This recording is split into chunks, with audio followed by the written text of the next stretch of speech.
A city on the verge of greatness. A new type of city, based not on the man, but on the automobile. The car. The symbol of freedom and vitality.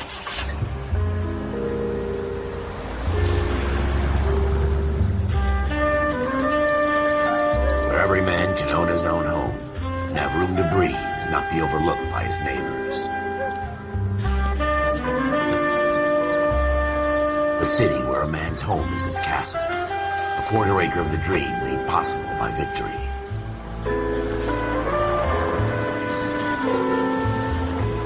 A city of opportunists.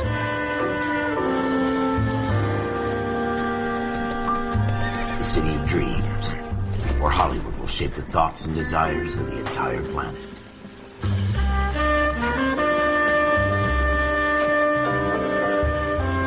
A city of pioneers.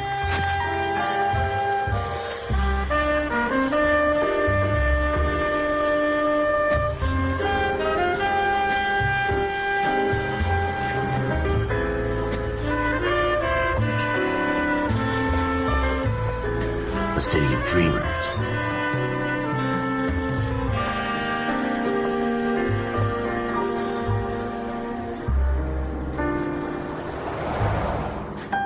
A city of undercurrents, where not everything is as it seems.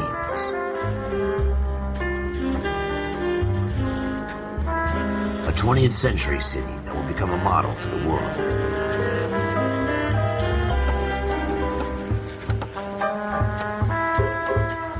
A city that has no boundaries, that will stretch as far as the eye can see.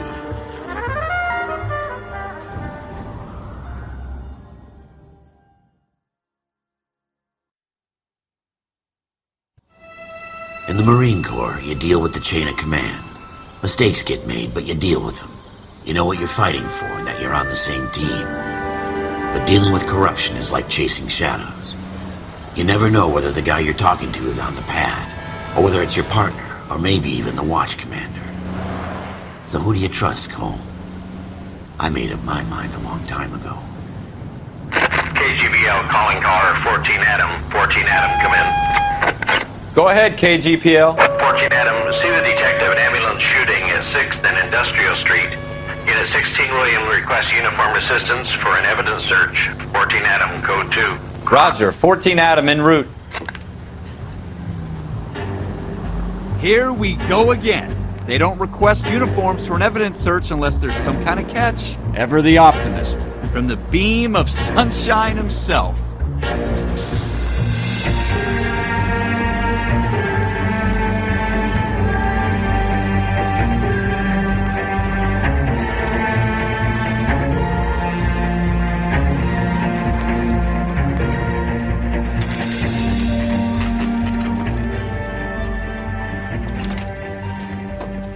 Floyd Rose, homicide. You might back up? Yes, sir. Phelps and Dunn, Wilshire Division. We had a shooting took place down this alleyway. We have the Vic, Scooter Payton, a Negro male bagged up and on his way to Central Morgue. Witness says a tall white guy, our shooter, put 2 in the Vic's head and then threw his piece. I need you guys to try and recover the gat. You want us to look anywhere in particular? Give it your best shot, guys. The dead guy's a lowlife. I'm not expecting any miracles here. And if we recover the weapon? Bag it and return it to technical services. You hurry it up, Floyd. We I'm got outta places here. to be. Happy hunting.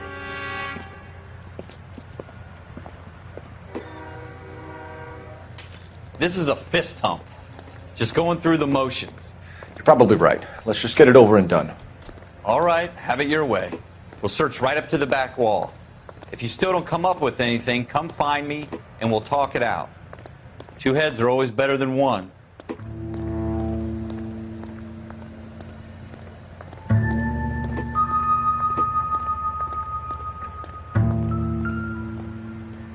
Look at this junk.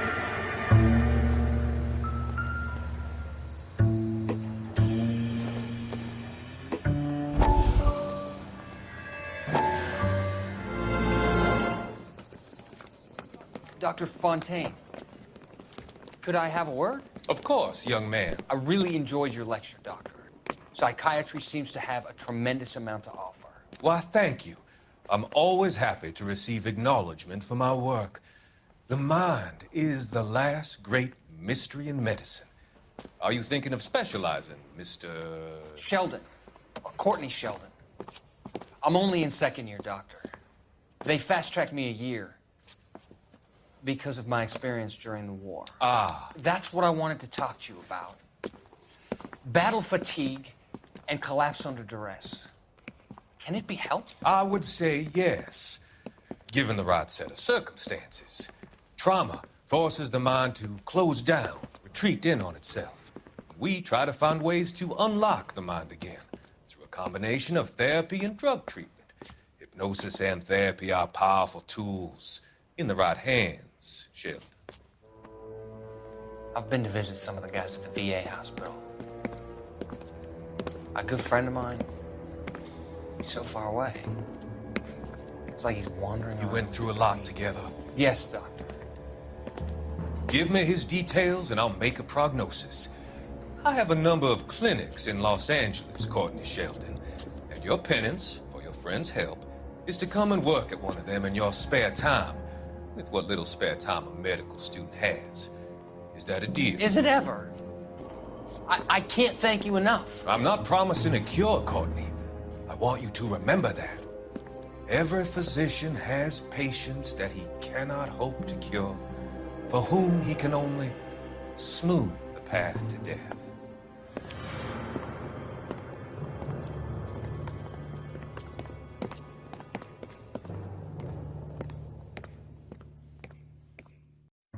It's not my job to pick through other people's trash.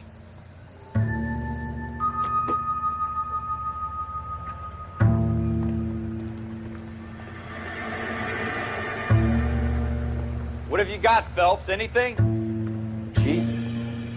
Cole, come take a look at this.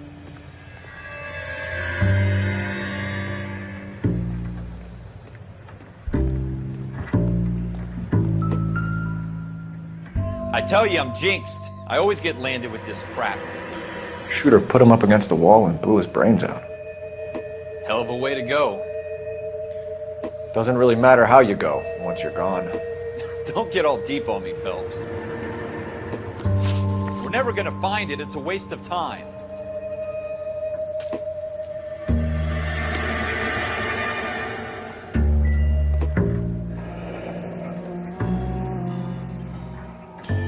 Ralph, there's something on the rooftop. How the hell did you see that? Reflection in the window.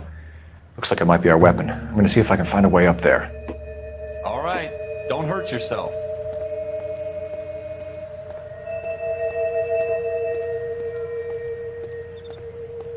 The gun's up on the roof, right? So we need to find a way up.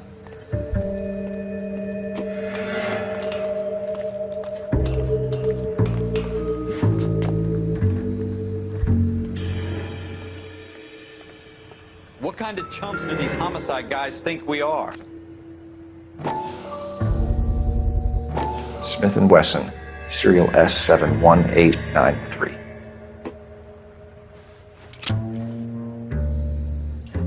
Two rounds fired. Instead of dropping it down a drain, our shooter hoists it up here. Interesting guy.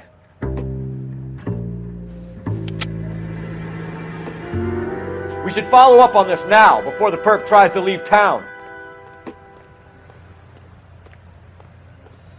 We have the gun, Cole. Let's take it back to Central. We could get a commendation.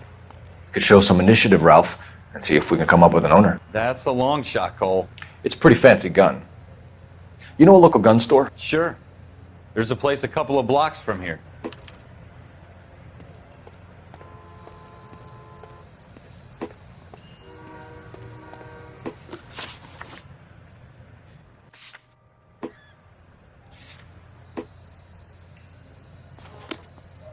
Are you sure about this? It's not really our gig. No harm in doing some digging. The suits didn't seem to give much of a damn. Such a little Boy Scout, Cole. You can't wait to get out of that uniform, can you? You'd rather round up drunks than help old ladies across the road? I'd rather get through the day without the captain's foot up my ass. It'll be fine, Ralph. You worry too much.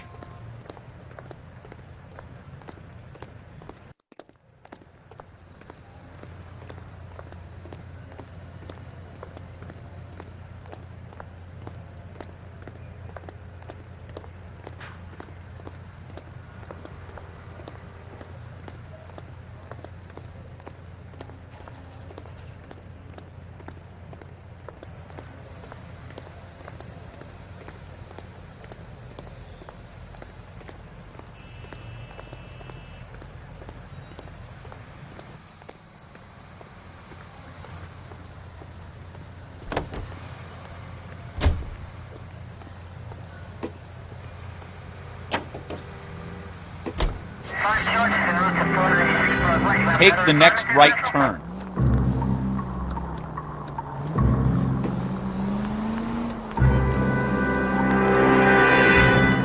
Keep going straight.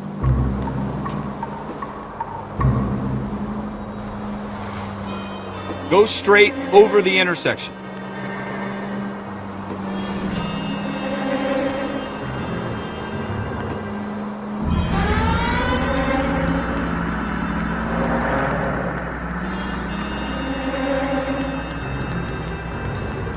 You should take the next right.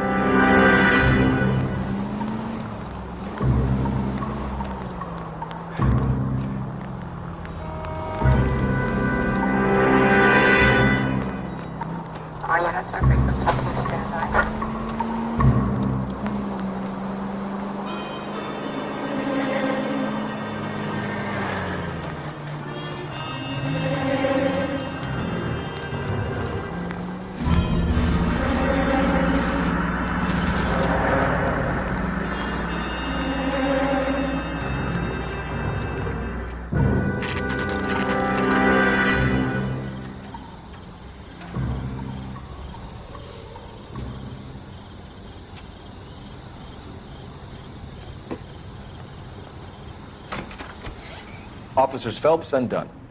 Can you tell us anything about this gun? Smith & Wesson, Model 27, registered Magnum. Chambered for .357, nickel-plated with pearl grips. Same gun used by General Patton. You're not suggesting he's the owner? No, I'm not. You seem to know a lot about the weapon. I ought to. I sold it. You know, this piece will stop a rhino. These babies are only available special order. Here's my Smith & Wesson order book. You mind if I take a look? Be my guest. This is about something bad, right? Model 27 with pearl grips, Cole. You see it on there?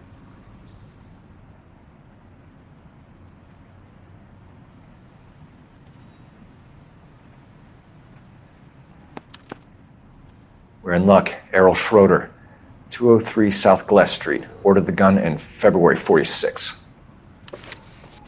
Thanks, you've been a big help. Anytime. Always happy to help out the LAPD.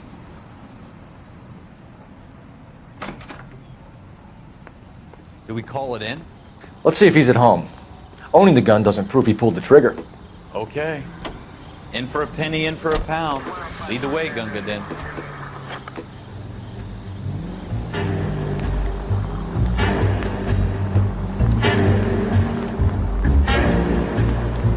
It's the next right.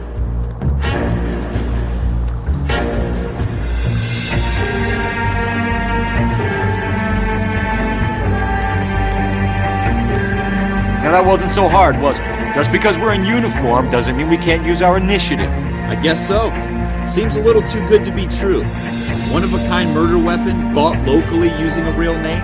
If Schroeder's our shooter, he's no criminal mastermind. Most of them aren't. That's why they get caught. 2 out of every 3 crimes are done on impulse. Another fact from the Phelps Encyclopedia of Thin Air. You really are full of it.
Schroeder, apartment 2.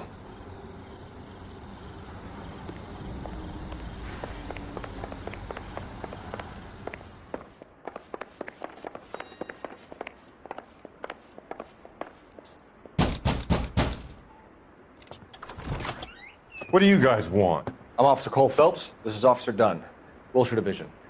You're the owner of a Smith & Wesson Model 27, nickel-plated with pearl grips? I might be. What of it? Then you'll be surprised to know that Scooter Payton was murdered tonight with your gun. You're out of your mind. Scooter? He works for me. I have that gun here in my drawer. What the fuck is going on here? You're under arrest, Schroeder. Cuff him, Ralph. No way. You're not taking me down for this.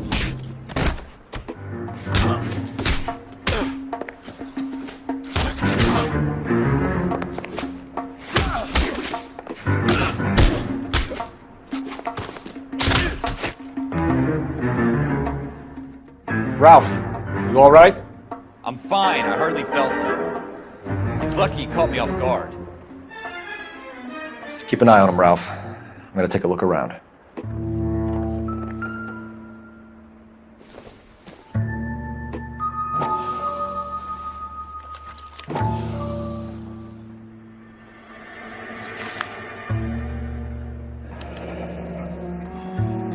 List of names and a series of numbers. Floyd Rose's name is in this book. Phelps, we can come out of this all bright and shiny with a commendation. Or stick our schlongs in a hornet's nest. Call it in, partner. And leave the book where you found it.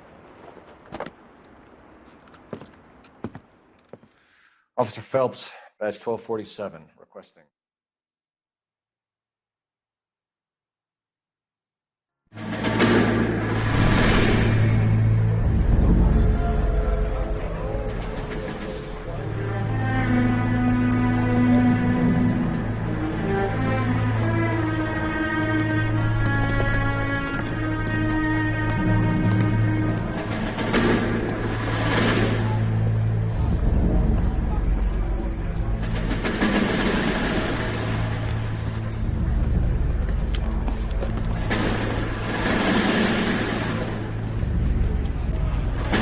You dumb fucking sons of bitches, get in this line now before I lose my temper. Excuse me, Sergeant, but... Excuse me? Fuck you. You say another word and I'll break your fucking head and have you in the brig. Some of us are here for... I know why you're here, asswipe. I'm having a bad day, Private. Some people don't seem to want to get on this bus. Didn't ask for your help. He didn't ask for your help. Can you believe this guy? Who are you two? Abbott and Costello? We're here for OCS, Sergeant. So it's the three fucking stooges and you're here for OCS. God help this fucking country and the USMC. The Japanese will do the world a favor and kill you quickly. All three of you are on report. What are your fucking names? Phelps. Kelso. Merrill. Any other gentlemen for OCS? OCS is at Elliott. You take the Camp Elliott bus over there. This bus is for MCRD. This bus is for men who want to fight.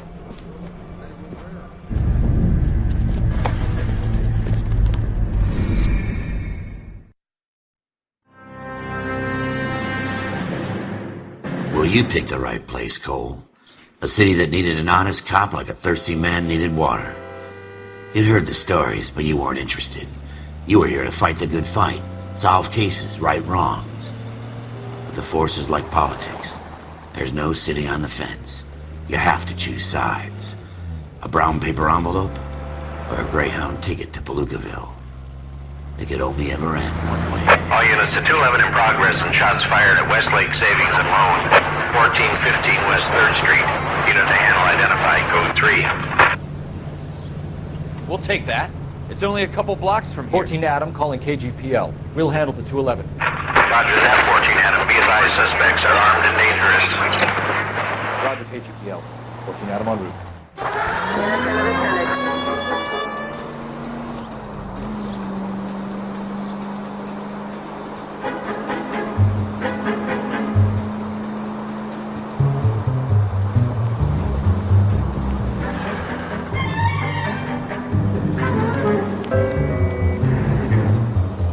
Make it quick, you guys. The cops are here. We gotta move it.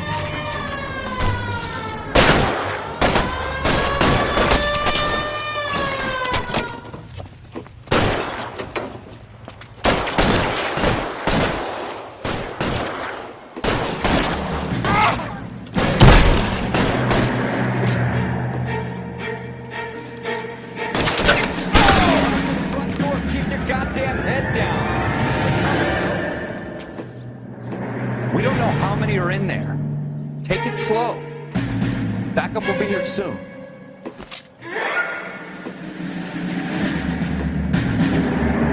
LAPD, put down your weapons. The bank is surrounded. I'm offering you a chance to kill a cop, and it's the electric chair.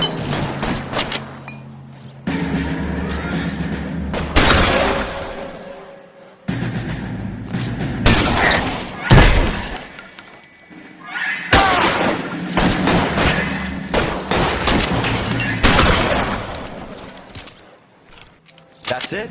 We got them all? I think we got them, Cole. Should be all clear. Lieutenant Hopkins says anytime you reach for the shotguns, you're either going to end up dead or wearing a citation. So I guess... It's okay, Ralph. You did well in there. I'm glad you had my back. Man couldn't ask for a better partner.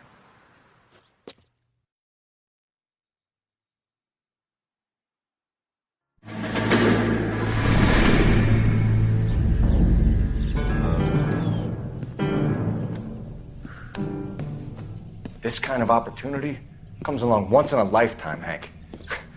I have to grasp it. You have to survive it first, Cole. Here are the veterans. The Japs love to shoot officers. If I can make a name for myself in this war, my future... Thinking of taking on a company of the Emperor's finest single-handed? You don't seem the Sergeant York type to me. When I need your opinion, Kelso, I'll ask for it. They talk about officers like you in boot camp, Cole. They call it the Custer syndrome. Guys who go around dreaming of fame and glory and getting all of their men killed in the process. Our duty is to lead, Kelso. And their duty is to die for your wonderful future?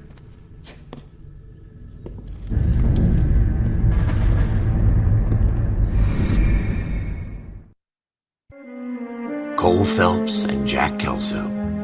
With some people, it's as simple as chemistry. Two guys who should have been friends, but their personalities got in the way. Phelps, a good guy, wound way too tight. And Kelso, a quiet man who could never walk away from a fight. Well, it's a shame you don't like to talk about it, Cole. Ralph, friends who want to stay friends don't discuss religion or politics. In my case, you can add the war to that. I know that bum.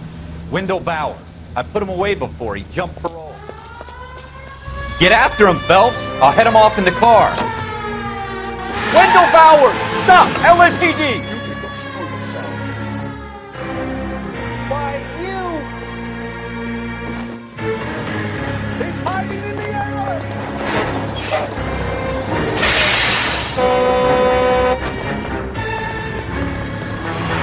Bowers! Hold it right there! Stop now or I will shoot. I won't tell you again, Wendell. Jesus, Dunn! Watch your fire! I don't want to do this, Wendell. Get out from there right now. Give it up, Wendell! Stay the hell away from me! You've got to be kidding! You fucking asked for it.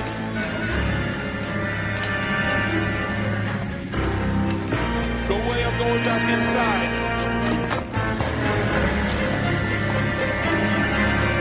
I've done my time. It's over, Bowers! You assholes already screwed me once.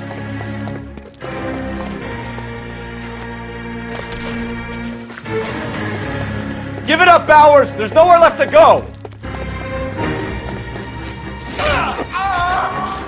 Looks like we've got the place to ourselves. Come on then.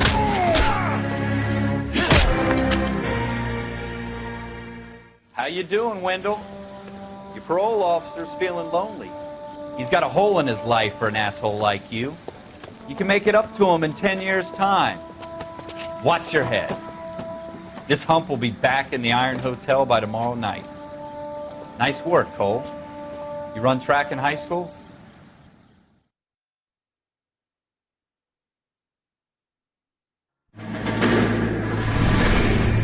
Part of the tradition of the Marine Corps and being an officer in the Marine Corps is the ability to make tough decisions. The right decision is not always the popular one. The right decision will get the men you care about killed.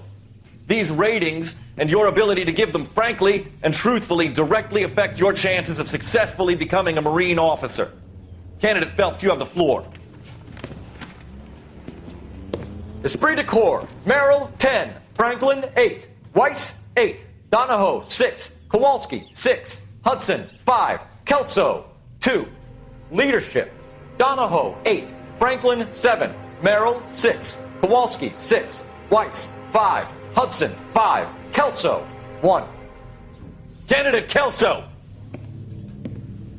I'm sorry, Captain, but I joined the Marine Corps to fight the enemy, not get involved in this schoolboy chicken shit. Kelso, in my office, now!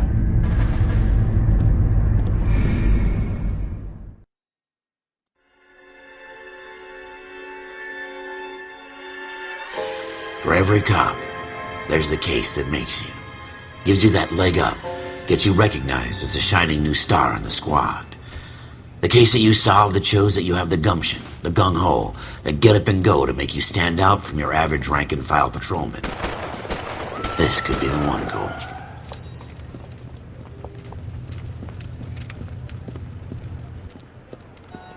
LAPD, could you stand clear of the body, please? Has anyone called an ambulance? We've called an ambulance and the police, but I'm afraid he's dead. Okay, stand further back and move along. It's your choice, but make it quick, people. Hey, Cole. You got here quick. My beat crosses 7th Street. Okay. You're first reporting then. We'll get a perimeter going and move the crowd on. You better see what you can find out before the homicide dicks show up. I'll be with you in a moment. Broad daylight, a crowded street. Now I've seen everything. Everybody stay back. Let us do our job.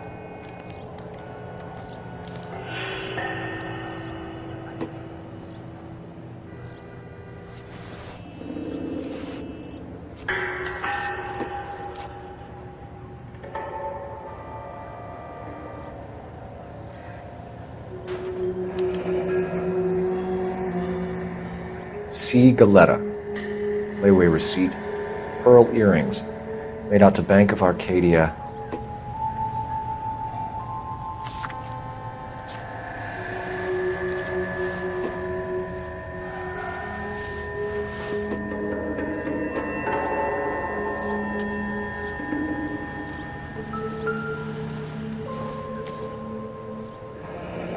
Shell casings. These look like 32s.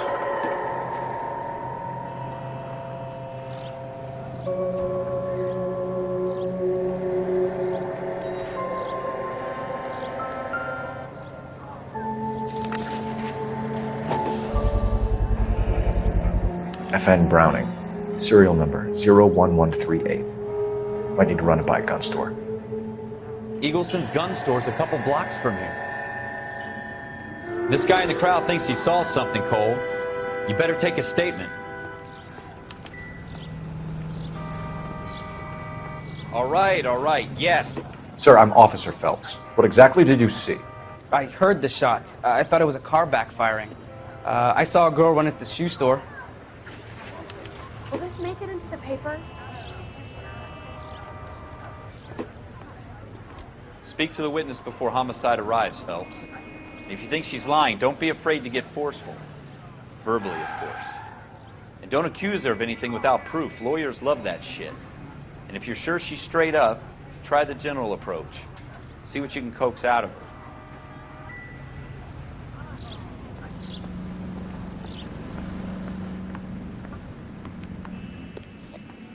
Can I help you, sir?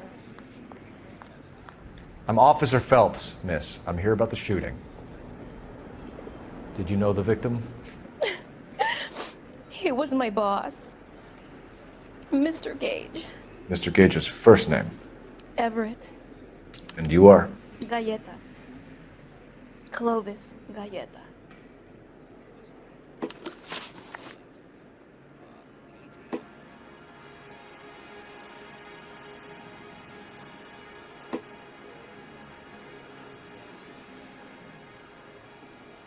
Do you think you could tell me exactly what happened, miss? I look around the shops at lunch.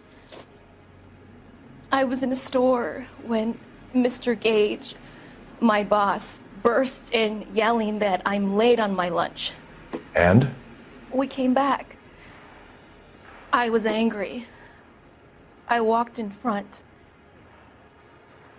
I heard shots. I turned and saw Mr. Gage fall.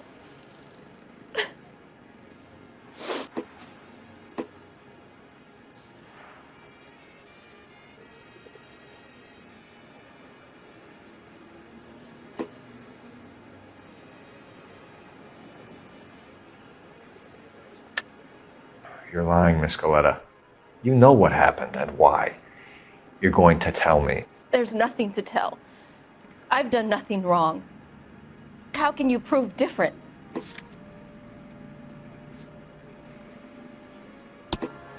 Your pearl earrings, Miss Coletta. You've been paying for them for a whole year. Stop lying and tell me what happened at the jewelry store. Oh God, I won't lose the earrings, will I? You could lose your freedom, you little fool, if you don't stop obstructing a murder investigation. Mr. Kalu. Edgar Kalu. He runs the jewelry store. He's showing me a lovely watch. Mr. Gage bursts in. Mr. Kalu gets very angry with Mr. Gage, and they start yelling at each other. Mr. Gage tells me that all of the things in the store are junk, nickel-plated, made in Japan, and yells at me to get back to work. Then what happened? We get back here, and I hear a loud bang. Mr. Gage clutches at his back. I hear another bang, and another, and another. Mr. Gage falls to his knees. It looked very painful. Which jewelry store? Hartfield's. Broadway, between 5th and 6th. Did you see the person who shot Mr. Gage? Of course I did. Mr. Kalu looked very angry. He kept firing the gun. He kept pulling the trigger. He threw the gun in a bin and turned and walked away.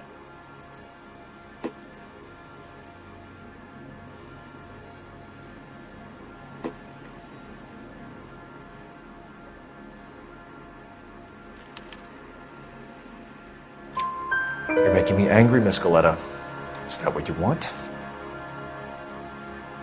Tell me why Mr. Kalu shot Mr. Gage. Mr. Gage hates Jews. A lot of people do. It's not my fault if he has nice things. How many shots did you hear, Miss Coletta? It's difficult to remember. It sounded like there were so many, and they were so loud.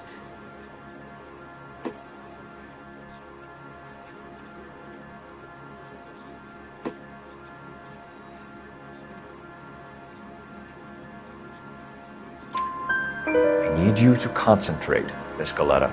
Even minor details can become important later on. Well, there was one bang, and then another, and then 3 very quickly, close together. 5. Thank you for your help, ma'am. You've been very brave. We'll need you to make a formal statement about what happened to Mr. Gage. Does that mean I can still collect my... Never mind. Yes, officer, I'll make a statement.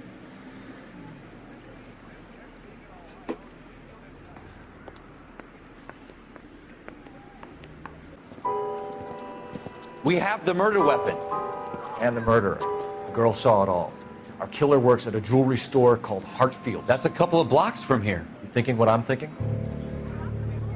Tate, maintain the perimeter.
officers.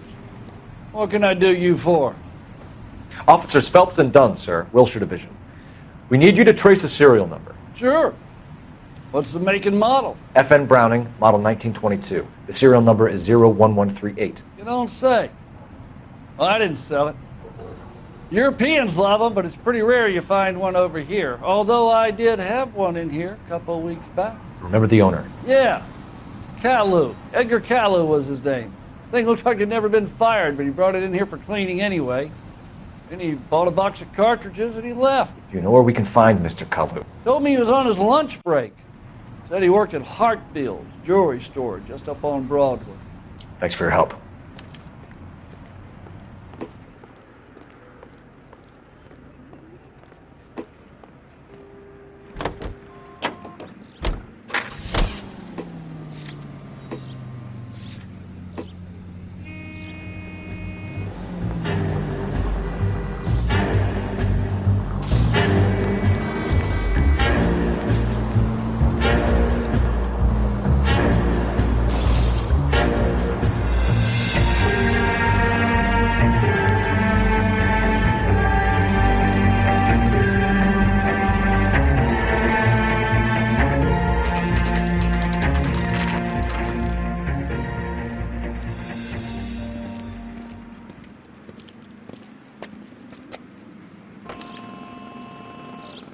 Officer, can I interest you in a new watch?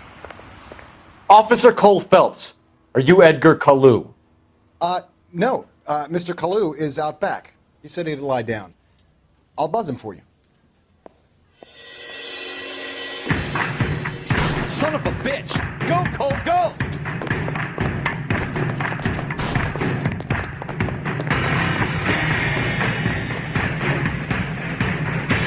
Kalu, get back here!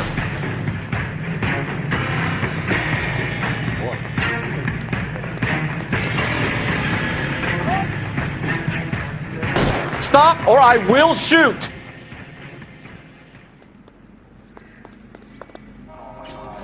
Edgar Kalu, you're under arrest for the murder of Everett Gage.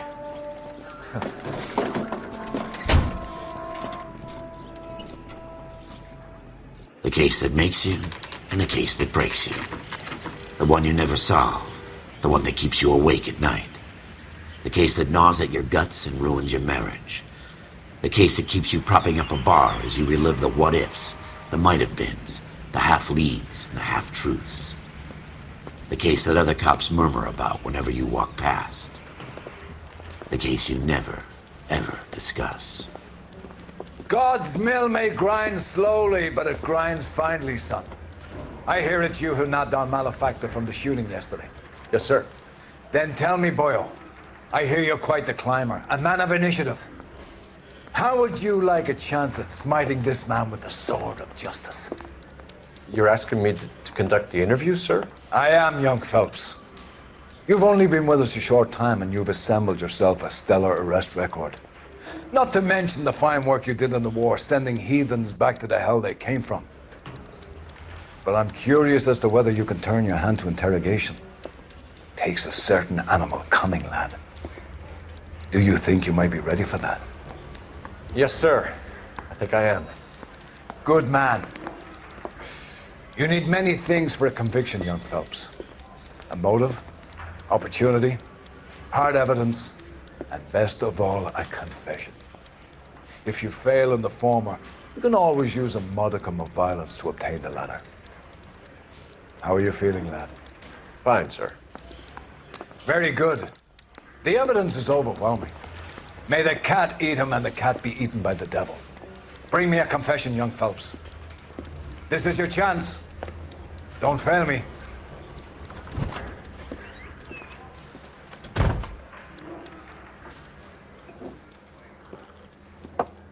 Has my lawyer arrived yet? I want to see my lawyer. A lawyer can't help you, Mr. Kalu. You shot a man dead in cold blood. You're going to have to pay for that. You followed Everett Gage and the girl back to the shoe store. You put 5 rounds in Gage's back. Gage was a bastard. Whatever he got what was coming. But it had nothing to do with me.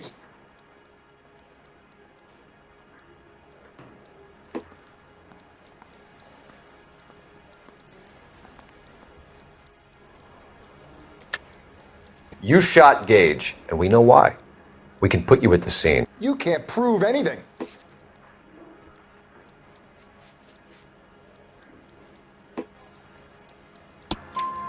We know all about the argument. Miss Goleta made a statement. You're counting on the girl? You think her testimony's gonna stand up in court? You're going to the gas chamber, Edgar. That Jew-hating fuck couldn't leave me alone. I had a sale. That girl was ready to buy.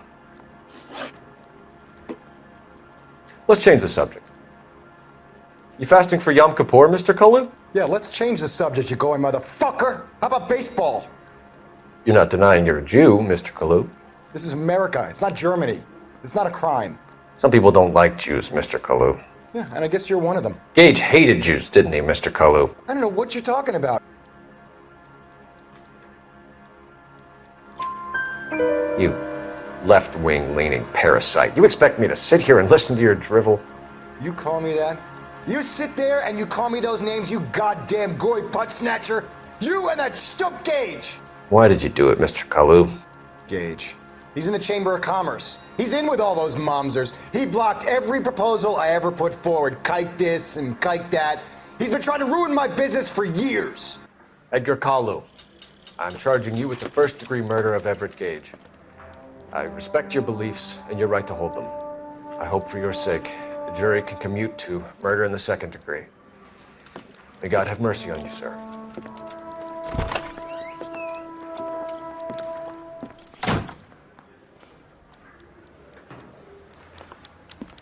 Masterfully done, Officer Phelps.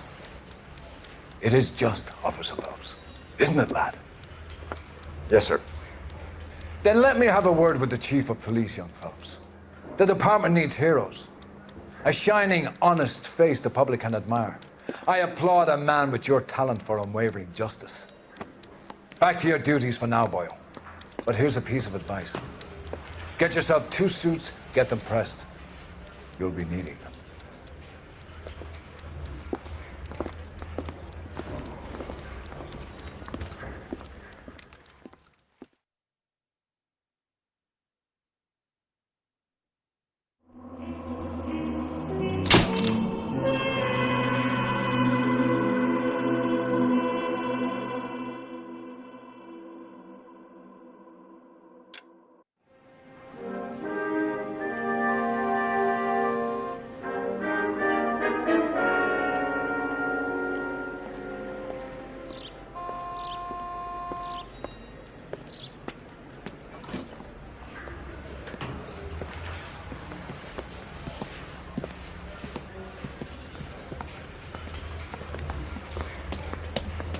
Here's your new desk, kid. You're on traffic. The hot sheet is posted here, next to the map. What's his problem? That's Biggs. He's an institution. So this is what all the fuss is about. Why couldn't they build a freeway that goes past my place? They haven't even approved the money yet, kid. The bond issue won't be till December. It'll be years before any of this will happen. Here's your new partner, Stefan Burkowski. I've heard all about you, Phelps. You go easy on me and let me earn the odd citation, and maybe we'll get along fine. I'm here to learn, Detective. Oh, he's an intense one, isn't he, Mel? Who's intense? The newly minted detective here, Cole Phelps. Hi, Phelps. I'll be keeping an eye on you. I could spend a little time basking in reflected glory. Make a change from busting hookers and dope fiends. Who was that, Commander? Roy Earl, chief detective and advice. Do they all dress like movie stars? Well, Roy is a movie star. And the whole of the seedy side of L.A. is his audience. What is that supposed to mean? Stick with me, kid. You'll find out.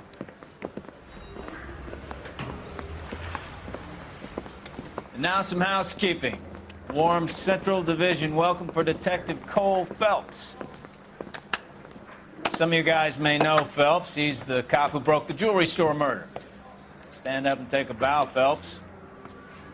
If it's all right with you, That's sir. an order, Phelps. Shh, quiet, everybody. Phelps is one of only 2 serving LAPD officers who received the Silver Star during the war. Really gave it those lousy Japanese, eh, Phelps? I did my best, Captain. Why are you war heroes always so modest? I've partnered Phelps with everybody's favorite Pole, Stefan Bukowski. Hope you like work, kid. Bukowski sure as hell doesn't. Well, that's why we are partners, right? Okay, can it, guys. Stick with Bukowski. He's a good cop. He knows traffic inside and out. I'm gonna start you out with one case. You do okay, I'll give you a couple more. You screw up, you'll be rousting vagrants and running license plates. Now get down to the PE Freight Depot, 6th and Alameda. A patrolman called in a suspicious vehicle. Signs of foul play. See what you can find out. Come on, Phelps.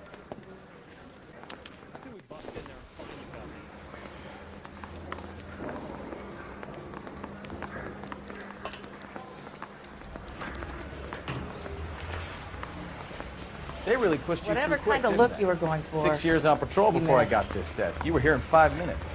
What do you want me to say? I didn't ask for any favors. On the radio? Just want another commendation? You know this place? Sure. Near the old gas works and signal depot in the warehouse district. I'll direct.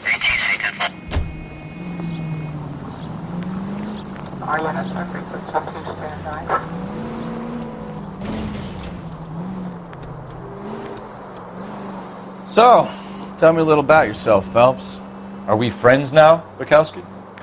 We have to work together. Don't be so touchy. I grew up in San Francisco. My father was in shipping. I went to college at Stanford, did 2 years ROTC before Marine OCS at Camp Elliott. Shipped out in early '45 as a first lieutenant and fought in the Okinawa campaign. I was wounded, shipped back home, did a year on the beat. Now I'm here. So you won the Silver Star. I don't want to talk about it. Now let me get this straight. You single-handedly killed 40 Japs on this hill in Okinawa. No. You were up there all night, draped in the flag, knife between your teeth, gun at the ready. You finished? The Emperor Hirohito himself leading the charge against you. I did my part, Bukowski. What did you do? I kept the streets of LA safe for the people. Yeah. Now I get it. Unfit for service. No, fuck you, Phelps. I earned a bravery citation during the Zuda riots. Sounds like you had it rough. I did my job. No one is saying you didn't. I did 6 years as a patrolman. That's the third time you've told me.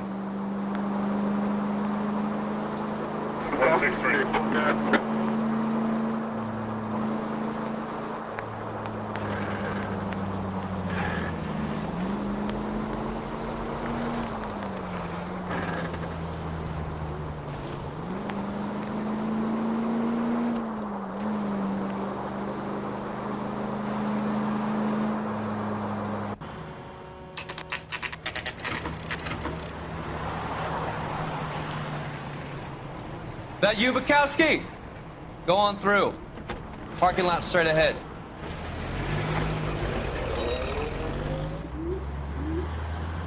I need to get back to work, officer. The detectives are here now. You repeat to them what you told me. I did the right thing by calling this in. I'm just a working stick. Just give them your story and you'll be all right.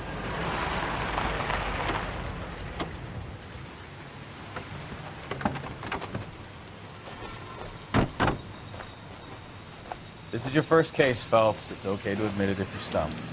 If you don't know what to do next, just come talk to me and we'll see what we can figure out. Thanks, Stefan. You're okay.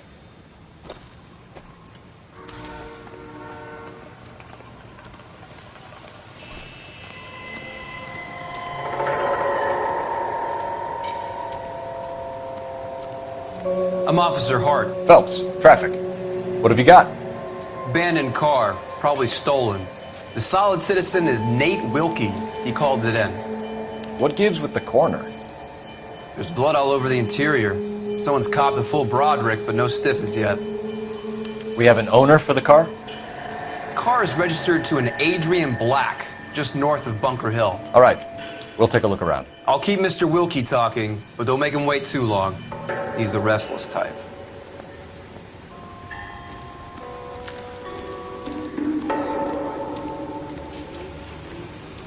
How long you gonna keep me? Doc? Detective Phelps, what have we got? A lot of blood for a blunt force injury. victim must be in a very bad way. Any sign of the guy?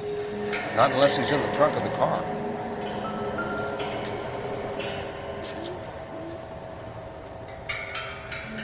Victim looks to have lost a lot of blood.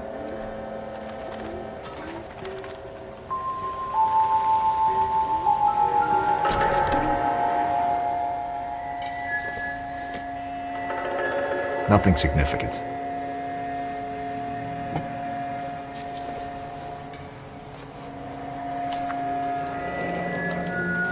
Mr. F. Morgan picked up a live pig yesterday?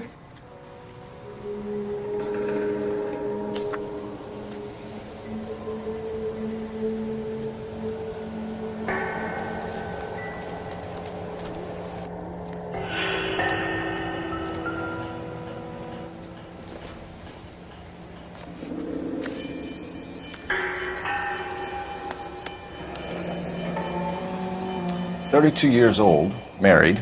Sounds like an average guy. What was he doing out here?"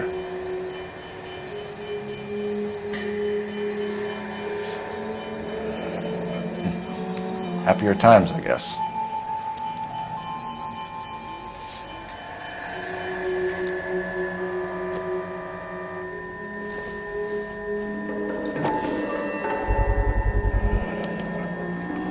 Stenzel glasses. Home repaired by the look of it.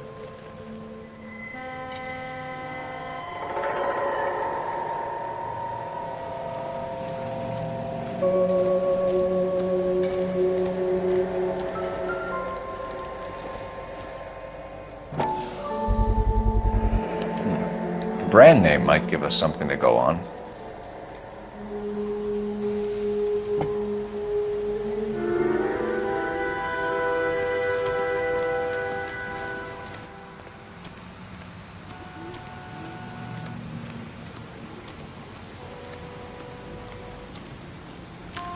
Sir, I'm Detective Phelps. Name's Nate Wilkie. You found the vehicle? Sure. Saw it just sitting there. Strange place to be parking your car. Figured I'd better take a look. And then I saw all the blood. So I called the police. Mind if I ask what you were doing out here? Well, I work for the railway. I was on my way out to the switch and reckoned I'd take a shortcut. Did you see anybody else in the yard? Maybe somebody hanging around the car? Nope. I hadn't seen a soul all day till you boys turned up.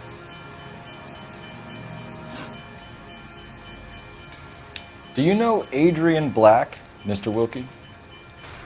No, sir. That ain't a name I'm familiar with.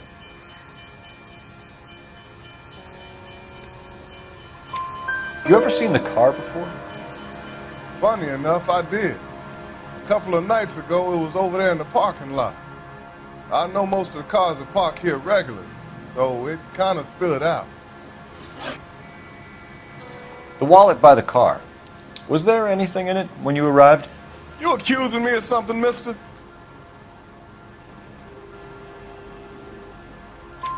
Do you want the patrolman to hold you down while we turn out your pockets, Mr. Wilkie? Maybe I checked inside that wallet. Not that I was gonna steal anything. Maybe I took a look. But there weren't no money in there. Not even change. We found a steel pipe with blood on it near the car. Do you know anything about it, Mr. Wilkie? No, sir. I went straight for the law when I saw the car was full of blood. When you saw the blood, was it wet, bright red, or darker like it is now? Darker, I'd say. Looked dry already.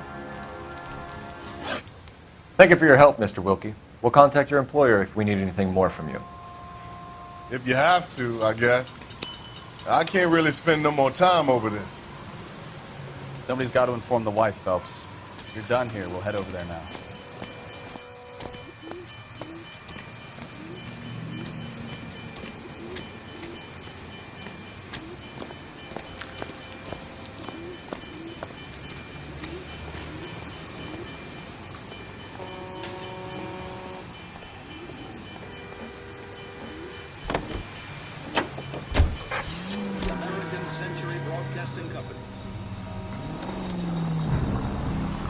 620 Bunker Hill Avenue. You know where that is?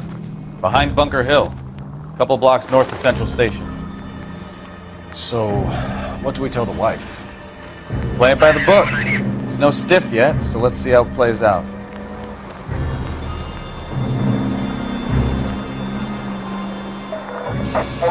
All units, officer needs help. 333 South Main Street.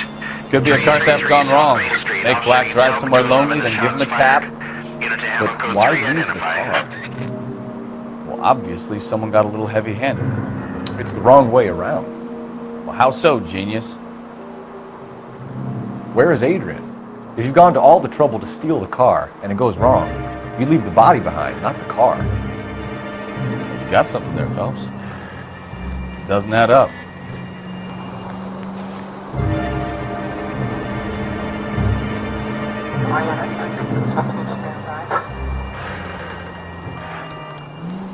Did you read about the guy on the crossing yesterday? No, what happened? Over on Lincoln Avenue. This guy's driving along and his oil light comes on. He stops the car and gets out. He pops the hood and... He's on a rail crossing. Oh, you got it. He's got his head under there checking the oil, and the Southern Pacific Freight slams into his car doing 90 miles an hour. The car came to a rest more than a mile down the track. What a pointless waste of life. You'll get plenty of blood and guts and mindless stupidity working traffic, Phelps. And who needs a Second Amendment when we'll give a goddamn fool the license to get behind the wheel of an automobile? If it's a kidnapping, why leave the victim's ID? If it's a murder, why leave the car? The evidence doesn't add up. Free lesson, Phelps. Evidence will only get you so far. You ask me, the whole thing feels hinky as hell. What I wouldn't give to have your powers of intuition, Bukowski. Don't worry, kid. Keep watching the master and you'll get there one day.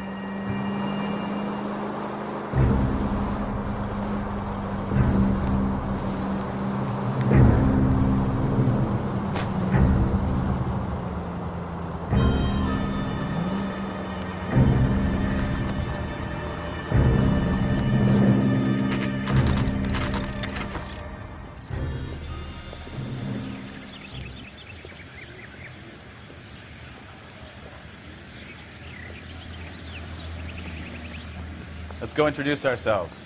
You talk to her, Phelps. I'm no good at this shoulder to cry on stuff. Just a minute.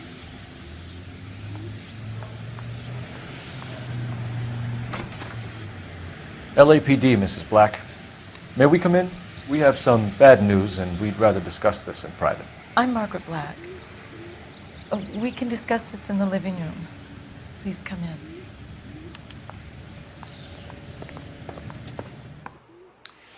Your husband drives a blue Lincoln, Mrs. Black? That's correct.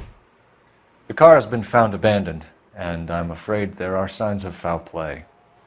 I knew something was wrong when he didn't come home. We believe your husband may be injured. We found a pipe on the scene with blood on it. Oh no! My poor Adrian! Does the name InstaHeat mean anything to you, ma'am? Yes, it does. We've just had a new water heater installed. Whereabouts, Mrs. Black? Just outside the kitchen window, at the side of the house. I'd like you to try and stay calm and remember everything that you can about last night. My partner and I are going to take a look around. When you're ready, we're going to have some more questions for you. Is that okay? Of course, officer. Anything to help secure my husband's safety. Well, let's check the place out. Come on. Have a good look around. There's got to be something in here to go on.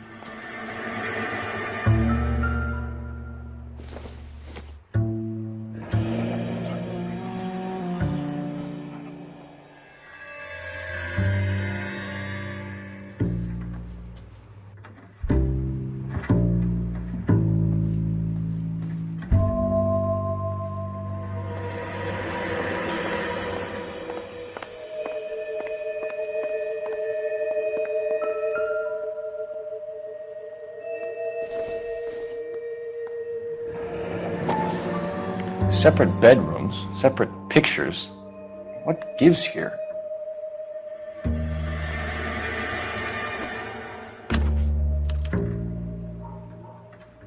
To my Adrian. This thing gets more and more interesting.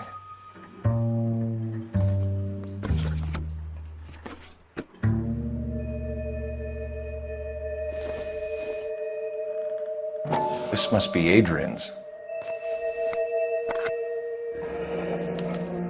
Stenzel.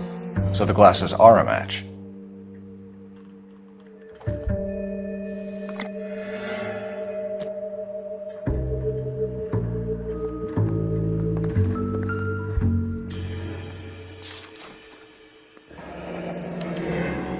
A used ticket to Seattle and a suitcase gone missing. Someone couldn't wait to get out of this house.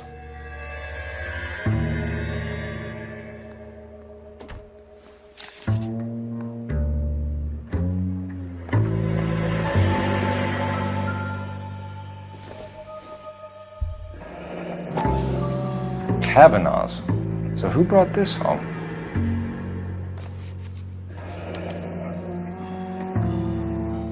Maybe Adrian was a patron. R&I should have an address.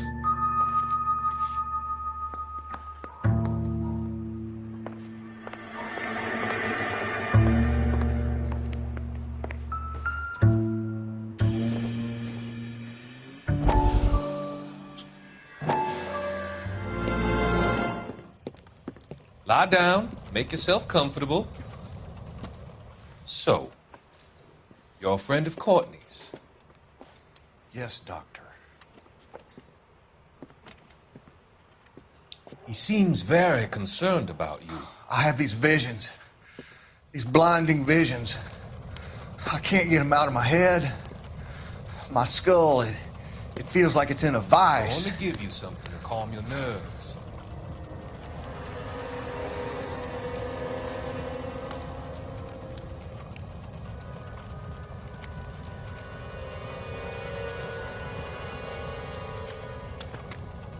I want to take you on a journey back. I want you to remember the good things about your past, occasions that made you laugh, times that made you smile.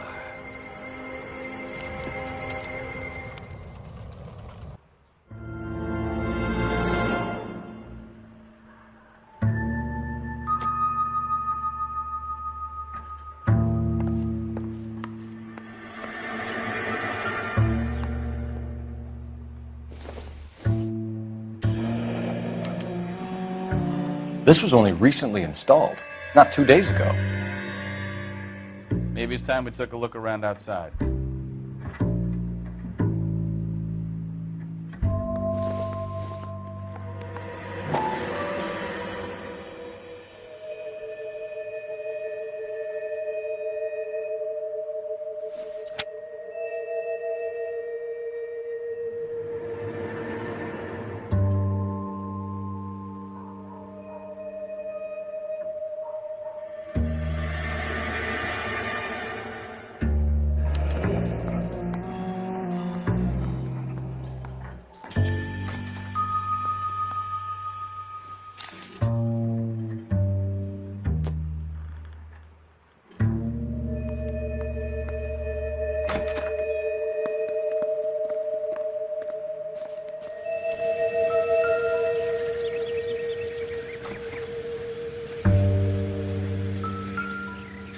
No use leaving the thing half finished.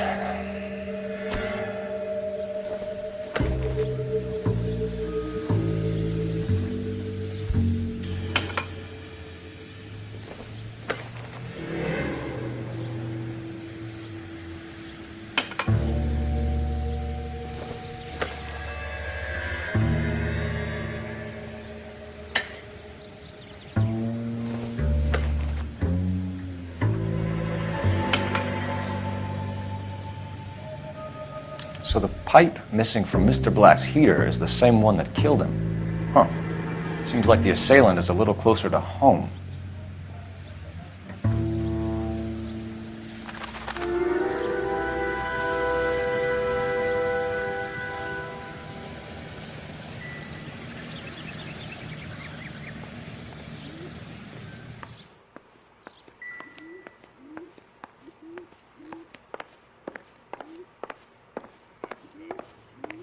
I'm all right now, detectives.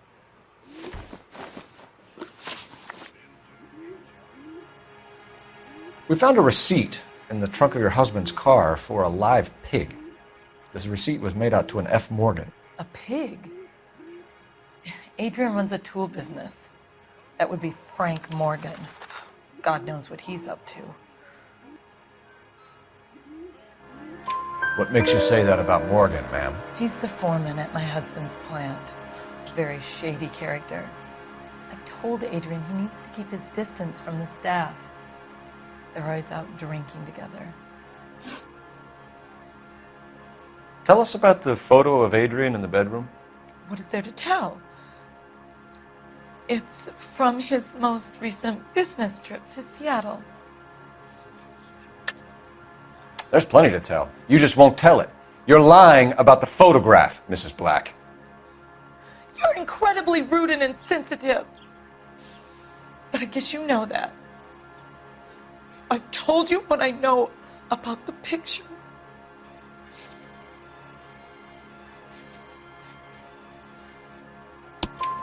What about Nicole, Mrs. Black? Was your husband going to leave you for her? I've seen the photo frame. He thinks I'm stupid. But women sense these things. I don't know if he intended to leave me or if it was just a fling. God only knows. I only want to know that he's safe. Did your husband tell you where he was going last night? All he said was he was going to meet Frank for a drink. So nothing out of the usual then. Well, he came home early from work. He never comes home early. And he went out early, too. He normally never leaves for the bar till about 7. Was your husband wearing his glasses when he left here yesterday? Yes, he just bought a new pair. Go on. I kept telling him to throw those old ones away. He tried to repair them with tape. They looked terrible. Your husband frequents Kavanaugh's bar? How did you know that? Adrian practically lives there after work. So Adrian spends a lot of time there. Up until recently, he's been away in Seattle a lot on business. I think you should come clean with us, Mrs. Black. Your husband is missing, and after our search, I'm willing to call the circumstances suspicious. Can you account for your movements last night? You're not accusing me, are you? Oh, what an awful thing to say. I was here all night, of course, waiting for Adrian to come home. Is there anyone who can vouch for that? Well, no. I was here alone. I cooked Adrian's dinner and waited, but he never came home. We'll keep you informed, Mrs. Black. Please do, Detective.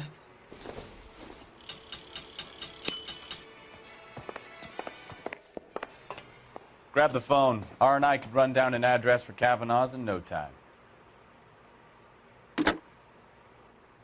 Operator, message for KGPL. Putting you through now. Phelps, badge 1247.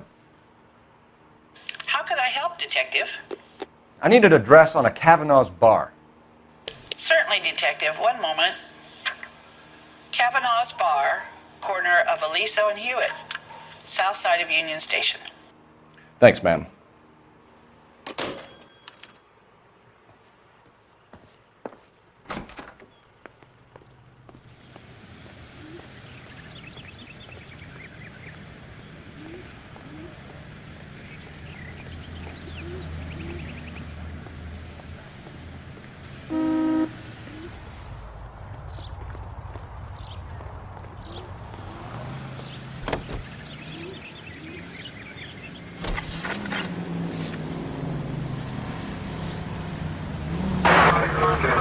Jesus, I'm glad to be out of there. Mr. and Mrs. Black don't seem to have the happiest home life.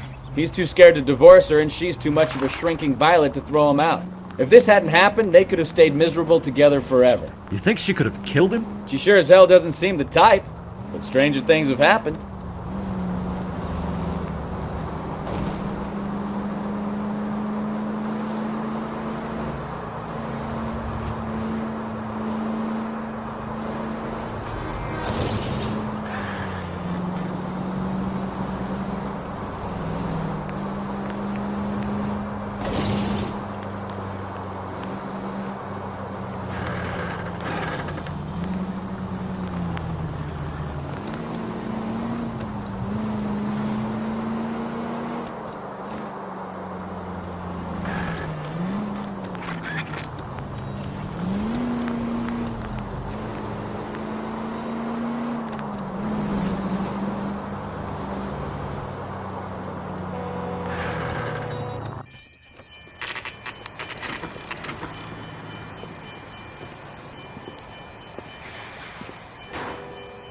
Hey, I know you.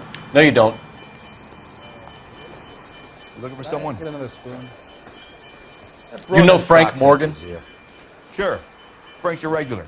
He's a loner in the back.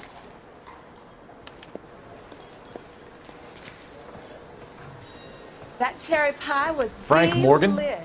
Who's asking? Cole Phelps, LAPD. I understand you're a friend of Adrian Black. Yeah, I know him. Are you aware that he's missing? No, I hadn't heard that. Tough break. We found Black's car abandoned in a freight depot, covered in blood. You know anything about that, Morgan? Hell no. I'm sorry to hear that. I like Adrian. He's a good boss. Please, don't tell me you actually believe this jerk-off, Phelps.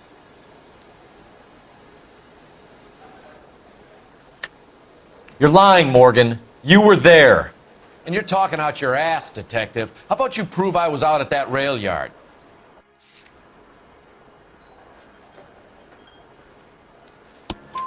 You were there, Morgan.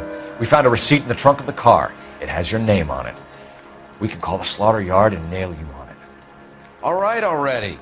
That fool Adrian's fallen for some dame in Seattle. He wanted me to make it look like he'd been attacked. Where exactly is Black holed up? No idea. I think he took off for Seattle. I'm tired of your shtick, Morgan. Spill it! Or we take you out in the alley and we knock it out of you! He's holed up at my place. He's waiting for some money to come through before he blows town. An address? It's an apartment house at the corner of Temple and Figueroa. Apartment number 2. I think that's all. Thanks for your help, Morgan. We appreciate it. Hey, I'm just glad I could help. I love cops. Cuff him, let him go. It's up to you, Phelps. There's no way I'm writing this idiot up.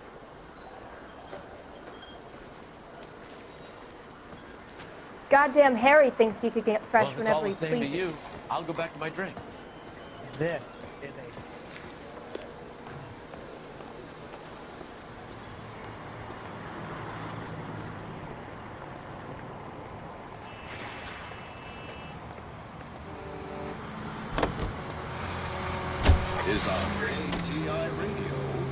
I've met some pretty good liars in my time. People who sound convincing because they actually believe their own bullshit.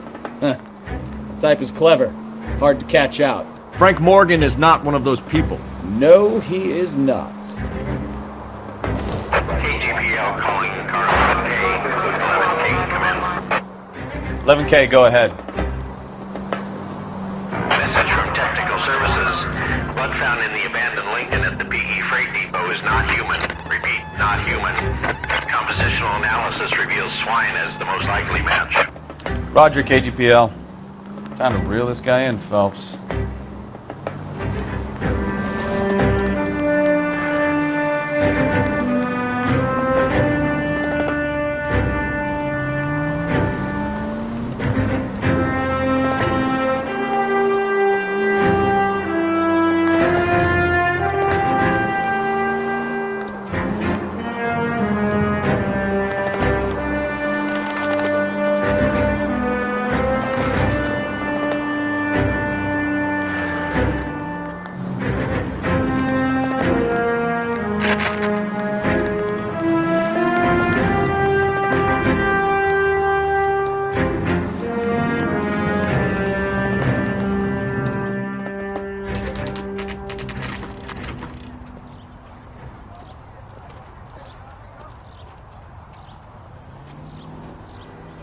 Let's check the place out.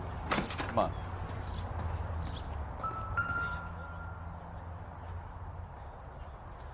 Apartment 2.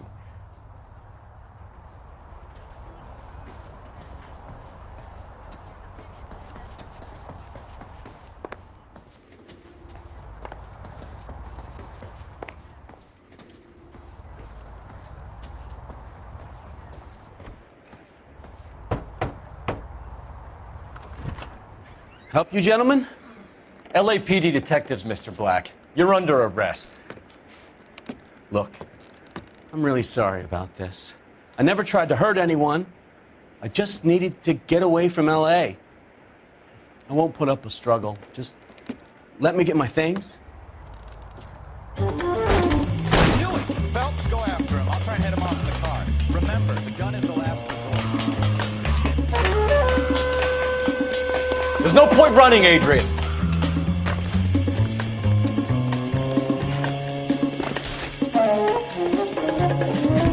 Mr. Black, get back here right now.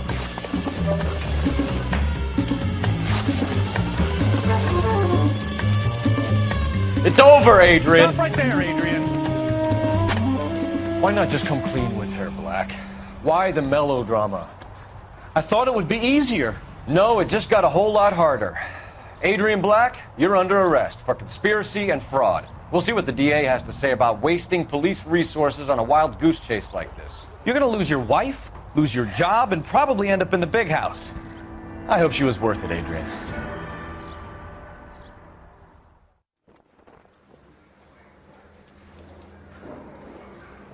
That turned out to be quite some case, huh? Adrian, what an idiot. You got an arrest and a clearance in your first case, and in fine style, too. Well done, detective. Efficient investigation technique, good public presence. You keep that up and you learn from Bukowski here, you could go a long way in this department.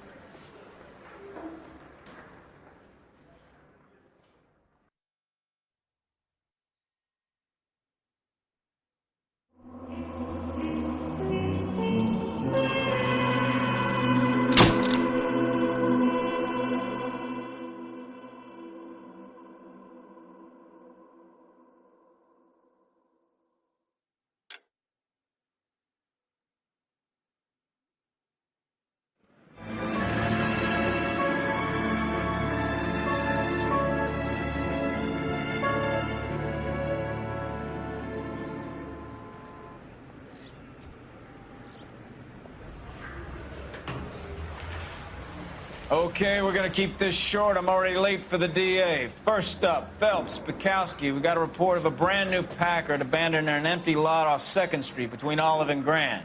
DR is one Oswald Jacobs says the vehicle was dumped in his backyard. There's a patrolman on site. Get down there and see what you can turn up. Any questions? Good, get going.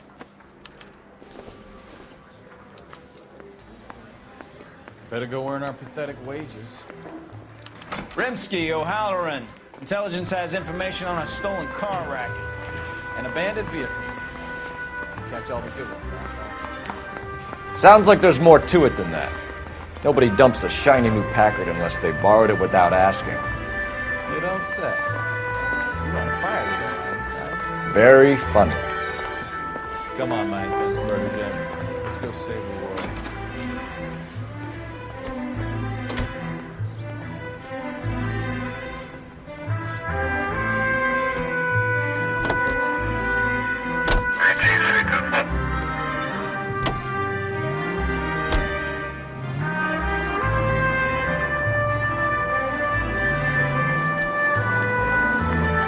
You hear about Adrian?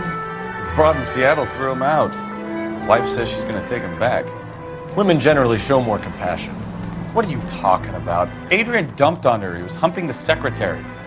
Margaret should show some pride. Pride comes before a fall, Bukowski. I'm talking from experience.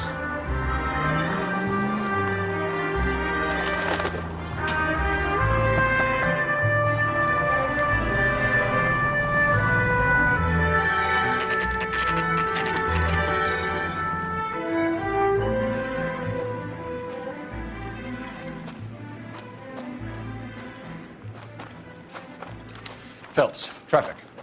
I'm Officer Houlihan. Car's down the alleyway, detectives.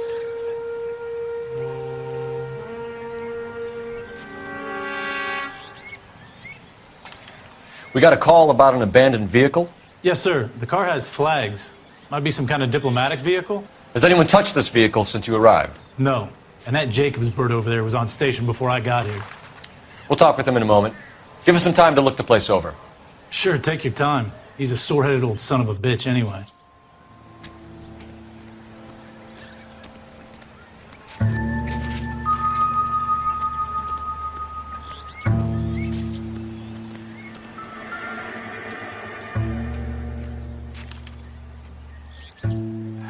It's owned by the Argentinian embassy.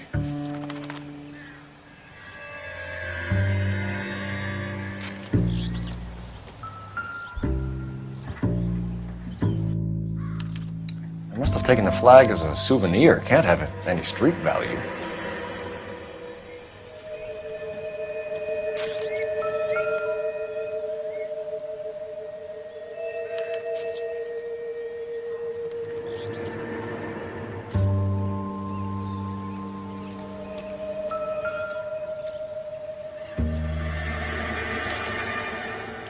Stealing the wheels is for amateurs.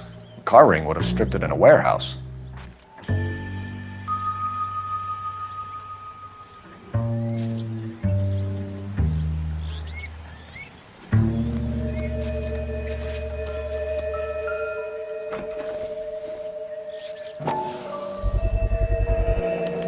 Combination wrench. Must have used it to remove the wheel lugs.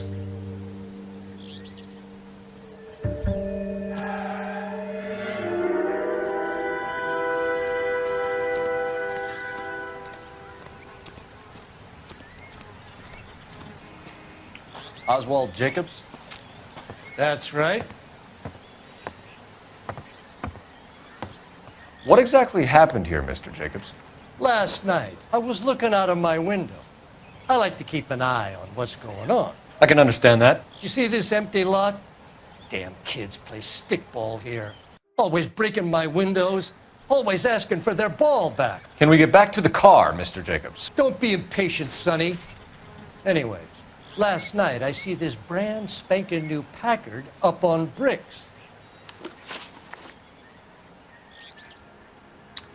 Did you see who stole the Packard? Hell yes, I did.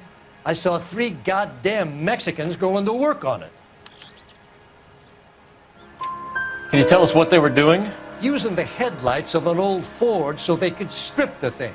I yelled out to them, "I'll call the cops."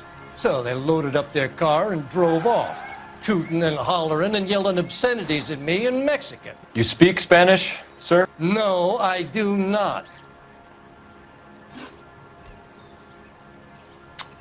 After the Mexicans left, you didn't go anywhere near the car? After I scared them off? No, I didn't go anywhere near that car. You went out to the car. Once they were gone, you had to take a look for yourself. I was curious. Ain't no law against that. So what if I took a look around that car? You can't be accusing me of nothing. Tell me about the car they were driving. It was an old Ford. I didn't catch the license number. You look like the kind of guy who notices details. You're right there. The car was old, but it looked brand new. Candy apple red paint job stands out a mile. What exactly did you see them take? They was working on the tires. That's all that was took.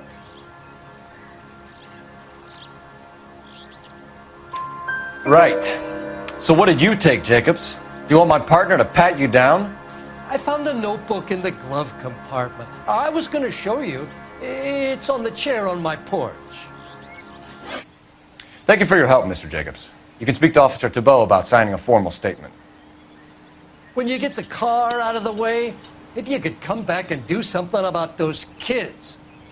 Well, how about we bring you an umpire's mask?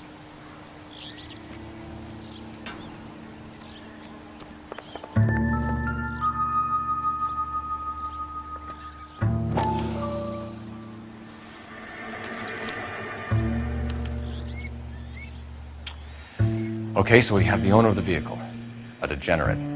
I'll run John Madsen by R&I.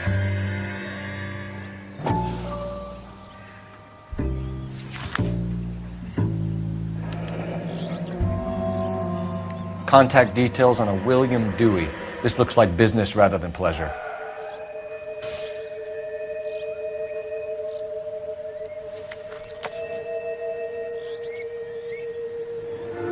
I think we've wrung this place dry.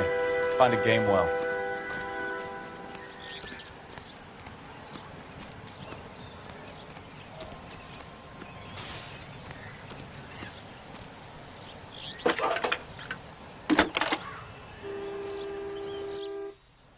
Cole Phelps, badge 1247. How could I help, Detective?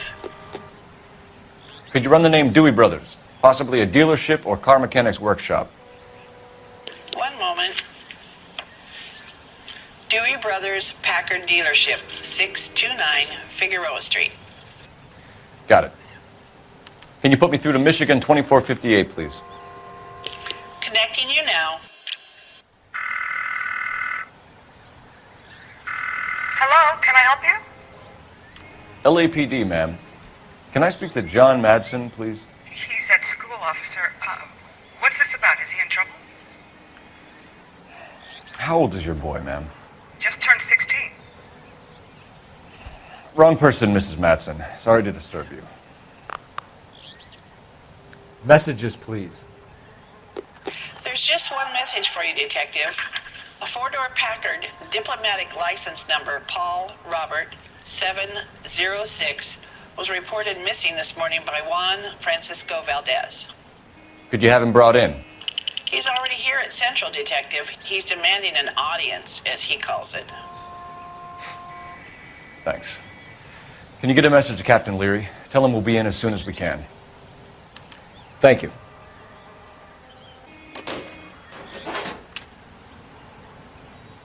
Can you cordon off this lot until we have the vehicle impounded? Yes, sir, Detective. We'll follow up on the owner. Get a statement from Jacobs, and I'll read your report back at the station.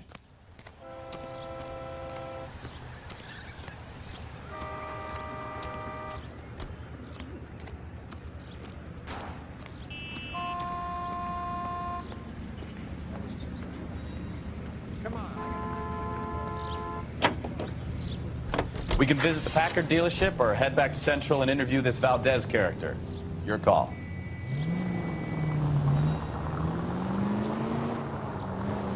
This has got to be the 50th abandoned vehicle call we have caught this year. One more and I'm going to go crazy. Not your favorite cases? You kidding me? This is barely even police work. Of all the bad guys in this city, we get lumped with the ones who can't even be bothered to keep what they steal.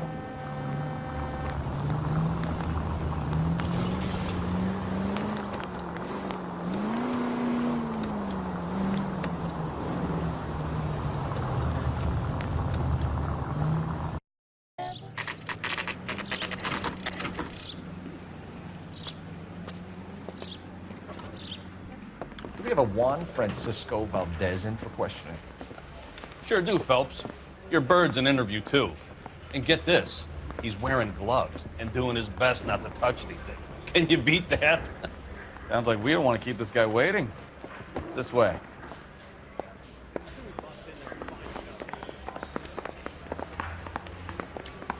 What's he got? I heard...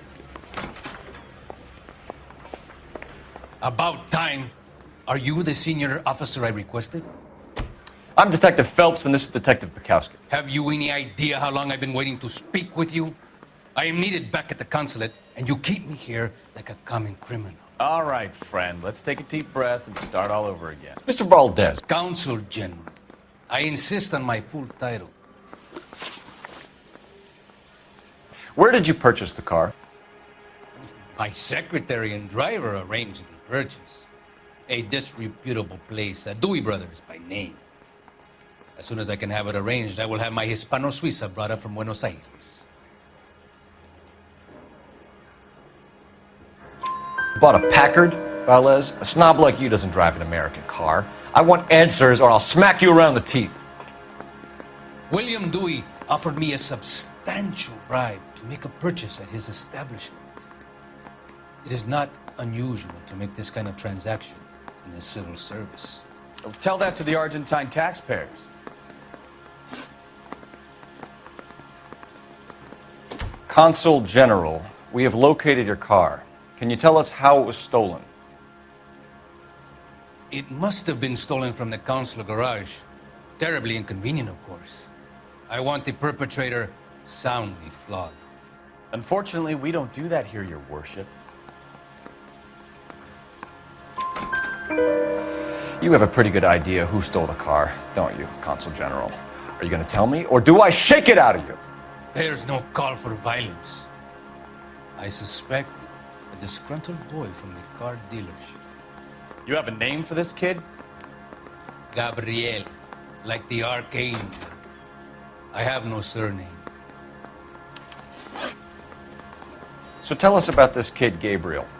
You had a run-in with him? Mecánico. A presumptuous young man who did not know his place. He presumed to ask me questions. We do a lot of presuming here in the United States, Consul General. It comes with the turf. You fuck young boys, Valdes. Are you a madman? This will cause an international incident.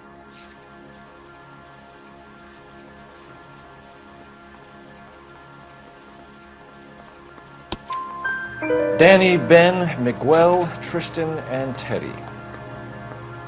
Full lips. Ring any bells? I'm sure we can come to some arrangement. Gabriel, spill it. A beautiful but impertinent boy.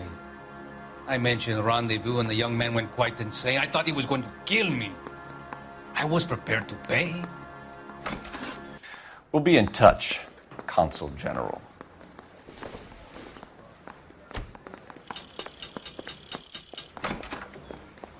Straight through the red light. Said she never saw it. Finished with Valdes. Thank God. I'll get rid of him in a couple of hours. Yeah, I'm thinking of moving up to a 4.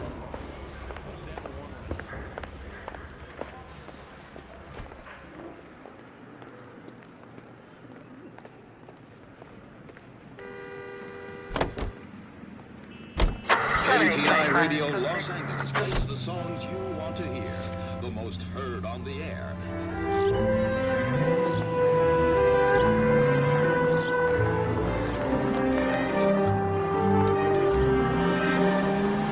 Mr. Valdes moves in some peculiar circles for an international bon vivant.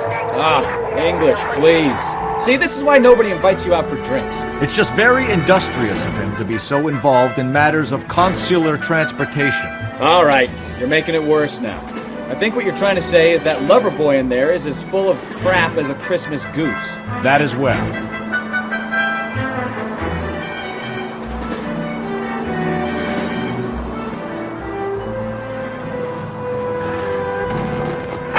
All units, officers help. Major 415, 1624 West 3rd Street, 1624 West 3rd Street. Any unit to handle code 3, identify.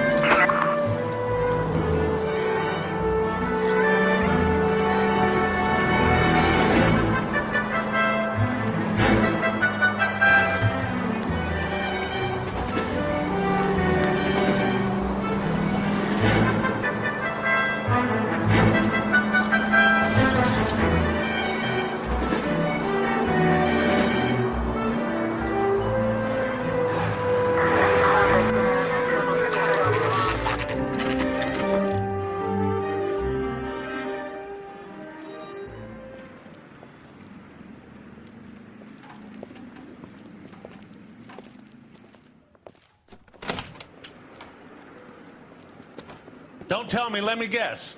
You're making your way past the lot Caught sight of the new model 4-door and couldn't help yourself. You could see yourself in that car and just had to take a closer look. Well, I can't say as I blame you. LAPD, Mac. We'd like to speak with the owner. That's me, William Dewey, proprietor, at your service. We're investigating the theft of a Packard belonging to the Argentine embassy. Are you missing a combination wrench? I don't know, Detective, but I know how we can find out. Follow me.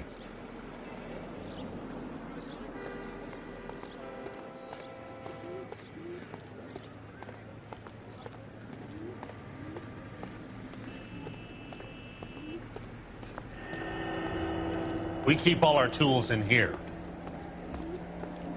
Mind if we look around? Be my guest. You sure you guys aren't interested in a new car? Huh? Maybe a used car. I have some nice used cars for guys in your wage bracket. Why don't you give us some alone time, Dewey? Go sell some cars or whatever it is that you're doing.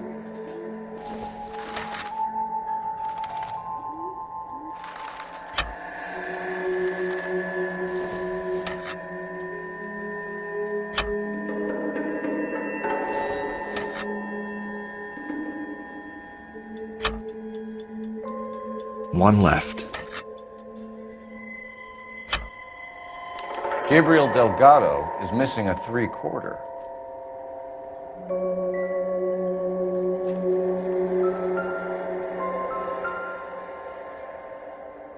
No good.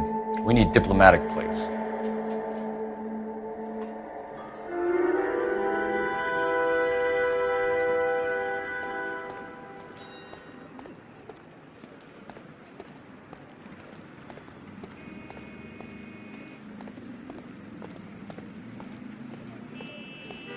If you don't mind, we have a few questions.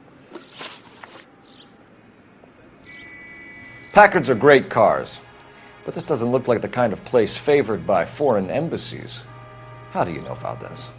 I don't know Valdez. The embassy bought the car. All I know is he must know a quality car when he sees one. And I know a shyster when I see one. You and Valdez are in this together. Me and Valdez? I hardly know him. Valdez wouldn't wipe his shoes with me.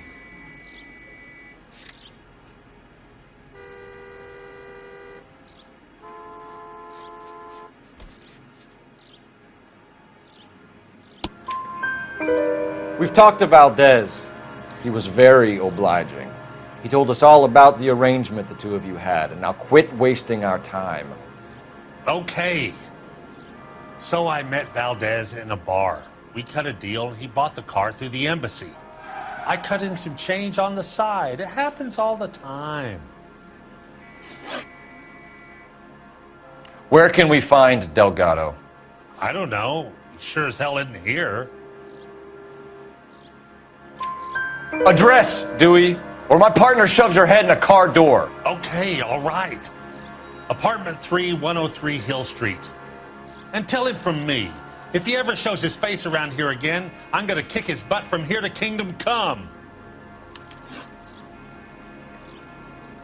A wrench from this dealership was used to strip the wheels from a Packard last night, Mr. Dewey. A couple of Hispanics were seen taking parts. We've had a spate of thefts ourselves. Comes with the location. Thieving bastards to steal anything the minute your back is turned.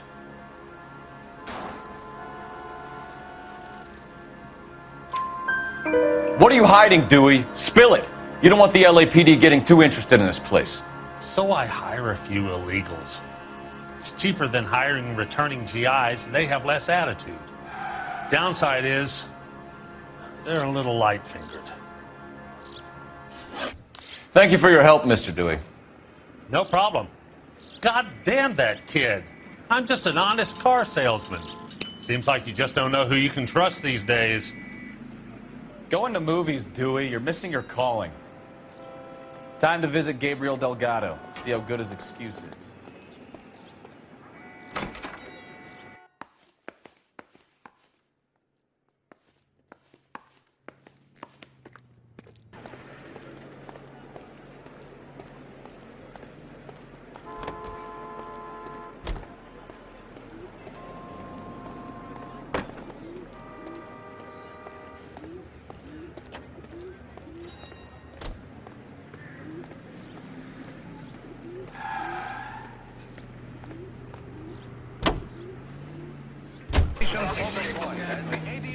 Congress convenes during one of the most crucial periods in the nation's history.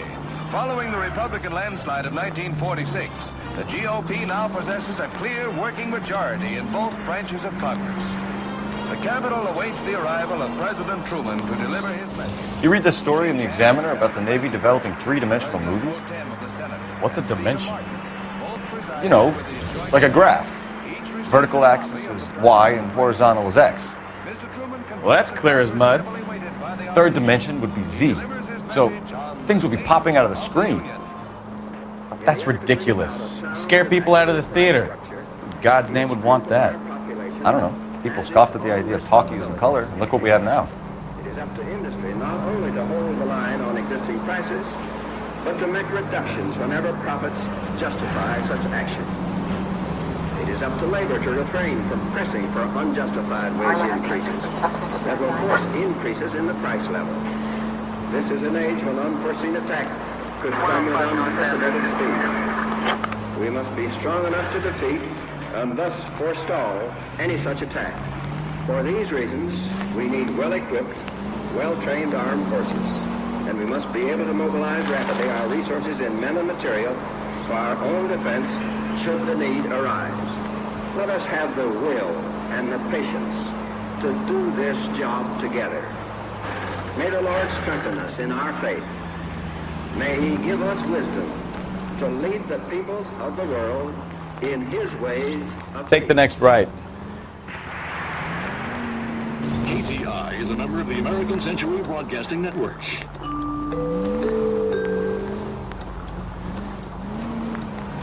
You hear him in musical films, and now you hear him on KTI.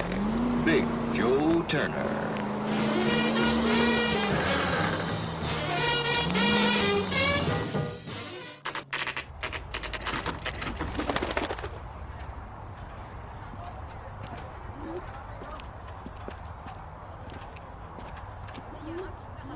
Okay, let's see what Gabriel has to say for himself. I just hope our Archangel hasn't already flown. What the hell is this guy doing?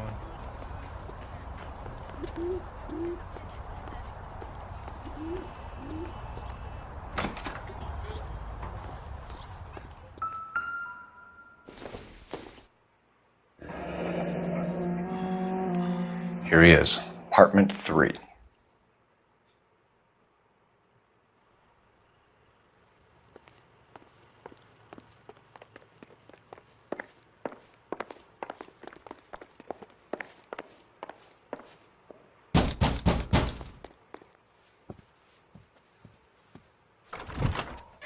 Yeah. LAPD, ma'am. We're looking for Gabriel Delgado. Gabriel? We're from the police. Policia, you understand? Yes, I understand. Could you come inside? What is your name? Ana Rodriguez. Is Gabriel Delgado here, Ms. Rodriguez? No. What do you want with Gabriel? Is he in trouble? Stay where you are, Ms. Rodriguez. We need to take a look around. But he is not here. I have told you. Check out the surrounds. I'll stay with the broad.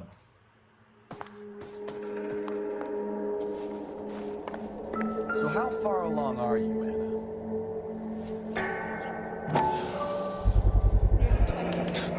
Souvenirs are a dumb move. Right. So how's it gonna be when you go into labor and he's not around? You are wrong about Gabriel. He will be a good father. Already he works hard to provide for us. Unless you help us here, Anna, your little one won't be seeing Papa for a very long time. Difficult to tell whether it's the suspect vehicle from the scene. Certainly Gabriel's pride and joy.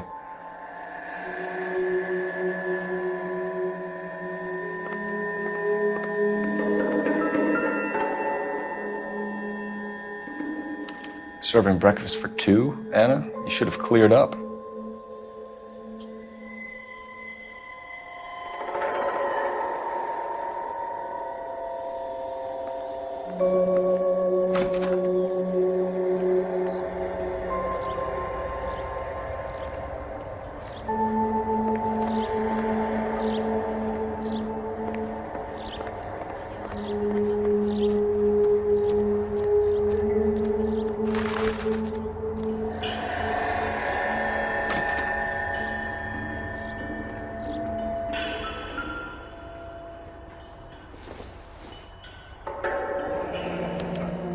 Diplomatic license plates.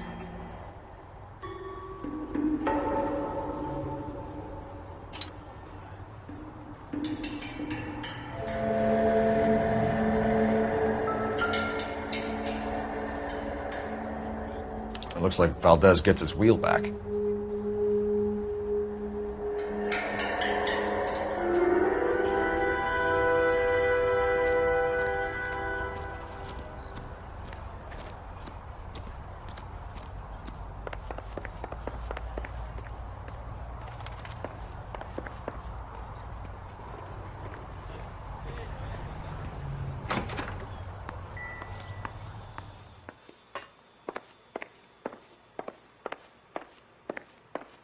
You're in serious trouble, Miss Rodriguez. But Gabriel is not here. I have done nothing wrong.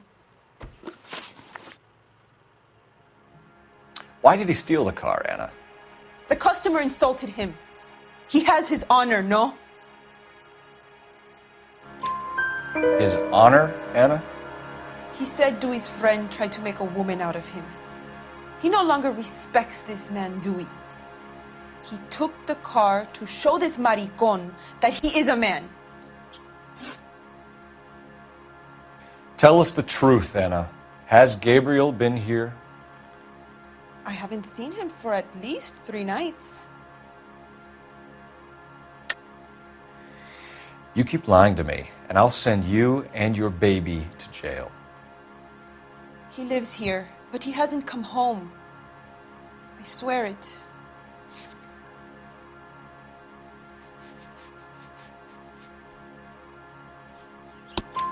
Enough, Anna. There are signs all over this place that he's been back. He was here last night. I have never seen him so angry. He went out to his shed and put some things in it. I don't know what, and I don't want to know. I love him.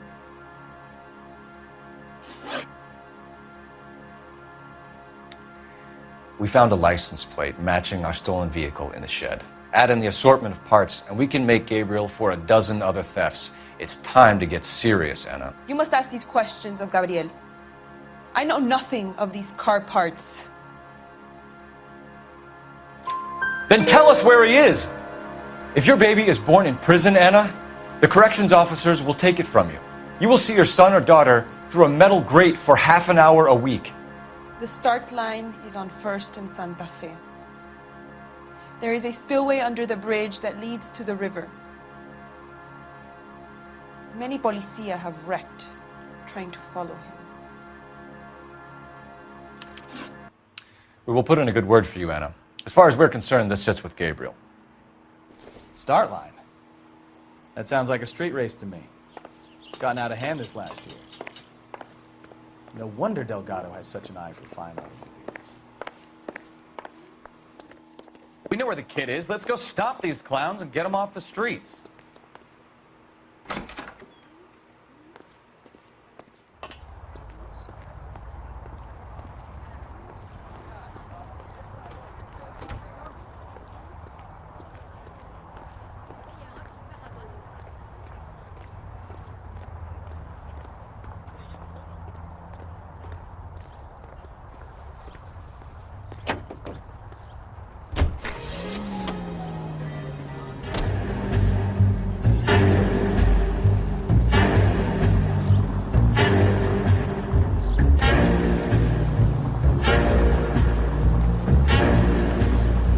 What kind of man leaves his pregnant girlfriend at home while he goes off to play cards? Pregnant girlfriends aren't always a barrel of laughs.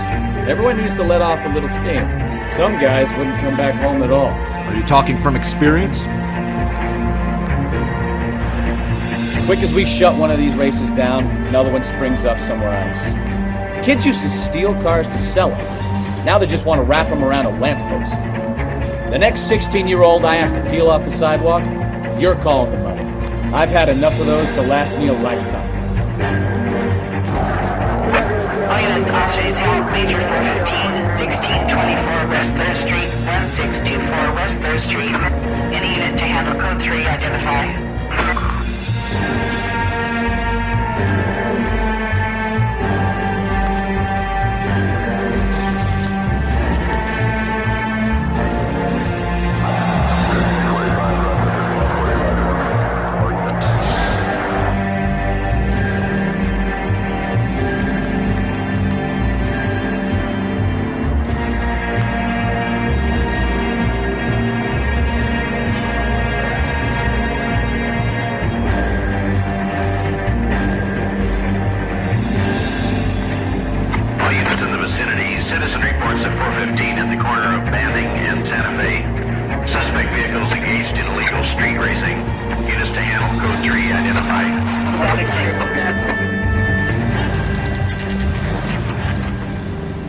red Ford. That's Delgado right there.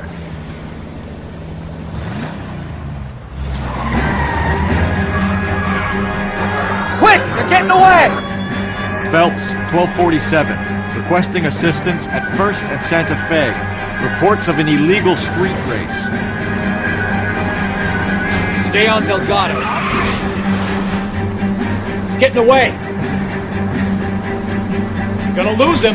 I'm gonna fight!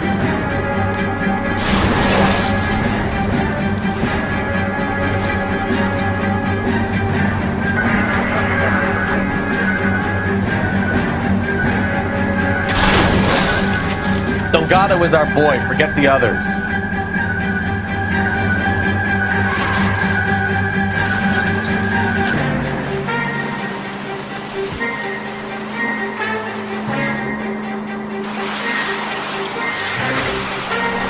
Step on it, Phelps. Take him out. Lay into his wheel arches. Come on.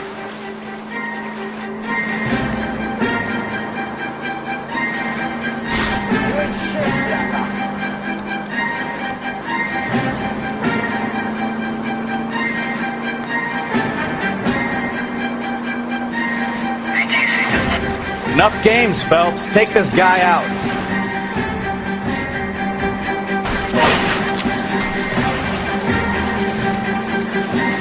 God damn it, Cole. Hold it steady.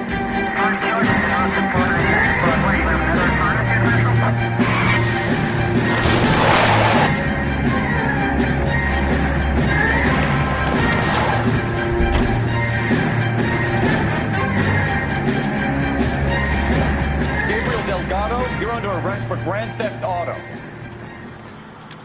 Fuck you, puto! You should speak to the maricon. Valdez, I showed him. Now who's the man? I should have burned his fucking car.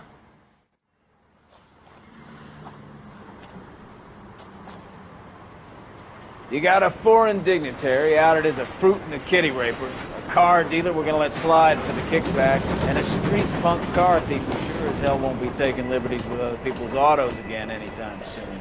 That, Detective Phelps, is not a bad haul. You keep your chin low and your hands high, and you keep bringing me clearances just like that one.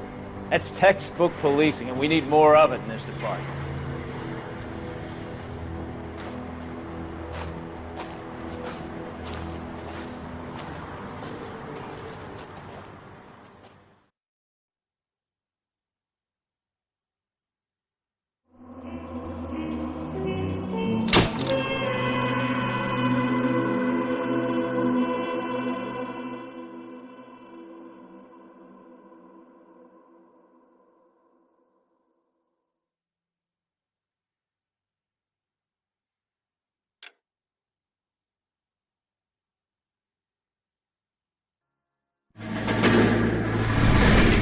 You have any plans for weekend Liberty, Jack? My sisters have been working in Los Angeles in a bomber factory. They're coming down to visit. I'm meeting them at the station at 6. Good for you, Jack. Are they cute? They're my sisters, Hank. Attention! Final inspection before Liberty.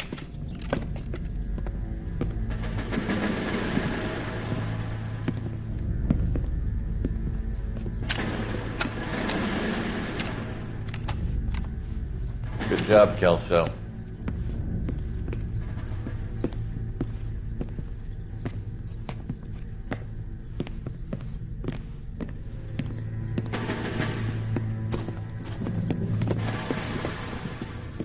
Are we going somewhere, gentlemen? Full inspection. It had better be exceptional if any of you want liberty this weekend. Kelso, this carbine. The bore is dirty. No, it isn't. Are you arguing with me, Kelso? Do what you need to do, Sergeant. You know the bore is immaculate. Weekend liberty canceled. 2-day field drill. Clean this rifle. No. Do you know the penalty for insubordination, Kelso? Jack, don't do it. Forget him, Hank. He doesn't have what it takes. Are you two finished? Are you going to clean this rifle? No, Sergeant. Cole is right. I'm going to stop playing games and join a rifle company and fight the real enemy.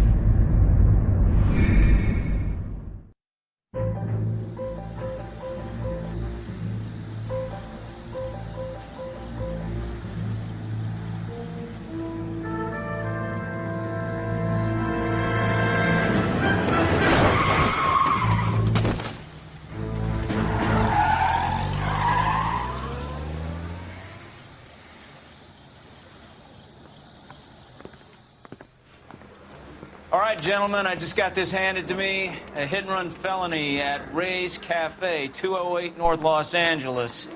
Got a patrolman on site. The coroner's on his way. Get down there, see if you can find any witnesses who can put a make on the car.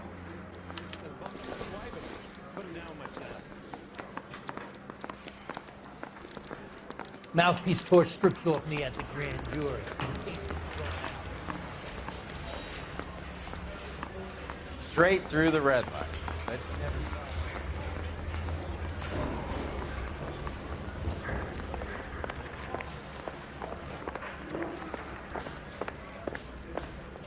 That's our cop.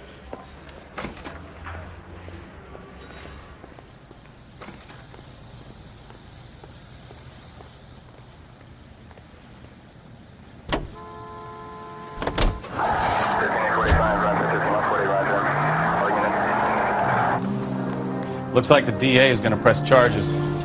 Anna Rodriguez might do time. I'll speak to the DA. She suffered enough. I don't know, Cole. She's an easy make, and the DA likes convictions. I'll convince him to let it go. How do you do that? I'll give him something better.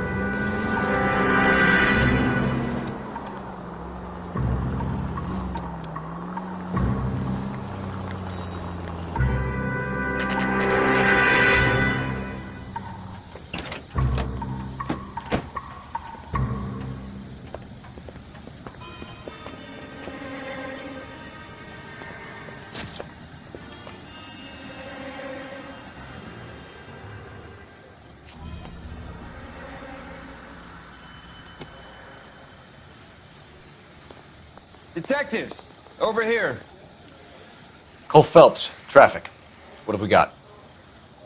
Thick as a white male, named Lester Patterson, walked out of the bar and into the street. Car hit over there, and he ended up here, dead on impact by the look of it. Have you canvassed the area? The only one with anything useful to contribute is the young lady over there. She lives above the bar, name is Shannon Perry. No, it's not a stage name. 24 years old, she left Kansas to follow the yellow brick road. Is that so? We'll take a formal statement later. Right now, we're going to take a look around.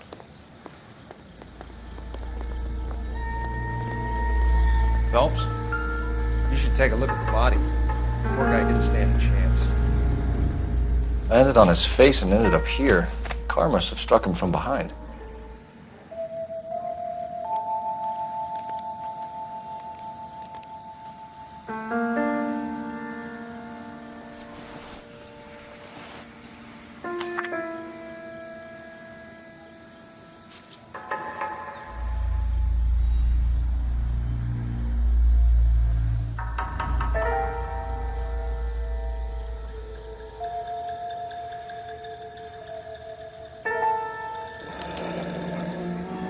Patterson has life insurance.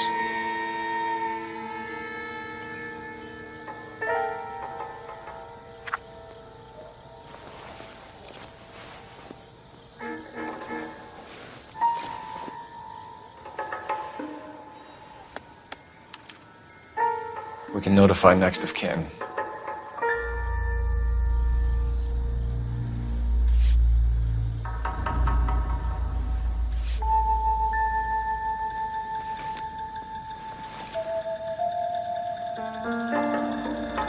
What have you got on the victim?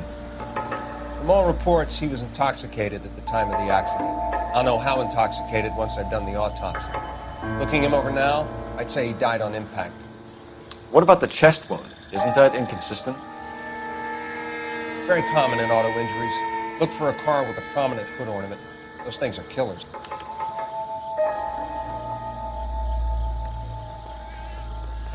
Careful where you're stepping, Phelps. I don't come down to the station house and tap dance on your desk. Body traveled a good 20 feet.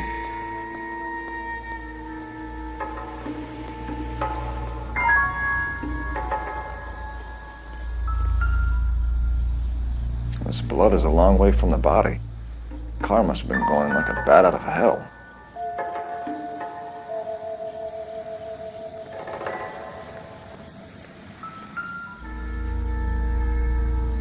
So the driver managed to brake before the impact.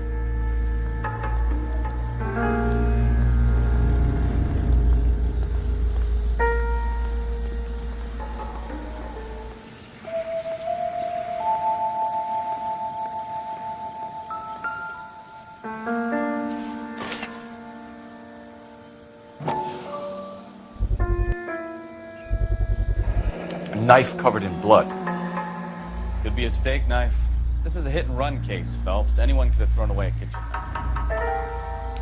In any case, we'll want tech services to scrub the alleyway before they bag the knife.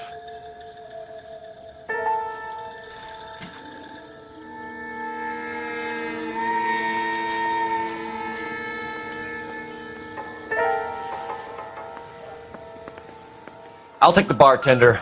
You work the rest of the room.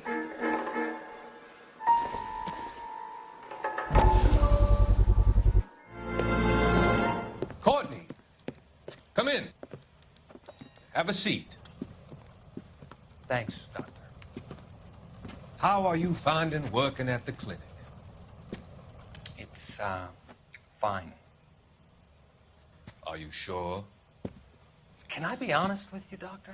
I would hope so, Courtney. I was hoping that the therapy would be more beneficial. Treatment can, unfortunately, be very long-term. So many of the patients here are addicts, Doctor. Many of them have been for years, Courtney. In the past, these people were condemned to sanatoriums. If we can reveal the root of the problem, then we have a chance to help them. And until then, they stay sedated? Do I detect a hint of reproach, Courtney? I was expecting more, Doctor. I'm sorry. I don't mean to criticize. Part of being a physician, Courtney, is learning to be patient. How is it possible to keep so many of them on their medications, Doctor? Many of their addictions are illegal. Oh, many things in life are gray, Courtney. What may on the surface appear to be illegal is actually of benefit to society at large.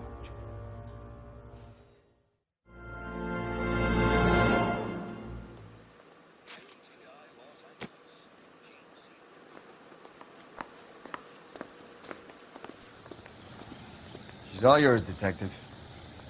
Miss Perry? Yes? I'm Detective Phelps. This is my partner, Detective Bukowski.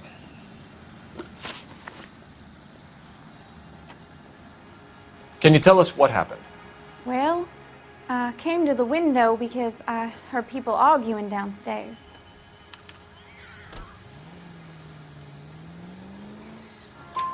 Then what happened?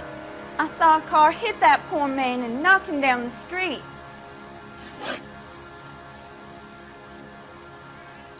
What kind of car was it? A dark red Lincoln Continental. Did you see the license plate? Only the first three letters, I'm afraid.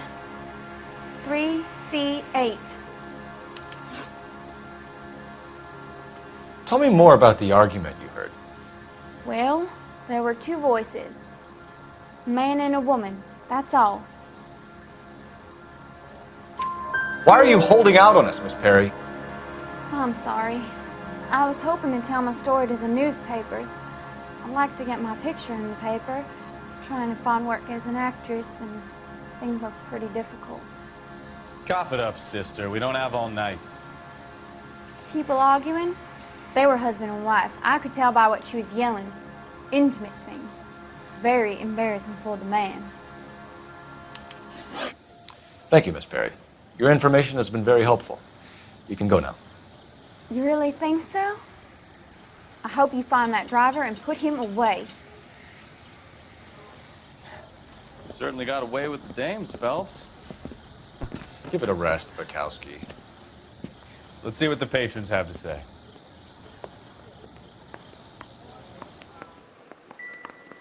I'm Detective Phelps of the LAPD. How can I help, Detective? Your name would be a good start. Dudley Lynch. Hired help. I run the place when the owner ain't around. Where is the owner? He stepped out. Somebody had to take Lorna, Mrs. Patterson, home. What can you tell me about the accident? Not a lot. It was busy in here, and all I heard was the impact. So what was he doing outside? It's against licensing regulations to drink on the sidewalk. Esther and Lorna were having a fight. The owner made him take it outside. It was pretty ugly. Do you know the victim? Yeah. Lester Patterson. He's a regular here, or he was. Not one of your favorite customers? Lester was special, but not my kind of special. Was Lester drinking alone? No. He came here with his wife. She didn't seem too interested in the booze, though. A witness overheard an argument. Lester and Lorna. There's nothing like airing your dirty laundry in public, is there?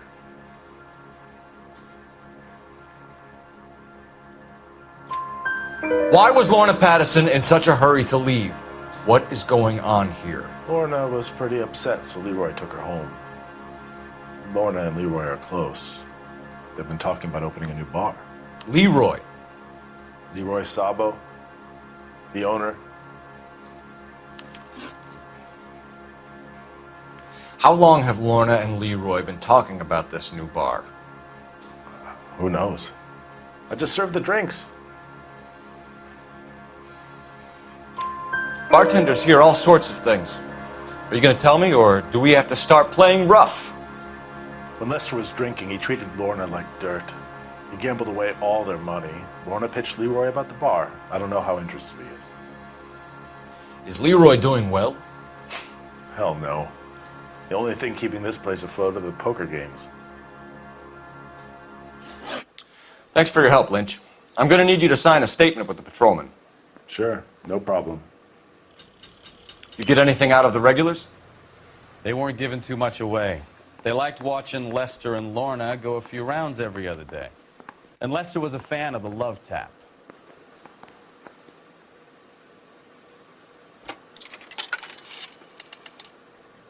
Operator, message for KGPL. Putting you through now. Phelps, badge 1247. How could I help, Detective? I need to run a partial license plate, 3 Charles 8. Cross-check possible Lincoln owners. Suspect vehicle is a red Lincoln Continental. Just a moment, Detective. Only one possible make on that license. Registered to a William Shelton, 738 West Temple Street. Thanks. Looks like we caught a break on this one.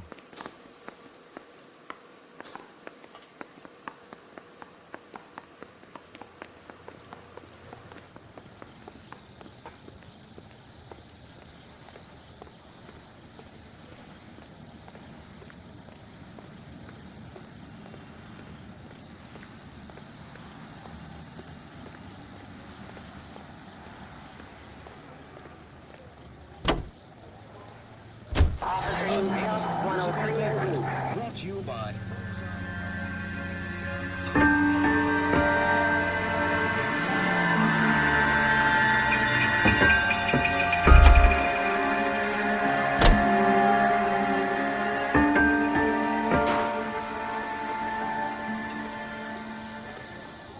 You coming, Stefan? Not right now. You catch all the good.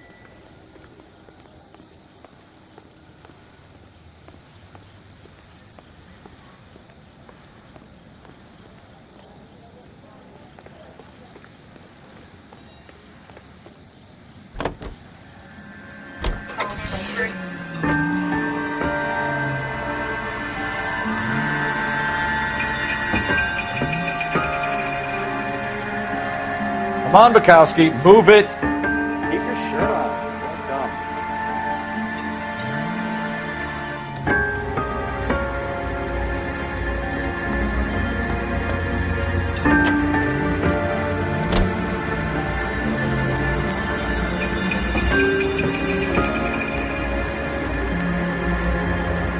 So the wife was there when it happened, but then left the scene. You're right. That's pretty unusual behavior. She could be in shock. I saw some people do some strange things in the war. Maybe she doesn't give a fuck. According to the patrons, her old man was a piece of work. You don't think... Phelps, the guy was run over. So it worked out well for this broad. So what? Maybe she deserved to catch a break. Who knows? Any in the vicinity, see the man at 211 just occurred. 3rd Neal Street. Stand by for further unit to handle code 3 identified.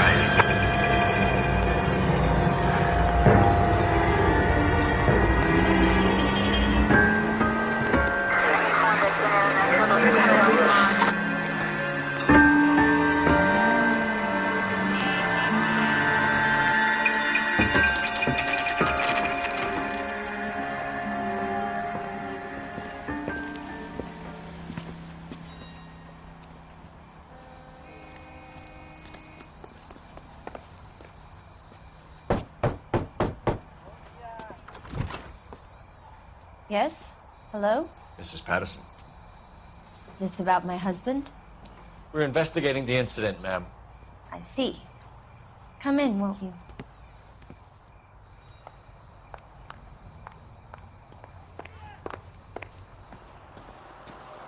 Can you tell me what happened? What's to tell? He got hit by a car and now he's dead. You don't appear to be too upset about the fact. Lester and I met on a furlough in '44.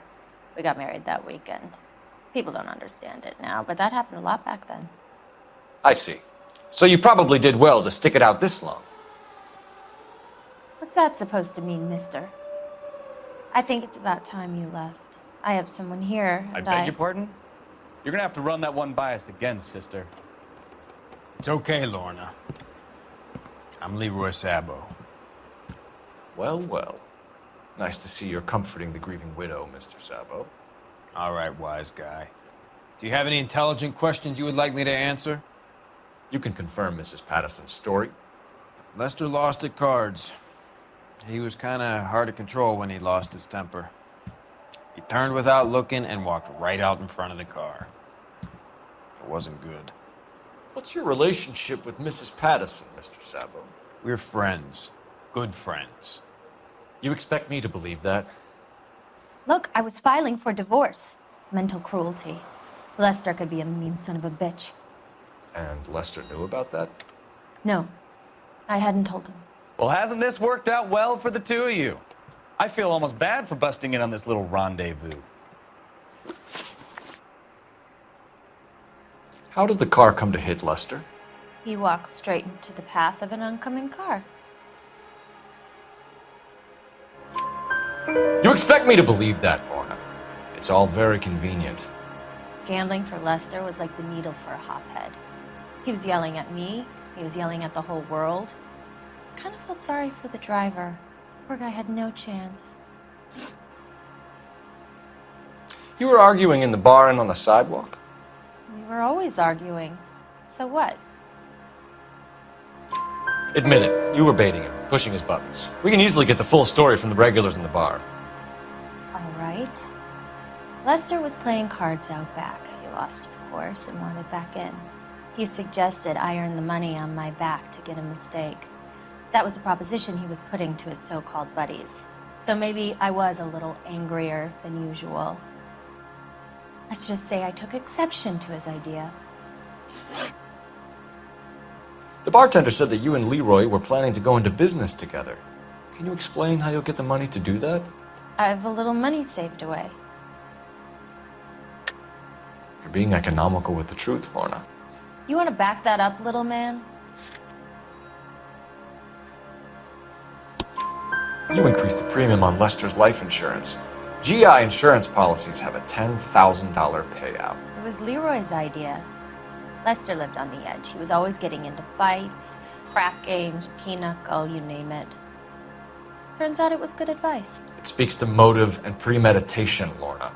You're forgetting the hit and run detective. You and Mr. Sabo have an interesting day. I'm sure we will, officer. Now, if you could both just leave. We're leaving, ma'am. Sorry for your loss. I can see what a tough time you're having with all this.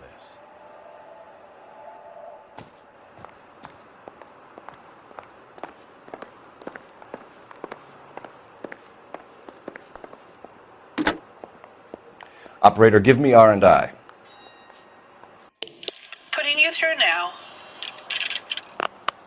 Phelps, badge 1247. Are there any messages for me? Just one, detective, from the coroner.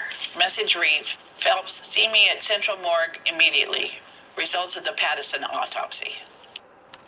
Thank you.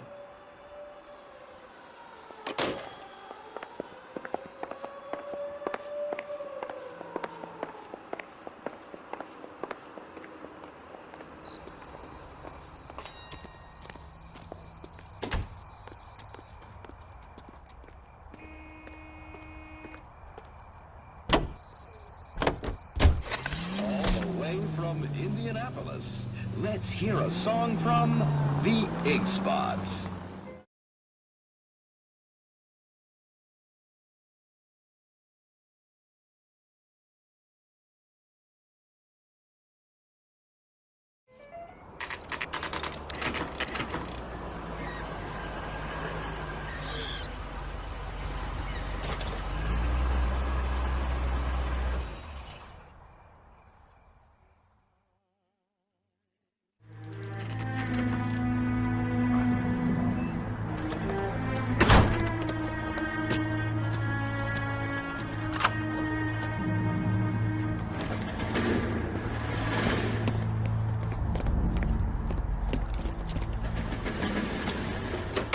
That's the son of a bitch right there.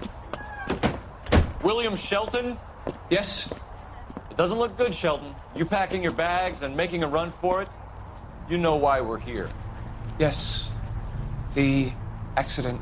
We've got witnesses who can put this car at the scene, not to mention the physical damage.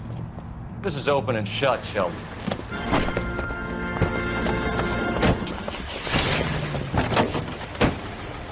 That coward thinks he can run from everything.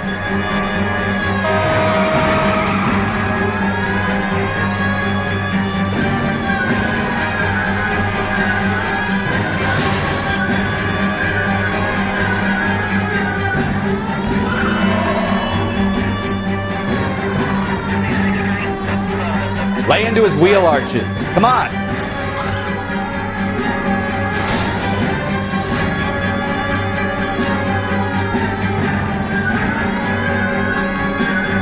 Enough games, Phelps. Take this guy out.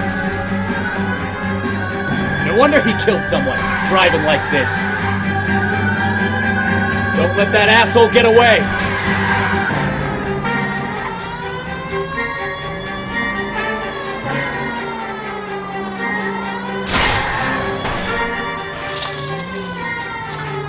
All right, I give up. That's it. Cuff him and we're done. Put your hands where I can see them. How does a vehicular manslaughter rap sound, Shelton? I hit him. I admit it. I just panicked, but it wasn't my fault. What do you mean? The guy jumped right out in front of me. He came out of nowhere. There's nothing I could do about it. Why didn't you stop? I've had accidents before. That's it. We're done here. The DA is gonna love you. They weren't all my fault. I'm a surveyor. I need my license for my job. There were people around. A woman and a man were standing right next to him. I thought they could get him to a hospital. I'm telling you, it's not my fault. The guy is dead, Shelton. You can't be serious. William Shelton, you're coming downtown. We need to talk about a manslaughter charge.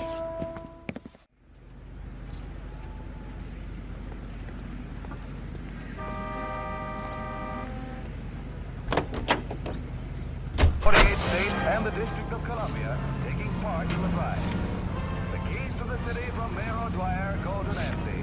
Give to the March of Dimes. KTI is a member of the American Century Broadcasting Network.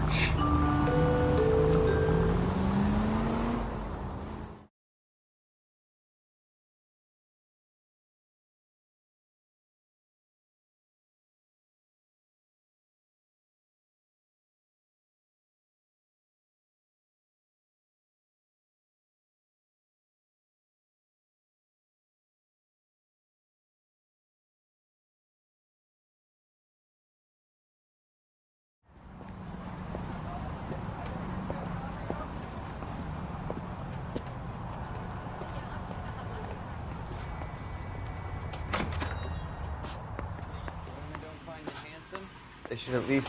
We can put the driver in front of a judge in less than a week. You'd be making a big mistake.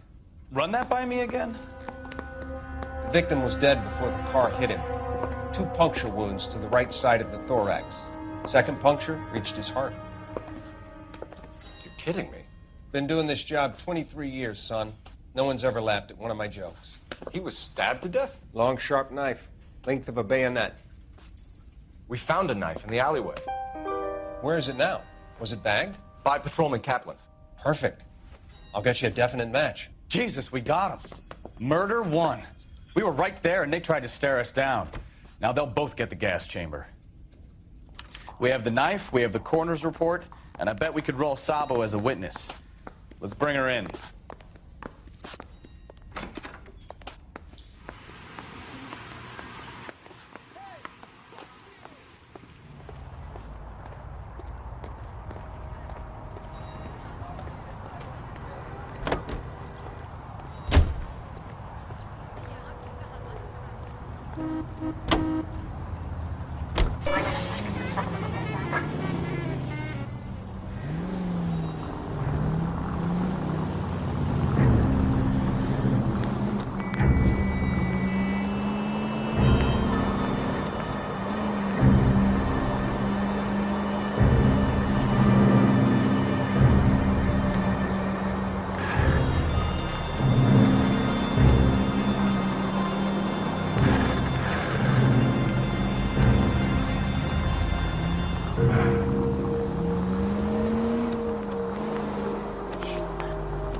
Careful!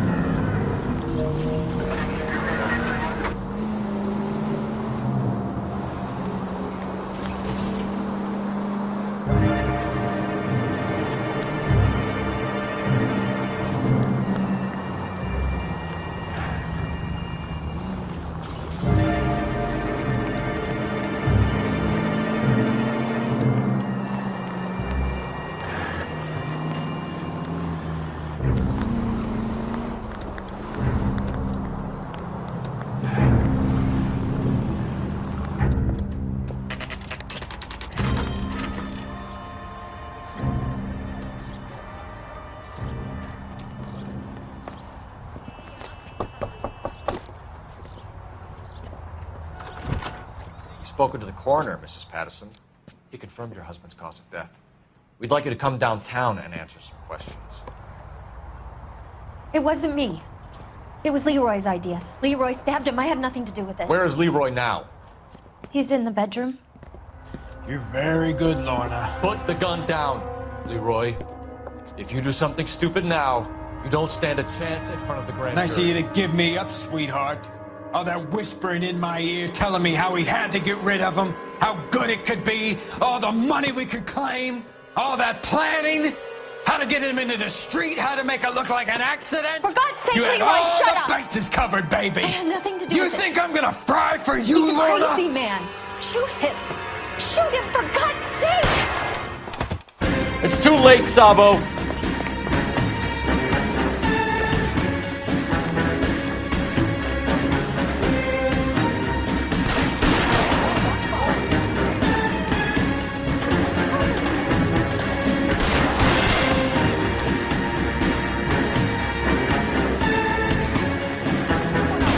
Sabo, stop or I will shoot!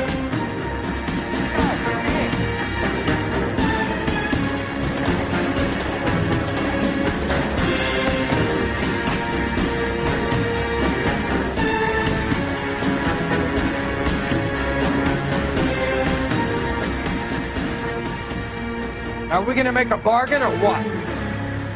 Put the weapon down, now!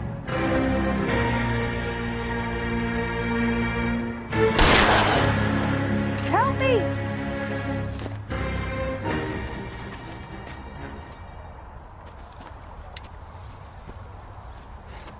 You look spooked, Phelps. I thought you'd been under fire before. It never gets any easier, Bukowski.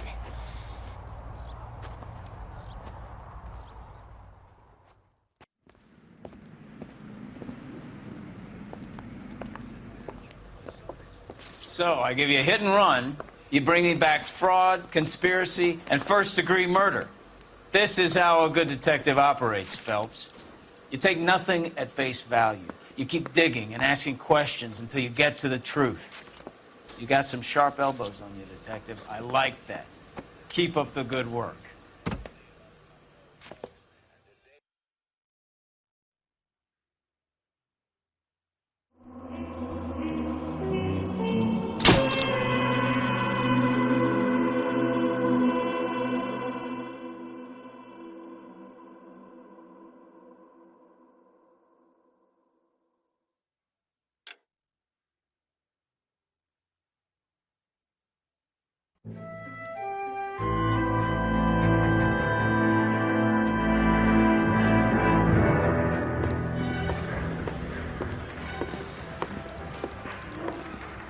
Phelps, Bukowski. B-Cop says he located a green Kaiser Fraser from the hot sheet. Address is 6 West 2nd Street. Get over there, see what you can find out. Go on. Sorry to inconvenience you. We're on it, Captain.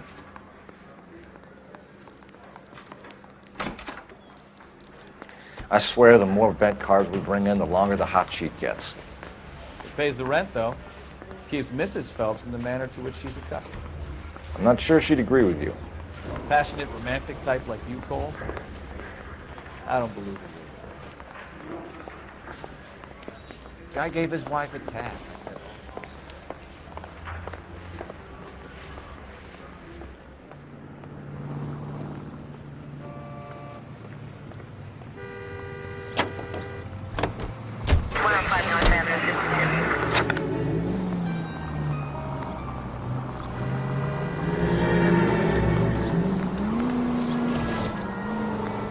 They're calling her the Dahlia now.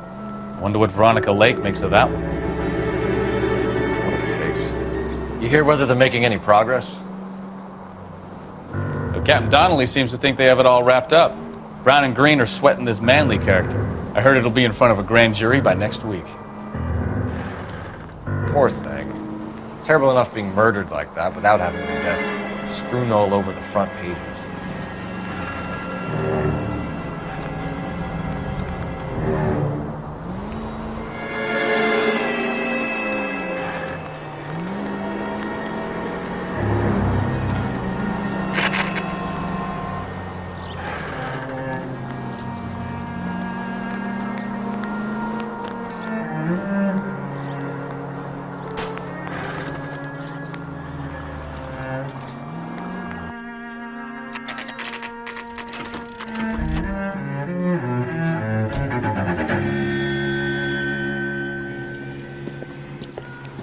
That's the car, Cole. Just pulling out of the drive.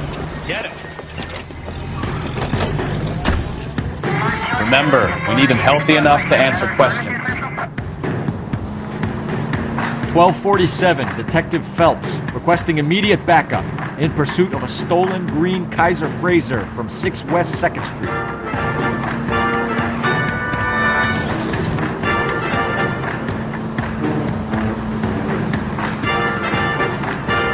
Enough games, Phelps. Take this guy out.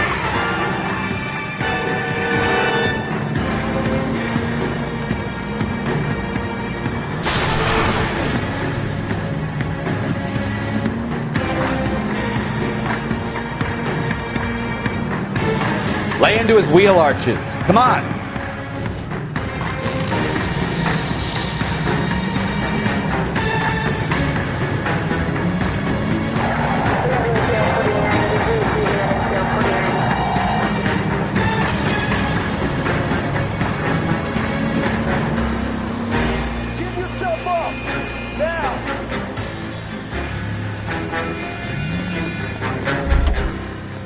All right. Maybe I was a couple miles over the speed limit. Show me your hands! I'll call it in. Why did you run from us? I saw a big car in my rearview mirror with 2 tough guys bearing down on me. What would you do? What's your name? Cliff Harrison. You're under arrest. For what? What are you talking about? Nice try. I'm talking about the car being stolen. You're out of your mind. I bought the car, and I've got the paperwork to prove it.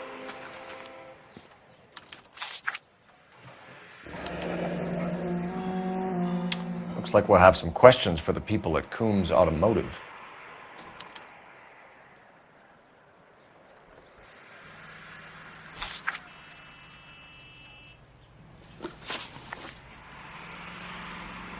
You purchased this car from Coombs Automotive Company? Yeah, that's right. And the ownership papers? From the same place.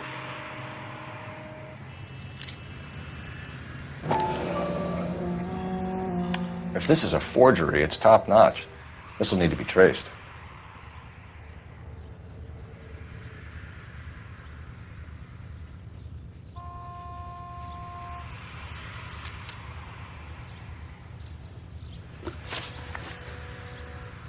You have a criminal record, Mr. Harrison? No, nothing like that. You better give us something, Cliff, or we're gonna make this hard on you. I didn't steal the car. I ran because I've got some wacky backy in the glove compartment. How much, Cliff? 1 reefer. We'll let it slide. You're in enough trouble. Who did you deal with at Coombs Automotive? The owner, Richard Coombs. And he made out the bill of sale personally? Of course he did. He kept a facsimile for his records. Check with him. We're going to get to the bottom of this, Harrison. Until we do, you're going downtown. You gotta be kidding me. I'm getting arrested for buying a goddamn car? If everything is legit, Harrison, you'll be out soon. Until then, if I were you, I'd keep my mouth shut. Bag his possessions as evidence and have him arraigned for grand theft auto. Right, Detective. Do you know who my father is? We need to get to Coombs Auto and check out Harrison's story. You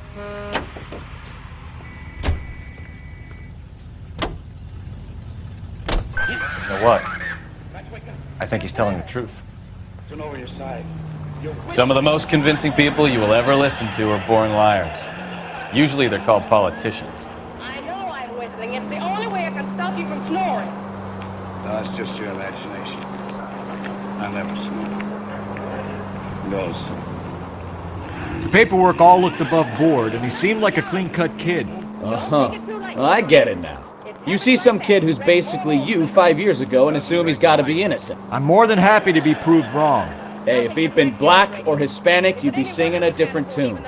You spout all this communist crap about treating everybody the same, but it only works one way. I'm not sure that's communism, Stefan. Oh, God, please. Not another history lesson from the man who single-handedly won the war. Are you finished? Yes. I feel much better now. We'll shake down the car dealer and take it from there. Unless his daddy plays golf with yours, of course. In which case, we'll give him a firm gentleman's handshake and be on our way. See? I knew you weren't finished. What do I get for it? Nothing.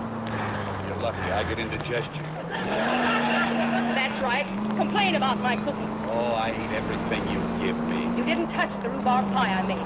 But it didn't look good. 2 feet long. Well, I couldn't get any shorter rhubarb. I hate rhubarb anyway. I hate all desserts, and you know it. Why don't you quit wasting your time making them? The minute I stop making desserts, you'll start asking for them.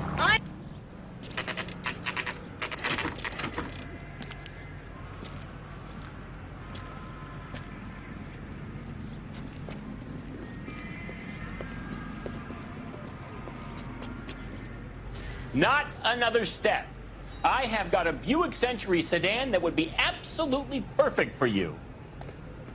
Detective Phelps, LAPD, are you the owner? That's right. Richard Coombs at your service. You looking to trade in a black and white, boys?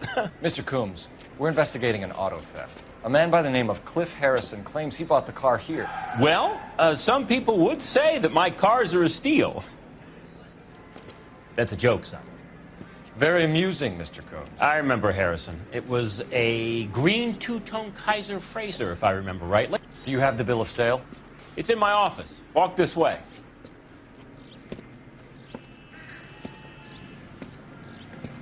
That's a joke too, son. Phelps, you mind if I shoot this guy? He's getting on my nerves.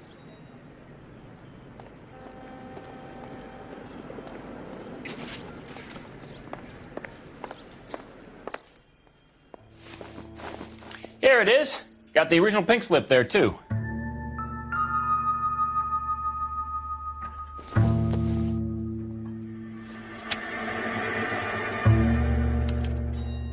Gene Archer, 146 North Fremont Avenue.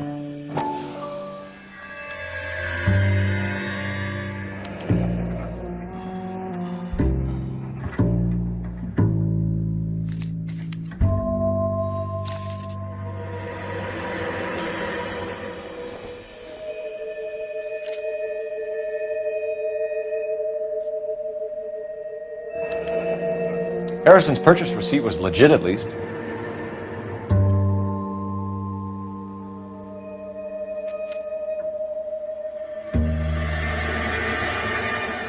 We have a couple of questions. All right, fellas. Shoot. Can you tell us how you came to buy the car? Girl just wandered in right off the street. Nothing unusual about the car. Not really my usual type of vehicle. The price was certainly right, though. Nice girl, but about as sharp as a bag of wet mice. Did you pay with check or cash? A check. She wanted it made out to cash, but I insisted. Man has to watch his cash flow. What name? I made it out to Gene Archer on the Bank of Arcadia.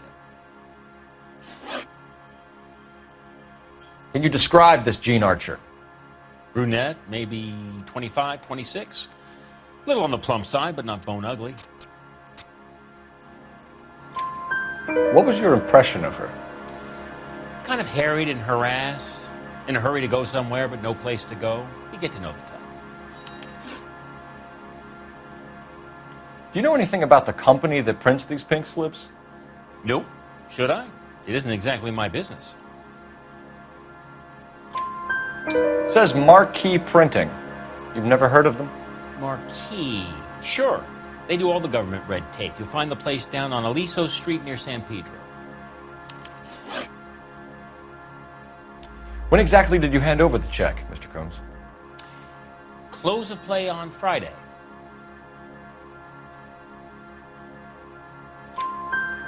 Why didn't you pay her cash? You knew the car was dirty. I had an inkling. When people are in a hurry for money, always pay by check, son. Gives you a couple days to back out. This was all above board. Yes, of course it was. Did this look legitimate to you, Coombs? I'm in used cars, son, not bearer bonds. In my business, you don't look a gift horse in the mouth. Now don't come on all high and mighty with me if you want my help. Thanks for your help, Mr. Coombs. We need to continue the investigation. Hope you sort out your problem with Mr. Harrison. Go easy on him, son. Boy's about as sharp as a bowling ball. He's built too low. The fastballs fly over his head. Let me shoot this guy, please. You have a pleasant day, Mr. Coombs.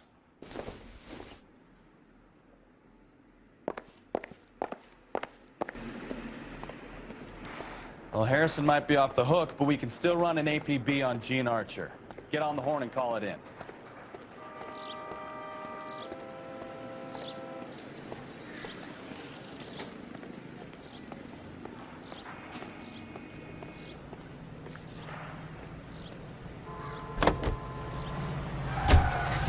$11K to KGPL. Request an APB on Gene Archer, age approximately 25, on suspicion of grand theft auto. KGPL to 11K, roger.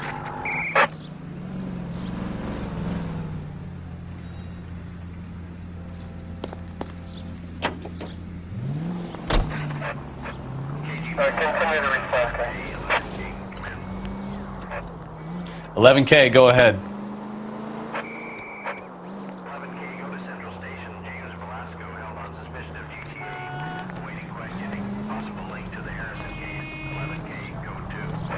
Roger that, KGPL. 11K out. Here's a chicken and egg question for you. Do you think you have to be an asshole to sell cars? Or that selling cars turns you into an asshole? You've got it in for everyone today, haven't you? I've always got it in for car salesmen. Doesn't matter what day it is. And why do they always think they're comedians when they're about as funny as a heart attack? Maybe the more annoying they are, the quicker you sign on the dotted line, just to get the hell out of there.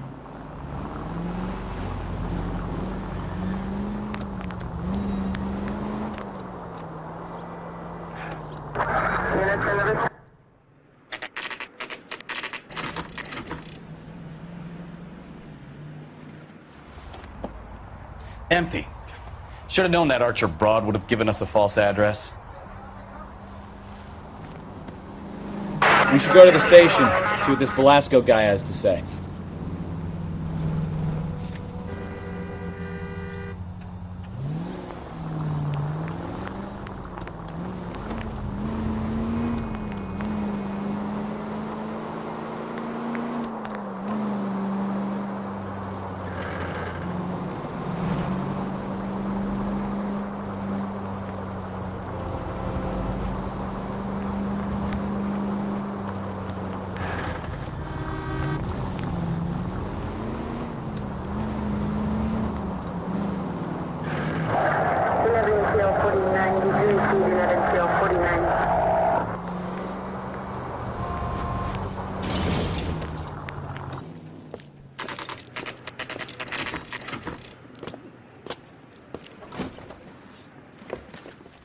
Detectives, Velasco is prepped and ready in 2. Another stolen car with legit papers. Thanks.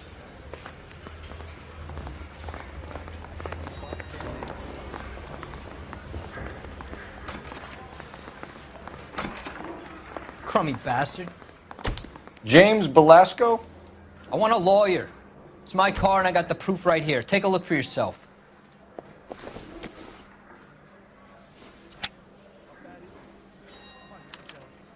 The paper is real enough, Velasco, but the car isn't yours.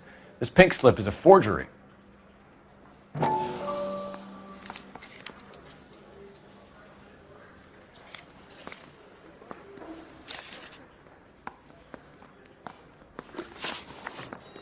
Where were you taking the car, James?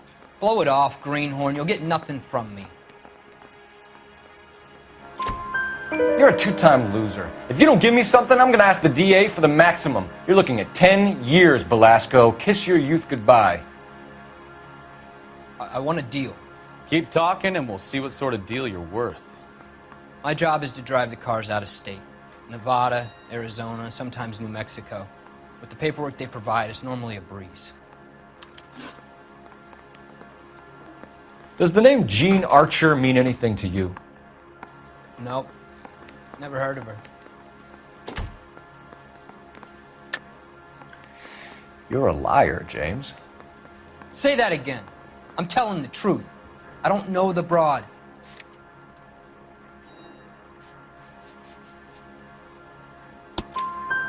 So that's why you both have the same address printed on your pink slips. She's a mule for these stolen vehicles, genius. Same as you. Jesus. All right, I know her. Stupidest broad I ever met. Always cooking up crazy schemes. I don't know why those guys use her. You happy now? What happens to the cars once they cross over the state lines? I don't know. I just deliver them. Give me something, Velasco, or I'll take you back to the cells and tell the whole station you're a child molester. How long do you think you'll last? Okay, I hear you. The cars get sold in Chicago or back east. Sometimes I bring back cars coming the other way. Where do you pick up the cars, Velasco? Warehouses. Mainly in East downtown. An address, Velasco. You want my help with the DA? Cough it up, now. A place on Industrial Street. I don't know the number. You're gonna help me out, right? Keep talking, kid. We'll see what we can do. All right, James. We're gonna check if this information is worth anything. And if it is, I need your help here, pal. If it is, then we'll know you're a man of your word, and so will the DA. You're Phelps, right? Yes, I am. Look, can we do this later? I'm in the middle of it. Ray Pinker. I'm with Technical Services. The pink slips are all real. Yes, we know that. There's only one company that prints them in California, the Marquee Printing Company. They've confirmed that the numbers are legitimate. You've checked them out? Sure. They're on Aliso Street, near the corner of San Pedro. The guy I spoke to was Lightfall. Gordon Lightfall. Here, I wrote it down. Thanks, Ray. This is a great lead. We'll get down there as soon as we can.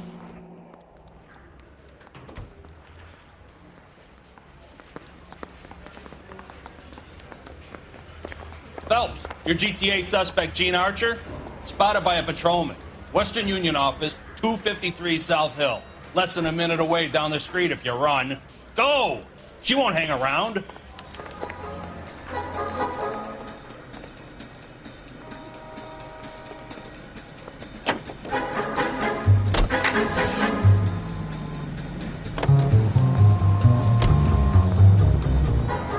Come on! We don't want to lose her!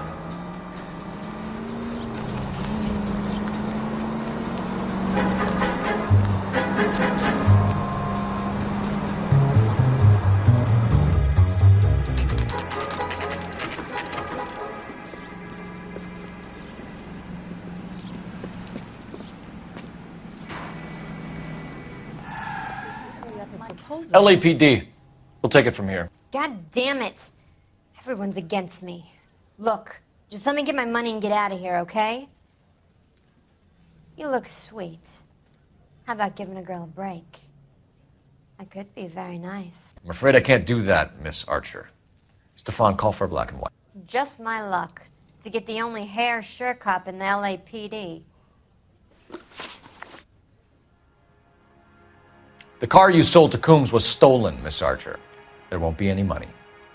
I handed over all the right paperwork when I sold it, Buster. Jean, you've blown open the whole operation because you were dumb enough to try to sell one of the cars. What do you think they're going to do to you? Give me something. I was just doing what they do. They paid me $50 to drive the car. I made $2 grand selling it. You made $0. And if they catch you, you're dead. Is that all your life's worth? Look, a girl needs things. I don't see you looking out for me. How long have you and Belasco been delivering cars? Who is James Belasco? You're lying. James Belasco. I don't remember mentioning his first name, Miss Archer. Oh, Well, I think you did, didn't you? Well, I'm sure of it. Anyway, I don't know him.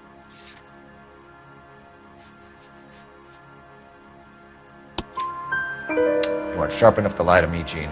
You and James Belasco share the same address on your pink slips. We have him in a cell. Okay, so I know the creep. The pink slips are real. The home addresses are always vacant lots. Bigelow is always boasting that the paperwork is legit and that if we stick to our stories... And don't try and sell the car? Yeah, that too.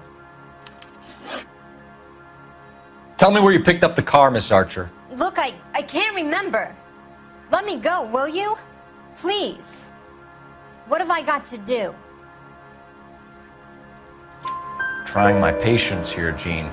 I'll have the reporters down here and have your picture in all the papers. You'll have nowhere to run. All right already. I get the message. I pick up the cars from a guy named Bigelow. 58 Industrial Street. Big warehouse full of goons. Now you've got what you want. Can I go? Please? No, you sure can. We've got a car waiting outside for you.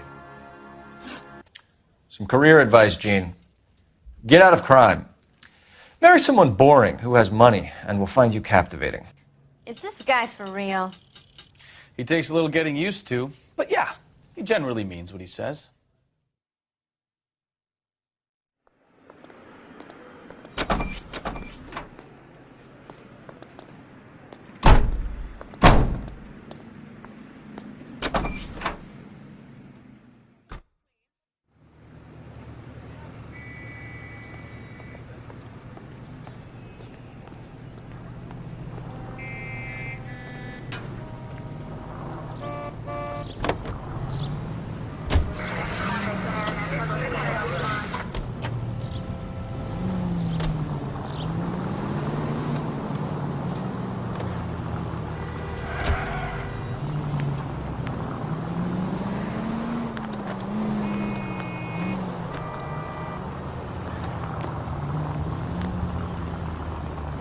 Friendly girl. Used to getting her own way. Little did she know her feminine charms were useless against the impenetrable Cole Phelps. She's not my type. And what is your type, Phelps? I'm married. I know that. But you're not blind or dead inside, are you? Wait. Scrap that second half of the question. I don't know. Blondes, I guess. Hallelujah! The man is human after all. Now we're getting somewhere. Yep, I'm with you on the blondes. Brunettes are fine too. And there's nothing wrong with a good redhead. But I draw the line at gray. You know what? I might have to lift that embargo soon in the interest of maintaining a free market. A man with high standards. The standards are only as high as the last glass of whiskey.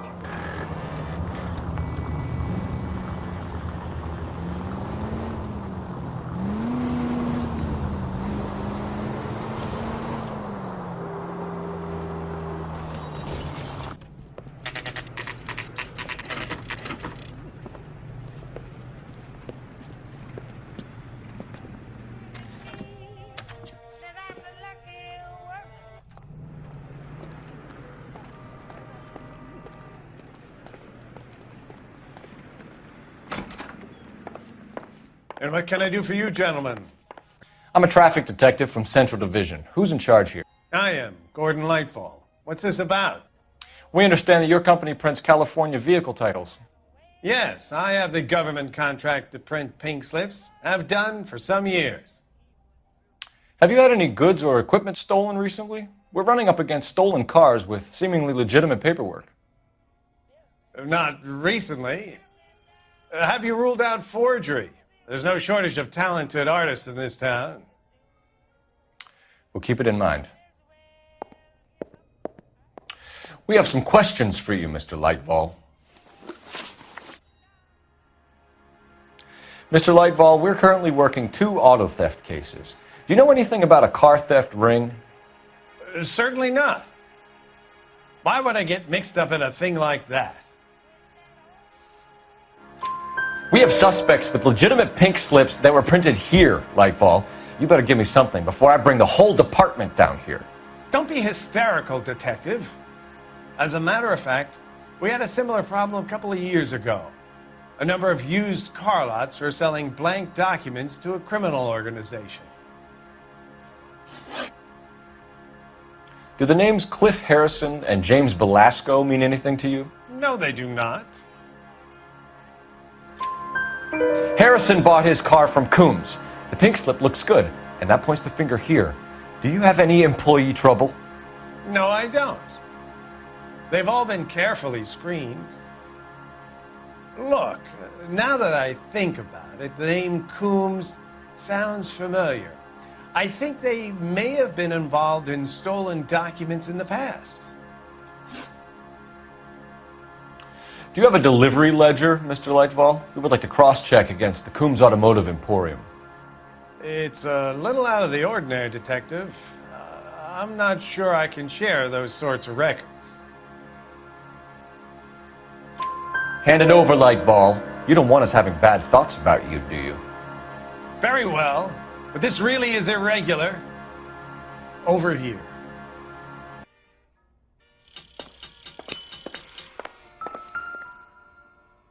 Look for patterns, recurring names, unusual addresses, anything out of the ordinary.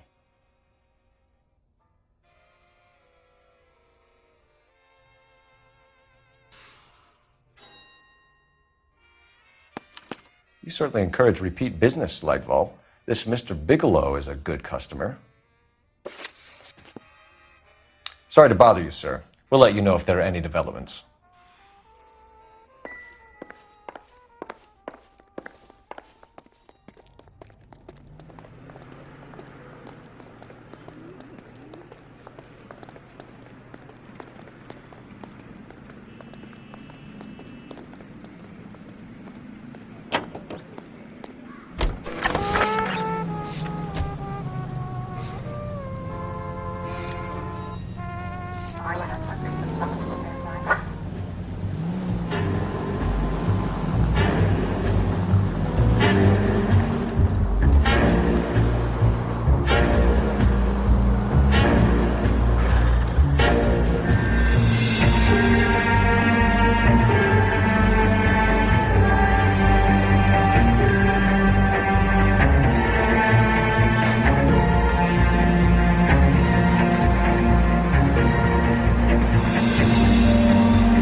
I thought you Marines were gung-ho, Cole. You have a 45, don't you ever want to use it? I'll take the back. Just give me a few seconds to get around there.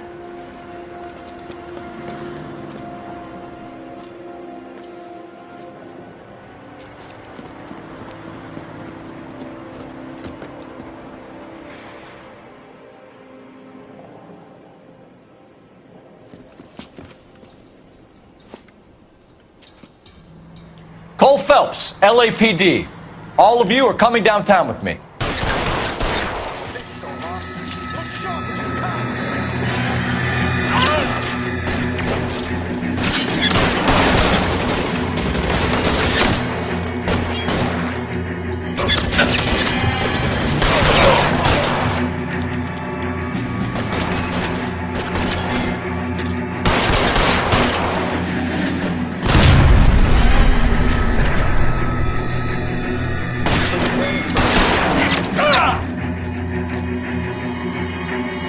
You're surrounded, and your buddies are dead.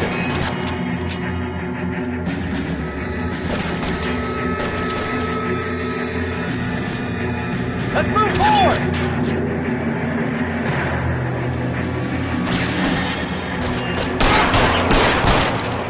Your boat is coming.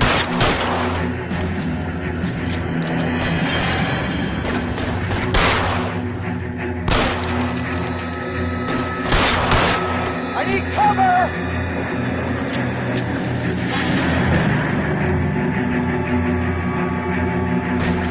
Walk out of here or go out the box. Your choice.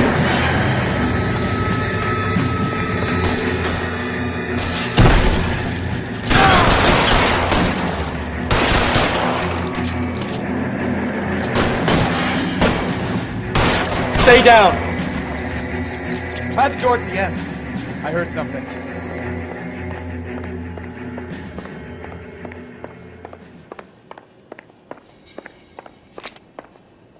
All right, don't shoot! Keep your hands up. Watch him, Bukowski. He doesn't move until I've tossed this place.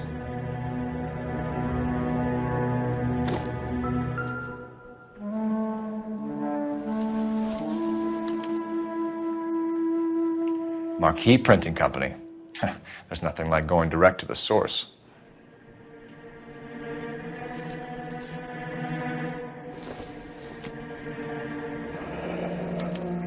Betting slip. Looks like Mr. Lightfall has been on a losing streak.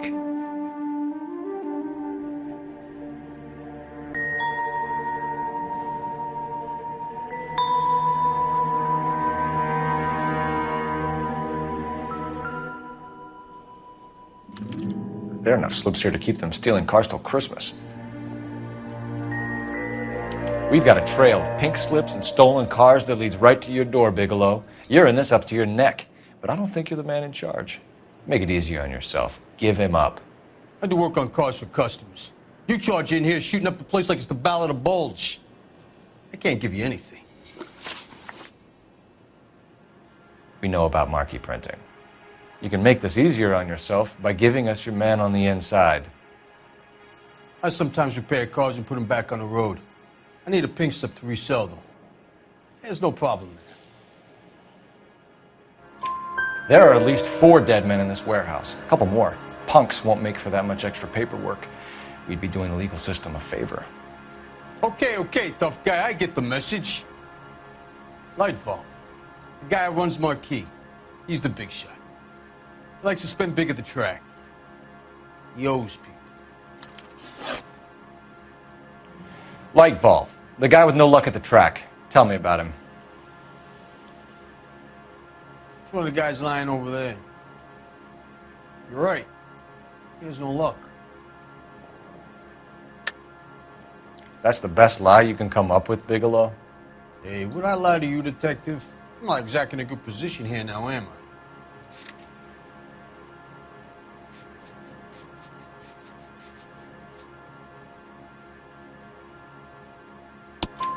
I?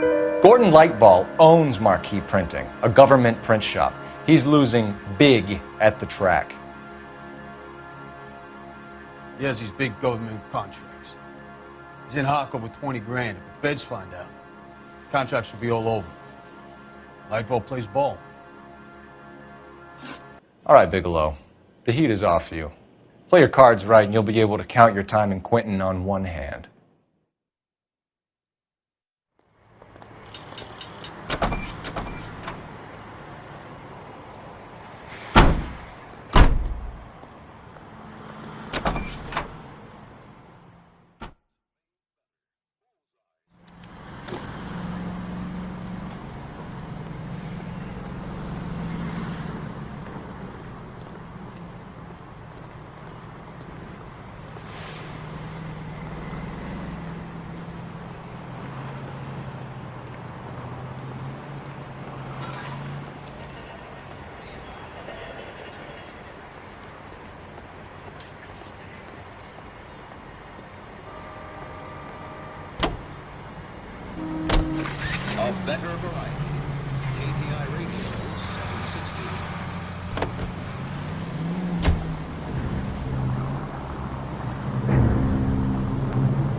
What a mess. Gonna take some cleaning up, that's for sure. I wish it hadn't gone that way.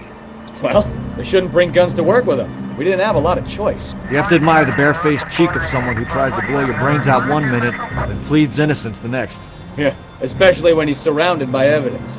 So guys like Bigelow spend so much time convincing themselves that they're not doing anything wrong, that they actually start to believe their own bullshit. They get sloppy. Bigelow, Lightval, all of them. If they hadn't, who knows how long they could have kept this racket going. Complacency or greed. It's always one of the two that brings them down. All units, officer needs help. Major 415, 1624 West 3rd Street, 1624 West 3rd Street. Any unit to handle code 3, identify.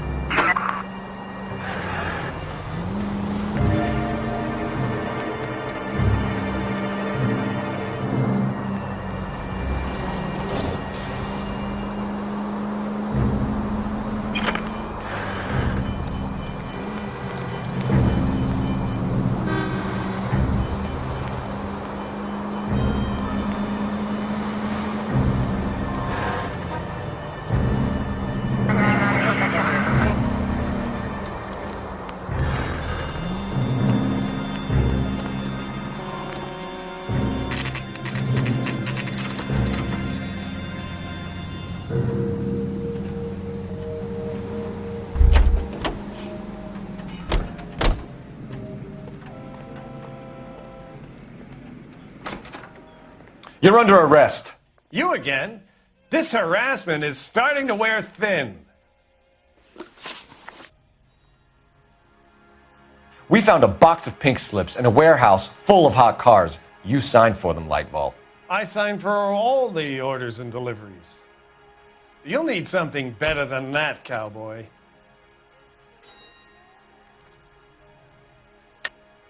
Save it, Lightval. We already have all we need to send you down. I've had enough of this. You either produce some shred of proof, or I call my attorney.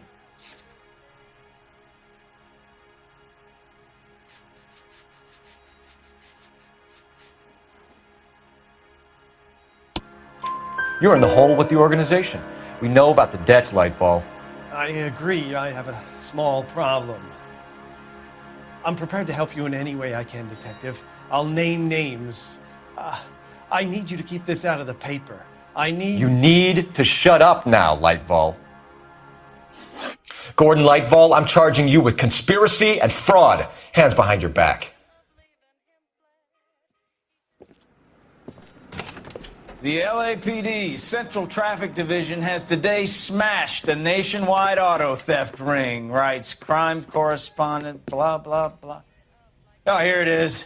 Traffic squad detectives confronted a large group of armed thugs. After an exchange of gunfire, more than a dozen dead criminals were removed from the scene. The LAPD sustained no casualties. Damn fine work, Phelps. Now get out there and nail some more bad guys, will you? I want to finish reading this.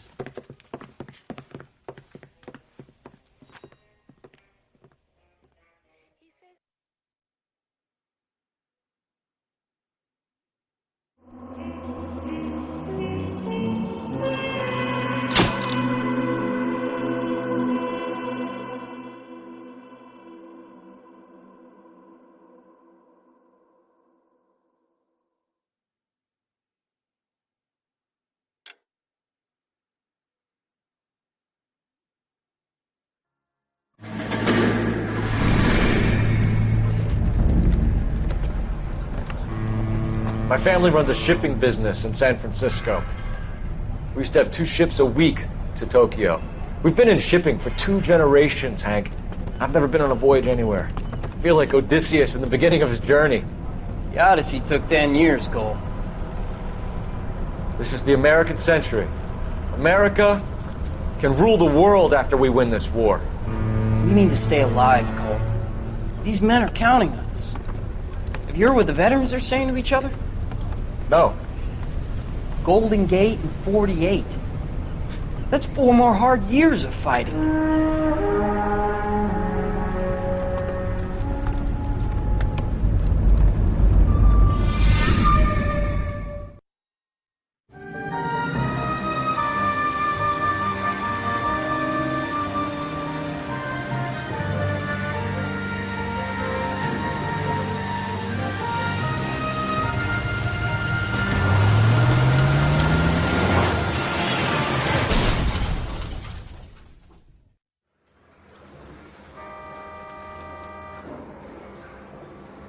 Phelps, Bukowski, you have a new case. 2 women, possible drink drive. How was that a case?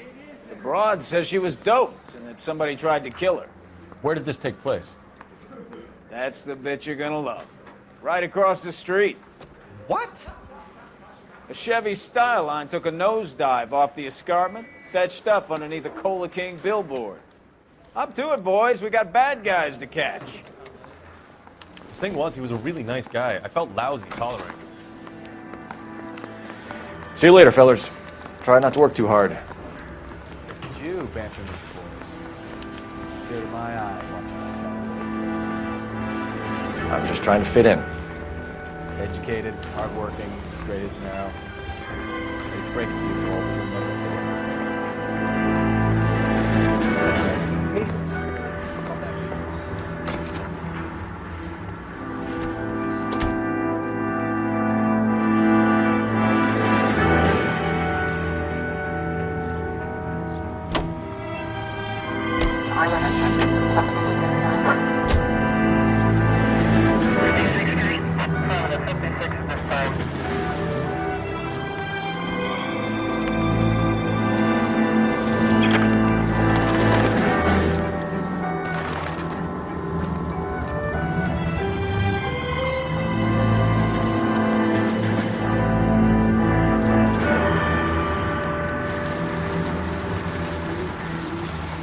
Stop just ahead.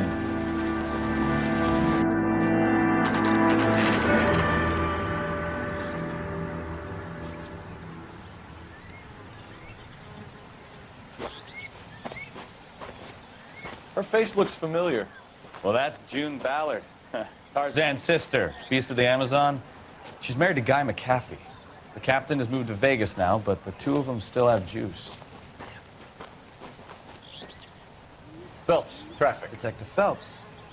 Hey, Bukowski. Long time no see. You could have called this in by megaphone, Enrique. Phelps, this is Enrique Gonzalez. Enrique was a pretty decent middleweight. What do we have, Gonzalez? Broad drives right through the empty lot and off the side of the escarpment. Her stories that a movie producer doped her and her friend and sent the car over the cliff. Was anyone hurt? Driver's beat up. Not too bad considering. If she hadn't hit that billboard, you'd be scraping both of them off the pavement. Passenger's a Jessica Hamilton. She's just a kid. She's pretty knocked around. Kid gonna be all right? I think so. They've taken her to central receiving. If you want to take a look around, stall the ambulance. Thanks. Do that. One more thing. Watch out for the driver. She cuts rough.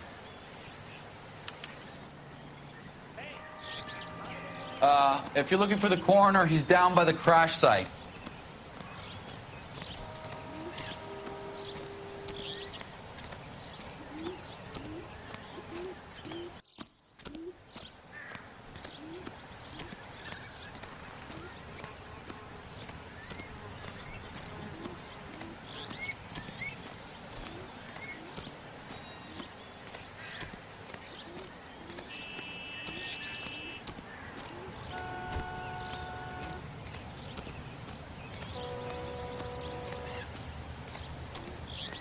You'll want to see this, Phelps. There, laid out on the trunk. And that isn't even the best part.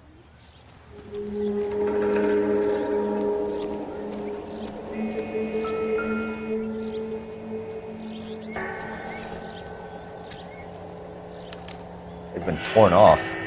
Where did you find them? They were stuffed in the young lady's handbag. I'll run a trace for semen when I get back to the lab.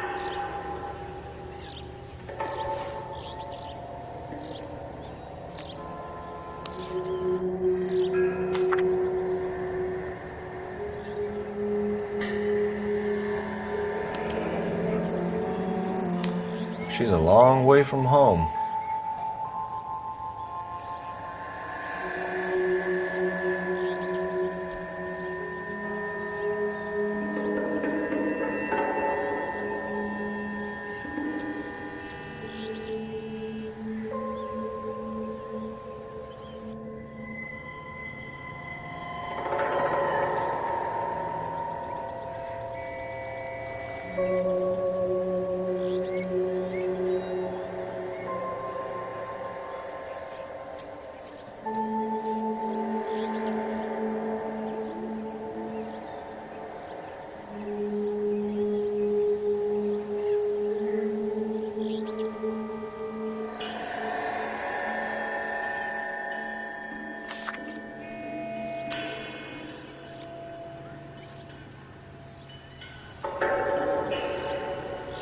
Drunk driver?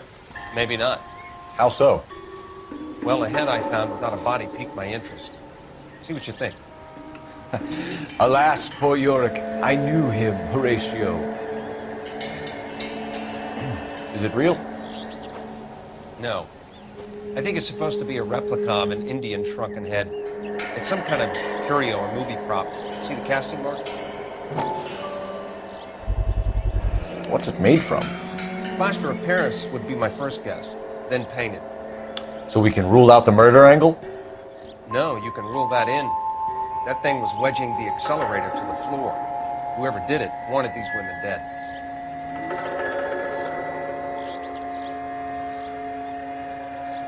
How does someone manage to tip their ride straight off a cliff? If the driver's in a fit state, we should ask.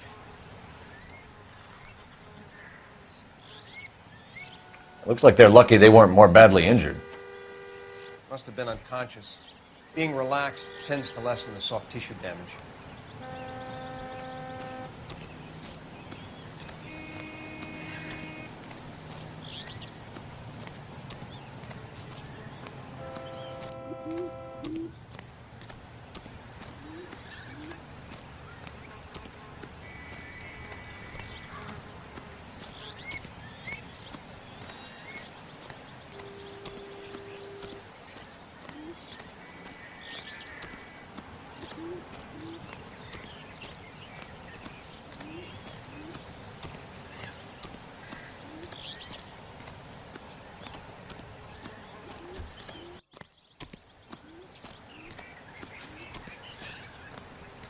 Mrs. McAfee, we would like to ask you a few questions, if that's okay. I prefer to use my maiden name, June Ballard. You might be familiar with some of my work. Can you tell us what happened here? You're kind of cute for a cop. Maybe a bit on the serious side. What about me, June? I'm a big fan of Beast You? of... I don't like. Keep out of this. We understand that you're still suffering from the effects of the accident, Mrs. McAfee. The officer says that you claimed that you were drugged. Who did this to you? That rat slipped a smoky fin. It's no wonder I feel so dopey. I can't remember. It's a serious offense to withhold information from the police during a criminal investigation, madam. I told you to call me June. You're making me feel like an old lady. And don't bother your handsome head about this. My husband will settle the score with Mark Bishop. What can you tell us about the passenger in your car? Jessica Hamilton. Poor Jessica. It's been a rough day for her. She's desperate to break into movies. What more can I say? I think you're lying, Mrs. McAfee. I think something happened to Jessica yesterday before the crash. I'm offended, Sunshine. Do you have any proof?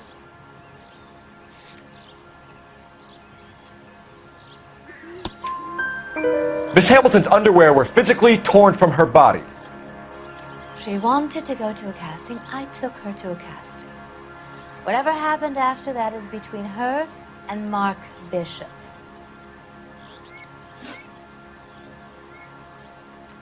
We found a shrunken head. It was used to tamper with your car.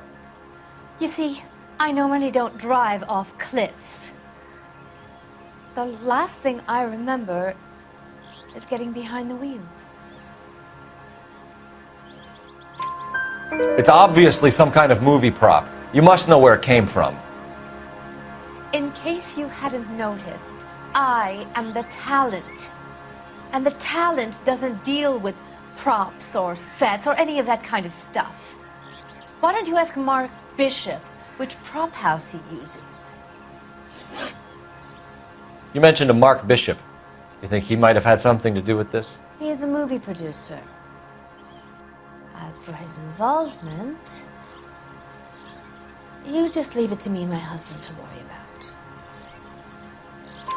I want to know what happened between you two that made him want to commit a double murder. Bishop offered me a part in his picture. Then he withdrew it. Fact is, we had a deal. I pressed him on it, and this is where I end up. Mrs. McAfee, I think it would be in everyone's best interest if you accompanied Patrolman Gonzalez back to the receiving hospital. I'm going to be okay. These guys can take me home after my lawyer and I have talked to the news hounds. Mrs. McAfee, you are still under the influence of narcotics, and you're likely to go into shock once the drugs wear off. And I thought you were a heel. It's nice of you to be concerned. I think we're good here. Let's go see what we can shake out of the kid.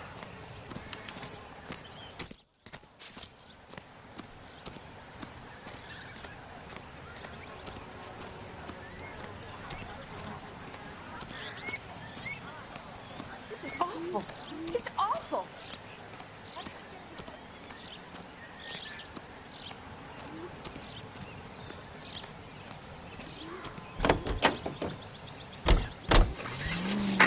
KGPL to car 11K, 11 King. The car crash victim has regained consciousness at Central Receiving Hospital. 11K Roger, en route.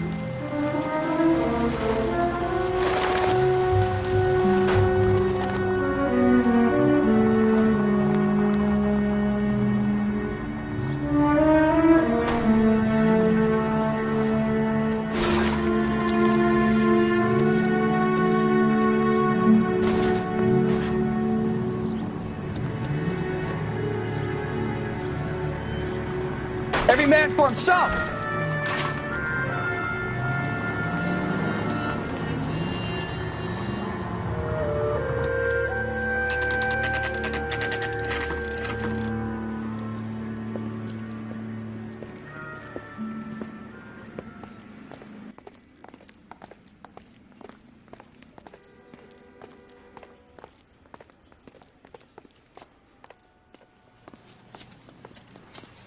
Hello, Detective Phelps, here to interview a Jessica Hamilton. Jessica Hamilton. Oh, yes. She's in the room, right behind you, Detective.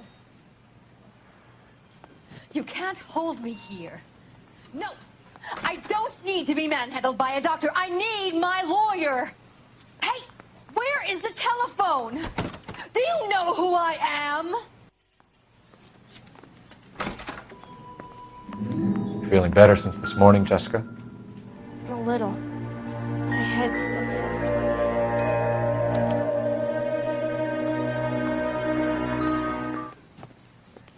Hello, Doctor. I'm Detective Phelps. You're attending to the young lady from the auto accident? Yes.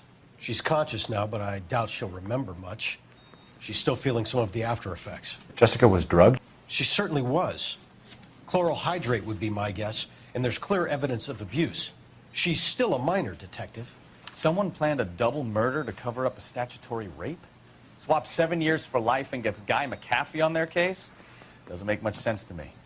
I guess it depends on what they had to lose.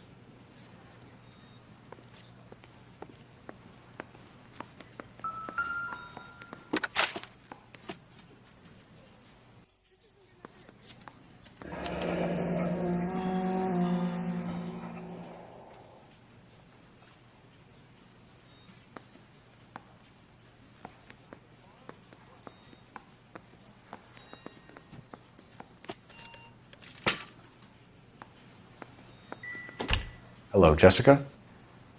My name is Cole Phelps. I'm a policeman. I'd like to talk to you about your accident, if that's okay. Okay.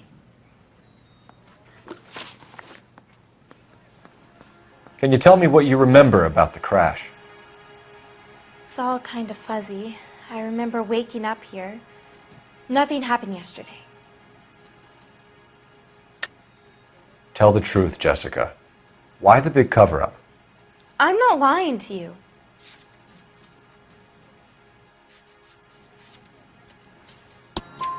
We found your underwear in your handbag, Jessica. You need to tell us what happened. The doctor told me what happened. I didn't want that. I just wanted to be a star, to be in movies. I told Junie what happened, and she told me to toughen up. That was the price of stardom. Did she now, cold-hearted bitch? It's not Junie's fault. It's not my first time. I had a boyfriend back home, but my father found out about him. Even if you consented, Jessica, you're still underage. We need to get in touch with your parents, Jessica, to tell them what has happened. Oh, you don't need to worry them. They sent me along to stay with Aunt June. They trust her to take care of me.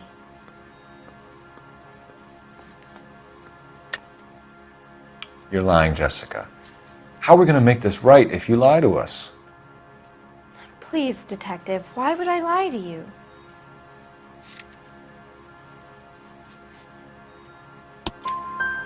Because you're a runaway, Jessica, and you don't have your parents' permission to be here. Now, do you want to tell me what really happened? I went with Junie to this strange place. It's difficult to remember. Someone gave me a drink to calm my nerves, and then I felt faint. I think I must have passed out. How did you meet Mr. Bishop? Well, Junie is a big movie star. You probably know that. She's doing a new movie.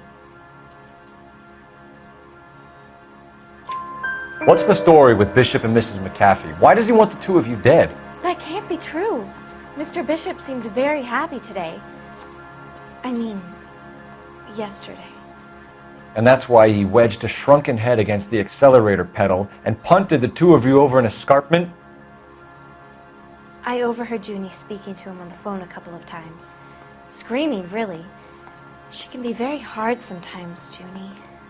But they seemed okay yesterday, like they worked it out. I know what happened to you, Jessica. Where exactly did it take place? Please, it's scary. It's really difficult to think of anything. Jessica, I really need you to help me here. I remember the mermaid. Was the mermaid in the movie too? No, it was on the front of a building. We pulled up in front of the mermaid. Thank you, Jessica. You've been a big help. Here's my card. If you think of anything or you need some help, just get in touch, okay? Okay.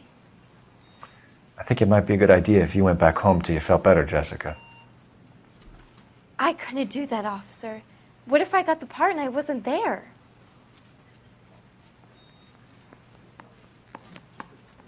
It's the tale of this town, Cole. Lambs that go willingly to slaughter. Who the hell is that? Must be her lawyer. He certainly expedited her release. I don't like it, Cole. Why is she in such a hurry? We should follow her.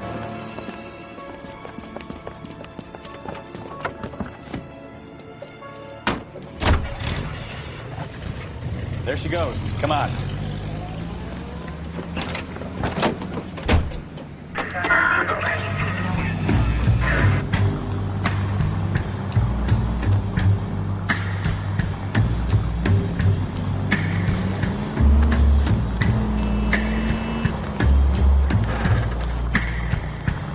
Ballard is definitely up to something.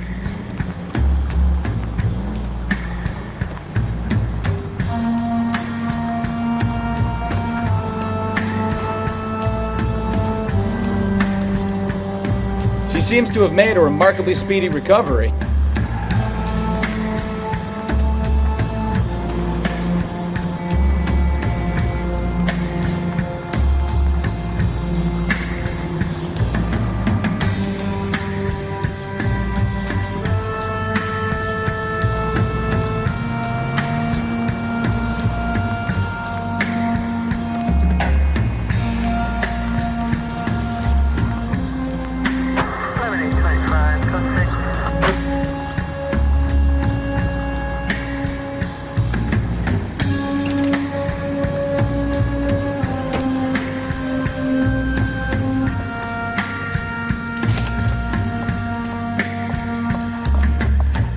Get in there and see what she's up to.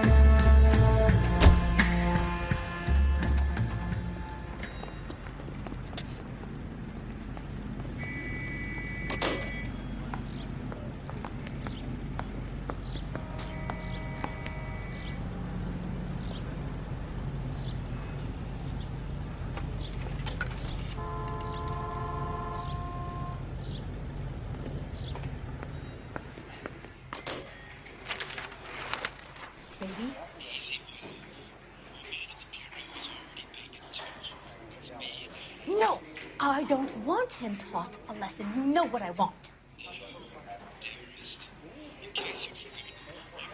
Well, then make someone else do it. You still know people out here, don't you? Then make some calls.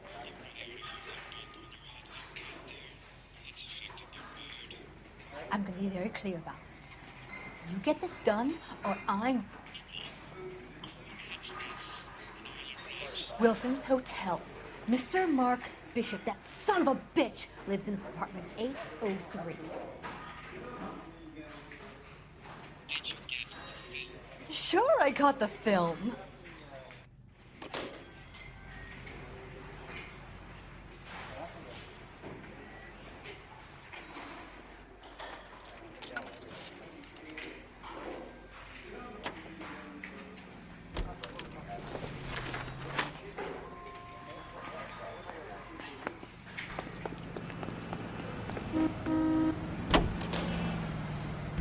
So what's the story? I'm guessing she didn't stop for light refreshments. She made a call. Sounds like Mark Bishop has a heap of trouble headed his way. I've got an address. Wilson's Hotel, apartment 803. Oh shit, you better step on it. If he's got any sense, he'll be as far away from home as possible. If he had any sense, he wouldn't have tried bumping off Guy McCaffrey's wife in the first place. Or he'd done the job properly. McCaffrey will break a fella's legs just for looking at his broad. What did you make of the kid? You believe her story? I think she was doped out of her tiny mind and given the casting couch. That fucking bitch Ballard sold her out. So if Ballard was doing someone a favor, why did they try to kill her?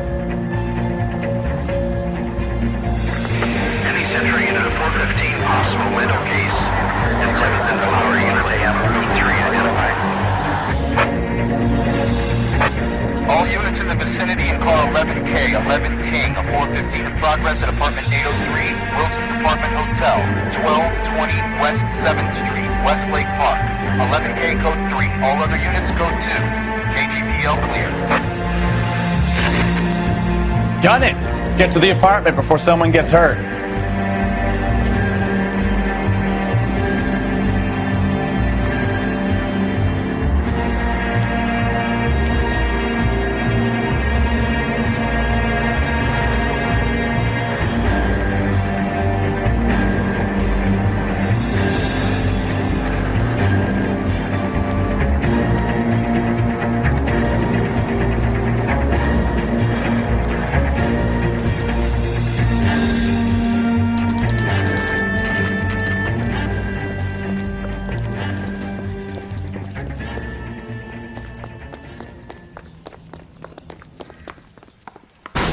You the cops? I tried to stop them. It's room 803, left out of the elevator.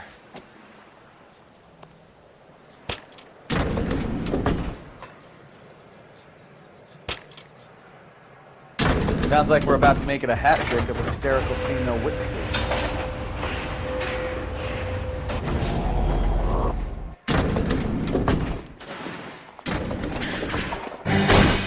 Give it up! LAPD! I'm about to...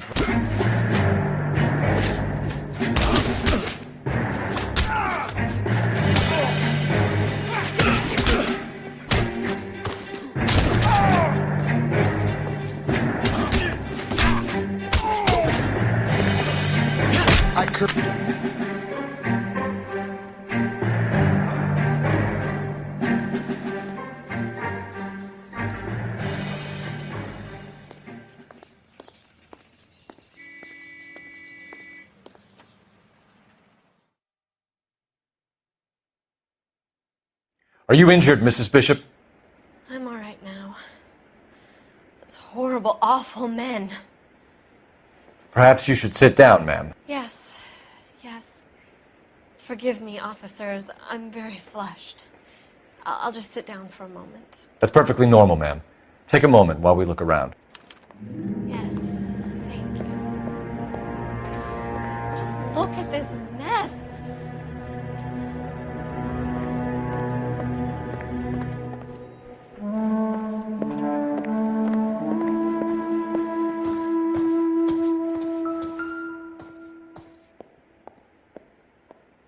Presented to Mark.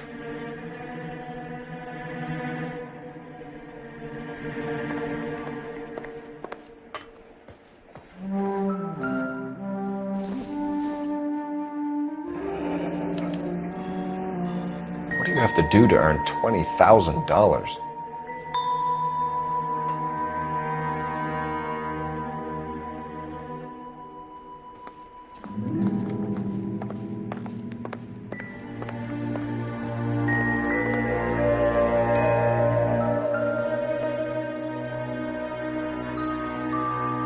Great Wall of Babylon, a replica of a replica.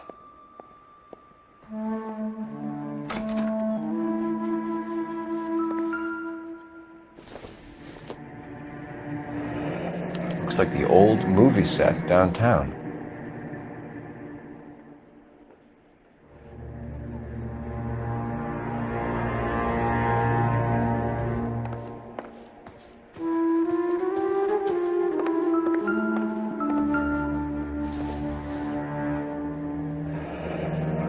Looks like we found our mermaid. Who are these men in the picture? My husband, Mark, and Marlon Hopgood. They work together on occasion. That's Hopgood's shop.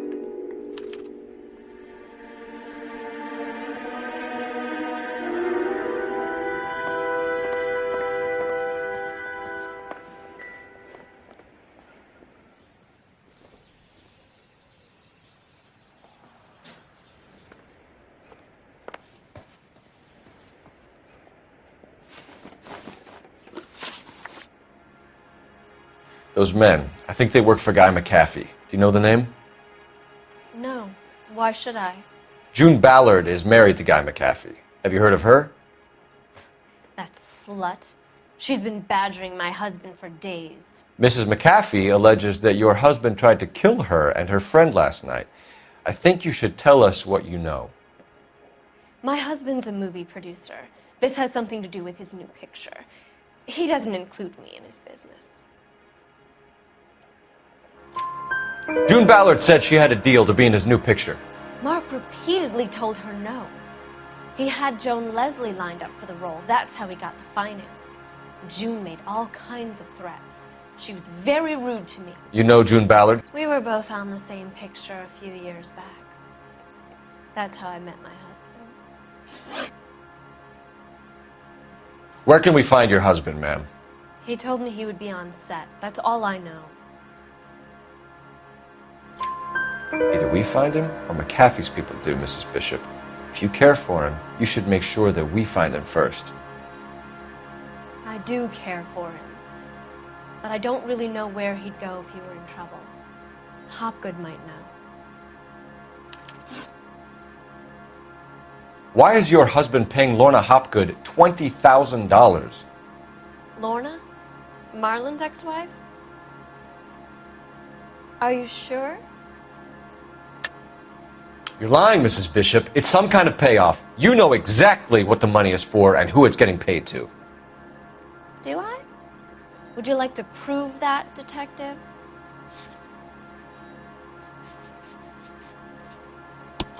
Your husband looks like he's being blackmailed. They obviously have something on him if he's prepared to kill to cover it up. Why is the payment going to Hopgood and not McAfee? Lorna works at a check-cashing place in Hollywood. You need to ask Hopgood why he needs that much money in cash. Your husband was at a casting yesterday with a young girl? Not that I know of. He told me he was looking at locations. The picture's been cast. Jessica remembered a mermaid. The mermaid on the front of the prop store. You better come clean with me. This is a sick town, detective. Are you sure you really want to know? The truth is, my husband likes them young. And you think that's okay? I was 16 when I first met him. I thought he was a genius, a magician with film. I was 20 before I realized he was just a B-movie hack. But he's nothing compared to some of the monsters at these big studios. My guess is Ballard sacrificed her little friend. Happens to a lot of girls. Your husband is in trouble. It could go easier for him if you were more helpful, Mrs. Bishop. He's a big boy, detective, and so are you. This is Hollywood. There's always a deal to be done.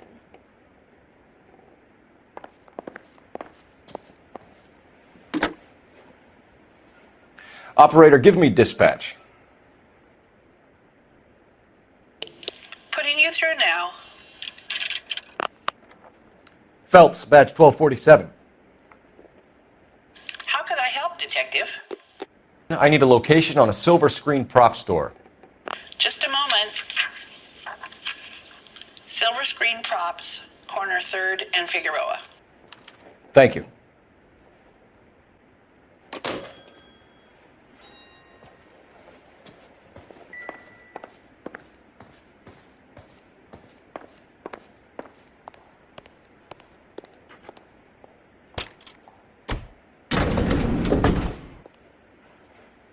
An aging movie star, a wannabe starlet, and a movie producer's wife.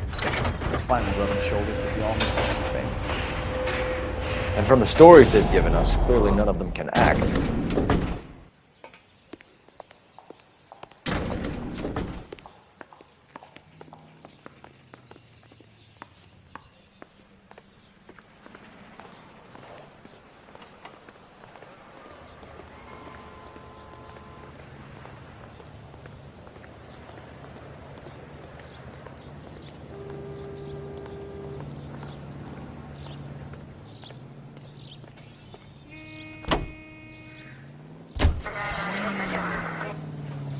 Mrs. Bishop knows more than she's letting on. She doesn't seem to realize how much trouble her husband is in. The LAPD are the least of their worries right now. You'd think she'd have gotten the hint after those hatchet men redecorated her apartment. Maybe she's just loyal. Or she's in on it. She didn't seem like your average giddy broad with nothing between the ears. Or she might just be trying to buy enough time for Bishop to put a couple of oceans between him and McAfee.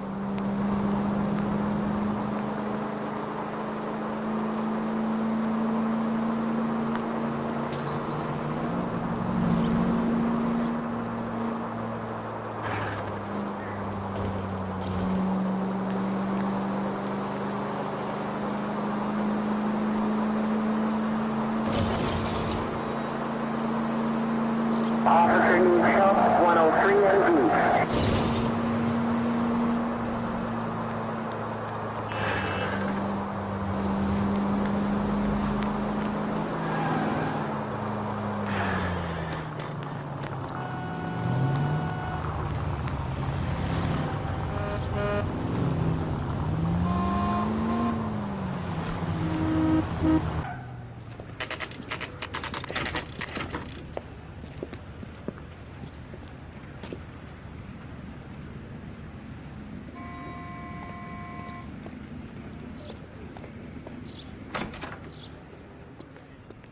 Phelps and Bukowski, LAPD. We're investigating the attempted murder of June Ballard and Jessica Hamilton. Christ. I'm Marlon Hopgood. How can I help? You hold castings here? How'd you hear about that? I got a little soundstage out back. Lead the way.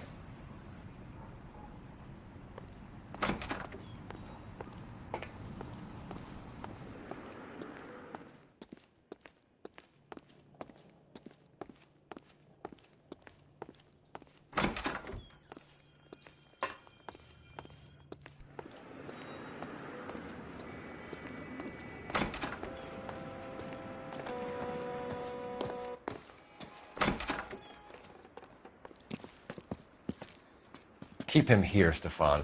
I'm gonna take a look around. What's this got to do with me? Don't try my patience, knucklehead.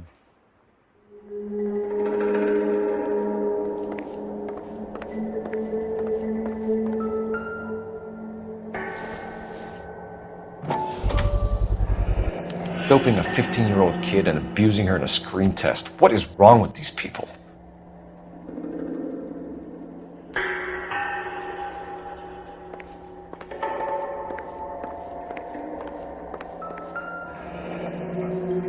Turn off the lights, Hopgood.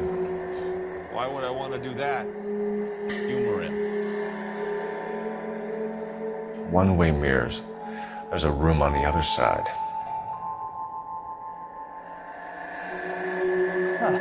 Well, well. Find a way into that peep tent, Phelps. I'll stay here and keep our pervert company. happy that way, Phelps. You couldn't fit a rat through there.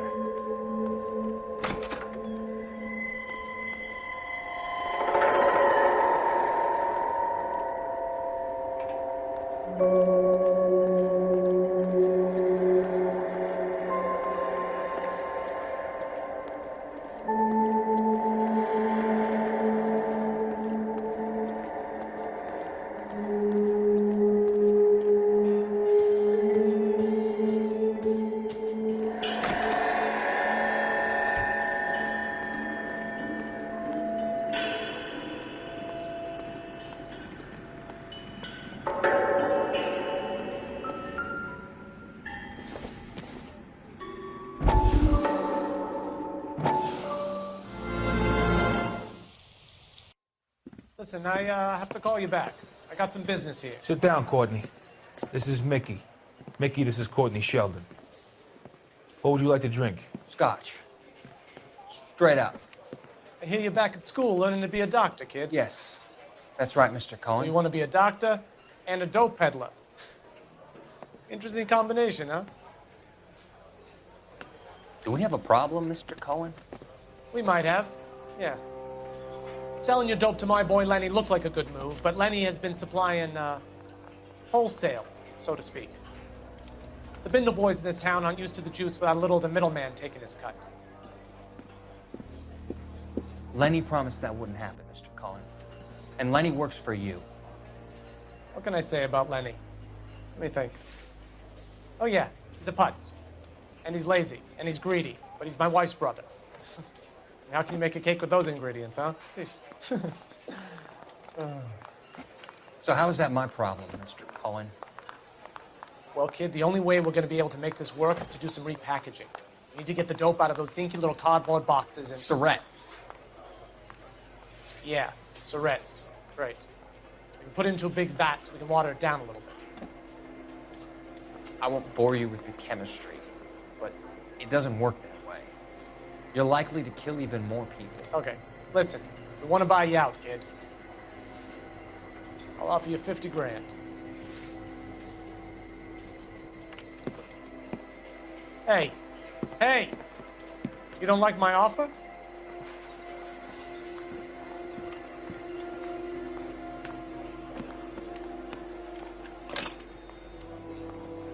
The Sheldon kid?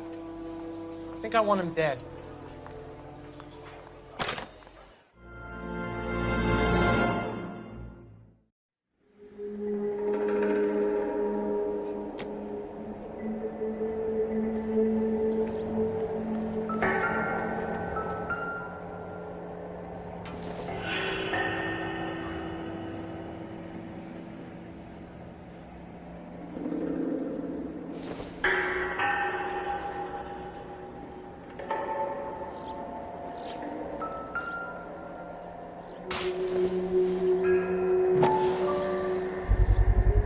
So this is where you sprang from.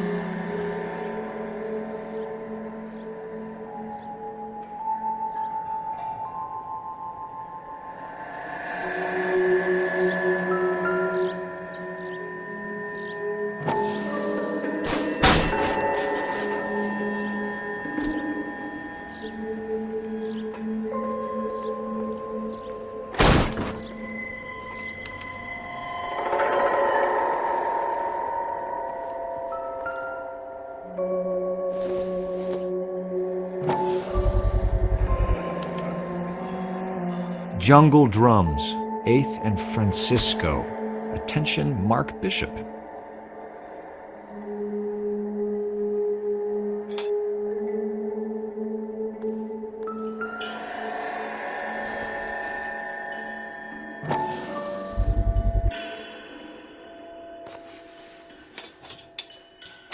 So what happened to the film of Hamilton's screen test?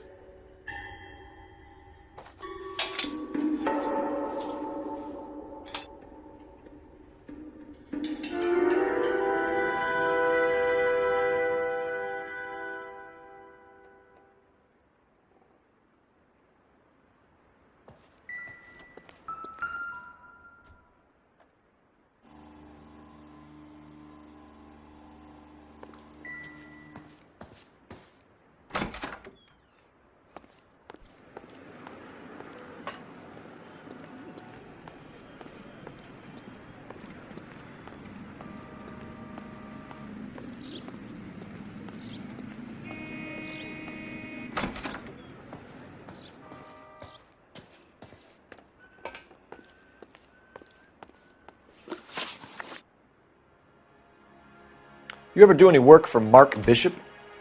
Mainly do work for the studios. RKO, Republic, Warner Brothers. So yeah, when Bishop was doing work for a studio, yes. When did you last see him? Now I'm doing work for his next picture. Still pre-production though. Haven't seen him around here in a while. I know you're lying, Hopgood. Bishop was here, and you know exactly what he was doing and what he left lying around afterwards. You come in here without a warrant, and now you start throwing your weight around?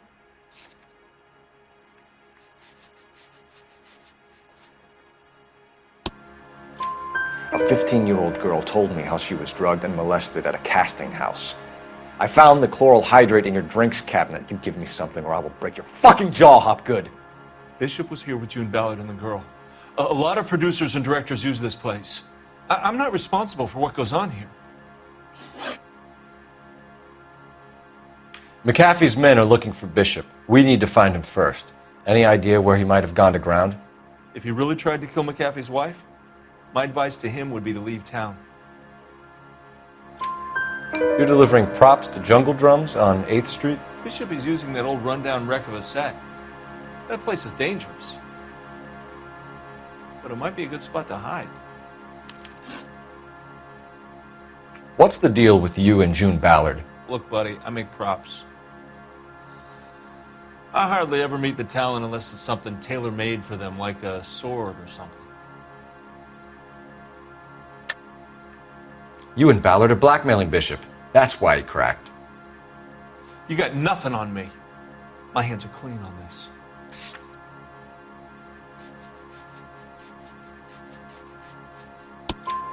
Enough! I've been in your peep room, Hopgood. I've seen your smut pictures and the camera setup. You made a movie of Jessica. I found the canister. The deal is I get to sell the movies to burlesque houses and private collectors. These movie guys love seeing their cocks on screen. But part of the arrangement is I never film their faces. June had me film Bishop, and then she kept the movie for insurance. He went apeshit when he realized his face was front and center. Who has the film now? Who else? McAfee. Ballard had what she wanted. Where does the money come into it? What money? Enough of the lies. I told you I get my cut selling dirty movies.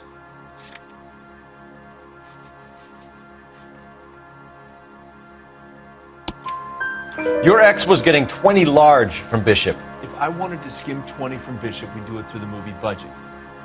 June said she'd sell him the film once the movie had wrapped, but Guy wanted cash. He's in a cash-only business. You think I had a choice in this? That's all for now, Hopgood. We're taking you in. Phelps. Roy Earl, advice. Hold on a moment. This is clearly a vice case. Have you been roughing up my informant? Hopgood is a vice informer? Yes, he is, Phelps, and a very important one. Look at that mug.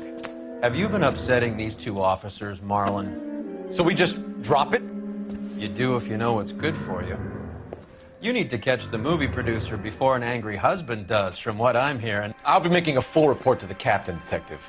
You do that, kid. We're all very impressed with you. Let it slide, Cole. Let's get out of here. Detectives. Johnny Goldberg. You work for Mickey C.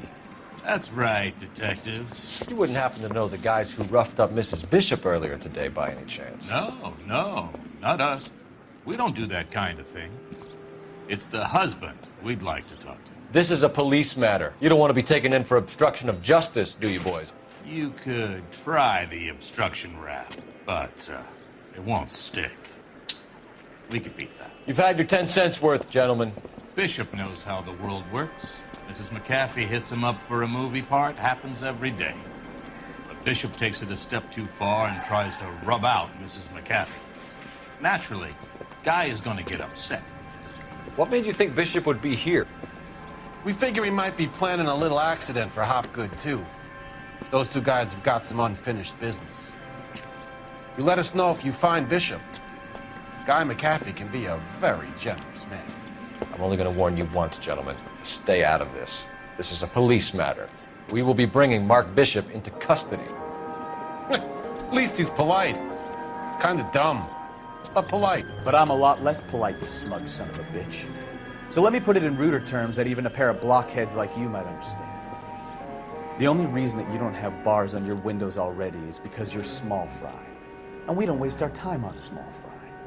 You stay away from Bishop, and you stay away from me. Is that clear enough for you, asshole? Now run along back to your boss so we can pat you on the head and tell you what good boys you are.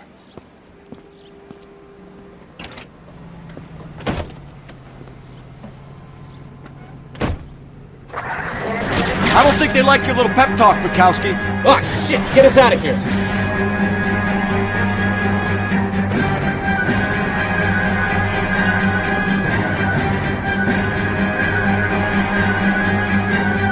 They really don't want anybody getting to Bishop before they do.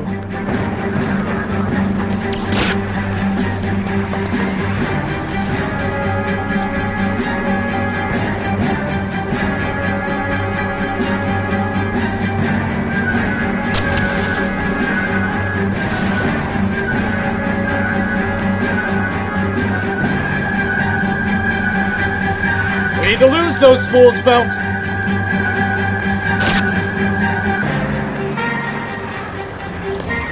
Enough games, Phelps. Take this guy out. I need to be closer, Cole.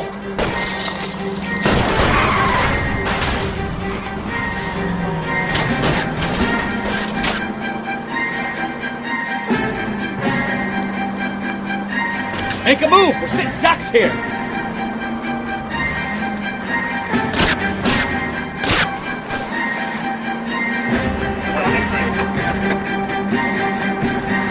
Lay into his wheel arches. Come on!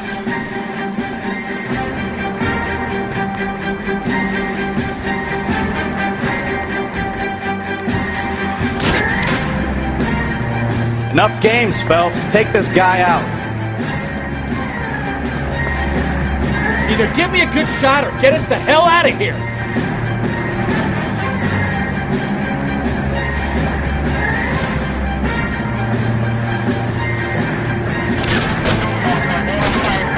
I can't take the shot from here, Cole.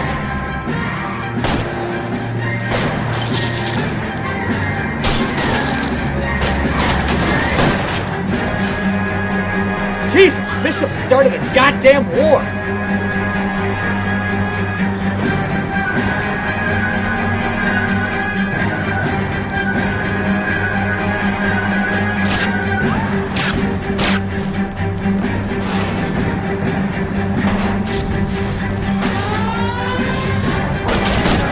Get me closer! I can't take them out from here! Citizen reports a 211 in progress. Let's see him chase us now. Onto the movie set, Phelps. Let's roll. Oh, Christ. And they say working traffic is like watching paint dry. You know how to piss people off, Bukowski. Hey, if they're prepared to gun down cops in broad daylight, McCaffrey really means business. Seems like we're the only ones who want Bishop alive. I have a good mind just to let him go work on the son of a bitch. I'm about done putting my life on the line to protect some child molester. That's our job, unfortunately. They don't get to dole out the justice.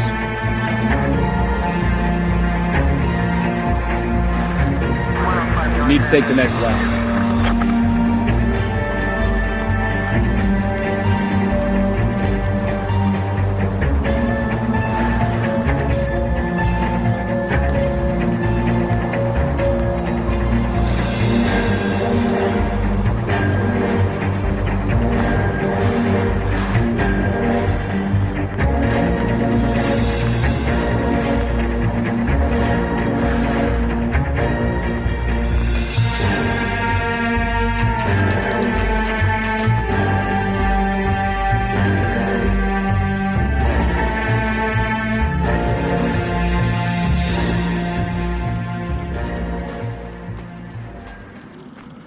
There's the slippery bastard now.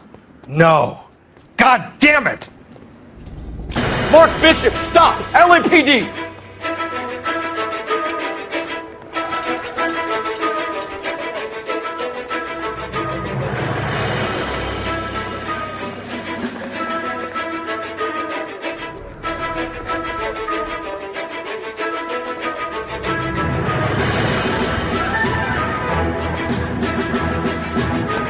trying to help you, Bishop! It's all a big mistake!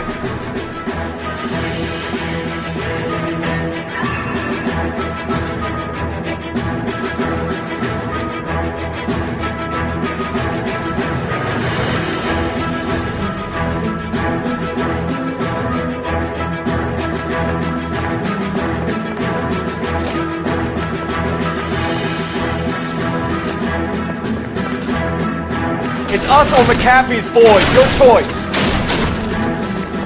I didn't do anything!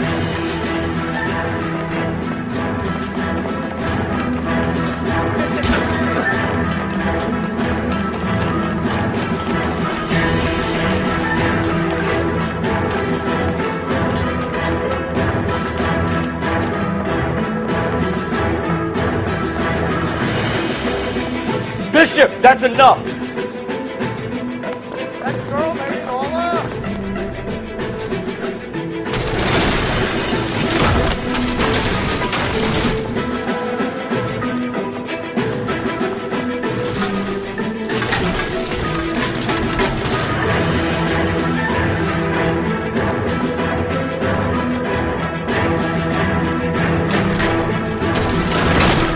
Hands in the air, Bishop!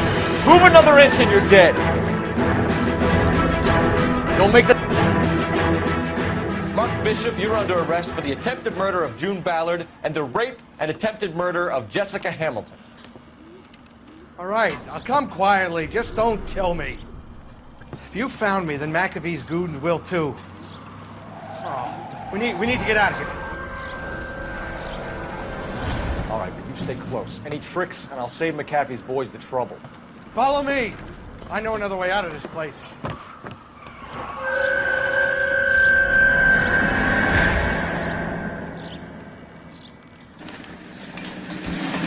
Christ, detective, they're trying to kill me! Last chance to back the hell down!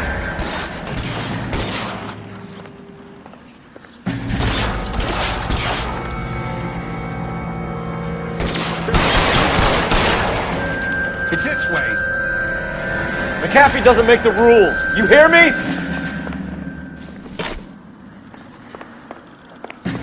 Kill them, for God's sake! I don't want to die! There's no way out of here. I thought you said you knew where you were going. We have to jump for it. LAPD, you're making a big mistake.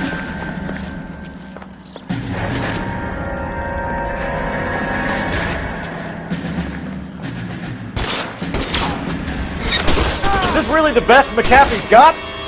Come on, it's this way.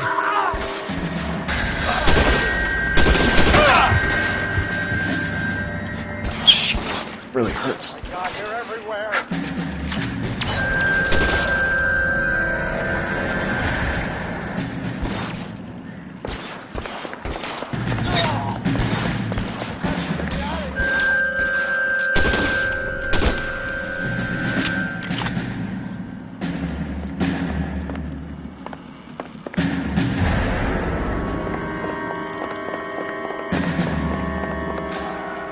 How long do you think you can hold out?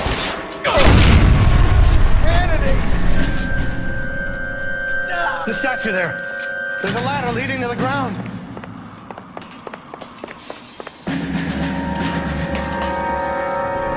For the love of God, how many are there?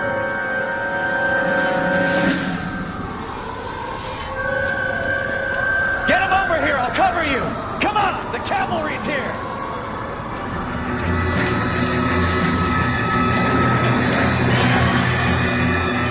Get him, Phelps. I'll cover the exit.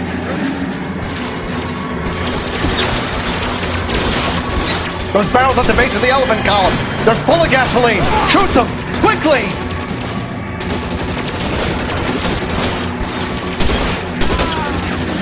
All down. Stay down.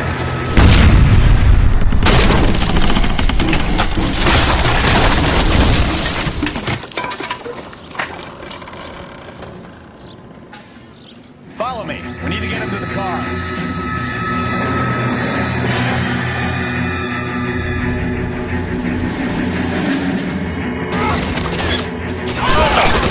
Damn, that's just what I need.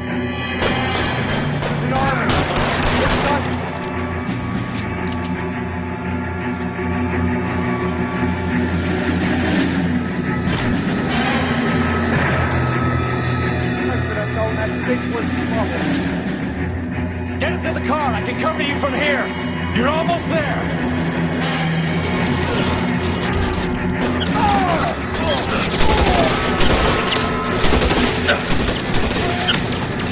Stay in cover! All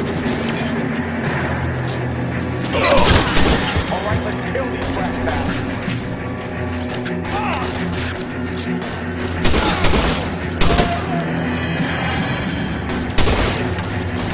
Come on, let's kill them. I just got you can't get tall.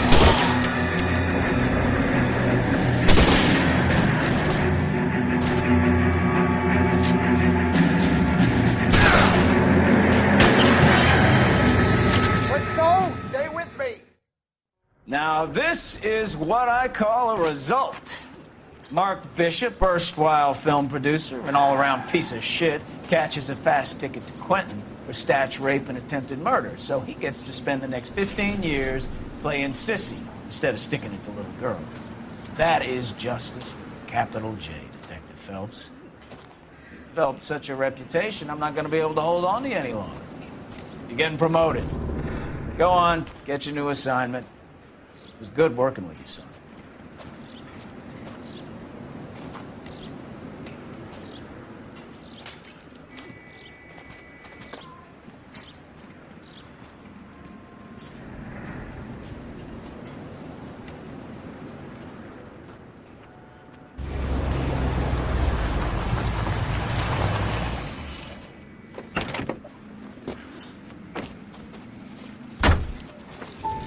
Phelps, Bukowski. This your work?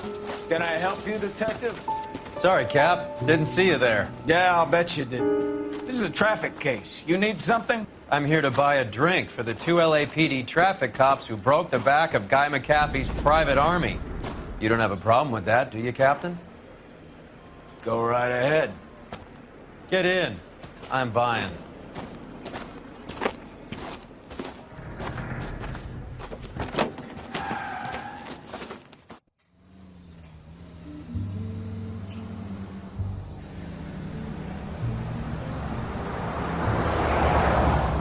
You'll like this place. A lot of movie people hang out here. You like jazz, Cole? The hopheads love it. Sure, I guess. Big bands and swing I can understand, but this bebop palaver? How are you supposed to dance to that? This is Phelps, Leroy. Be nice to him. You'll like this place. They treat you right. You like a table, Roy? What do you think we want to do? Stand at the bar like I'll chumps? get a table ready for you. Don't look so happy to see me, Alphonse. I might get the wrong impression. Cole, this is Alphonse. He's a French Negro from Africa. Can you beat that? The Congo. A pleasure to meet you, Alphonse. Is Elsa singing tonight? Yes, she is. She has the next set. Come on, Cole. You can meet Elsa while they're fixing us a table. You'll like her. She's something else. Maybe another night, Roy. She's pretty beat up about it. Get your hands off me. Don't ever tell me what to do or what not to do, Alphonse. You got a nice club here. Don't spoil it. If you will follow me, detectives. Just through the door. He was my only real friend, Harlan. We went through it all. Do you realize what he meant to me? Of course I do. You have no idea. You said it was construction work. It was an industrial accident, Elsa. How can I be held responsible? Elsa, are you going on? Louis, for God's sake, he was my best friend. The only man who ever loved me without putting his hands on me. Hi, Elsa. Here's someone I'd like you to meet. Cole Phelps, war hero and crime fighter extraordinaire. And why would I want to meet another fascist from the LAPD? Sorry about this, Cole. What an evening I'm having. First a Negro puts his hands on me, and then this. Who do you think you're talking to, you German junkie whore? Don't you ever forget your place with me again. Do you hear me? Evening, Doc. How's business? Sanguine. Louis, help me here. I'm gonna have to give her something before her performance. Blow it off, Cole. These artsy-fartsy types always get a little flighty. Meet Dr. Harlan Fontaine, doctor to the stars. Mr. Fix-It to the mental wreckage of Hollywood. So what about that drink, boys?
All right, gentlemen, take your seats. Let's get this over before lunch. Floyd Rose of the Homicide Squad has decided to take early retirement. We will all miss Floyd and the steely edge he brought to his police work. The department has arranged a wee drink at the Galway Arms to quench the mighty thirst a man gets from 25 years of police work. Floyd's departure leaves a place at the top table, and the chief has seen fit to promote Cole Phelps from burglary to the homicide desk. Stand up, Phelps. Take a chair. You're in the major leagues now, Sonny. Rusty Galloway, a fine lawman of the old school, will be taking you under his wing. Your first case is the murder of a woman, found last night and bearing all the signs of the werewolf. Get out to the scene, lads.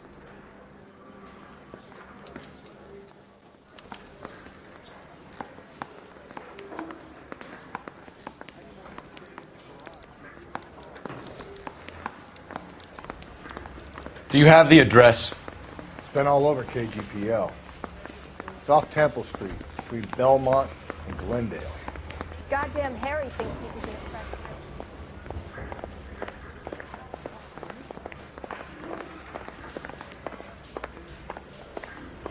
fresh. I'd rather you took the wheel.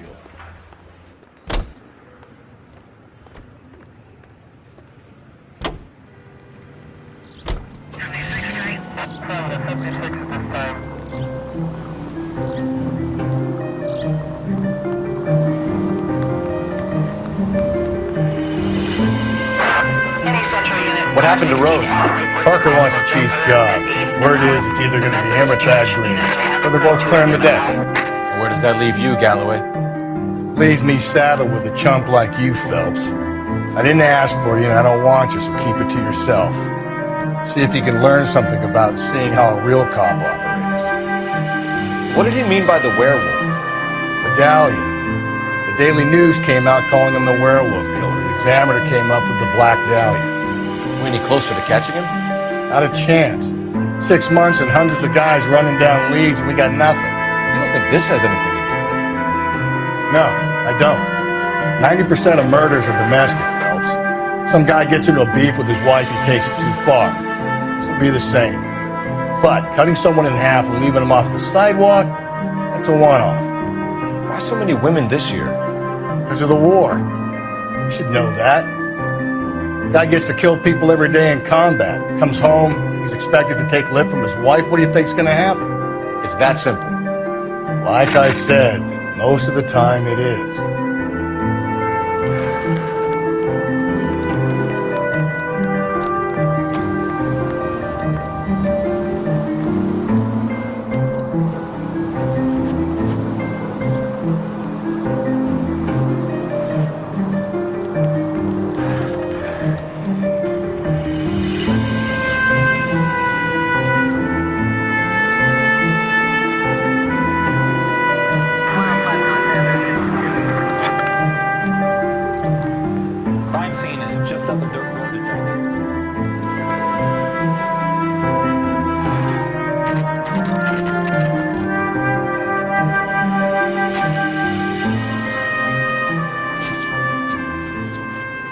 How about a scoop for the Examiner, Galloway? You could use some good press. Another tramp, another message. Is the werewolf back in business, boys? Do you have a mother, asshole? A sister? How about showing some respect for this poor woman? Let us do our job, and Detective Galloway will give you a statement later. He's good, Rusty. He even sounds genuine. That's Phelps, guys. The war hero. Defending the honor of murdered humps. Get used to it, Phelps. Moving along, guys. You got your pictures, you got your headlines. Now scram.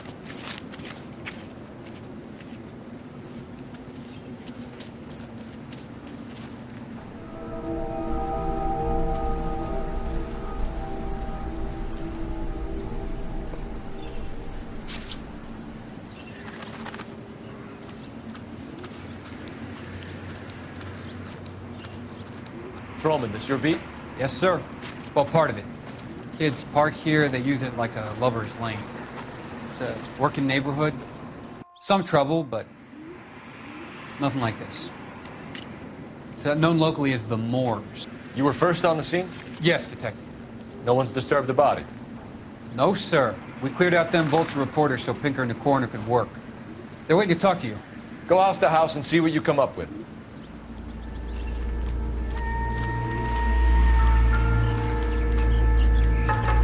Carruthers! Phelps, you make homicide? Looks like it. Galloway has been making me feel welcome. I bet he has. Has the scene been secured? Patrolman Houlihan saw to it.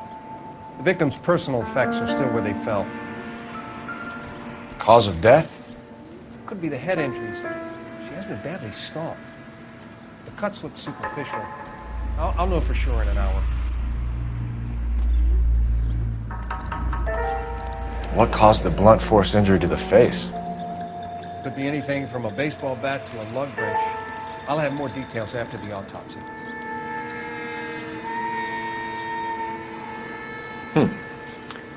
Interesting.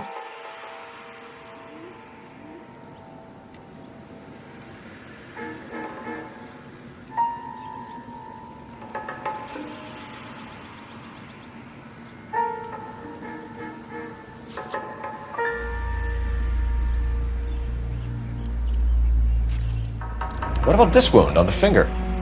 Something removed. A ring, most likely. I assume it was taken post-mortem.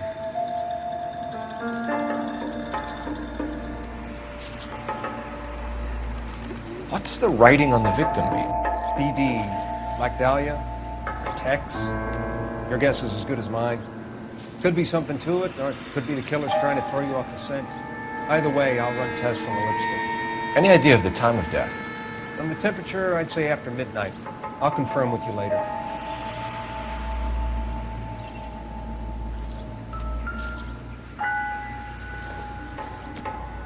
The victim's bag?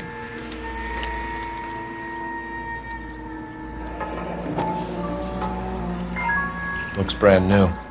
Can't be the one used on the body.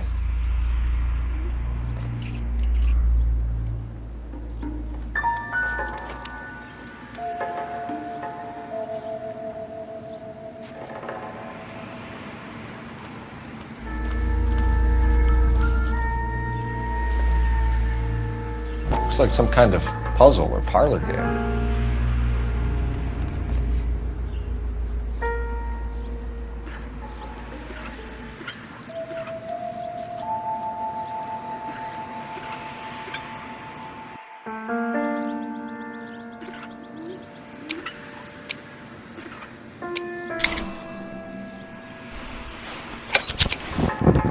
The Bomba Club.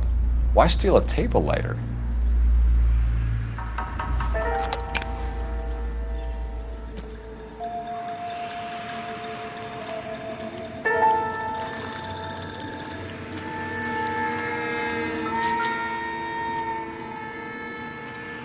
What can you tell me about the shoe prints?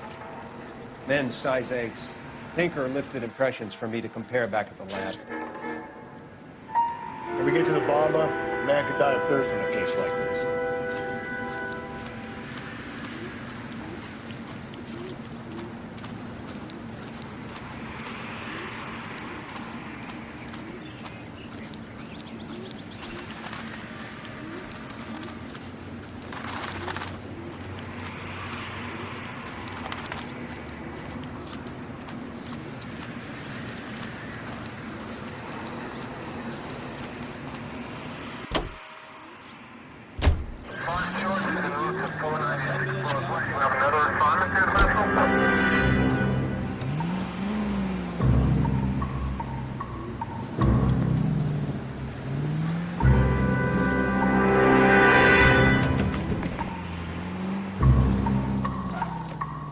Werewolf? For my money, a copycat. We can't rule it out. We need to work the evidence.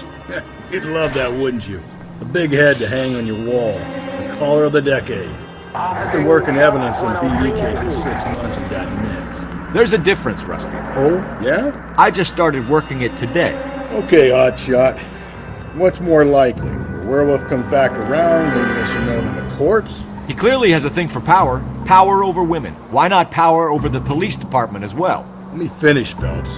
A guy opens his mouth again after 6 months of stewing. Or some opportunist who's been reading about the BD figures, he'll rip off the MO and get himself a freebie. That's not totally fantastical. know, the Examiner and the Daily News might be good at coming up with monikers, but they're terrible for police work. There's a reason we didn't get the son of a bitch after the short murder was them, locusts. Where do you think the werewolf killer is now? Dead by his own hand, stationed somewhere else with the armed forces. San Quentin, another town, another country, who knows? So Phelps, I understand you want to turn this into a big case, but it doesn't work like that, all right? A case will come and find you. You can't make it something it ain't, understand? So you don't think the werewolf has continued to operate in the Los Angeles area? No chance. We would have found him.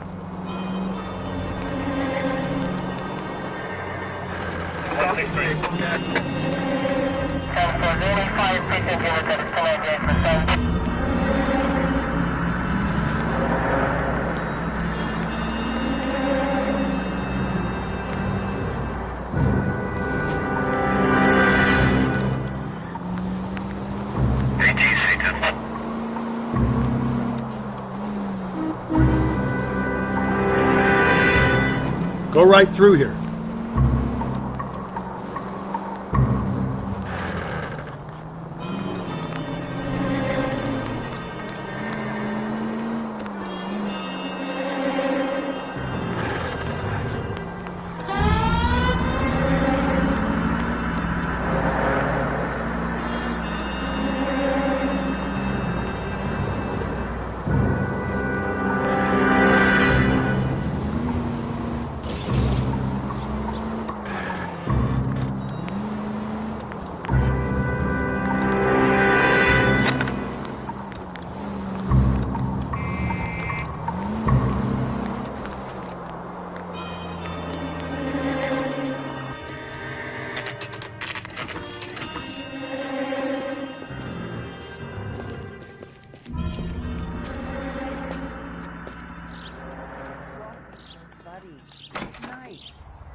Gentlemen, what can I get you? Phelps and Galloway, LAPD. Were you working here last night? Yes. How can I help, officer? You can start with your name. Garrett Mason. You're the regular bartender on nights? I'm a temporary barman. I work for an agency. I fill in at bars across town. Do you remember a woman who came in here last night? 5'7", about 110 pounds, blonde hair, about 40 years of age. You mean Celine Henry? Yes. Do you know anything about her? I don't. But the owner, Mr. McCall, serves her most nights. Would you like to speak to him? I would. He sits at the back of the club. Wears a hibiscus. You can't miss him. Is there anything else? Fire away, Phelps. I'll stay here. I'm a little parched. Pour me 3 fingers of rye. I just don't know how to dance to bebop. Detective Phelps, LAPD. We're investigating the murder of Celine Henry. Do you know her? Celine? Christ. Sure I know her. She and I and Jacob, her husband, we go way back. She was here last night? Sure, she's a regular. Celine was a lovely woman. Was Mrs. Henry here with anyone last night? Not at first. Celine already had quite a head start. But she attracted attention? Certainly. A few gentlemen became very enamored with her and her stories. One guy in particular. You know him? No. He's been in a couple of times. Did they leave together? Yes. At around 11. If it helps, I made the guy's license plate.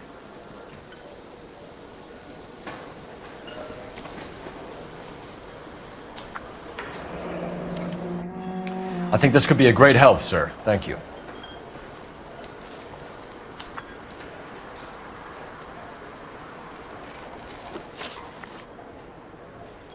Mrs. Henry appeared to be missing a ring, torn from her finger, but not her wedding finger. Celine always wore a red garnet ring on the large side. Larger than life, like Celine herself. Did she have it a long time? Sure. Since way back in her flying days. Did her husband buy it for her? No, it was before Jacob. I think you know where the ring came from, and I think you're gonna tell me. Okay, I bought it years ago. I carried a torch for Celine in those days. Guess I always have. The old man never knew about it. You know the husband? Sure I know Jacob. He was in the Corps. He met Celine on a furlough and married her when the war was finished. He put up with a load of shit. Do you think he killed his wife? No. No, not in my opinion. So if it wasn't Jacob, then you probably let her out of here with the guy who killed her. How do you feel about that? Stow the attitude, will ya? I tried to get onto Jacob. I rang him up. Asked him to come pick her up like usual. But he refused. And she picked some night to push him over the edge. I rang him back around 11:30, but got no answer. Thanks, Mr. McCole. You've been a big help. One more thing. Would you have an address for Celine? 142 North Union Avenue. God knows I had to send her home in enough cabs to remember that.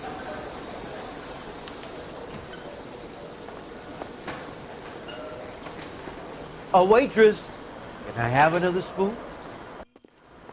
Could you cover my shift on Wednesday? Let's get out of here. Hey, what's the hurry? My stool was just starting to warm up nicely.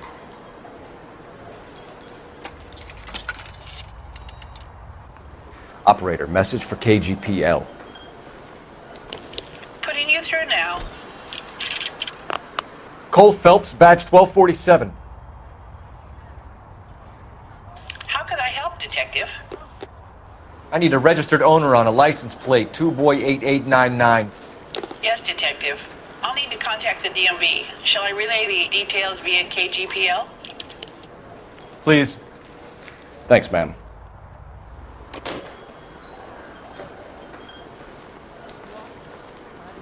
It's nice. Really.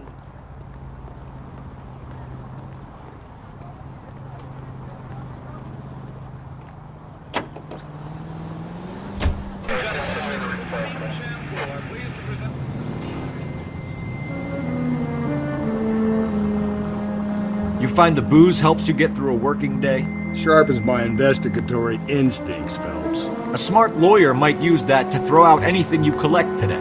A smart man might know it's unwise to stand between the patient and his medicine.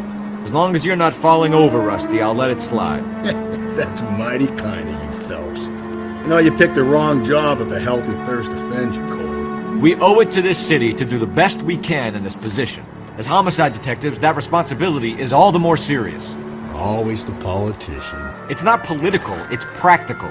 Maybe the men combing Hollywood Boulevard after the Elizabeth Short murder were more interested in sniffing out booze than the clues that would have led to her killer. Yeah, well, if only you'd been there, choir boy. Betty Short would be alive, the Japs would have spared Pearl Harbor, our ancestors wouldn't have tasted the forbidden fruit. Minor syntactical error, Detective Galloway. I never claimed to be able to prevent crimes. I only suggested a proficiency in solving them. Guess that's the drink slowing you down. Oh my God, brother, oh brother. It's worse than I could ever have imagined. Any central unit, car 16L reports a possible jumper at 8th and Hope. The Methodist Church unit to handle code 2 identify.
I'll try the back door. Wait here a second.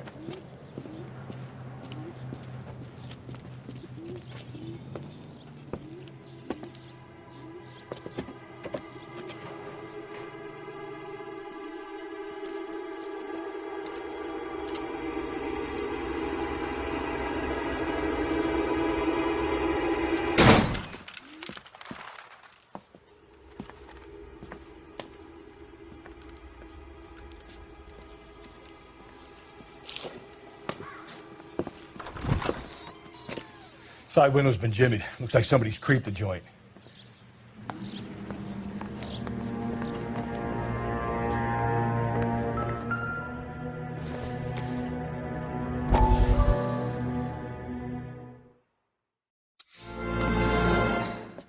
You said I had to go back, Doctor. The fires are cathartic. They allow you to confront your past. You said the house would be empty. Are you taking the medication I have prescribed? You said the house would be empty. I heard them screaming. Circumstances were unfortunate. My colleagues had made all the necessary arrangements. You said the house would be empty. You're killing me. The deaths were unfortunate, but you have dealt with death before. I want you to come to the clinic and we can deal with it. You said the house would be empty. How can I find peace?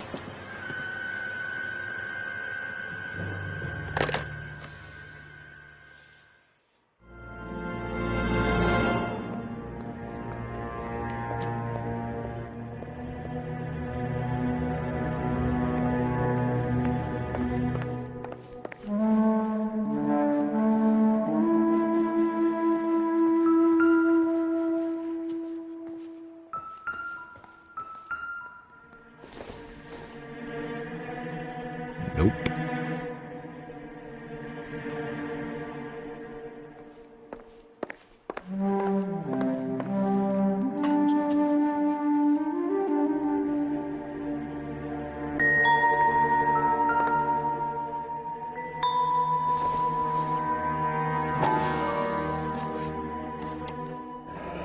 Tiffany? The rest of the stuff is junk. Might explain the missing ring.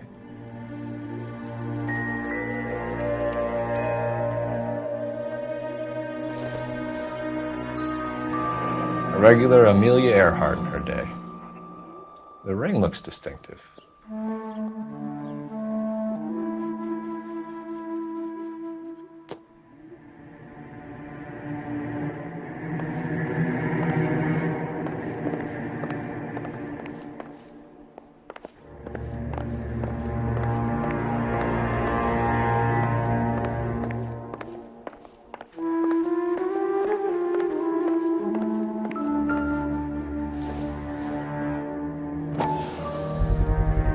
Size 9s, above average for a lady.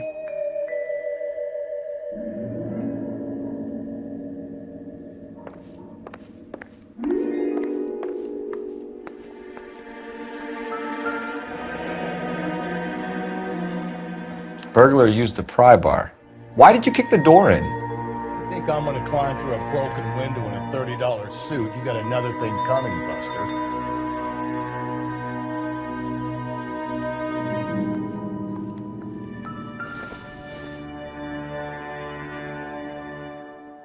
Celine and Jacob are obviously having problems.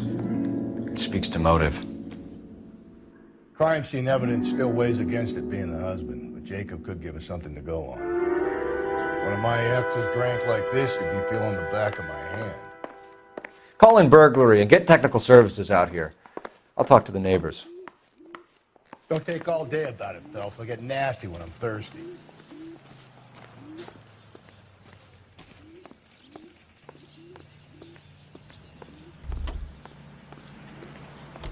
Galloway, homicide, badge number 564. Requesting technical services for a suspect at 459 at 142 North Union.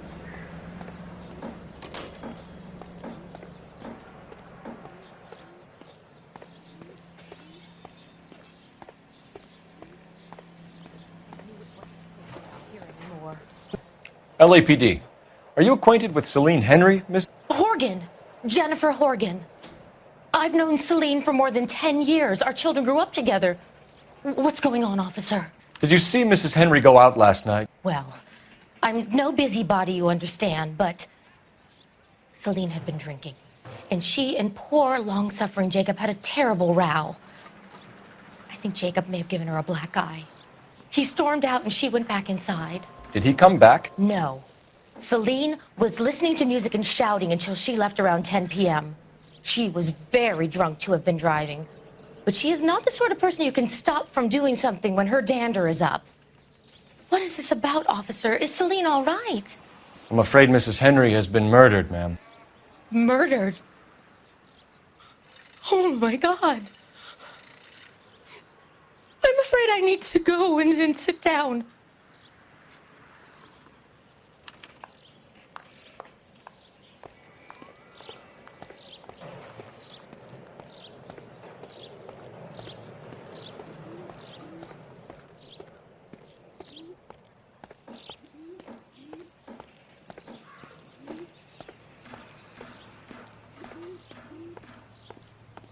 Let's see what Jacob has to say for himself. I don't think Jacob is our man, but we should see what he has to say.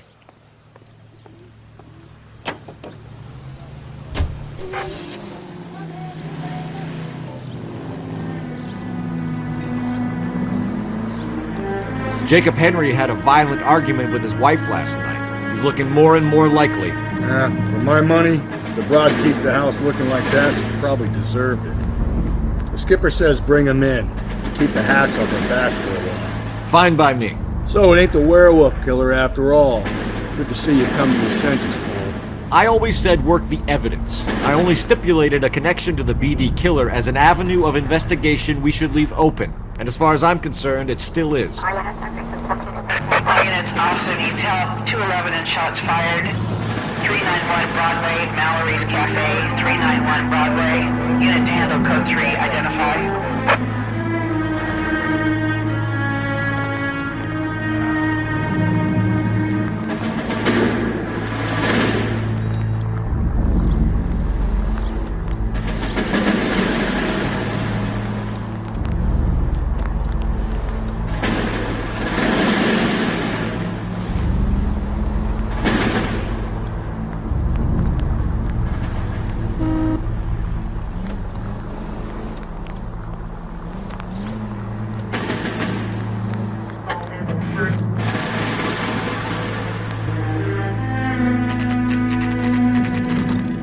Okay, Phelps, we go in hard. You follow my lead.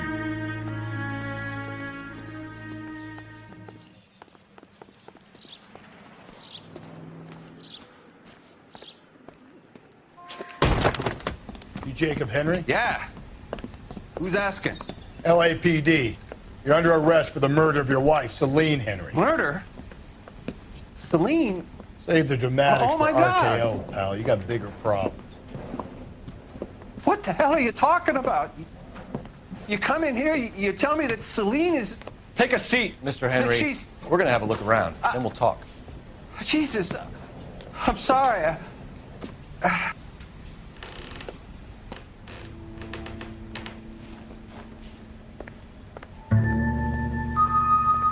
I get even the slightest hint that you're a flight risk, pal.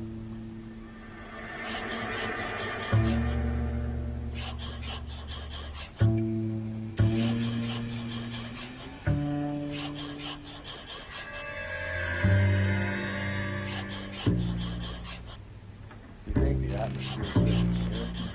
Wait till you try the gas chamber. The oldest problem there is, what to do about the old lady.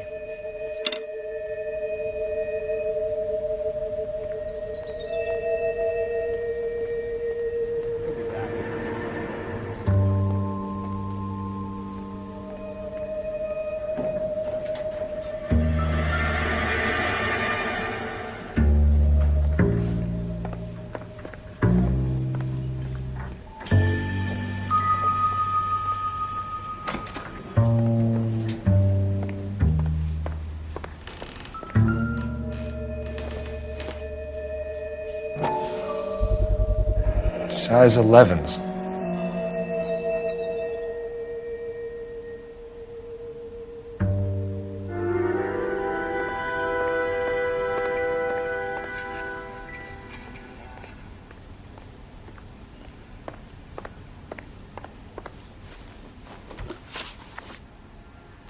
So who could have killed Celine? Where did she go last night, Jacob? A bar, I suppose. Look, I don't know. You know where she went, Jacob. You're lying. Why would I help you if you keep lying to me? Look, I'm telling you, I don't know.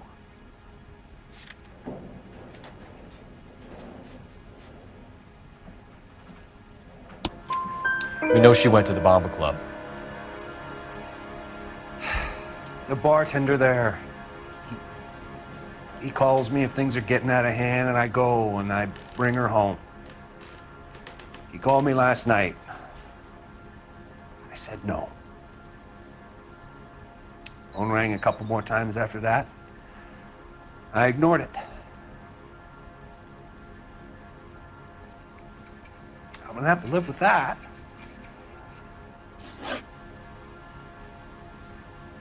When did you last see your wife, Mr. Henry? Last night. I went to see her. We talked. Things got a little out of hand. I left. You don't remember what time you last saw your wife alive?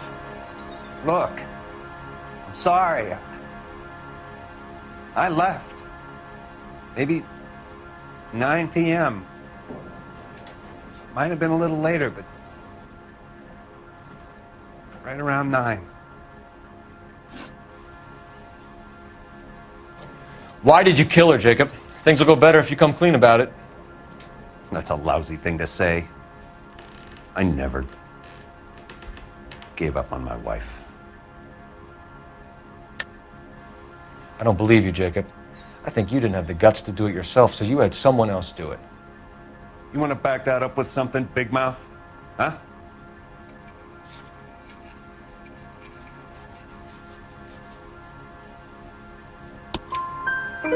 The note by the phone suggests you meant her harm. You want the truth? Truth is, I was sick to death of her. I was trying to have her committed. We're still going to need you to come downtown, Mr. Henry. We can get this all down on paper, Jacob. How you got fed up with your wife and how you figured killing her would bury all your troubles. Kill my own wife? She was a lush and a tramp, and you just couldn't stand it anymore. Shut your goddamn mouth. So now you're gonna tell me you loved her? Ah, the DA goes all gooey over remorse, Jacob. You're awful hot under the collar for an innocent man, Mr. Henry.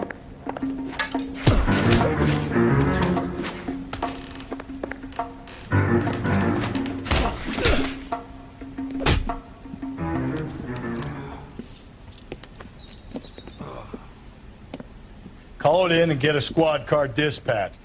And check for messages. I'll keep old Slugger here company.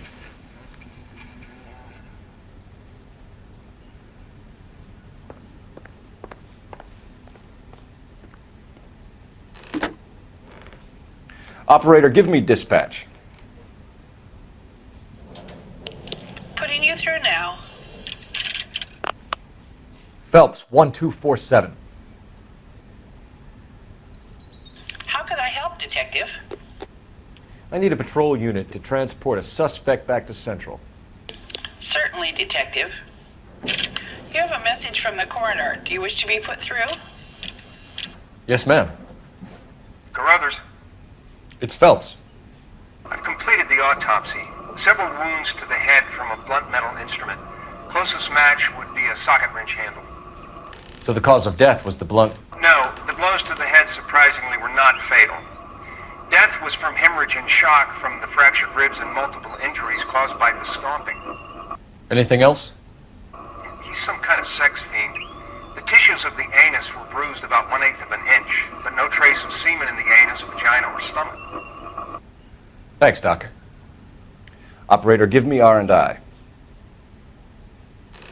Any word on an owner for that vehicle? License was 2boy8899. Yes, Detective. The plate belongs to a brown 1936 Pontiac. Registered owner is one Alonzo Mendez of 402 South Fremont Street, apartment 16.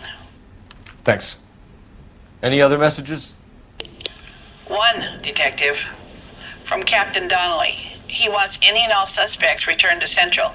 Interviews to be set up immediately. Got it. We're coming in.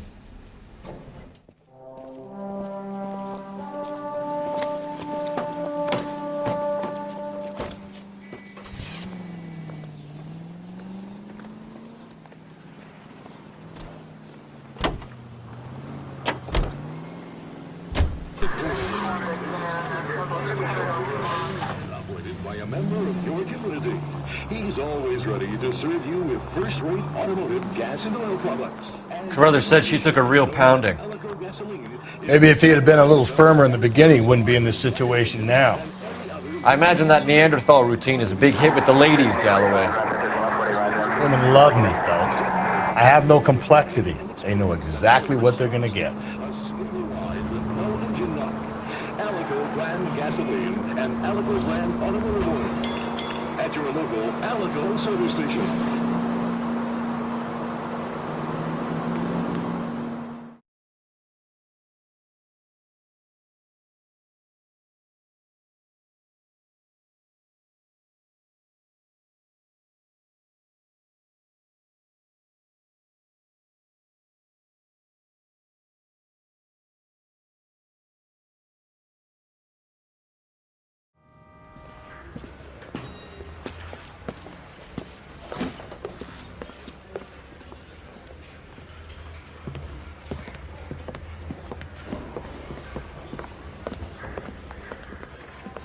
We have a firm lead, Captain. Are you questioning my judgment, Cole Phelps? No, sir. Good. I thought not. Jacob Henry is a sub-sister pushed around by his wife. I think with the right kind of persuasion, he might be prepared to seek absolution. Are you prepared to show him the error of his ways, young Phelps? I don't think he's our man. Galloway agrees with me. Don't drag me into this. Rusty is a practical policeman. A bird in hand is always worth two in the bush. Let's liberate a confession from poor Jacob, and the public will sleep easy tonight. Run along now, Phelps. I've warmed them up nicely for you. I'm telling you, it'll never stick. Doesn't look good, Jacob. You're in a big jam here. You lie to me, and I can't help you out. Do you understand me? Yes.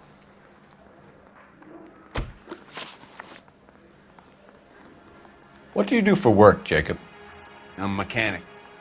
Engines, differentials, transmissions, that kind of stuff. So you have access to tools? Yes, I do. Your wife was brutally beaten with a socket wrench handle, then stomped to death. How do you think that looks, Jacob? I was home in bed. You're full of shit, Jacob. The truth is you hated that bitch. You followed her and dragged her into the car and then took her out to the moors. She woke up and you smashed her face in with a socket wrench. No. And then you stomped her. You stomped her because she's a drunken whore and she treated you like shit. You stomped her for all the years you had to take it. You stomped her because you are such a weak fucking sister, Jacob, and you wanted to erase all memory of it. Go on. Try to deny it. I was at home. I should have gone to her at the bar, but I didn't. You can't prove I wasn't home.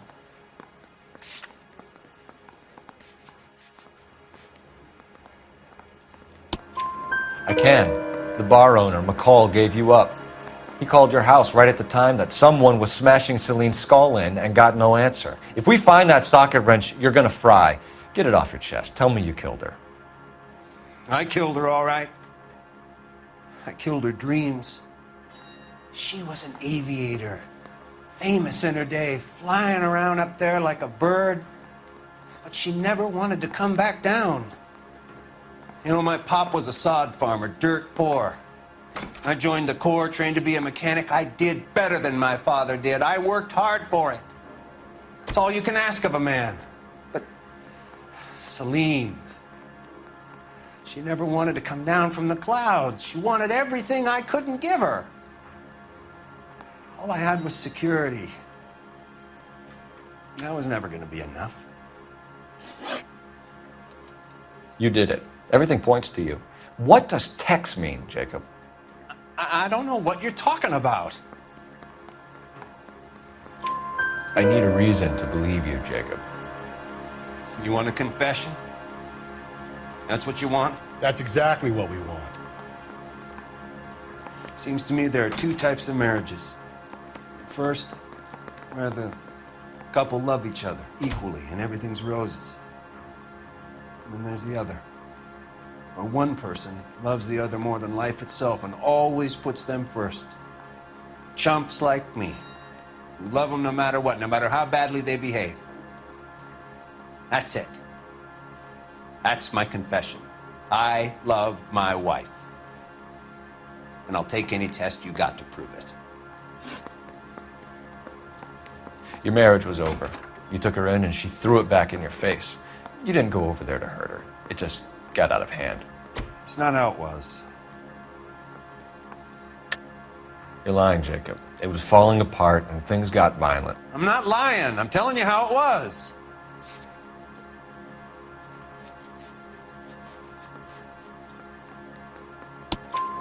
Jenny Horgan says you blackened her eye. It's all right, Jacob. The DA will understand. In your shoes, I would have done exactly the same thing. I hit her, all right? I'm not proud of it, but she was coming at me with a frying pan. What would you do? I took it for years, but sometimes a man can only take so much. Why did you break into your wife's house, Jacob? Why steal the ring? What? What are you talking about? I've got a key. Why would I need to break in? You took the ring because you found out who gave it to her. What are you talking about? Her prized garnet ring, given to her by her old boyfriend, Dick McCall. I never knew that. I lived with that woman for 3 years and I never knew that. In that case, I think you should be talking to Dick McCall. We'll do the detective work, lunkhead. Just answer the questions. I'll see what I can do for you, Jacob. But I'm not promising. It still looks bad for you. Phelps, you failed me, son. We have another lead, Captain. This guy Mendez could be our man. I hope so, Phelps. I really hope so. I'm deeply disturbed by your style of police work.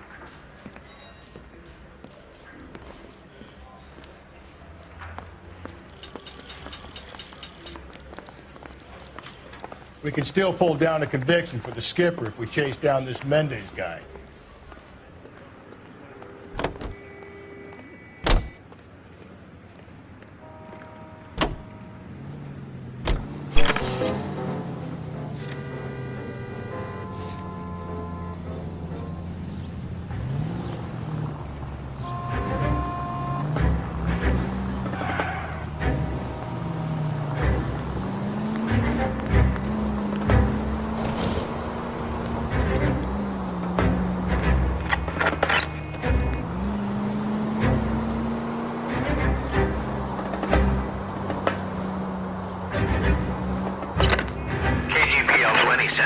The citizen reports a man with a gun on Grand between 4th and 5th. Any Sentry unit identify? Alonzo Mendez. Sound like a man who moonlights as the werewolf? Don't sound like a man I'd let my daughter in right here. You've got a daughter. Spend enough time drinking, Cole, you'll find yourself with any number of things you don't want when you're sober. So that's why you never sober up. Exactly.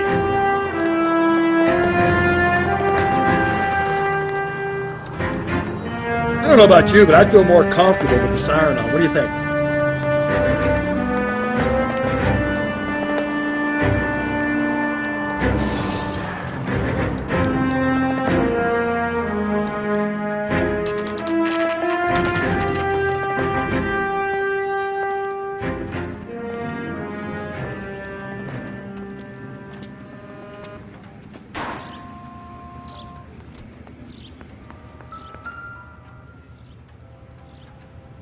Mendez, apartment 16.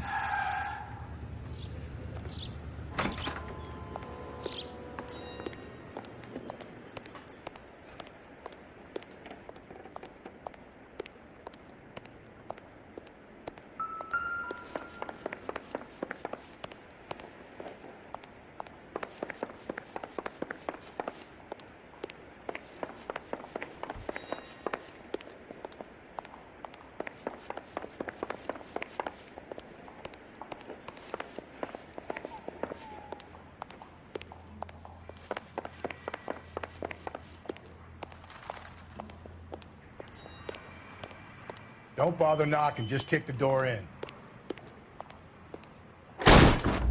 Take a look around and see what you can find.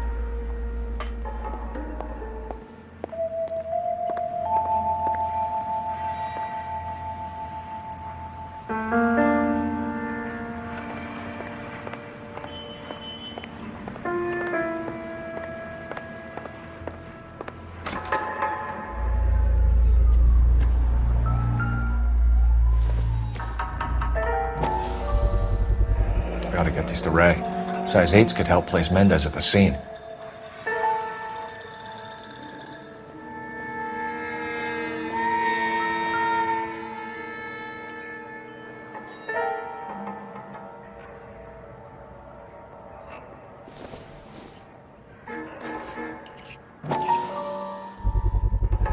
Brothers could match the color and brand of the body.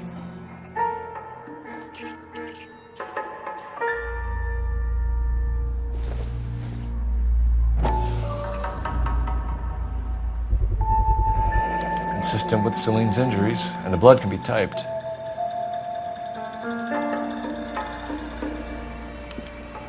We have the murder weapon. Better get Pinker down here. Why keep it? Why not throw it away? Think these clowns are geniuses? Thank your stars you caught a break. Captain Don will begin to like you. Hey, what gives? LAPD, you're under arrest. Do not lose that son of a bitch. I'll go get our wheels. Mendez, stop right there!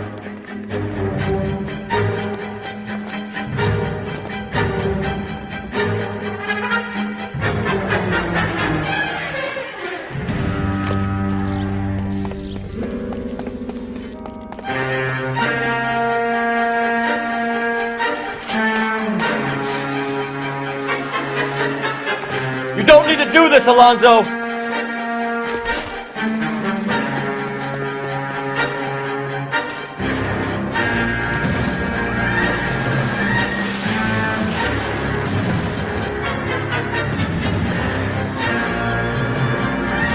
Get in and drive.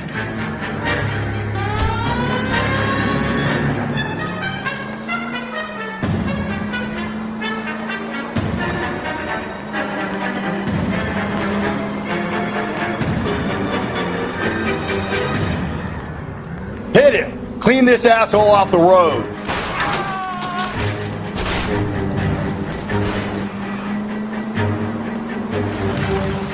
I got an idea. Get him next to my window, Cole. Keep me alongside his vehicle and I'll stop the son of a bitch. Hit him, Cole! Spit him out!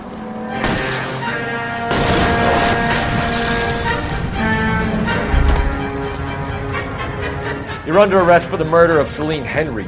Hands behind your head!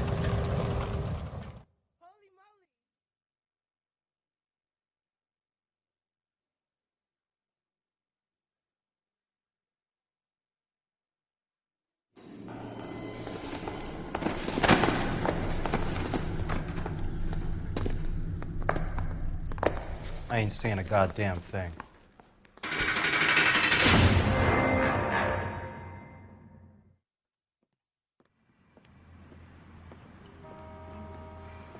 You did a grand job, lads.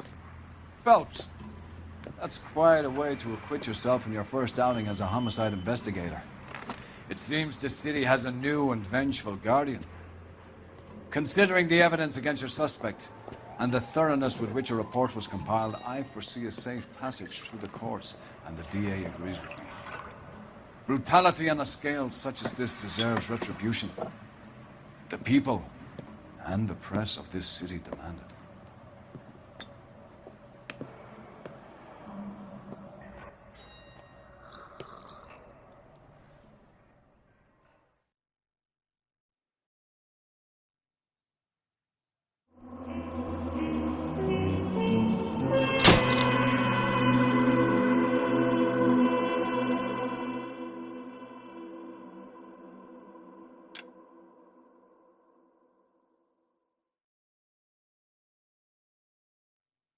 I need something to soothe this pain, to cool the lava you pump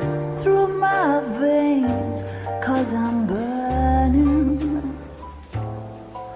I'm burning up for you.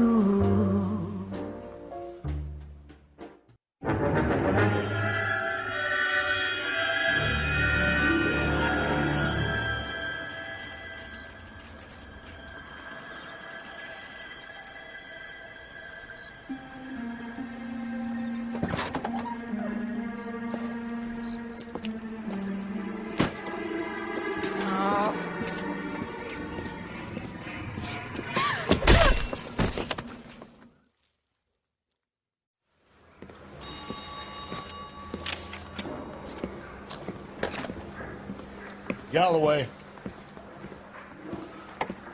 Got it, Skipper.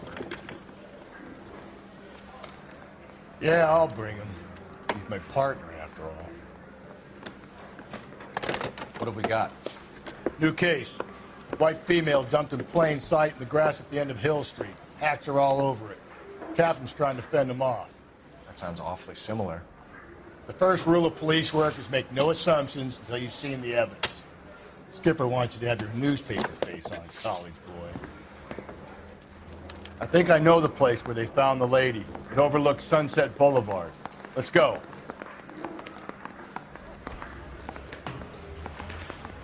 want to make homicide. I mean, you know you've made it if you got that desk.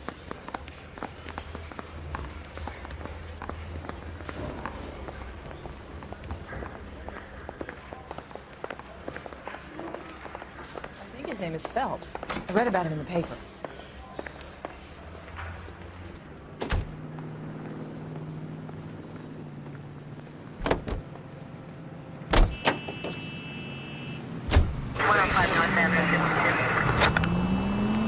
You did a decent job on the Henry case, Phelps. Not bad for your first time at bat. Thanks, Rusty. But don't go getting ahead of yourself. That's one clearance under your belt. Now it's a new day with a new dead lady that needs our attention. And no assumptions until we see the evidence, right? Right. See, I knew you were a fast learner, Phelps. You might get along after all.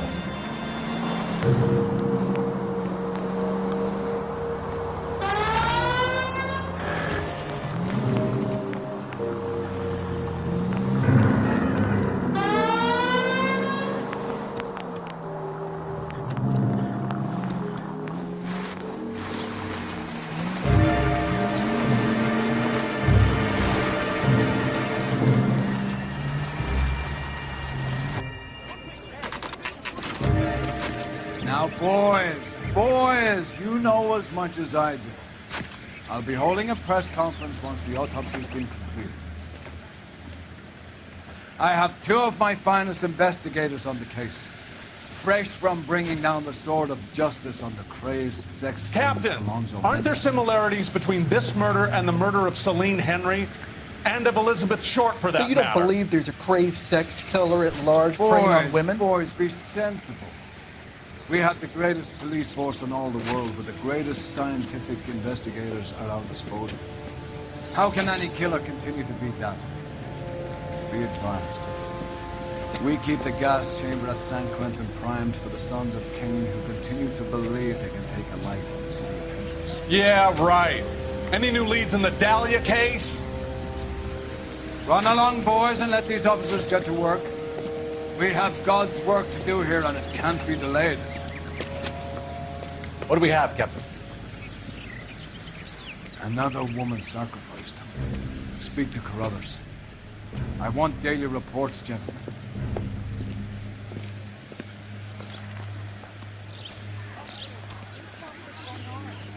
Detective, I was first on scene. All these people have You find her, Gonzalez? Not But you me. can tell me what's Family going out for on. a stroll. I was first reporting. Can you show me the body? It's under the pepper tree, this way. 2 peanuts were walking on the street.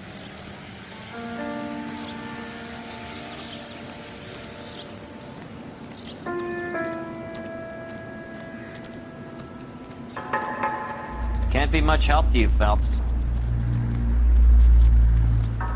There she is. Similar MO. To what? The Dahlia? I don't think so. Celine Henry. That's a closed case. This is probably another sad sack who lost his temper with a broad who wouldn't put out. Are you a suspect, Rusty? Watch your mouth, Phelps. All I'm saying is we got enough to do without reopening closed cases. Talk me through it, Mal. Severely battered, on display. Footprints would indicate that she has been stomped. Size of the footprints would seem to indicate a smallish men's shoe. What size shoe did Mendez wear? You finished? No, I'm not. At a glance, I would say strangulation is the cause of death. I'll need to do further tests for semen. Angry boyfriend. If they were married, they'd be at home. Not humping out here in Lover's Lane. You mind if I examine the body? Be my guest.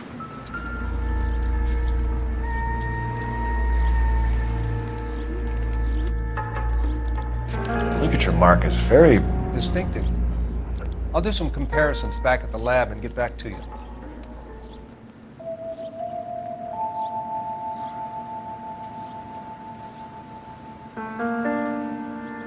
What's this mark? A cut on a finger. Fourth finger, left hand. A wedding or engagement ring. Violently removed.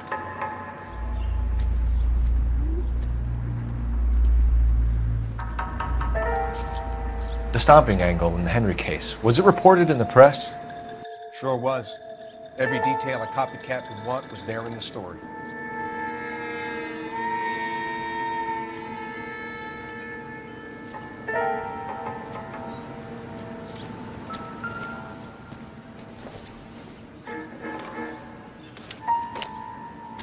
I think I've seen it all.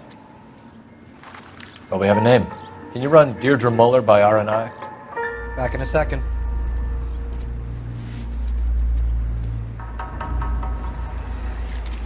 If the motive was robbery, why not take the money?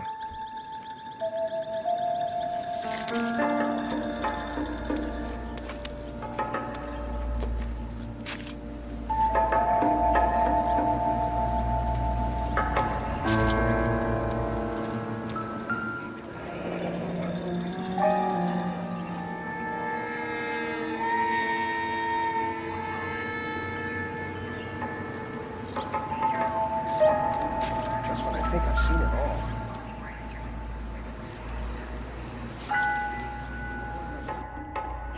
Looks like she was tied up. It does at first, but that would leave a mark on her other wrist, too. I think her watch might have been torn off.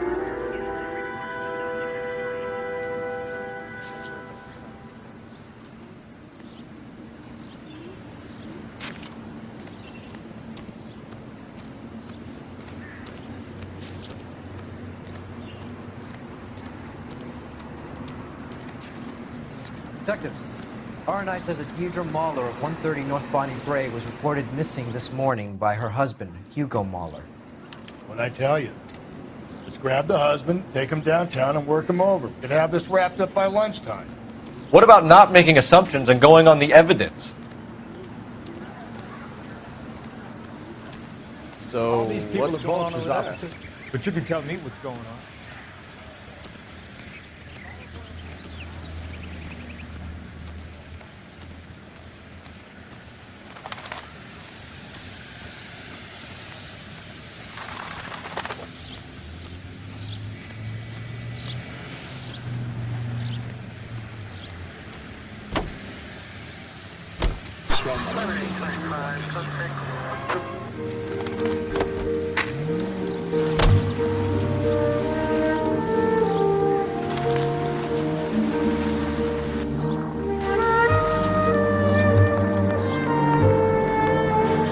There still might be some play in the boyfriend angle. I thought we were on our way to lock up the husband. If he doesn't work out, that is. Deirdre Muller has suffered enough. More than enough. You shouldn't make disparaging comments about her without even the slightest inkling of what she was like. She was a woman, wasn't she? Well, around about my third divorce, I realized women might not be the pure angels we imagine. You're married, ain't you, Phelps? Don't make any insinuations about my wife. Hey, she's a woman. She's the mother of my children. You're a father, Cole? But don't tell me your eye don't bend. This conversation is over.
a citizen reports a man with a gun on Grand between 4th and 5th. Any Sentry unit identify.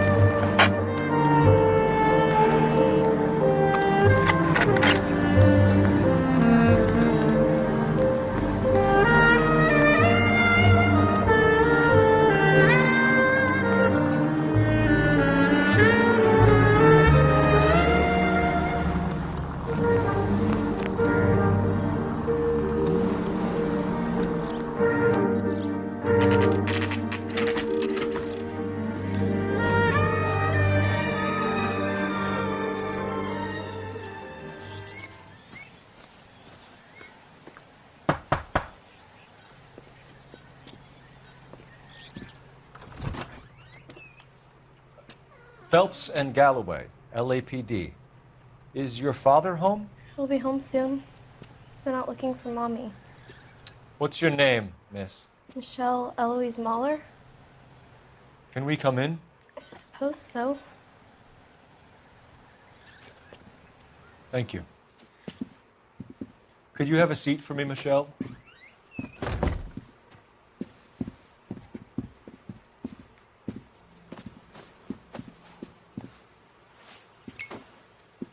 We're gonna have a look around.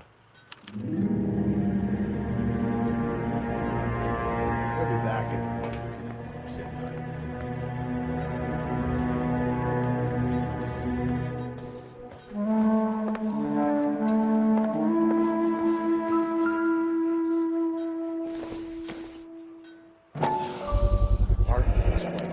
Work boots, size 8s.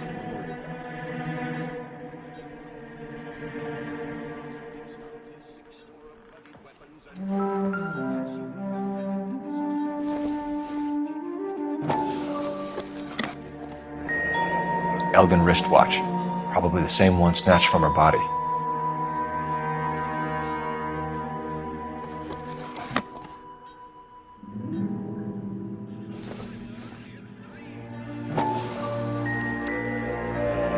No sign of a wedding ring.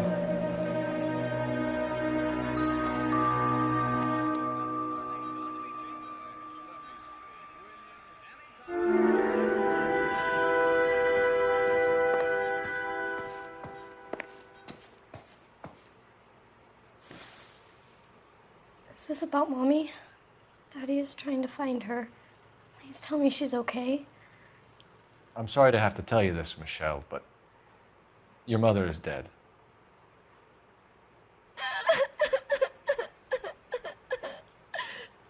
Do you think you could answer a few questions for us? Could try. When did you last see your mother? Yesterday afternoon. I went to a dance at Belmont High.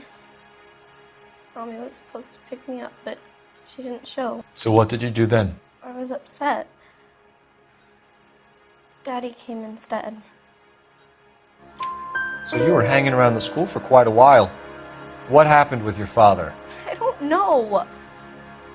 I called and finally he answered. He came straight away then.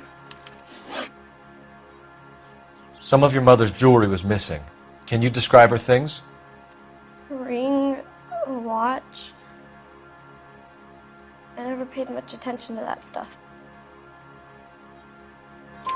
I know it's painful, Michelle, but this may be important. She wore a wedding ring? Mommy chose it herself. A rose gold wedding band and a matching diamond and ruby engagement ring. She wore a watch?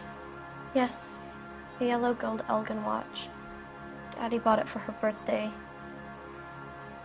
We had a fight. It was kind of a makeup present. Your mom and dad are happily married? What are you saying? Of course they are. They weren't happy, were they, Michelle? Did your father ever hit your mother? Just the once. She said she would leave him if he ever did it again. He bought her a brooch pin to make up for it. And he always wore her golden butterfly. Thanks, Miss Muller. You've been very brave. Hey! What gives? Daddy, the police Go to your are room, here. please, Michelle. I'll talk to the police. Daddy, Mommy is gone. Go to your room, young lady. She's not even out of school. You can't come in here interrogating her like she's some Your wife kind was of... found murdered this morning. Found? What? But she only... We have some questions that we would like to ask you. Sure, yeah. Yeah, I'll do my best. What size shoe do you wear, Mr. Mueller? Why do you ask? It's routine, sir. Simple process of elimination. 9s, I think. Why are you lying to me, Mr. Mueller? Why would I lie to you at a time like this?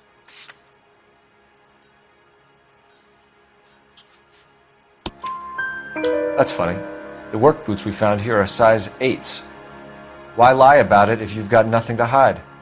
Because I always get teased about the size of my feet. You know, small feet, small... Always been true in my experience. So you were here all night. You stayed in while your wife went out to pick up your daughter? Yes, that's correct. You should come clean if you're having an affair, or if there's something going on. I told you I was here. Were you saying I wasn't?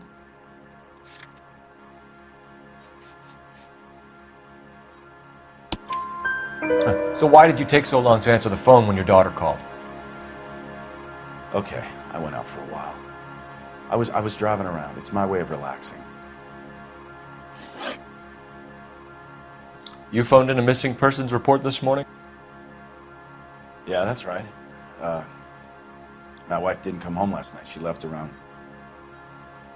9:30. Michelle was out at dance. She called me to let me know that Deidre didn't turn up. Did your wife ever go out by herself? To bars, nightclubs? No. What are you suggesting? You suggesting my wife's loose? Now is not the time for you to be pushing me, mister. Your daughter said you were having an argument. We argued about who would pick up Michelle. I worked a full day. I wanted to come home, put my feet up. Your wife was beaten and then strangled. In your case, you have no alibi and a history of violence towards your wife. That's not true, God damn it. It is true, Hugo. You're a violent man. You try to keep a lid on it at home, but sometimes you lost control. Your daughter and your wife were scared of you. You don't know anything about me.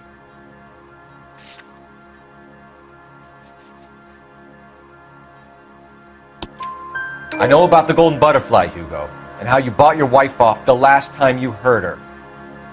She liked to spend money, all right? Dresses, jewelry, her hair. It drove me goddamn crazy. Do I look like a Rockefeller? Nobody likes a cheapskate, Hugo. Getting hostile with us is a very bad idea, Hugo. I'm no murderer. Make some arrangements for your daughter, and then present yourself to Central Station for questioning. You gotta be kidding me, Phelps. Put the cuffs on him. This is an outrage. I didn't kill my wife. Your daughter is in the next room, Mueller, so I'm giving you a break. Don't make me change my mind, and don't make me come looking for you.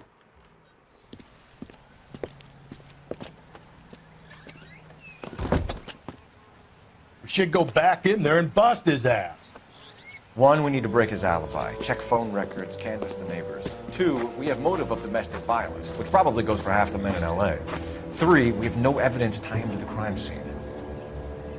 Hello, detective.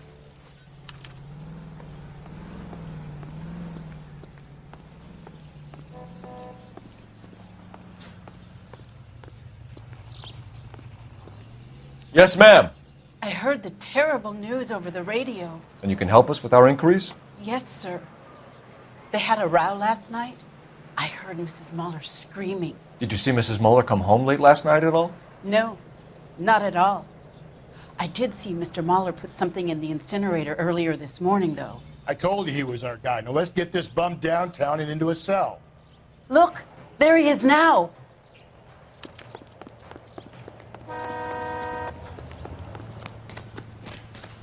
Step away from the incinerator.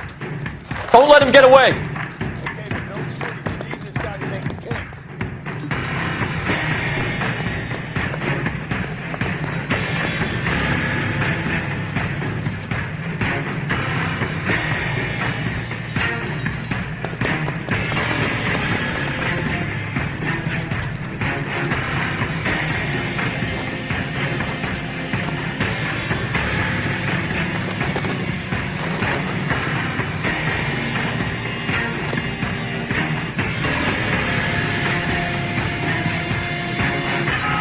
Enough running, Hugo! Hands where we can see them.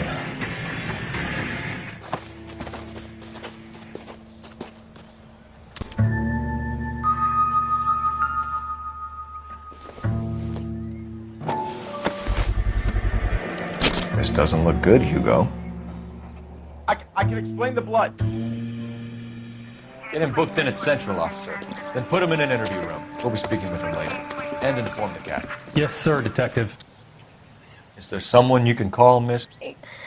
I don't want home and You need somewhere to stay, Michelle. You have other family? Grandparents? Aunts or uncle? call Aunt Helen, but she lives in Bakersfield and Call her.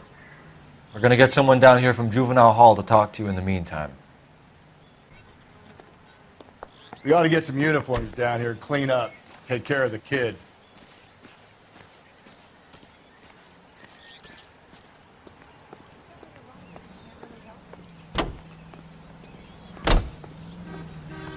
Galloway, Homicide Division, badge number 564. Go ahead, Detective Unit. Can we get Ray Pinker and a technical services team to a house at 130 North Bonnie Bray Street? And send someone down from Juvenile Hall to look after a young lady. Roger, 11K. Inform Detective Phelps that the coroner has a report waiting. Police morgue downtown when he's available. Got it, KGPL.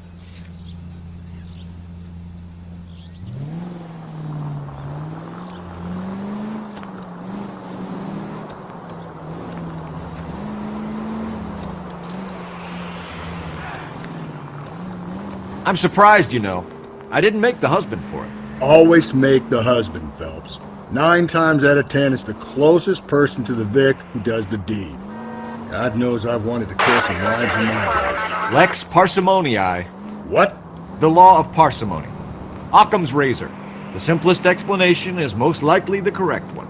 You know, you could have said that without getting all liturgical on me. I'll try to dumb things down from now on. Appreciate it. And try this one on for size. Rusty's razor. How's that go? You blame the guy that's banging her. Ah, of course. The famous Lex Ignoramus. Closes cases, Cole. Puts a lot of people away, that one. Any Central Unit, a possible 288 at Belmont High School, 1575 West 2nd Street. Stand by for further unit to handle. Identify code 2. 11K to KGPL. We'll take the 288. Go ahead with the further.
Phelps, Rusty, thanks for coming.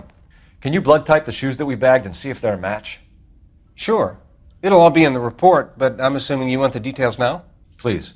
Cause of death is strangulation? Correct. Take a look at the samples on the bench.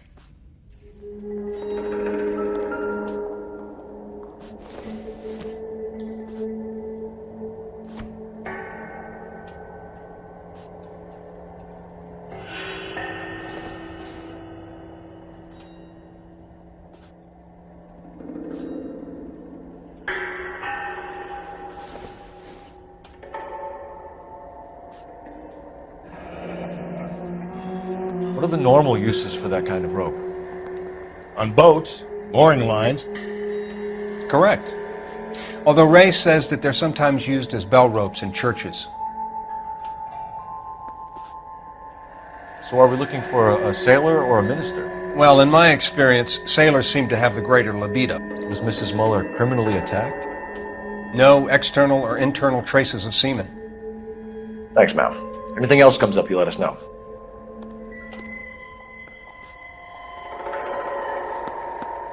The shoe prints? Size 8s. Very similar to the impressions from the Henry case. Now, who do we remember got caught in bloody size 8s? I think we have our bird.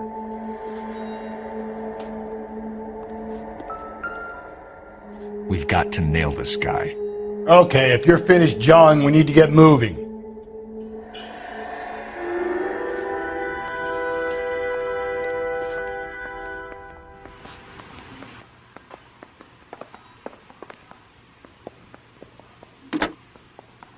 Operator, give me R&I. Putting you through now. Phelps, badge 1247. How could I help, Detective? Are there any messages for me? Yes, Detective. A green 1946 coupe, registered to Mrs. Hugo Muller, has been found in the parking lot adjoining the Belmont High School and playing fields. Captain Donnelly wants you to head down there immediately to take the school janitor's statement. Thanks.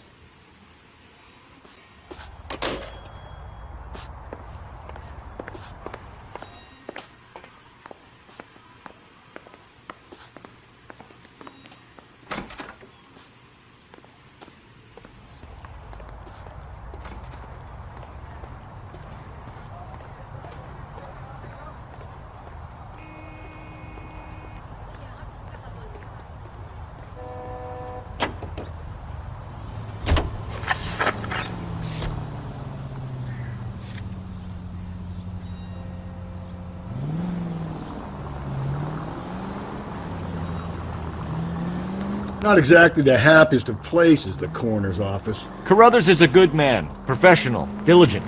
If you're working with a pro, it's easy to overlook the grim realities of a place like that. Funny job, that, the coroner's. How so? You know, you don't want them enjoying their work too much. The wrong kind of man can get awfully lonely rattling around a joint full of corpses. Rusty, that's like something out of the pulps. You've been reading the same ones as me? I thought you were usually too drunk to get through a magazine. You know, if I close one eye and squint, you can just about make out the print.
You need to turn left at the next junction.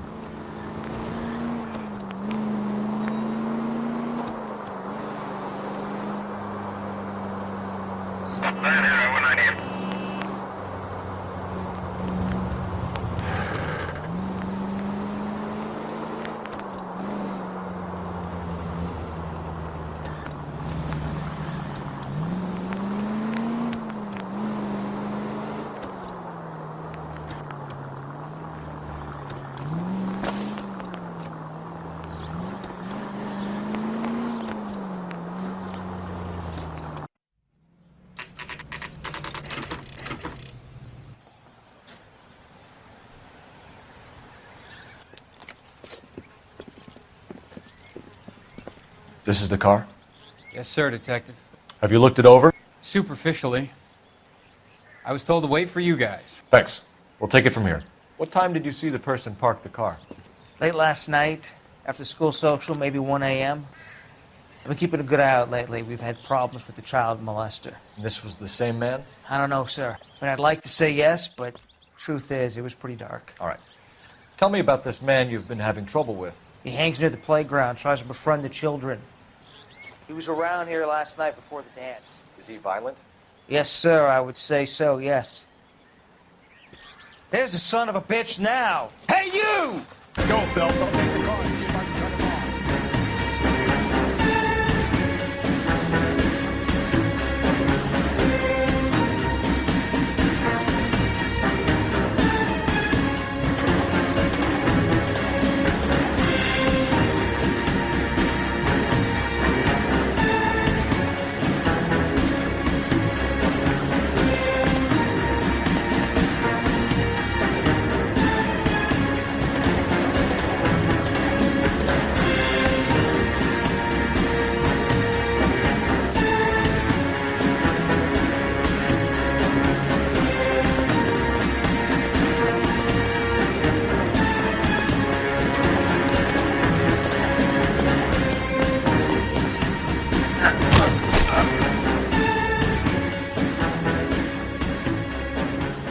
What's your name? Who's asking? We can do this the easy way or the hard way. Name's Eli Rooney. You've been in trouble with the law before, Eli? Some. What are you doing around here? I like to keep an eye on the children. Strictly paternal, is it, Eli? Don't sass me, boy. A woman was abducted here last night, Eli, and murdered. And I would love to make you for that, you Okie motherfucker. Well, I wouldn't know nothing about that. A woman, you say? I like 'em a little younger than that. Turn out your pockets, Eli. Now, why would I do that? Because I'm about to break your fucking skull, Eli. You're under arrest, Eli. You are in very deep trouble. Why bother with the paperwork, Eli? I'm going to take out my gun, and I'm going to count to 5. Let's see how fast you can run now. Hang on a goddamn minute. I found that thing in the parking lot. Get some backup out here, Rusty. We need to get this one downtown and into a cell. I'll tell them we got a kitty raper coming in. They can roll out the red carpet.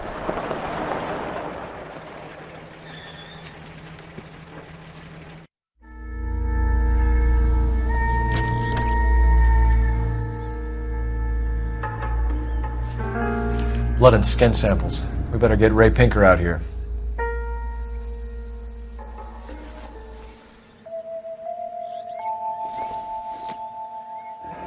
It's from a Chrysler. Could be important.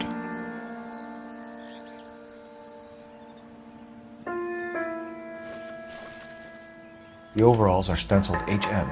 Muller is a mechanic. I wonder what Eli does for a living.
Phelps, 1247.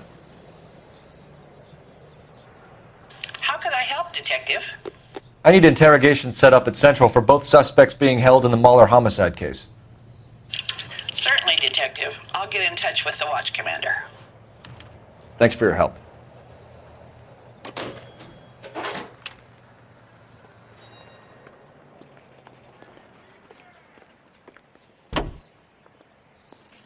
I say we make Rooney for this. I think we should lay it on him. He was near the car, he had her jewelry, the DA will love him for it. Even if he didn't do it? Who cares whether he did it? You have kids, Phelps? He needs to be taken permanently out of harm's way. And we let Mueller slide? For a while. He gets a free pass for now.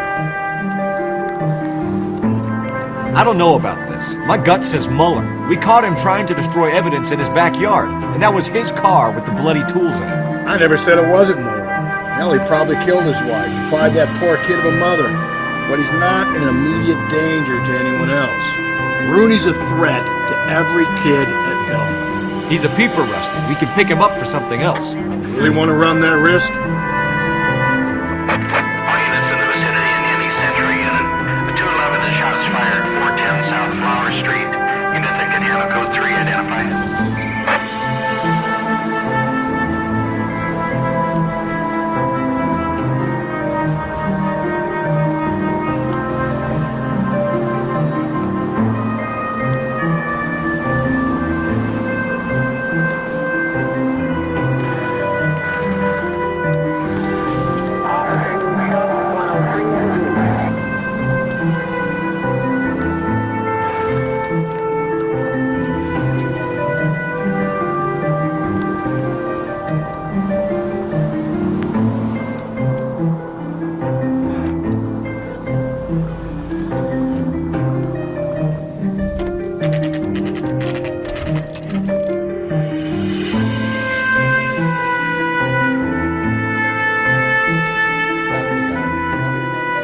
Better not go soft on me in here, Phelps.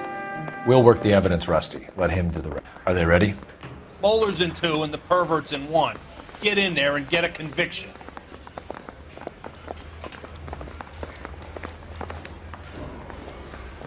I'm praying that those... Here's where we stand, Hugo. Your next-door neighbor heard screaming coming from your house. You were burning your blood-stained shoes. You have no one who can confirm your whereabouts last night. Your daughter says you're a violent man. We have everything we need to send you to death row, and all you have to say for yourself is, I didn't do it. I swear I didn't kill her. Give me that lie test. I can prove it. Why did you burn your shoes, Hugo? Because I knew you'd never believe me. Believe what? It's rabbit's blood. A guy at work brought him in and I helped him skin them. Do you know anything about ropes, Hugo? As much as the next man. I was a scout. I learned some more in the army. You learned to strangle with the rope in the army? With rope, with my bare hands, but mainly with wire. I learned a lot of things in the army, but I still didn't kill my wife. For argument's sake, what type of rope would you use? If I had to, I would use a triple braid. Less flex, easier to control. Your wife was beaten with a tire iron, Hugo. An appropriate choice of tool for a mechanic. I know nothing about any tire iron. You're lying, Hugo. You're gonna have to come clean on this. You got no proof.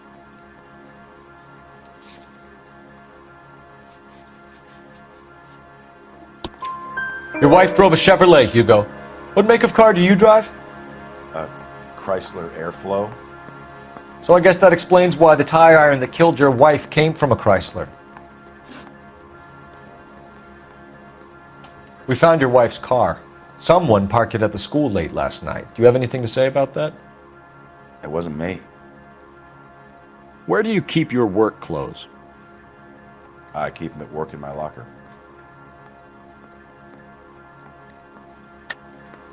Enough lies, Hugo. Your overalls put you at the scene of the crime last night. My overalls are in the laundry of my house.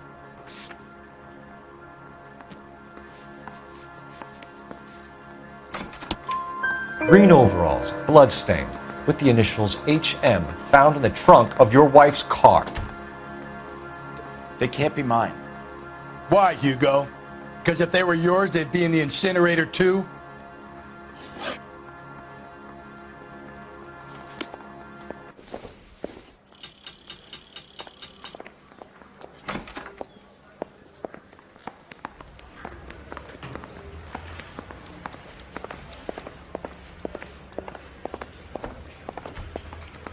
Captain, we were on our way to interview Eli Rooney. Yes, Phelps, I know. This particular fiend is an old acquaintance. I have tried to reaffirm his belief in a wrathful and terrible God. Whichever way it goes, I'll be dealing personally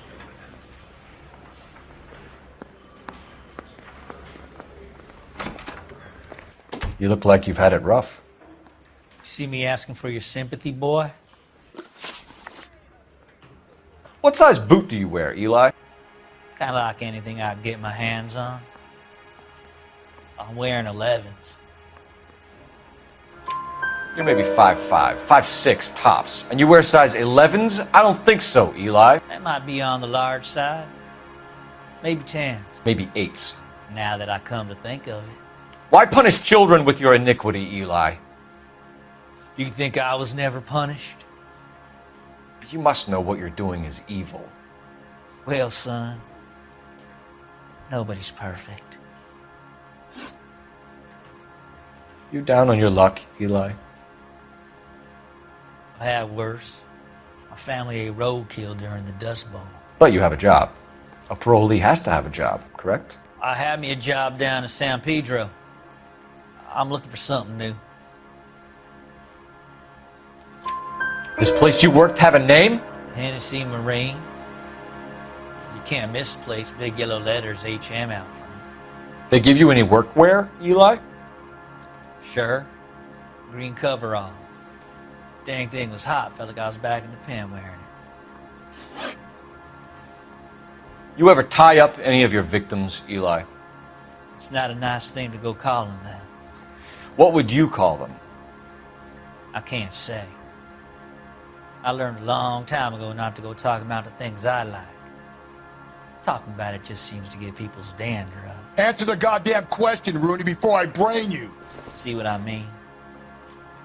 Short answer is yes. You have any preference regarding rope, Eli? I know a good rope from a bad rope, if that's what you mean. That's not what you mean, is it? Any old rope will do me fine. A farm boy like you, Eli, must prefer Magay for roping, am I right? I prefer braid, tie, hitch, and braid. It stays tied. You killed Mrs. Muller and stole her jewelry. That ain't so. I ain't done nothing like that. You have no job and nowhere to live by the smell of things, and you need money. You've been in trouble before, Eli. Who do you think a jury will believe? I've been in trouble for other things, but I ain't never killed no one. I saw that car coming to the parking lot late last night. Man got changed there and put his coveralls in the trunk. I saw him drop the butterfly in the lamplight and he strolled out, cool as you like. And I went over and I picked it up. Eli Rooney, I'm charging you with the first-degree murder of Deirdre Muller. You want to put me back in the stir that badly, boy? You go ahead and try. I'll beat that rap. I ain't a killer.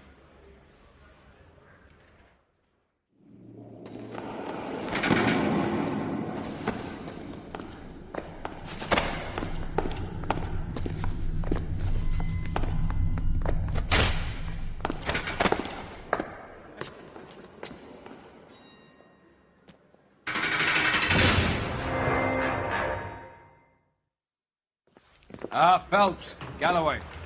Congratulations are at hand. Drink, boys? I think you'll receive a commendation for this one, gentlemen. In the meantime, I'll speak to the DA about expediting the passage of the case. We need swift and merciless justice for poor Deirdre.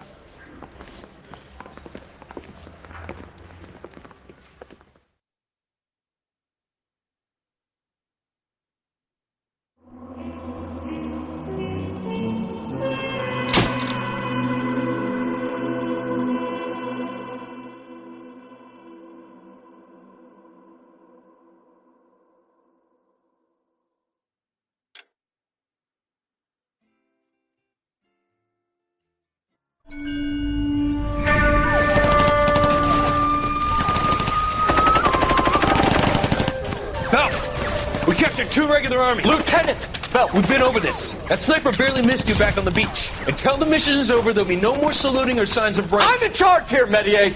Do you wish to interrogate the prisoners?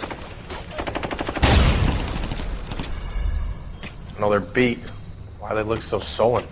You're wondering why we haven't killed them yet. There is no greater shame than being taken prisoner. Get this, Golden Boy actually seems to know what he's doing. あなた方の階層と名前を名乗ってください。第44大部隊所属兵だ。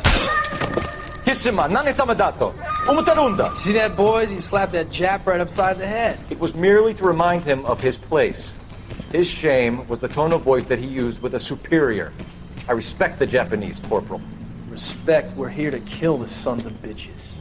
Do you know why we are fighting the Japanese, Private? With respect, sir, these bastards attacked Pearl Harbor. And why did they attack Pearl, Private? Because they hate the US of A and our way of life. They attacked the US because we cut off their oil. What would we do if another country denied us the gas to run our cars?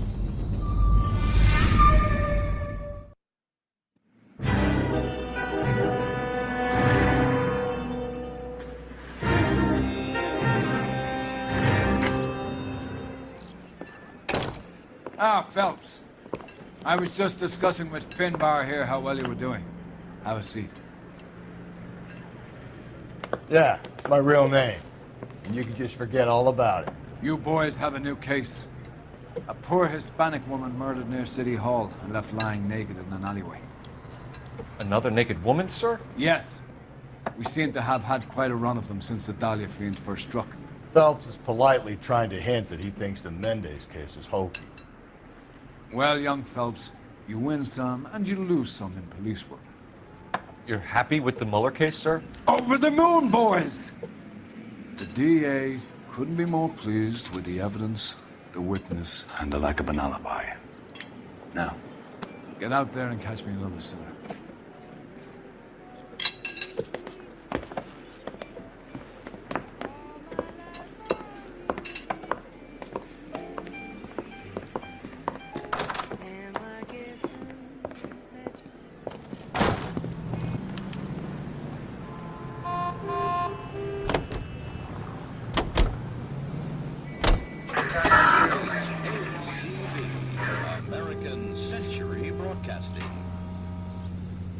We go to Washington now. You have the address? It's the alley off Aliso between Los Angeles and Alameda. You're kidding. The next one will be opposite Central Station. Count yourself lucky, Phelps. Most guys would kill to land a case so close to their desk. Yeah, it means they can pop in to hit the office supply of hooch whenever they need it. You know, that ain't a bad idea. That is not a bad idea at all, Phelps. Mr. Thomas takes an impartial stand in his opening talk. I want to emphasize at the outset of these hearings that the fact that the Committee on Un-American Activities is investigating alleged communist influence and infiltration in the moving picture industry must not be considered or interpreted as an attack on the industry itself. Nor should our investigation be interpreted as an attack on the majority of persons.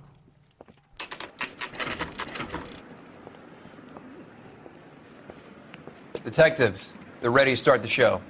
I'll take you through.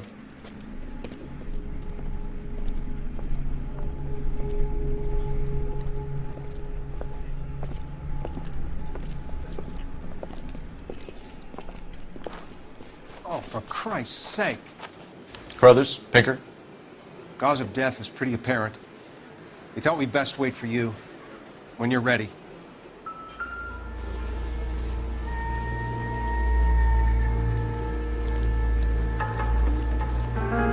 Lacerations on the neck would indicate a great deal of force.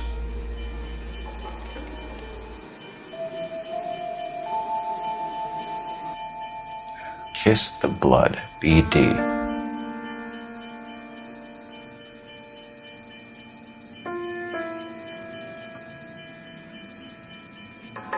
Another wedding ring torn from the finger.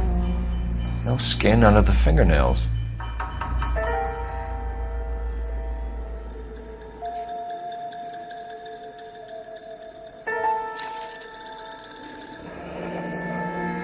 Only 21 years old. But why the library card? Did he want us to find it?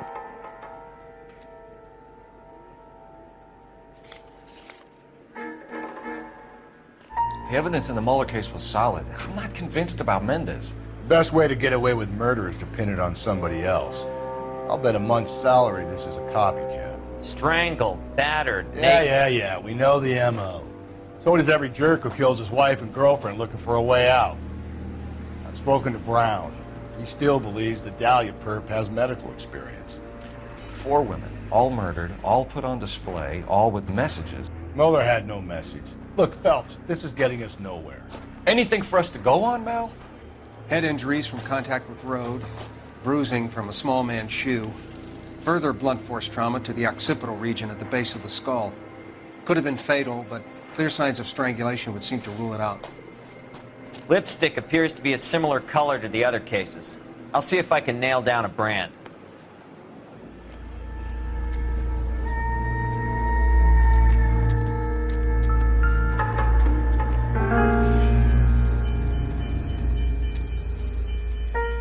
If she took a blow to the head like the others, she was probably unconscious when strangled.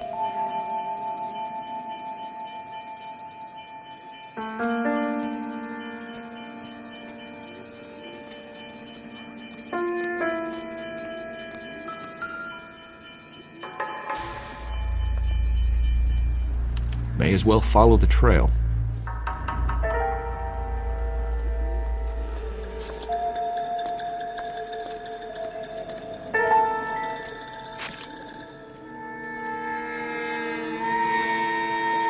See it all.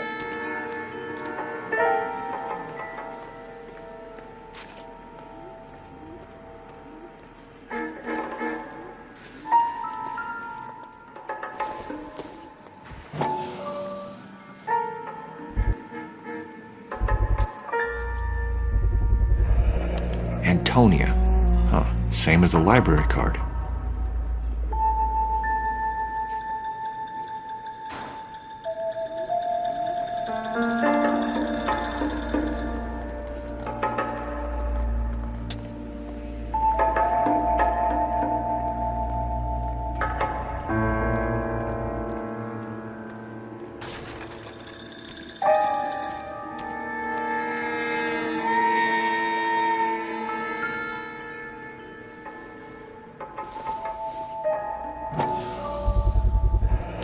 Proximity to the scene, plus the bloodstains. No way is this coincidence.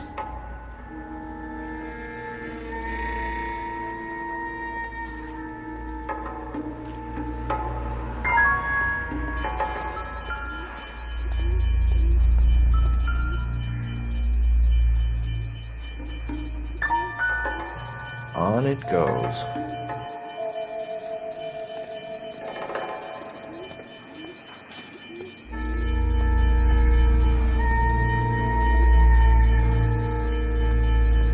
Kept the area pristine for you boys.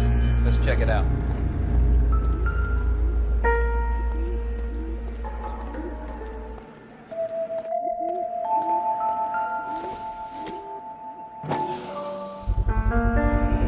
House keys strung up like bait on a hook.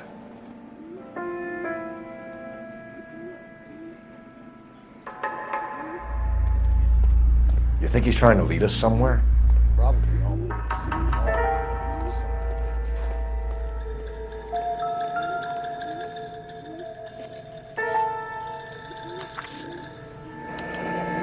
That's got to be a code or a cipher.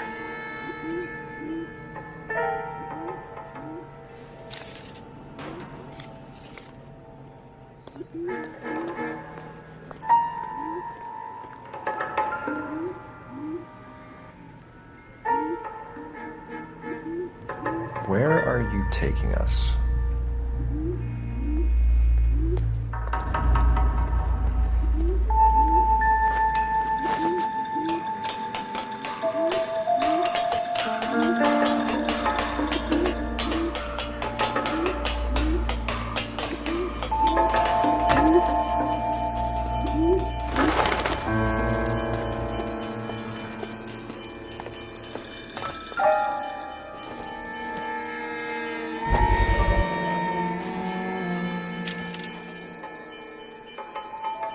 Empty. Where is all of this meant to be taking us? clearly wants us to find these things. He's left them for us. There you go, Phelps. Got a new MO. Told you. Or he might just be getting more confident.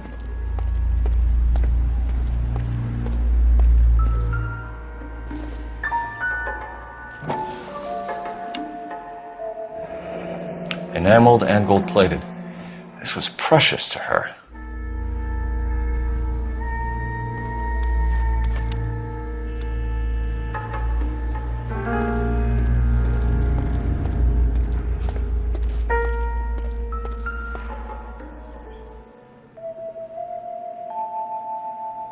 The trail points up.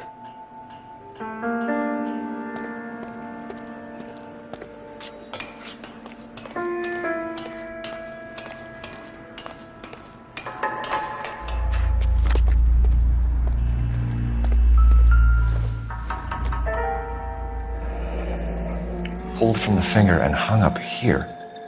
What's the significance?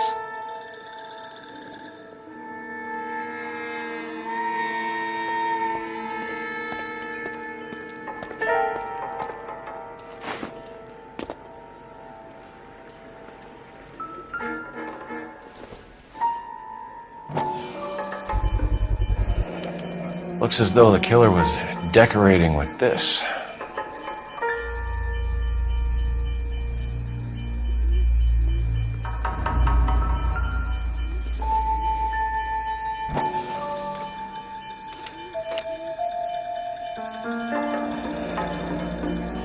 Son of a bitch wants her identified.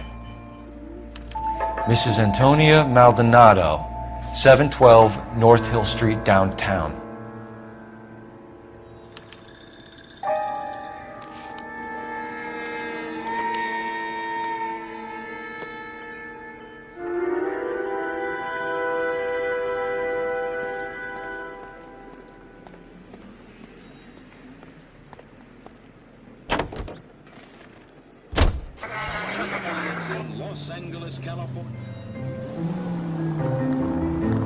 It was Mrs. Maldonado, right? That's affirmative. All right, so then there's a husband we should be looking for. Get him, we've closed the case. Rusty's razor, of course. I don't want to question your tried and tested techniques, Detective Galloway. But doesn't the DA require sound casework before he'll close the book? Not if he's got a confession. And, you know, there's ways of getting those. I'm sure.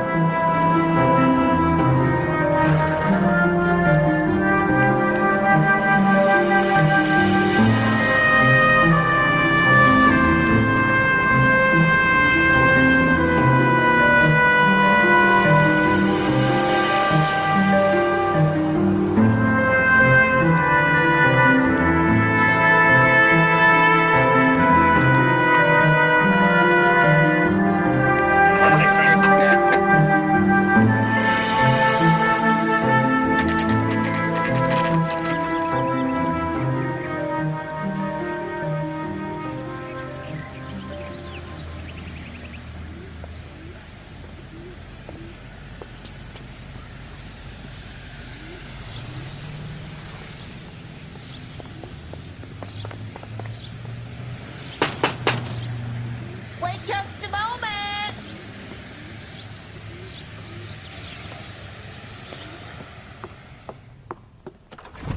I'm sorry. Can I help you? LAPD, ma'am. Detective Phelps and Galloway. Does Mrs. Maldonado live here?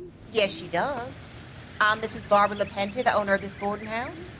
Is there a problem? I'm afraid so, ma'am. Do you mind if we come in? Is there somewhere we can discuss this? Of course. Follow me through to the parlor. Wipe your feet as you come in, detectives. It's this way.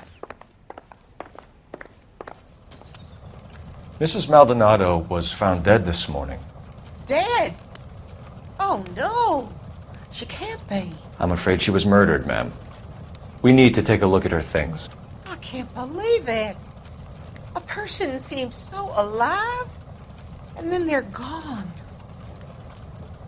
Antonia's room is upstairs. Last door on the left. Thank you. We'll be back shortly. Excuse us a moment, ma'am.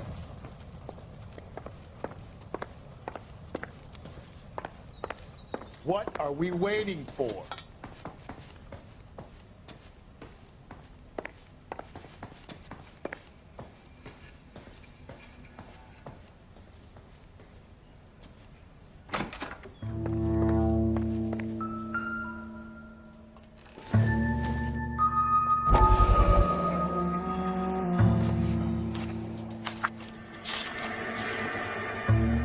Look at that.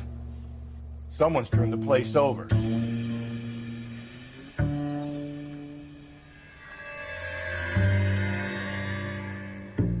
Okay, we have an address.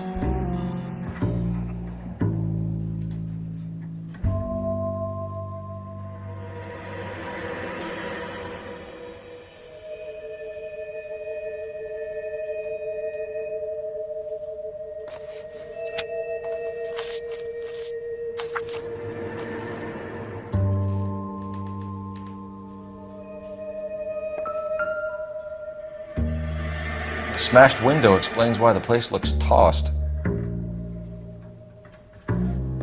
You know how I feel about windows, Phelps.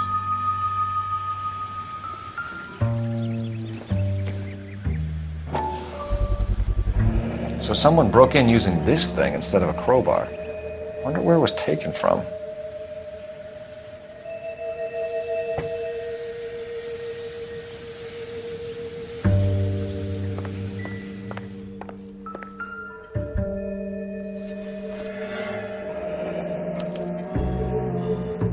The charm bracelet wasn't among the crime scene evidence.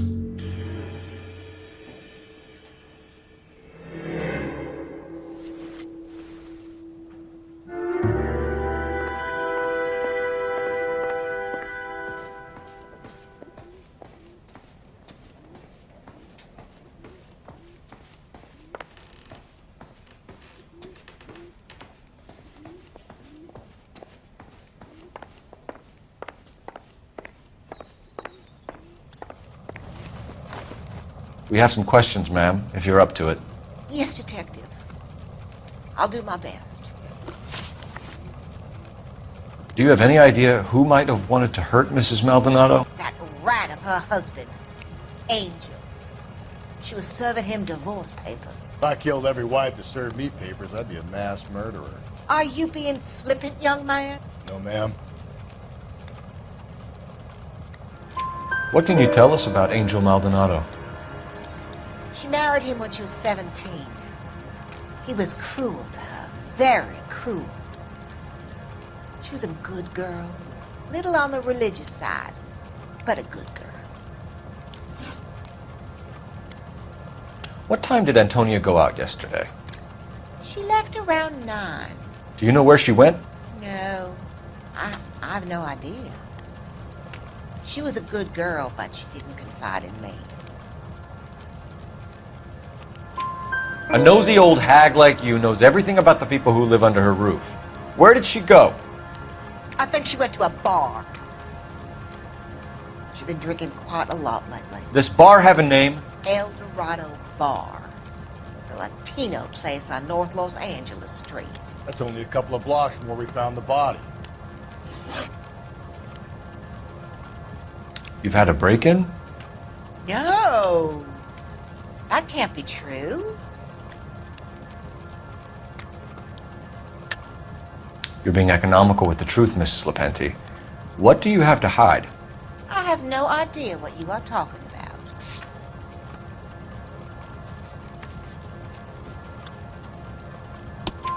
about. So Antonia lost her keys and used an iron bar to jimmy the back window?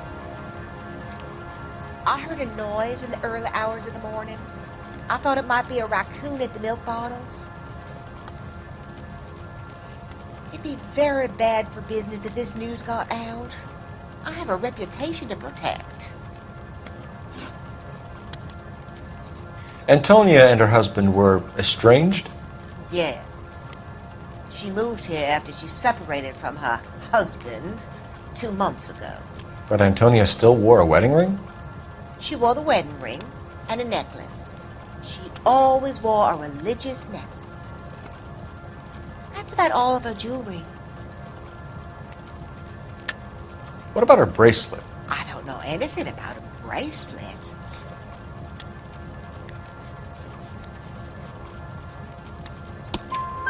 In her wedding photo, she's displaying a charm bracelet. That thing? She never wore it. He gave it to her. She always kept it in that wooden jewelry box. Thanks, ma'am. You've been very helpful. Pay a call to that husband of hers. Lock him up and throw away the key. We can either front Angel, seeing as the finger's pointing right at it, or we can check out the El Dorado one.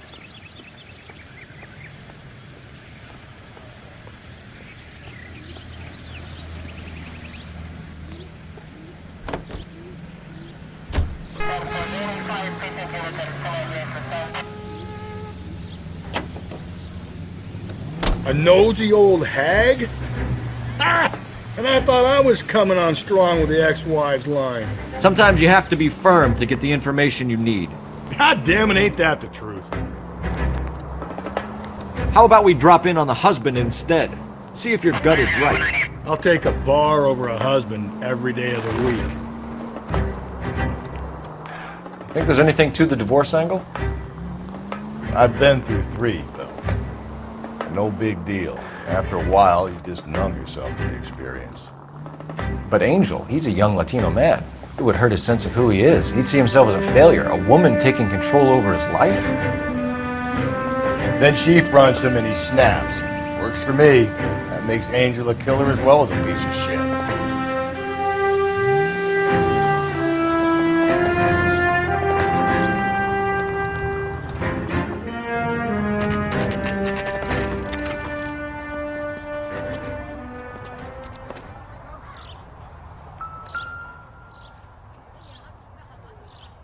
Maldonado is in apartment 304.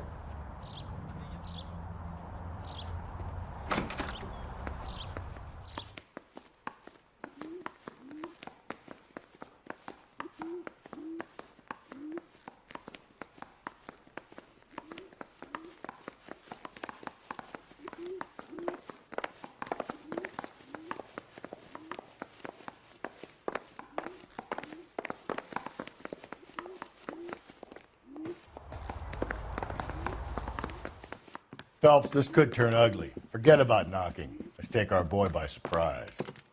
Hey, what the fuck? LAPD, motherfucker, you're under arrest.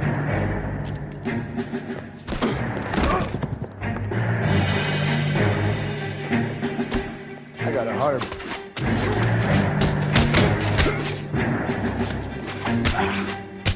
Now look, I don't want no...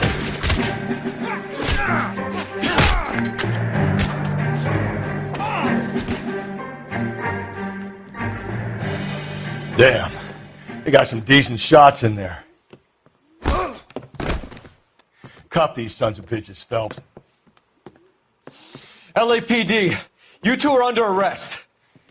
Call for some backup, Finbar.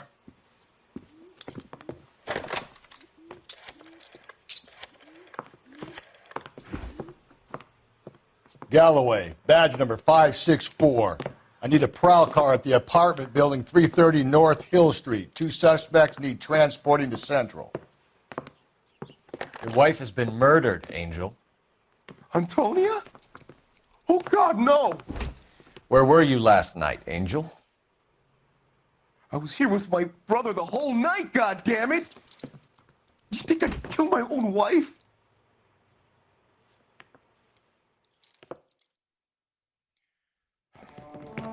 We should get the whole place a going over, then talk to the neighbors.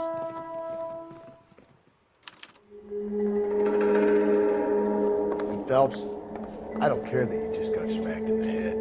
You don't call me Finbar.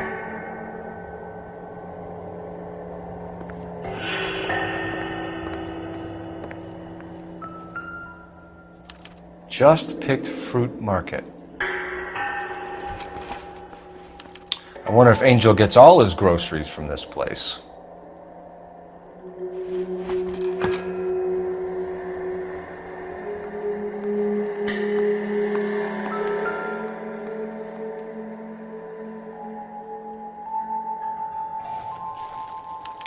This will take some explaining.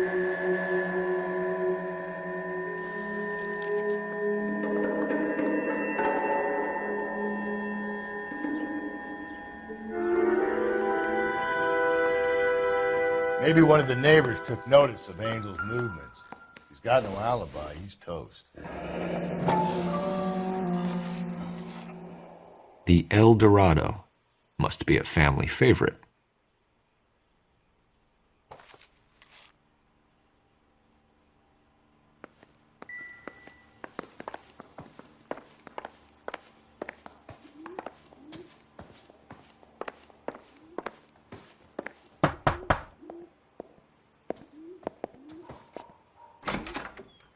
What do you want? LAPD. We're making some inquiries. Make it quick. I work nights. So you weren't home last night? No, I was at work. You know nothing about Mrs. Maldonado fighting with her husband? Those two? They're always screaming the place down. Thanks.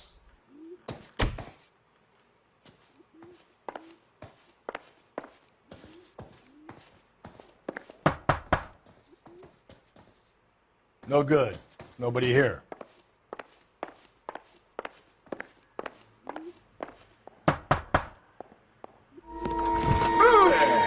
Sorry about that. I'm playing with my kids. LAPD. Were you here last night? Yeah. My wife and I are separated, and I had the kids last night. I put them to bed early and went to bed myself. Thanks.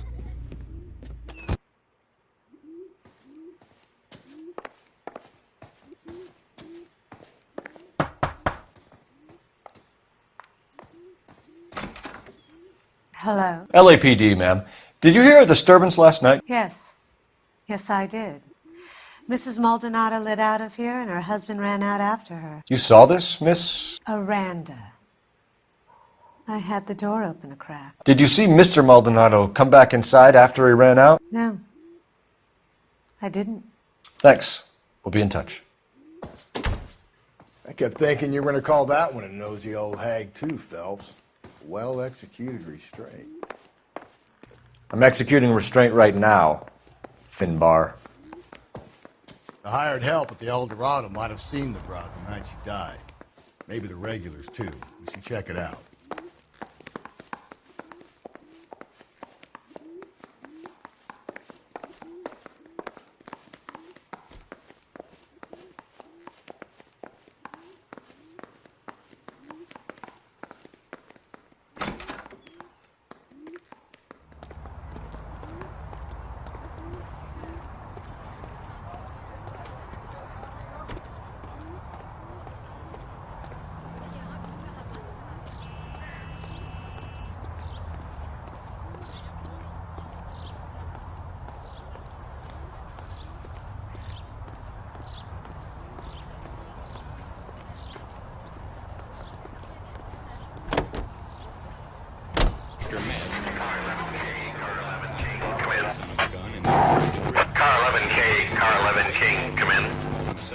KGPL, 11 King, over. 11K, Captain Donnelly and Detective Sergeant Finnis Brown urgently request your presence at Central. A new letter has been found. 11K, en route.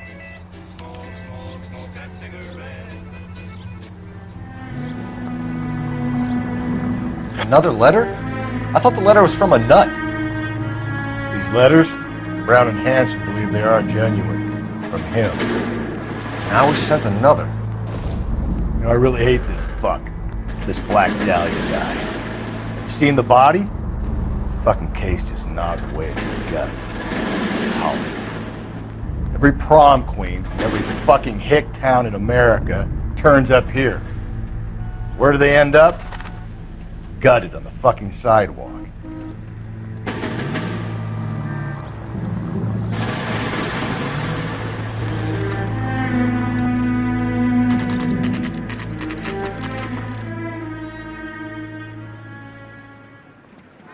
The captain is waiting for you downstairs with Pinker.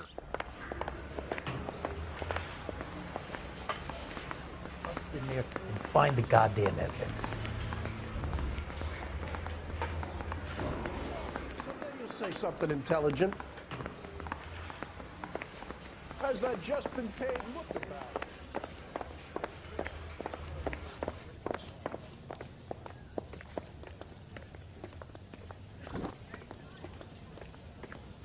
Boys, come on in. Phelps. Have you met Finis Brown? Pleased to meet you, sir. This information is confidential and doesn't leave this room. The new letter was left in the back seat of a cab. The driver thinks it was put through the window and not left by a customer. We're checking all the spares back 24 hours regardless. Good. Like the previous letters, it's been assembled from headlines and typed from the Times and Examiner, then glued to an envelope. What is the other note? This one? That's also new. A poem, hand-typed. Do you mind if I take a look? Go ahead. We've been over both documents pretty carefully. They've been wiped with gasoline, so there's no chance of prints.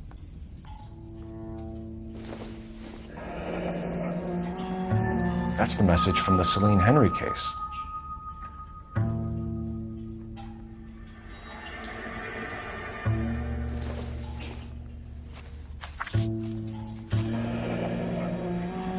Heap upon thy soul by virtue of this curse.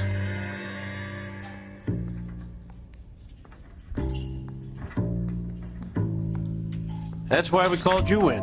You think it's original? Not unless he's a genius. You like this nutjob's poem? No, I like Shelley. It was written at least 100 years ago. Shelley? Sure, I knew that. You see, Finis? I told you this lad was a bright boy. Sure, but what has it got to do with the case? Prometheus Unbound. Prometheus was a titan, a superhuman character who defied the gods to bring fire to humanity. The Dahlia guy believes he's Superman. Your guess is as good as mine. One thing for sure is that he's educated. What about the link to the Henry case? He could have got the wording from the papers. As you said, he is fiendishly clever and takes pleasure in taunting us. What's happening with the Maldonado case? We have the husband in custody. We haven't interviewed him yet. Well, upstairs then, lads, and see if we can break him.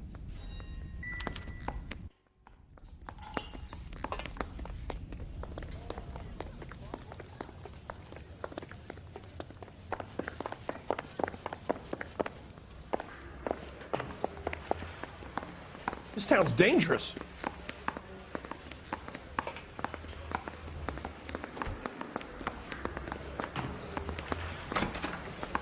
Improved your attitude, Angel? What do you want me to say? I was with Antonia the night she died, but she left the apartment, and that was the last time I saw her. So your wife paid you a visit last night. What time was that? Late, around midnight, maybe? She didn't stay long.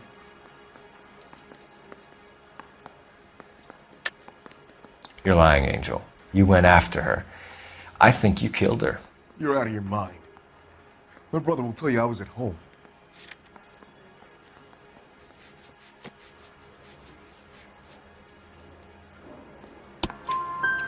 We have a witness who confirms that you were arguing, that your wife ran out, that you followed her and didn't come back. I know this looks bad, but it's not true. We argued, all right, but she went out and I went out after her and she jumped in a car on the corner. There was a car waiting for her? Can you describe the driver? Not the driver. It was too dark. But the car, it was a brown Ford coupe. You and your wife weren't getting along. She was divorcing you. Is that why you killed her? We fought, yeah, but we weren't getting a divorce. I don't believe you, Angel. She'd been granted a decree nisi. She pushed you too far and you lashed out. I told you, I wouldn't accept a divorce.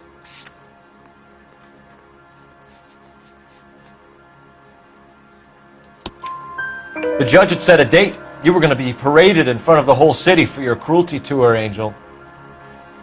Antonia. Oh, Jesus. She came in drunk, out of her mind. She doesn't normally drink. She was looking around in her bag.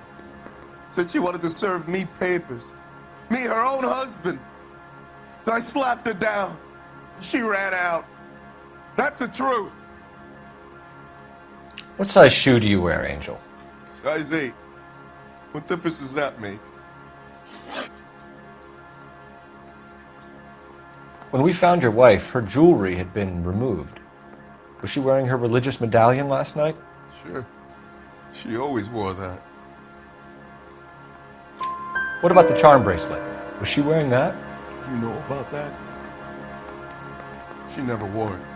She didn't like the message. She kept it locked up in that box of hers.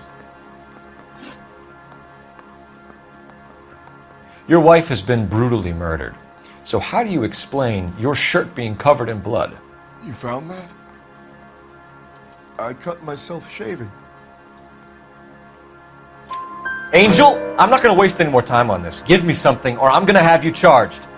My brother, Hippolyta, he said some bad things about Antonia last night. So I had to sock him one. We got into it. Keep talking. She said she came from the El Dorado bar. And? It's not one of my places. We used to buy fruit at the market down the street. But the creep there was always running his eyes all over my wife. What's the name of this fruit market? Just picked fruit. Ord Street downtown. One last question, Angel. Do the words kiss the blood mean anything to you? No. Sounds sick to me. You're not in the clear by any means, Angel. You're going back into a cell. You should think about whether you have anything else you need to share with us. Hey, you think those bikes... I think we bust in there and find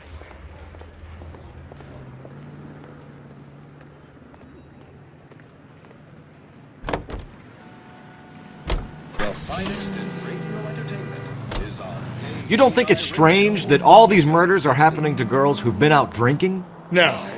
A broad drinks, she gets a bit tight, she starts mouthing off. This leads to that, and she ends up in an alleyway. It's a sad story, but this town's seen it play out 1,000 times, Cole. Why don't you want to see a connection here? Because there are perfectly good real-life suspects for every one of these murders. We don't need to go looking for the monster under the bed. To replace $71.5 million spent during the severe 1946 epidemics. And in New York, little Nancy Drury with the big cop was once a polio victim.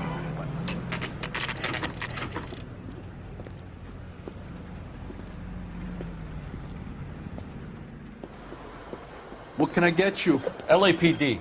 Detectives Phelps and Galloway. Diego Aguilar. How can I help? You worked the bar last night? Yeah. Me and a temp guy from the agency. Did you have a woman in here last night? 21 years old, Hispanic, drinking heavily? We have a lot of ladies like that in here. But yeah, I know who you mean. Antonia Maldonado. But what did she do? She was murdered last night. Oh, shit. Do you know her well? Was she a regular? Hell no. She was good and tight last night, complaining about her old man. It's a story you get used to working in a bar. She was so hammered last night, she left a letter on the bar. I'll show you.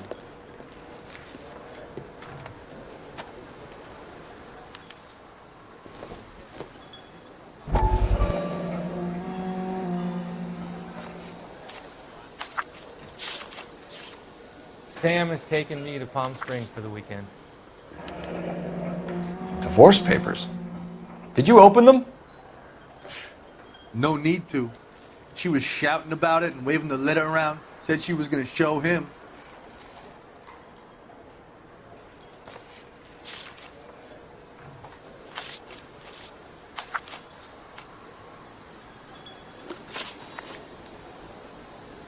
Can you remember what jewelry she was wearing? She had a necklace. Some kind of religious thing, I think. The temp guy would have more of an idea. She took the beer he served her and cried into it all night. What time did she leave? Can't say for sure. Where did she go? Give me something or the LAPD will start getting interested in this place. Take it easy. She wanted a cab, okay? And my phone was out of order. The closest one I knew was at the fruit market across the street, so I suggested she try there. She seemed reluctant. Did Antonia say where she was going when she left? She said she was going to serve the papers on the husband. Said that would take the smile off his face. If you ask me, she was scared. And the drink was for Dutch courage. She attract any interest? An extremely drunk young woman? What do you think? She managed to scare them off, though. Thanks. You've been a big help. No problem. Hey, get the guy, will you? We'll do our best. One last question. What size shoe do you take, Mr. Aguilar? A broad 9. I have wide feet.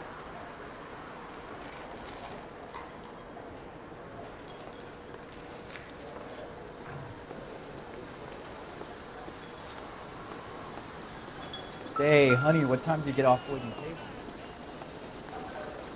Sir, do you work here? Sorry, pal, just making deliveries. From where? Just Pig Fruit Market across the street. A fruit market delivers here? Yeah, sure does. The Mexes love a little slice with their tequila. We found a crate a lot like the ones you're wheeling there, except it was filled with booze. You know anything about that? What? No, we deliver all over the place, officer. Don't tell them where the boxes end up. Excuse me, I have to get on with this. Fine, thanks.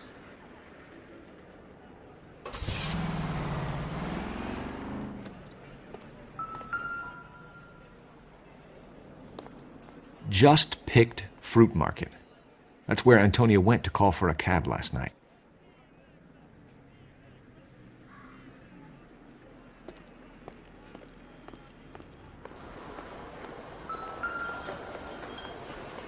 Sam has taken me to Palm Springs for the weekend. My eggs were running.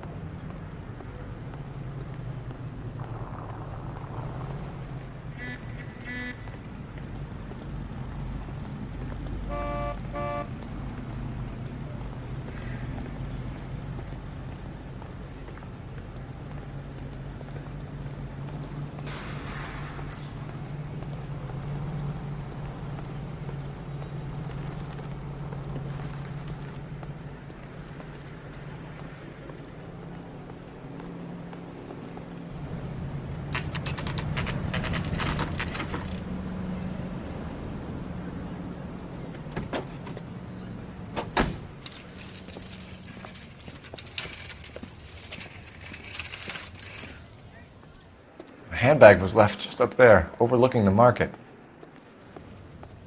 Could have come here from the start and saved ourselves a day's legwork.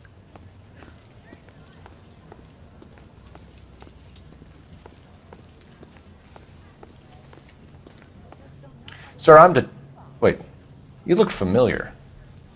Hey, from the bar, right? What brings you here? LAPD, Detective Phelps and Galloway. Clem Feeney.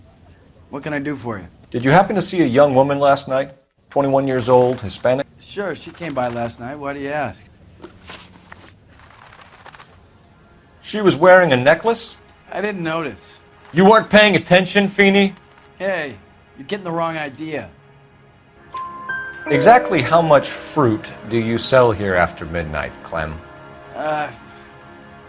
Look, not much. I sell the odd bottle on the side to the after-hours crowd. Well, I don't want any trouble. I'm just trying to make a buck.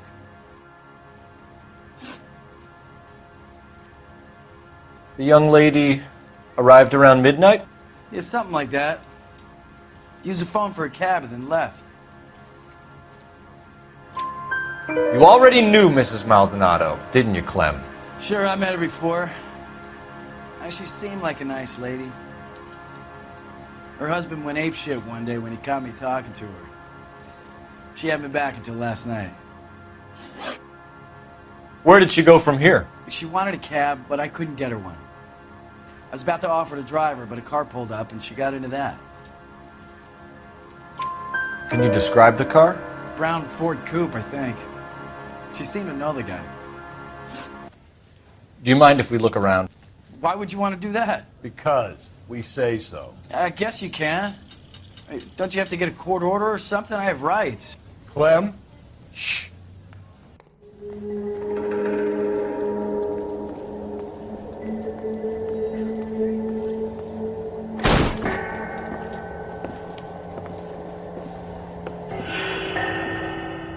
No wonder he stays open late at night. People have to get their vitamins. Check through this stuff before we get back out there.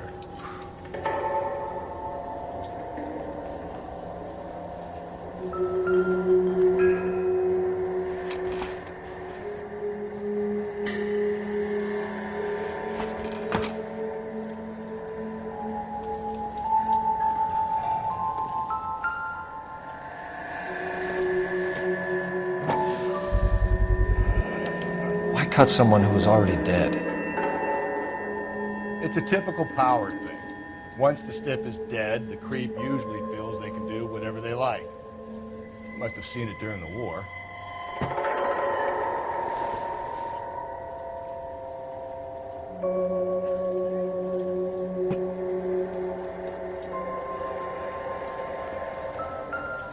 So what are we hiding in here?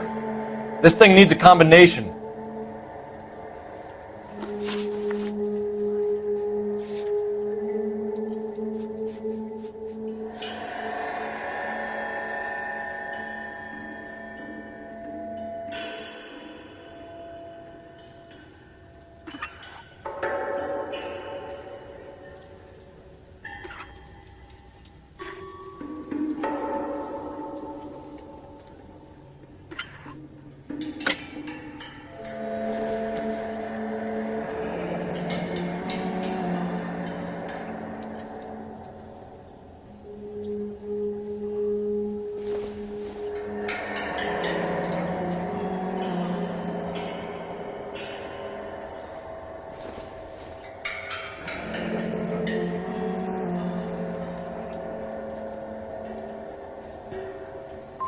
This fruit stall punk gets about 10 seconds to explain before I pull his fucking arms off. Clem!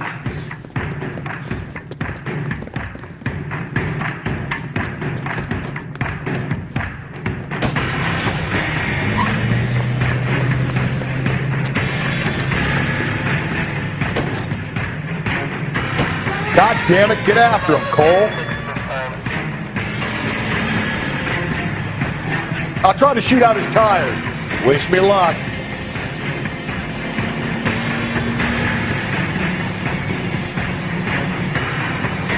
You should have grabbed him when we had the chance, Phelps.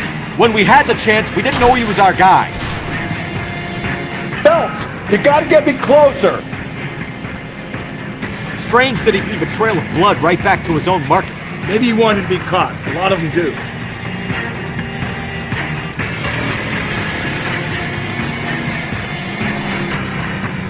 It's almost too perfect, isn't it? There's no such thing as too perfect. Hit it! Clean this asshole off the road. I'll try to shoot out his tires. Wish me luck. Hit him, Cole! Spin him out!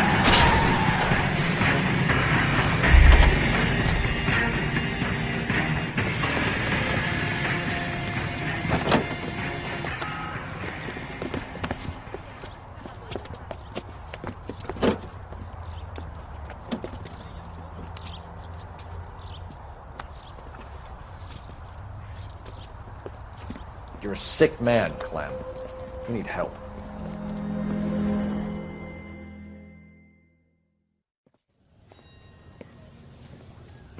Outstanding job on this case, gentlemen. The poor woman can now rest in peace. I'll pay the fiend a personal visit myself and remind him that crime in this city does not go unpunished. When they finish with him at the receiving hospital, we'll have him up before the grand jury. I have a meeting this afternoon with the mayor lads. I'll be sure to mention your names. Now, on your way.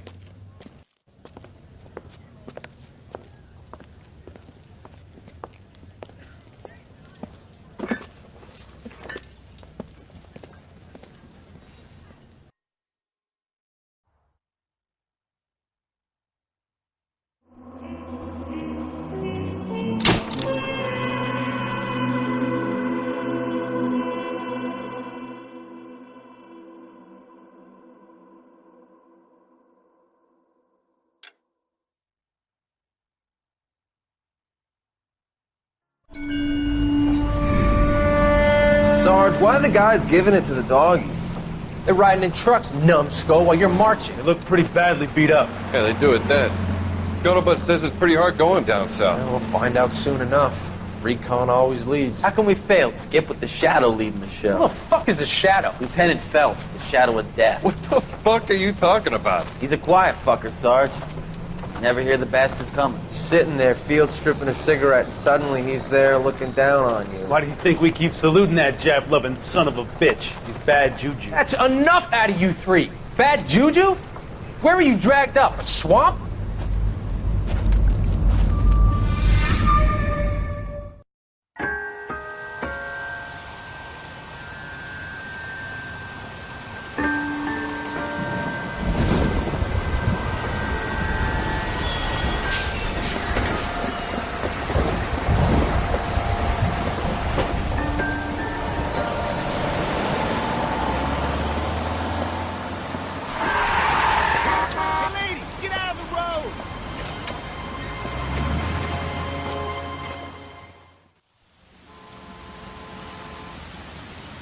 Good morning, gentlemen, and what a grand morning it is, too. We have just cause for celebration. Galloway and Phelps are sending another fiend to San Quentin. A nice showy trial, and he'll be strapped down with gas seeping into his tiny reptile brain. Now, to fresh business. Galloway and Phelps, the task is at hand. The address is on the hill, north downtown off Fremont Avenue. Skipper, is the new letter genuine? Now, boys, we all know how many imbeciles have confessed in a short case. Ray Pinker will let us know in good time. A fine morning indeed. We keep locking them up, but the bodies keep piling up. Yeah, Californians love a fad, Phelps. As long as the bricks hold up at San Quentin, there'll always be killers in this town to sing. Greetings from sunny California. When's it going to stop?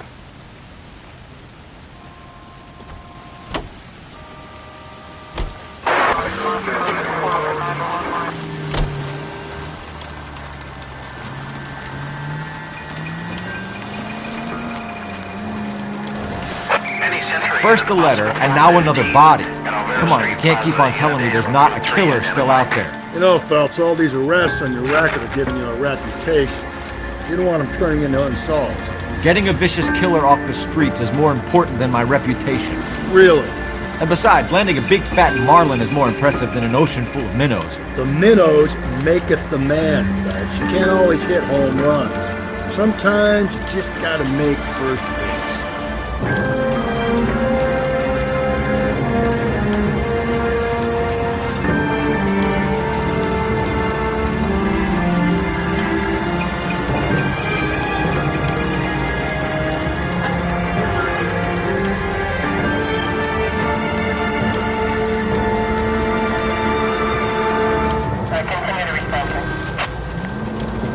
That guy there will lead us up.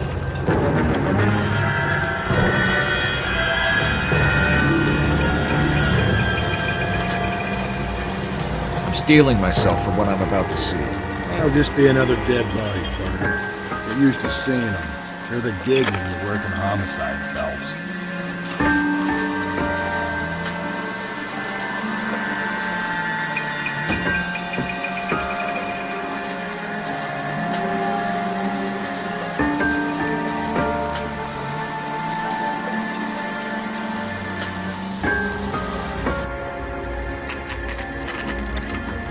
Detectives, Phelps and Galloway, homicide. Scene is secure. The rest of the patrolmen are going door to door, canvassing for witnesses. Thanks. Keep me informed. Will do, Detective. This looks awfully familiar. I think that's the impression the boys from the Examiner took with them as well. There's nothing original under the sun. Why should murder be any different? What do we have so far? Not much trace evidence to speak of. Storm blew in around 10 last night, and the rain washed most of it away. And the body? Looks like she was tipped out of an automobile from the tire tracks and superficial injuries. Strangled with a length of rope. And for my money, it's triple braid again. Time of death? From her temperature, maybe 2 a.m. But it was cold last night. Usual head injuries. Blunt force trauma. Knock him over the head, then strangle and mutilate. No message with this one. At least she was left clothed. I doubt very much he was concerned with her dignity. The green silk dress is very distinctive. Any sign of her other shoe? No. And no handbag or other personal effects.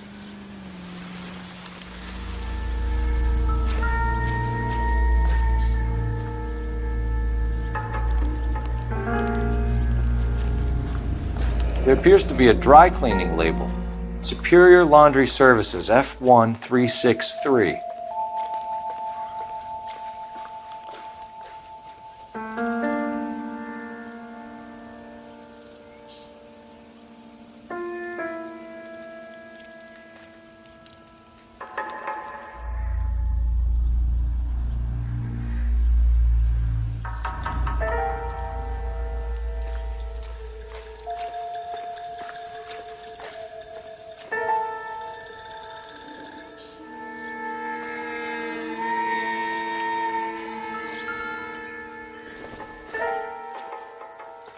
No good to me.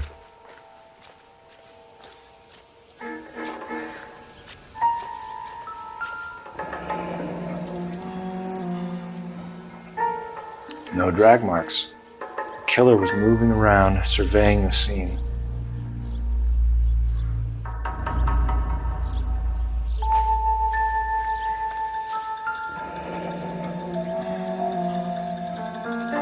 Our driver and our killer are most likely one and the same.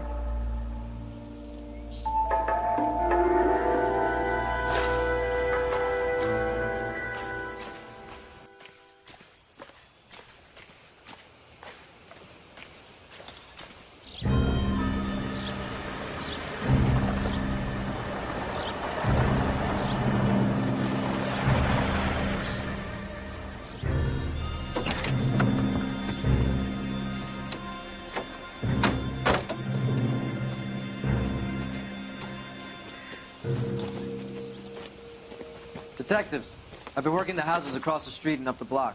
This lady thinks she has something for us. Detective Phelps, LAPD. I'm Mrs. Barton, Catherine Barton. I live just across the way. Did you see anyone around here last night? Not last night, but yesterday, early evening, I saw that awful hobo. Do you have a description? Tall, gaunt, horribly disfigured. I think he may have had an accident in the war. He's a very scary, angry man. Any idea where we might find him?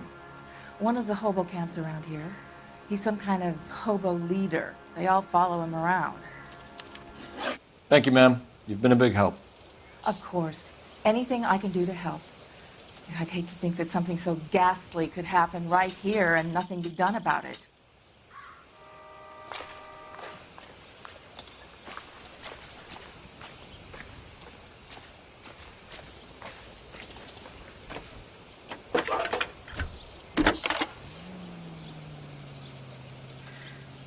Phelps, badge 1247.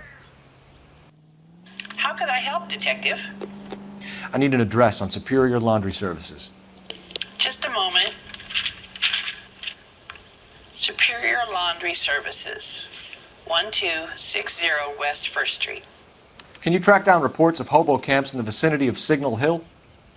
Just a moment, Detective. There's a large camp under the bridge on Grand between Temple and Sunset. Thanks, ma'am.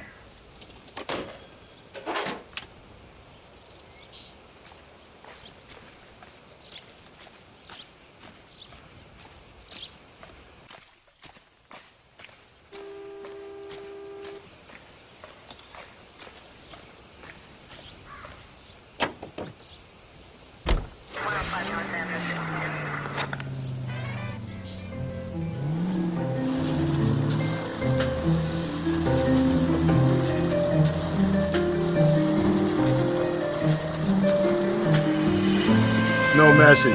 Excuse me? There was no message. Where? On the Vic. The last bodies had something written on it. This one didn't. I'm failing to follow you. Can't be the same guy is what I'm saying, right? Before you start trying to link this to Maldonado and all the others. There are more factors to consider than the messages, Rusty. This doesn't fit your pattern, Cole. End of conversation. Understand?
At least the rain stopped.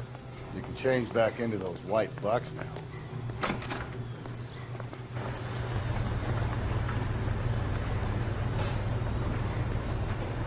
Please, I have business to run. Phelps and Galloway, LAPD. We're investigating a case, and one of your laundry labels came up. F1363. If you give me a minute, I'll go find a register and you can take a look.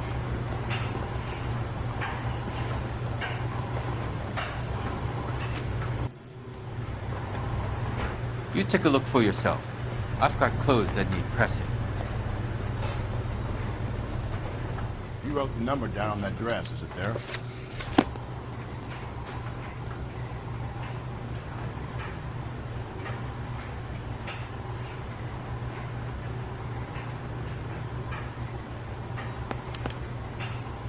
Mrs. T. Terrellson, 43 Emerald Street, Westlake.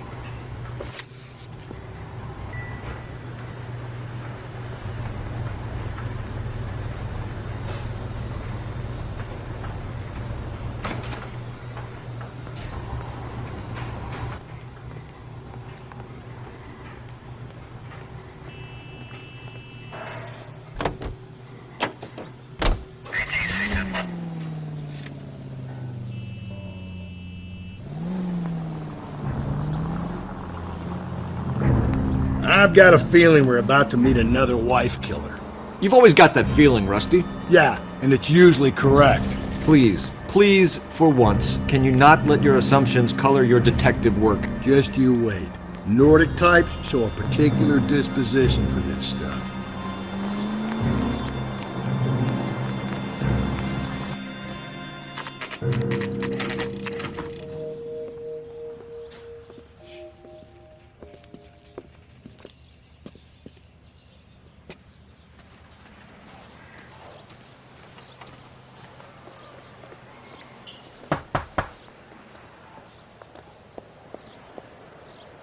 Hello? Yes? Detectives Phelps and Galloway. Is your wife home, sir? My wife went out last night and she hasn't come home. Can you describe your wife and what she was wearing?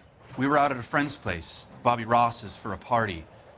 She was kind of dolled up. She had her green silk dress, open-toed white shoes. Those are her favorite shoes. Can we come in, Mr. Terrellson? I'm afraid we have some rather bad news. Do you have someone who can look after your children, Mr. Terrellson? I've been trying to arrange a sitter. Look, tell me what's happened. I'm afraid your wife was murdered last night. Her body was found this morning. We're very sorry for your loss. I know this is a difficult time, Mr. Terrellson, but we are going to need you to answer some questions. First, we're going to take a look around. What for? You don't think it's that... procedure. You see to your girls.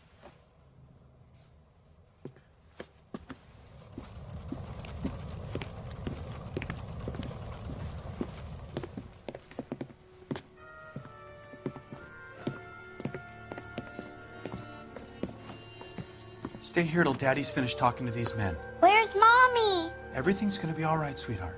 We would like Mommy to come home now, Daddy. What's the problem, Terrellson? Let him search. You got nothing to hide. Want to hear something funny, Terrellson? Some bums think filling out a missing persons report actually rules him out as a suspect.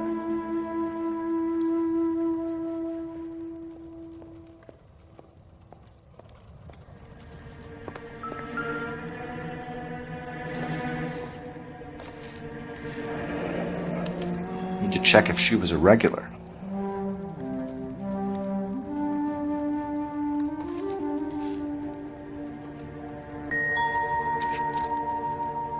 I wonder why the picture was turned down.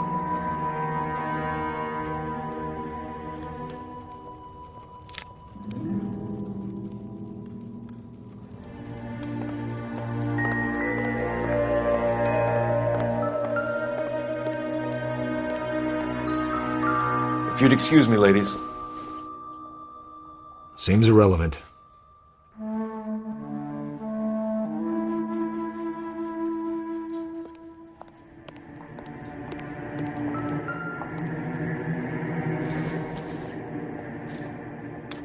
So she went out without her handbag? At least she was spared that particular indignity.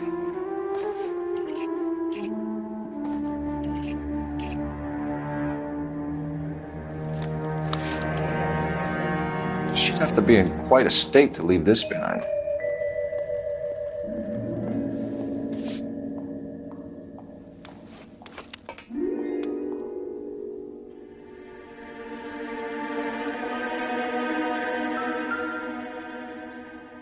Lars was out in the rain last night.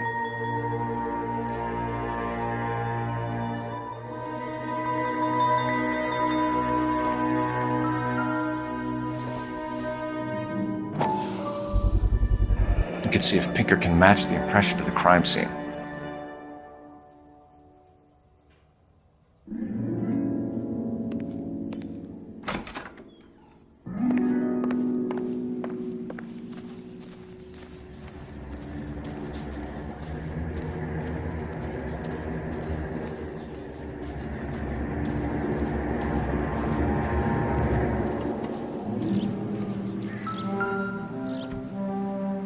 Looks like a match with the ligature marks.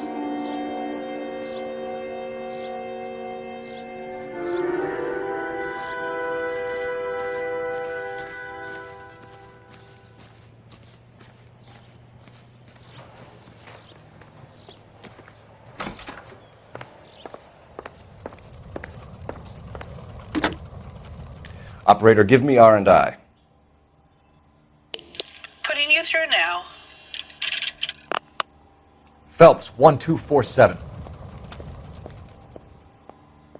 How could I help, Detective? Can you run an address for a Bobby Ross? Then send some uniforms over. Would you like him picked up?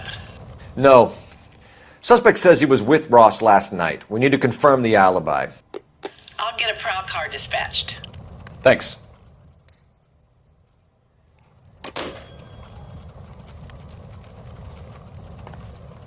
For the record, Mr. Terrellson, what is your wife's name? Teresa. Do you have any idea why anyone would want to hurt your wife? No. Everyone loved Teresa. She was so full of life. Can't be anyone who knew her. I think you're lying, Lars. I think you were mad at your wife for embarrassing you in front of your friends. I think you came back here and strangled her and then dumped her body on the hill. You think I strangled my wife? How do you expect to prove that?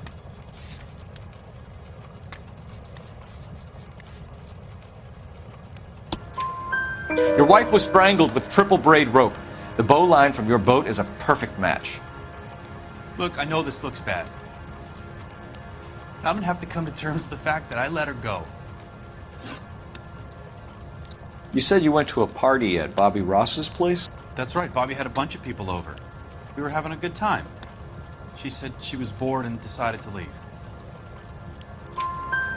You let your drunk wife leave the party and go off on her own? Look, I was angry. I was having a good time. She has to go and ruin it. We always have to do what she wants to do. Last night she wanted to go dancing. Any idea where? Where she always goes. Bar down on North Beaudry Avenue. Baron's Bar. She goes there, drinks too much, gets maudlin, and calls me. I go and bring her home. Mr. Terrellson, was Teresa happy at home? Yeah, I think she was. Spill it, Terrellson. We like the look of you for this, so you better give us something. We're at the party. She has a few and says she wants to go out dancing. We only have the sitter until 9. I get mad. I tell her to go ahead, but I'm staying. She storms out. Look, I'm doing well at cards. I hardly ever do well. I married her because she was so much fun, but now she drives me fucking crazy. What time did she leave the party? About 8:30, maybe a little earlier. When was the last time you saw your wife? Around 8:30. The card game at Bobby's was wrapping up. Played out my hand and drove home here. Paid the sitter and went to bed. You're lying, Lars. You didn't come straight home, did you? And how do you figure that?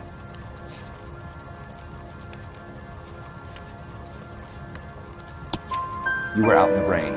You got soaked, Lars. We found your wet weather gear. Okay, I stayed a little later than I said. This cute little brunette was hitting on me. Teresa noticed. I was half cut. I walked her home from Bobby's, but nothing happened. I walked back and got the car this morning. Thanks for answering our questions, Mr. Tarleton. You'll need to go downtown to identify your wife's body. I should have taken her dancing. In my experience, Mac, if you give in to broads, you'll be giving in to them your entire life. Sounds like the Tarleton broad had her last drink at Barron's Bar. We should check the place out. Appreciate your time, sir. You believe this guy's story? Kind of rings true.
Gents, drink? Phelps and Galloway, LAPD. I'm Benny Clough. This about Teresa Tarleton? Yes, it is. I heard about it on the radio. They're saying it was that Black Dahlia freak again? God damn it. Yeah, I rang that husband of hers. The babysitter said he was out. If you don't mind, we have a few questions. What time did Teresa leave? Around 10:30, I think. On foot? In a car? By bus? How was it? She called for a cab. Did you get the number? Sure I did. I like Teresa. The only time she has a drink is when things aren't going so good at home. I was worried about her. Would you recommend the special? Put out an APB on the cab. 3591. Should be traceable.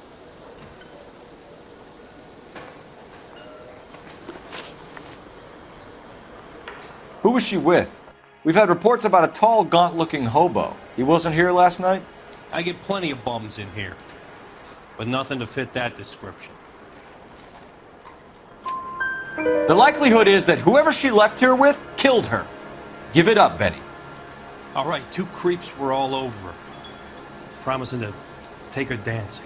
You get a good look at these guys? Sure. I got a good look.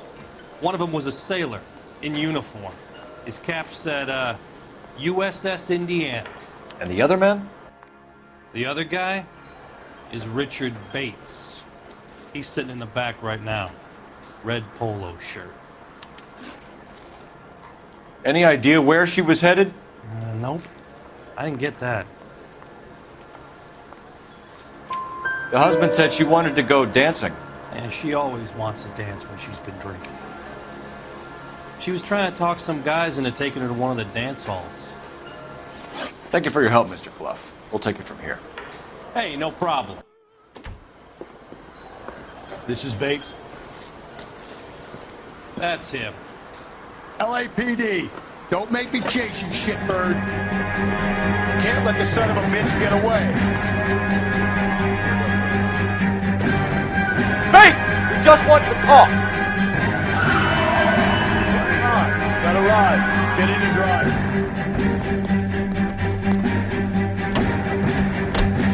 I thought you were gonna leave me there. Who knows what this guy will pull when he's cornered? We could have a killer on our hands.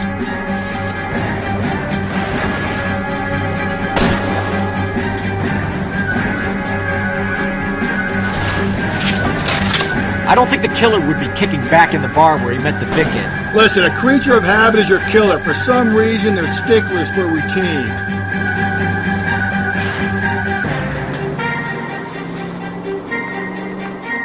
Don't go to sleep on me. Get me back in close.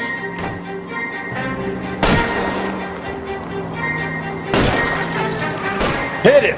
Clean this asshole off the road.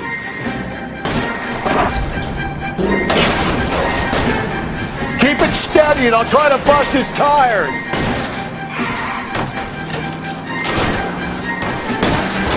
Let's end this farce. All right, you got me. I've had enough. Give it up, LAPD! Okay, Bates. You're gonna answer some questions. I have a choice in this.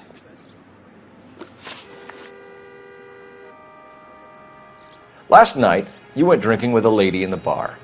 Now she's dead. And your face is all messed up. I'm in the clear on that. She preferred a sailor. You could lay it off on him. Are we finished? Do you want my partner to sap you? Tell us what we want to know. She was okay. Drunk. Pissed off at her old man, wanting to go dancing. I thought I'd ply her with a few drinks and get my end away. Looks like your Salty had the same idea. So what happened when you left the bar? Sailor boy laid one on me. A cheap shot. After that, I don't know. You've done time, haven't you, Richard? Is that why you ran? I'm on parole. On what offense? Sexual assault. Look, I was lying there on the sidewalk. He flags a cab and jumps in with the broad. We're taking you in, Bates. How come? Just for a chat. Nice private chat. I'll explain my theory of once a degenerate, always a degenerate. Take him to Central. He's a material witness in a murder case. Find him a cozy cell. Richard here knows the drill.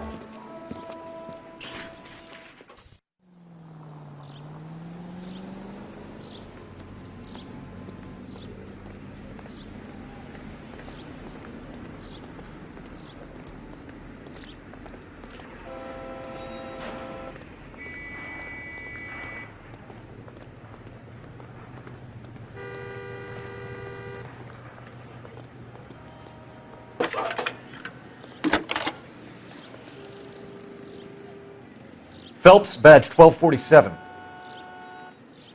How could I help, Detective? I need an APB out on a yellow cab, number 3591. Ask dispatch to relay all sightings to car 11K. No problem. I'll get on the radio. Were there any incident reports filed in the vicinity of Barron's Bar on North Beaudry Avenue? We're tracking a sailor who was involved in a fight outside the bar. I can check the reports, Detective.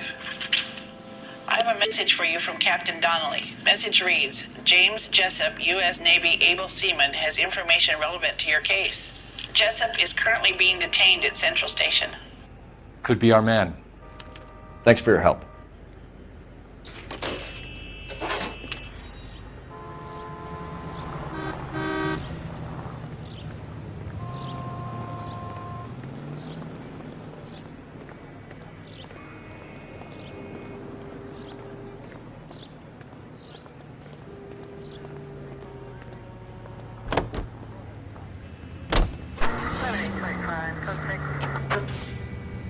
KTI features the best live programming and transcribed shows. KTI 760. Car 11K, we have a response on your ATV regarding yellow cab number 3591. The vehicle has been identified at a gas station, now heading west on 7th Street. It's perfect for a daily beauty bath. Garage on 7th Street. Let's hit it, Phelps. The cab driver might tie this whole thing together. I hope you're right. Try the Hollywood beauty bath with Pandora and you'll see more. Active lather that's soothing and gentle on your skin. Why, Teresa's trail leads right to this cabbie's back seat, Phelps. We need to find it. from Hollywood. Make Pandora your daily bath soap. Pandora lathers twice as fast, even in the hardest water. It's a luxury that any woman can afford. Just a few cents a cake. Now that's thrifty. With its flower-like fragrance, it's a Hollywood secret. Ask your grocer for Pandora brand soap today. 11K, yellow cab number 3591, sighted at the corner of Wilshire and Whitmer. Repeat, Wilshire and Whitmer, 11K. Where's that cab got to now? 3591, that's him there, Phelps. Hit the siren.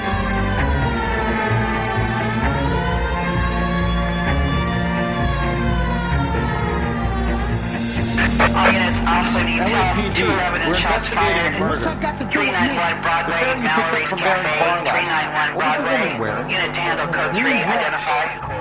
Oh, don't tell me something's happened to her. Tell me about her. She was with this sailor. He was all over her. She wasn't having any of it. Said she just wanted to dance. But he had that look in his eye. Where did you drop them off? It's at the Crystal Ballroom. What time? After midnight. 12:30?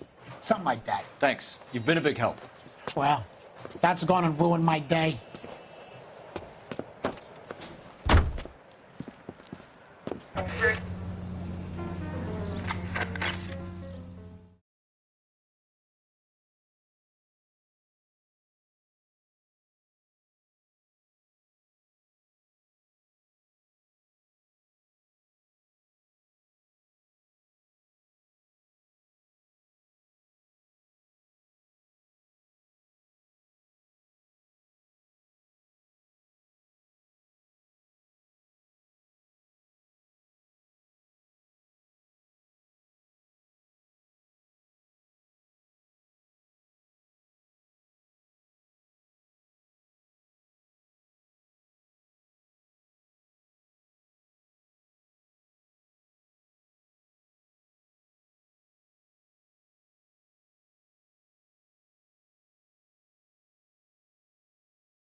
He's in interview 2.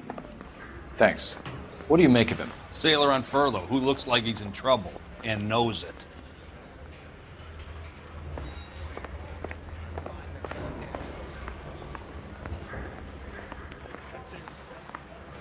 Detectives Phelps and Galloway. We know why you're here, Jessup, so it would be best if you answered our questions truthfully. I don't want any trouble. That's why I'm here.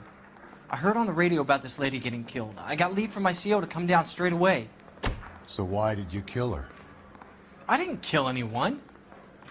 Look, you need to believe me. Let's start at the beginning. You went to Barron's bar. What time did you arrive? I got a 24-hour pass. I got there around 7. That's where you met Teresa Terrelson? Sure. We had a couple of drinks. So you tried to make a woman who was incredibly drunk? Look, I'm not proud of myself, but I never hurt her. You took her dancing? That's right. Caught a cab to the Crystal Ballroom. You had a fist fight with Richard Bates over Mrs. Terrelson. You met the guy? He's a creep. You should take a look at him for this. He's pointing the finger directly at you, Jessup. I only had one night before I was back in the tub. He had all the time in the world to look for some action. I belted him. I'd do it again. She was better off with me. Sure. You're a shining example of chivalry, Jessup. Where did you go after the Crystal Ballroom? I think the wind had gone out of her sails by then. She caught a cab and I caught a bus back to the base. We spoke to the cab driver. Tell us what really happened at the Crystal Ballroom. I'd had enough. She was all upset about her husband bawling about her kids. She looked old. I left around closing, maybe 1:30. Got on a bus and she fell asleep on my shoulder. Which bus? An All-American, 249. I went past her place. She jumped off and I stayed on it downtown. After that, I caught another bus to San Pedro.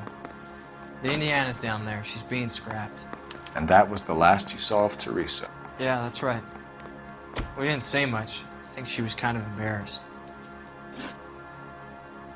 The cab driver said that you were getting pretty familiar with Teresa. It's not how I'd put it. So the last thing you wanted was her playing hard to get. Did that make you mad, sailor? Yeah, it did. She knew what a guy's looking for. All broads do. Dancing comes second. And what happened at the Crystal Ballroom? Nothing. Not even a little hand relief. She had another couple of drinks. There was no fun left in her. Just poured her guts out to some bartender. We're holding you till we can clear this with the driver. Yeah, my CO said as much.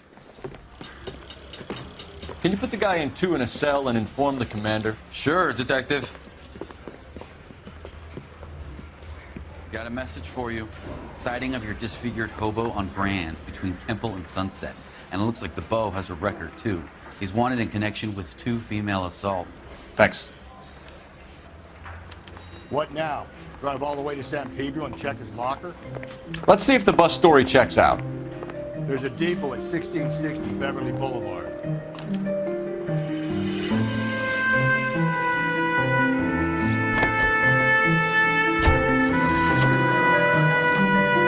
Three suspects in the can and one on the hoof. And still no hard evidence on any of them. KGPL to car 11K. 11K, come in.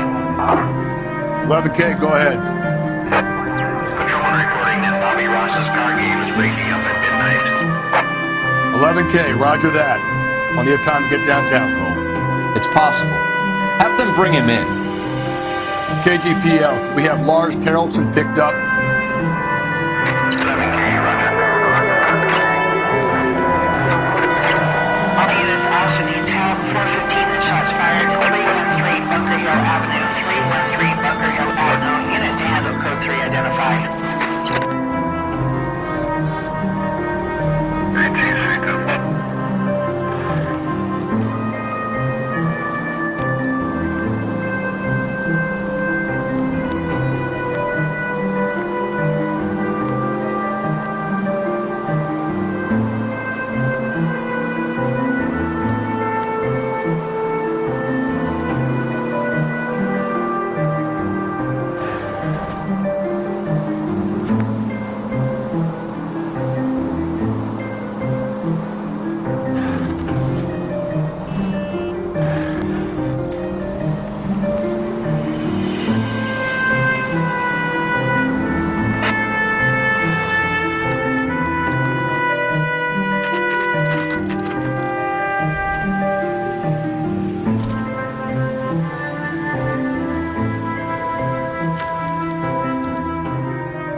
And thank you, ma'am. You have a safe trip now. Where are you boys headed today? LAPD. We're after the driver of All-American 249. Would have been around midnight onwards last night. Just a minute.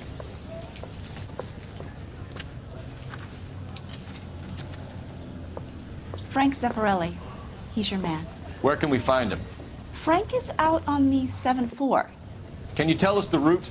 Hang on. I should have it mapped out here somewhere.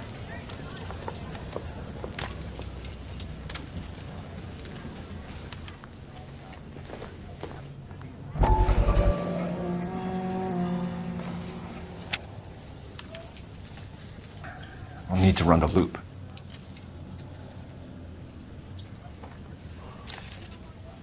We're not gonna drive the whole thing, are we? Won't take long. We have a siren.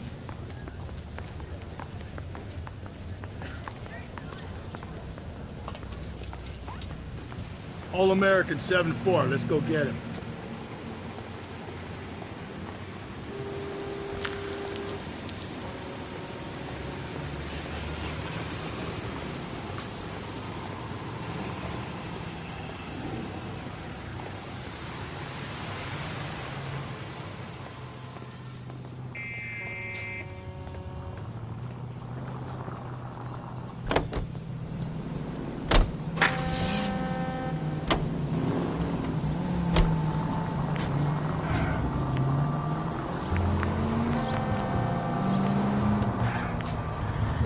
This could be a long trip, Cole. Or it could be a short one. And here's me without my hip flask and only a pain in the ass for company. Way to kick off the drive in high spirits, Rusty. Comments like that put me in just the right mood for some legwork. Touchy. You know what your problem is? You don't like hard work. This kind of rigorous search is what police work is all about. Discipline. Save it, Phelps. You're just as bored as I am.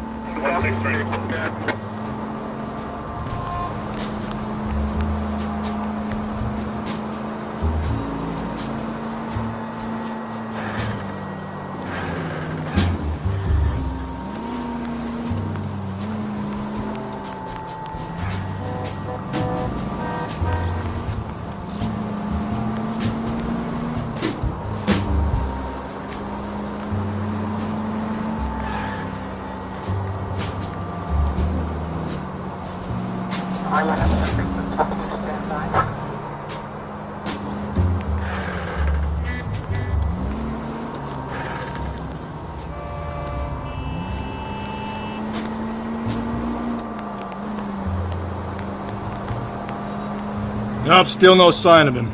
Did you doze off, Rusty? I think you slept through my solving the case. Yeah, very funny. Just give me a nudge if you see him, all right? How about you nudge me? I think that's a job for your wife, Phelps. Oh, Rusty.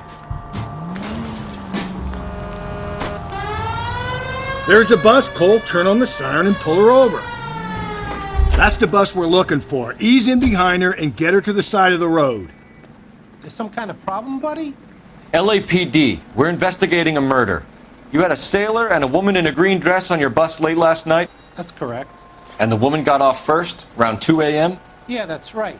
And the sailor stayed on all the way to downtown. Can you tell us where you let the woman off? On California Street. To tell you the truth, she looked a little lost, like she got off on the wrong stop or something. I didn't like dropping her off near that hobo camp. You've been a big help, Mr. Zeffirelli.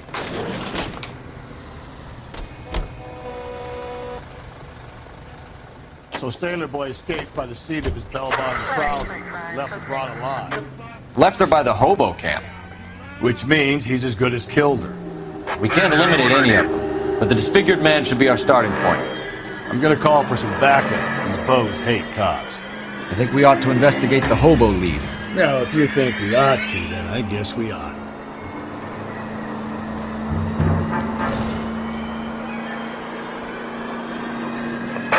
All units in the vicinity of Nanny Century Unit. A 211 is shots fired, 410 South Flower Street. Units that can handle code 3, identify.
LAPD, we'd like a word with you. Save it for someone who's interested.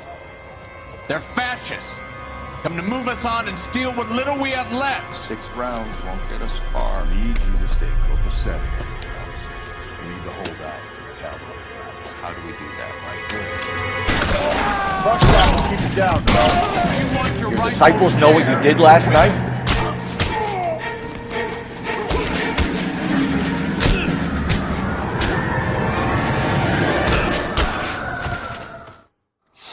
What's your name? Comrade Stoward. Very funny.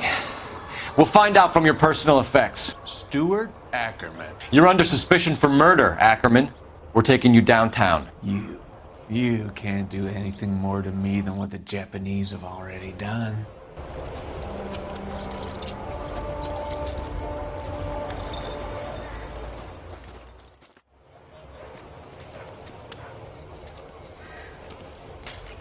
The Kremlin's over here, Phelps. Toss it and see what you find.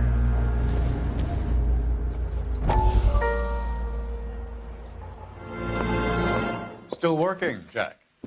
I'm off to the Lighthouse Club in Santa Monica. Hello, Jack. Mr. Benson, this is Courtney Sheldon. He's a buddy of mine from the war. Well, I'm sure you two will want to polish some old war stories. Good evening, Jack. Mr. Sheldon. Good night, sir. Take a seat, Courtney.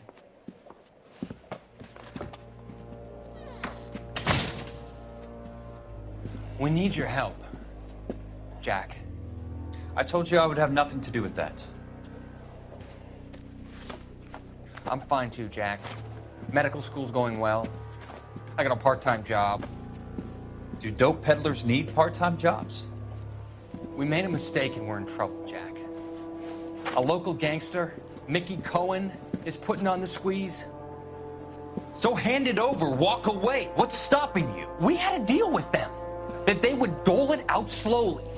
They said they would supply abortion clinics and doctors, but they've been moving it on to addicts, and they can't cope with the purity. So your problem is with gangsters being dishonest. My problem is that people are dying, and that if this gets back to us, we'll all end up in jail. So how am I supposed to help, Courtney? This isn't the war. I can't just wave a magic wand and clean up your mess.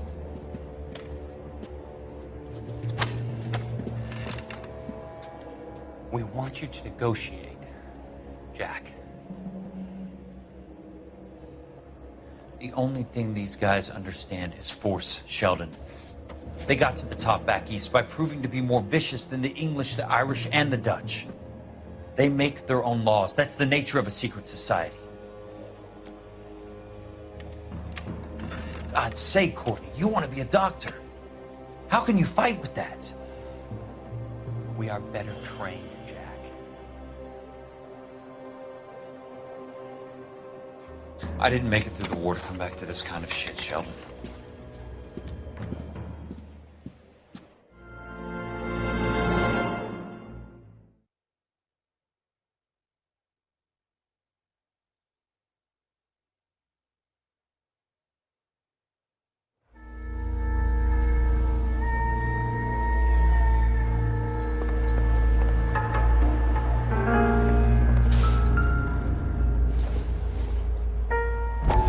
Not sure this means much.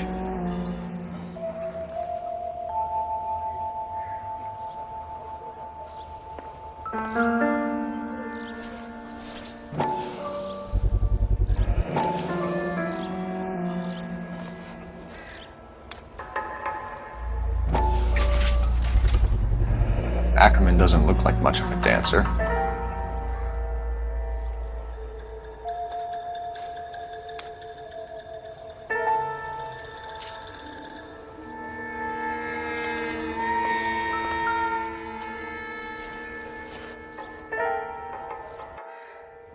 Looks familiar.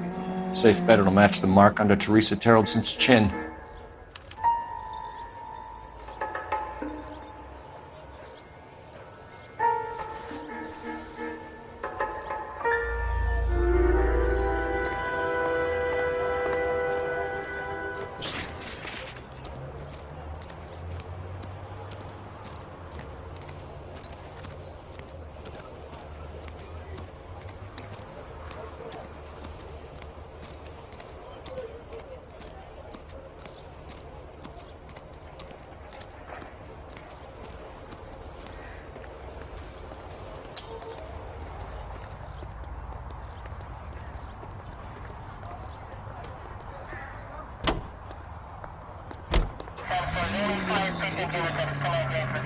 The husband has an alibi, but no real motive other than neglect. Jessup's alibi checks out. Bates is a recidivist. He'll be pulling the same stick until we put him away for good. Ackerman has history, opportunity, hard evidence. What motive? We have the evidence. We know she was here. All we need is a confession and we can charge the bum with murder.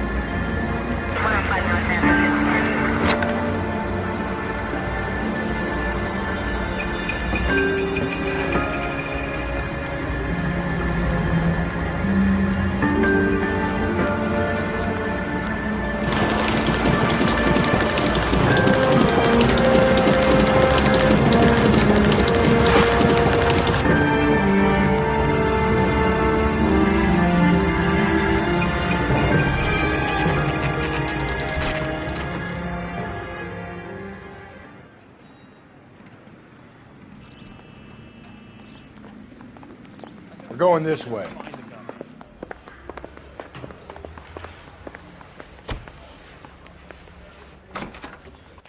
Ackerman, you were in the Marines. How do you know? The Corps selected big guys for flamethrower duty. That's how you got the burns. Life expectancy was 5 minutes for a guy in flamethrower detail. What kind of a government puts weight like that on a man's shoulders? You'll get no argument from me. It was a heavy load. You feeling sorry for this smelly fuck? Why did you kill Mrs. Terrellson? I have no recollection of the people I have killed. Are you denying that you strangled Mrs. Terrellson with a length of rope? I'm not denying anything. You have to have proof, lackey.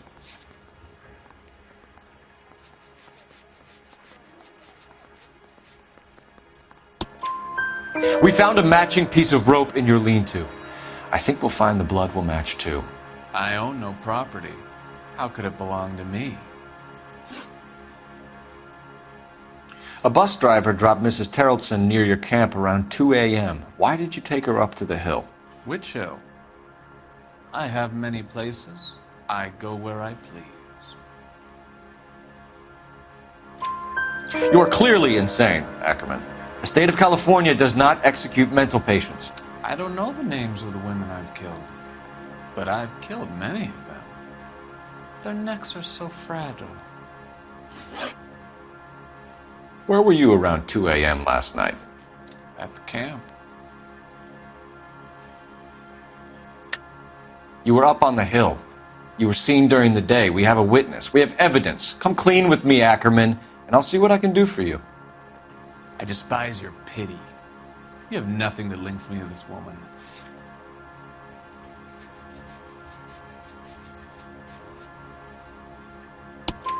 We have you cold, Ackerman. Her purse and the ballroom ticket were in your lean-to. Tell us why you did it. I kill because people need killing. It's what I was trained to do. Stuart Ackerman, I am charging you with the murder of Teresa Terrellson.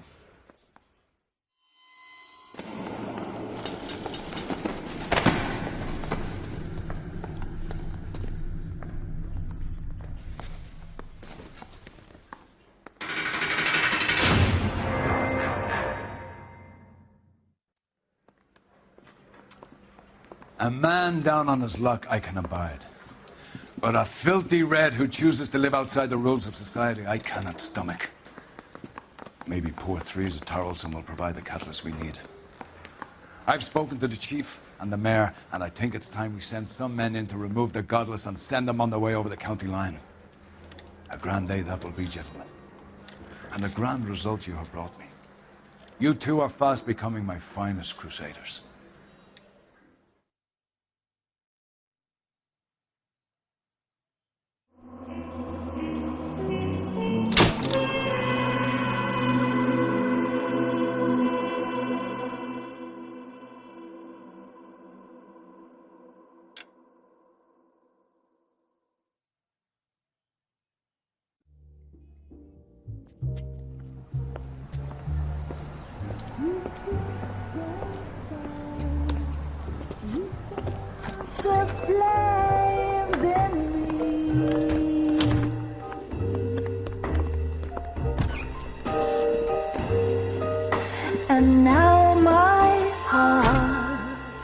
a blazing ruin. You say that you were only fooling. Don't walk away. Don't do me wrong. Don't leave me singing this torched song when I'm burning.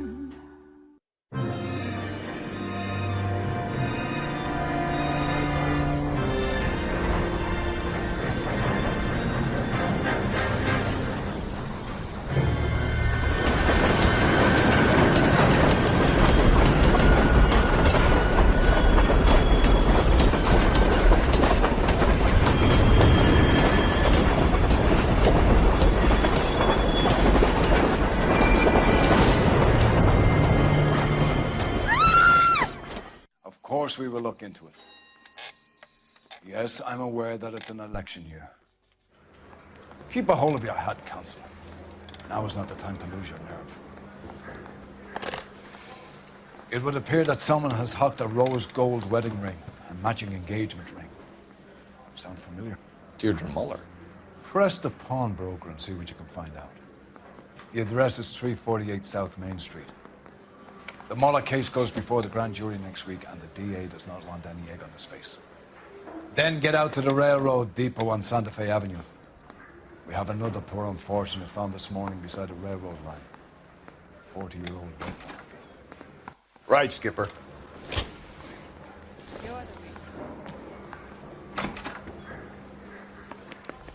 Another body and Deirdre Muller's ring. The Emperor may soon have to come to terms with the fact that he's wearing no clothes. Exactly did you get that book of riddles shoved up your ass, Phelps? Is that what your old man paid college tuition for? Well, he's been looking for a policeman. I knew it wasn't safe.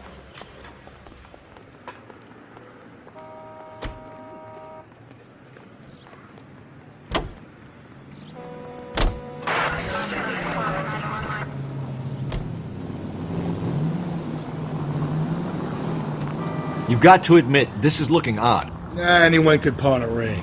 But if you take it along with all of the other indicators... Cole, Hugo Moeller was identified by the school's groundkeeper. He's our guy. Witnesses have fingered the wrong guy before. He ran, for God's sakes. And he always maintained he was set up.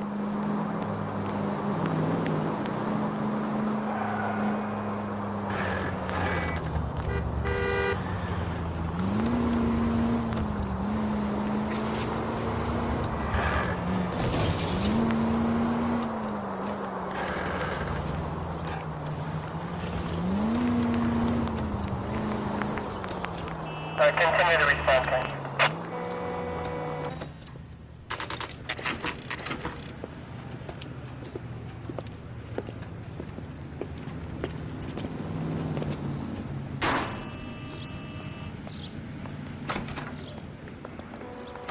How can I help you boys?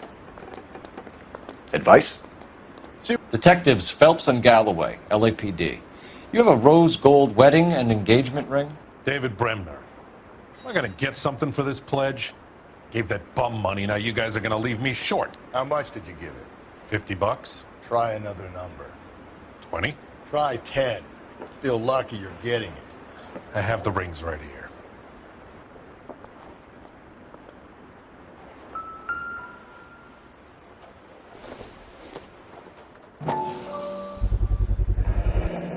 What's this mark here? Maker's mark. Usually traceable. That one came from Hartfield's Jewelry down on Broadway. Thanks for the tip.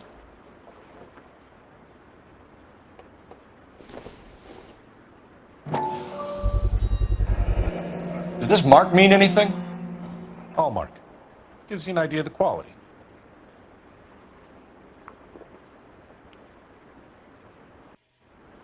What have you got on the guy who brought these in? Goes by the name of Percy B. Shelley. Gave an address.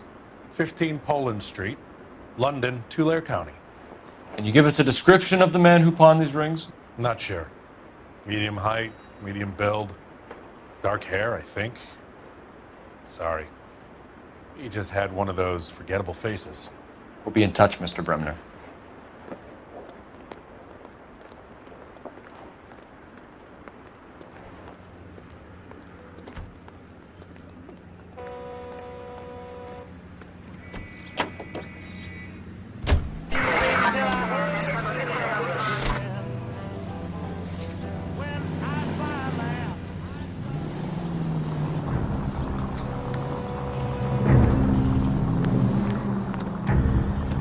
We have a problem. We could have the local troopers check out the Tulare County address. The address is bogus. Herb is having fun with us.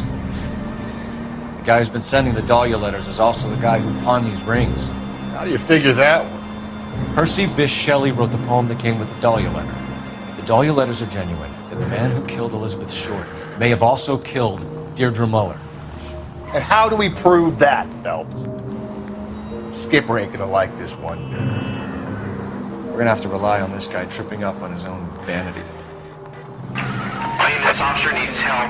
Bank of America, 7th and Olive. Officer needs help. Bank of America, 7th and Olive. A 211 in progress and shots fired.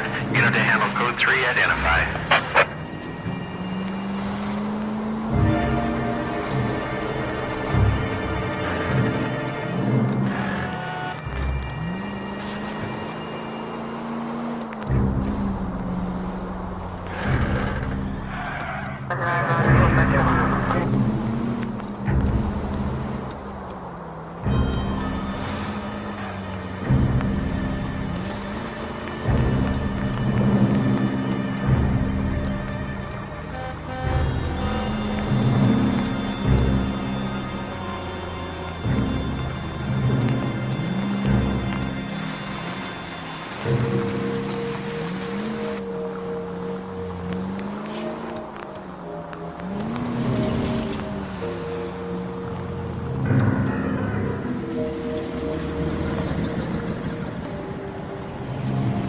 You boys ready?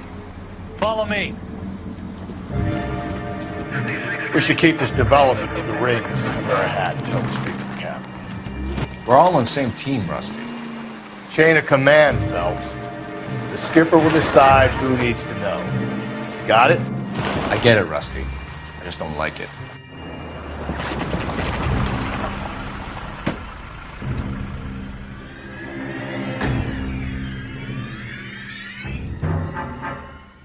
Hard, isn't it? Yeah. I look after all the rail depots. What have you got? The Negro, Nelson Gaines, called it in.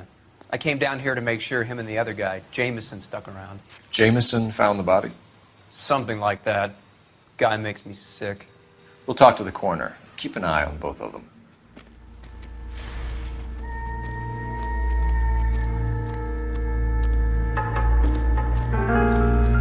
What have we got here? White female, approximately 40 years of age, lipstick smudges on the face, but no writing, at least nothing legible. A blunt force trauma to the temple, nose, and eye regions. Ligature marks point to the probable cause of death being strangulation. Any idea of the time of death? From her temperature, after midnight would be my guess.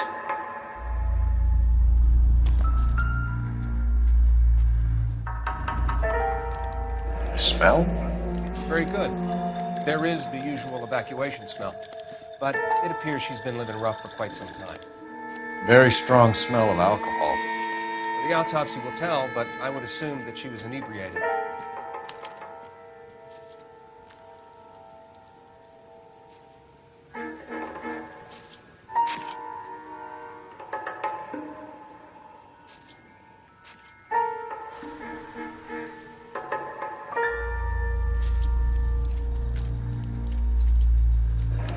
Another missing ring. Certainly seems I've been swabbing a lot of bare fingers recently. Can you be more exact about the time of death? No later than 2 a.m. The state the body was in, a 1 or 2 hour window is the best I can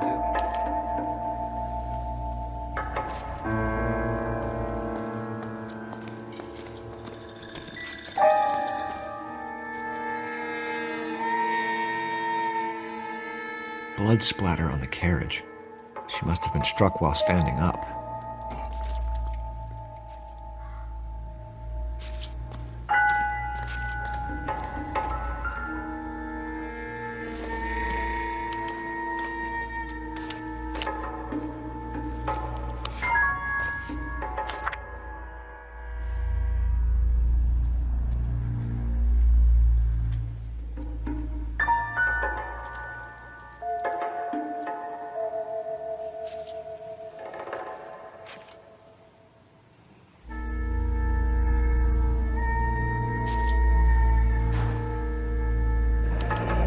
Someone was trying to get her to come home.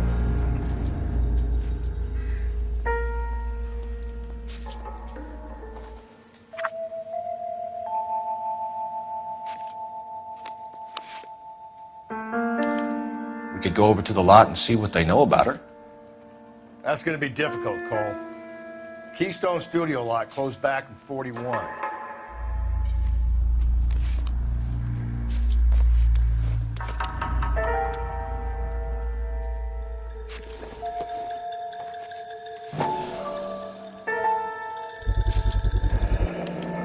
Maybe someone at Mensch's will remember her.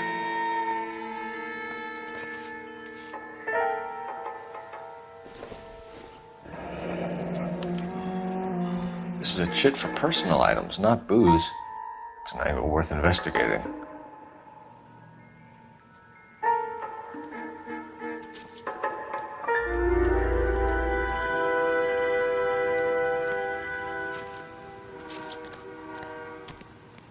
Detective Phelps, LAPD homicide. John Ferdinand Jameson. We need you to answer some questions, John. If you don't mind, I prefer Ferdinand. Don't push your luck, knucklehead. What were you doing to the body, Ferdinand? Are you sure you won't be upset? Try me, Ferdinand. I was kissing her.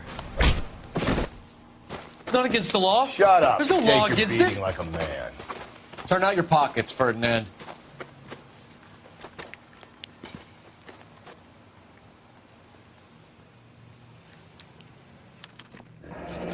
Classic Carmine.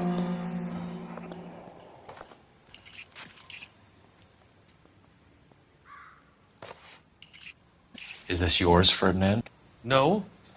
I found it near her purse. I thought she could use some lipstick. Rusty, stop! Don't hit him.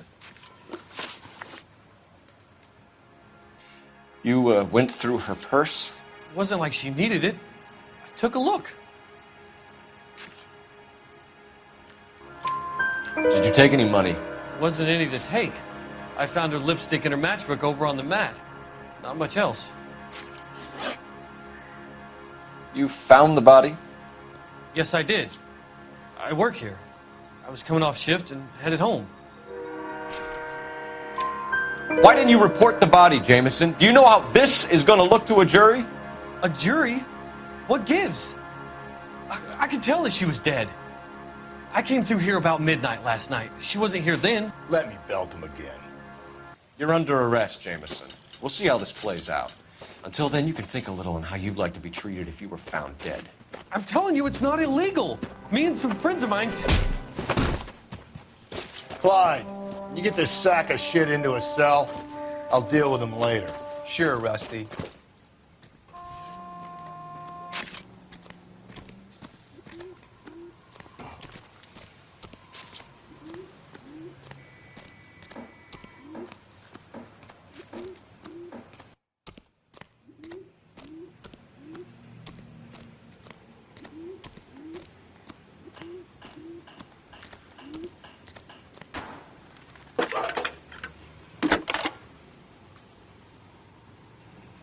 Cole Phelps, badge 1247.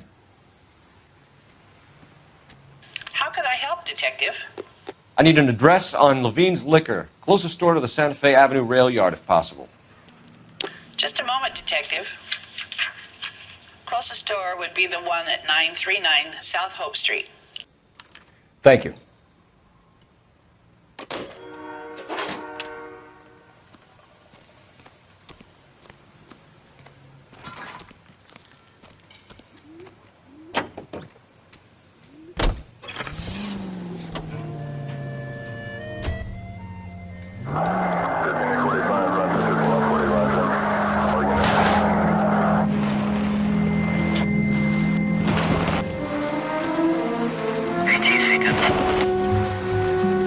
Read that those goddamn Chinese want to sell the relief food that we're sending them? Yeah, I read about that. Those people are starving. They can't do that. They want to sell the food to fund the civil war against the communists. Really? I guess that's okay then. Armies can't fight without food. You spend all your money on weapons, but you still have to have the will to fight. Fortunately, The Reds will win in China. Watch your mouth. You know what you're saying? The people of this country overthrew a king. You think the Chinese will balk at an emperor if they are starving?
What can I do for you?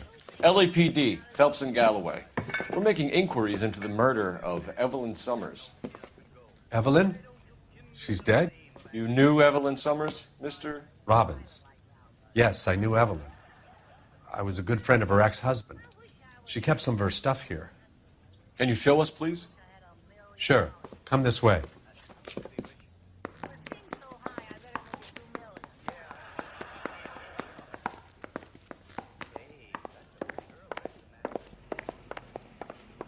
Got some fine stock here, Mr. Robbins. You know, you let us take some for the road, this case might get solved a lot quicker. He's joking, Mr. Robbins. She kept a bed here, but I probably shouldn't have let her. An alcoholic in a liquor store. That was never going to work out, was it? We'll take a look around.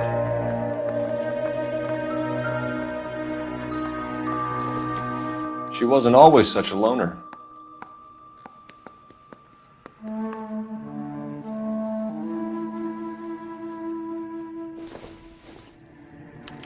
Evelyn was reading Aristotle? Evelyn wasn't stupid. The only stupid thing about her was her need to drink. And she was borrowing books from Grosvenor McCaffrey.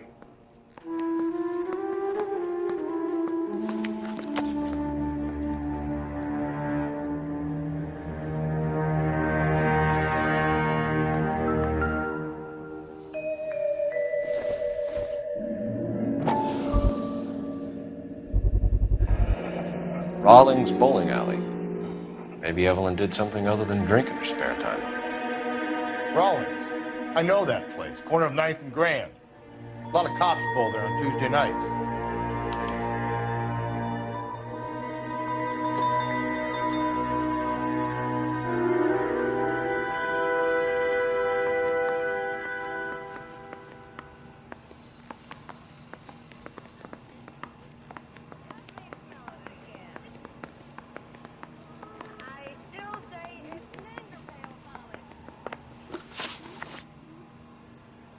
We're trying to account for Evelyn's movements yesterday.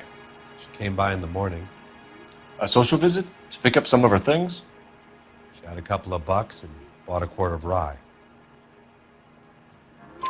Any idea where the money came from? She didn't mention it, but she did say the booze was a present for a boy. She said they had been fighting and she had to make it up to him. Were you and Evelyn close, Mr. Robbins? Not many people will be sad she's gone. I'll be one of the few. We got the impression that Evelyn had been sleeping rough of late. It became difficult for me to have her staying here.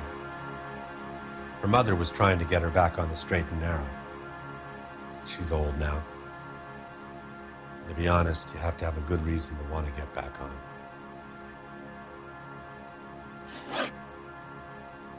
Do you know a friend of Evelyn's by the name of McCaffrey? Not personally. We're struggling for leads, Robbins. Did she know McCaffrey? She idolized him. From what I gather, the feeling was far from mutual. He seems to peddle a revolutionary stance, fixing the ills of society. You could see how it would appeal to down-and-outs like Evelyn. Thanks for your help, Mr. Robbins. No problem. Hey, I'd like to make arrangements for the funeral. You think I could get in touch with Evelyn's mother? Put in a call to the watch commander at Central Station, Mr. Robbins. He'll be trying to reach the next of kin. Thanks. Get the guy, huh? Evelyn never hurt anybody.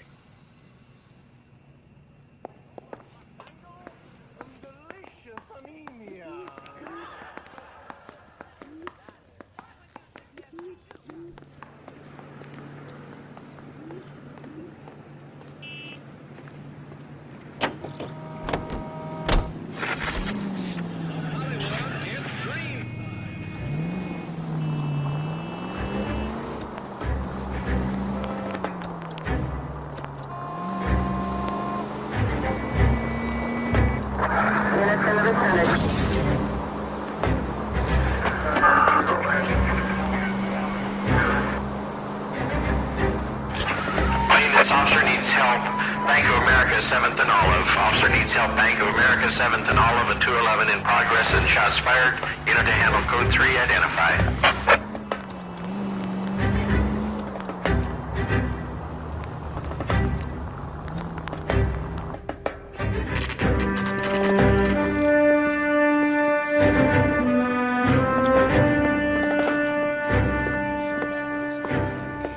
Drink, fellas. Phelps, Galloway, homicide. We need to ask you some questions concerning Evelyn Summers. I'm Walter Mensch. Evelyn Summers, what is it now? You knew Evelyn? As well as I wanted to know Evelyn. She's a pain in the ass, always coming in here, cadging drinks, never had any money. She was in just a couple of nights ago. Did she ever tell you where she was staying? I don't know. I think she was living rough. She had that kind of stunk about her. Who did she drink with? A bunch of these guys. Ask around. What's your name? Grosvenor McCaffrey. Mind if I ask you some questions, Mr. McCaffrey? I'm just a starving writer, detective. What do you want to ask about? Evelyn Summers, and why she was found beaten and strangled in the rail depot on Santa Fe. Okay. I see your point. How well did you know her? I can't say that I knew her. It was more like I was aware of her. Do you have a criminal record, Mr. McCaffrey? Nothing serious. I've had a few skirmishes. Do you want to save me some time, or do you want me to look up your file? Industrial disputes, strikes, workers' rights, that kind of thing. A regular fifth columnist. Nice to meet you, comrade. You say you barely knew Evelyn? Yes, that is correct. You're lying, McCaffrey. You looked down your nose at Evelyn, but you knew her, and you have some idea of what happened. I hope you're holding aces. I'm telling you again, I barely knew the woman.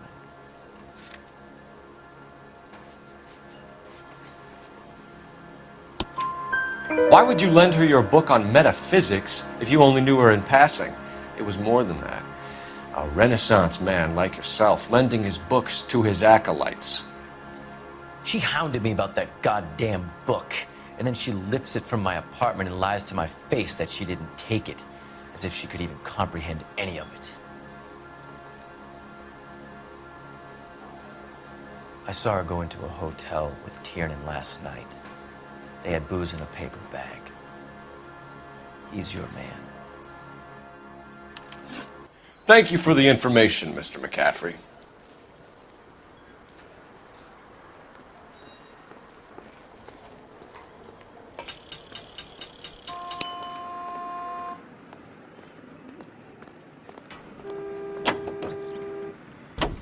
Car 11K, Car 11 King, KGPL. 11 King. A message from Captain Donnelly. Return to Central. Go to. 11 King, en route. Let's not keep the man waiting, Phelps.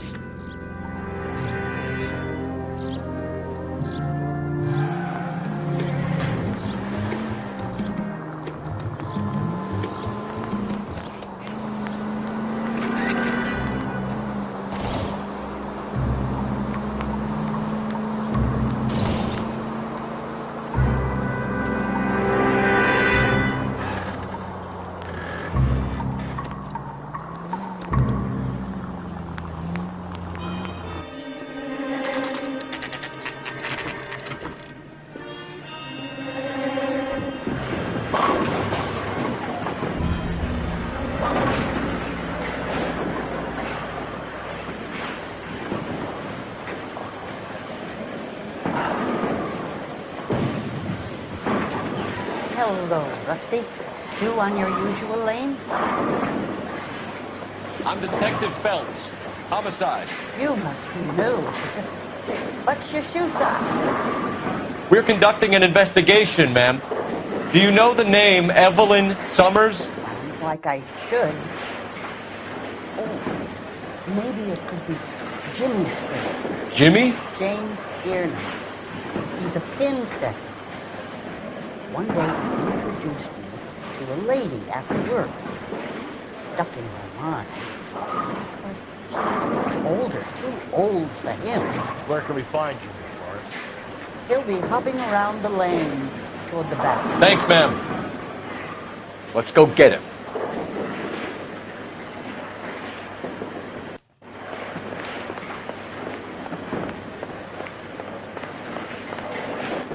Tiernan! LAPD!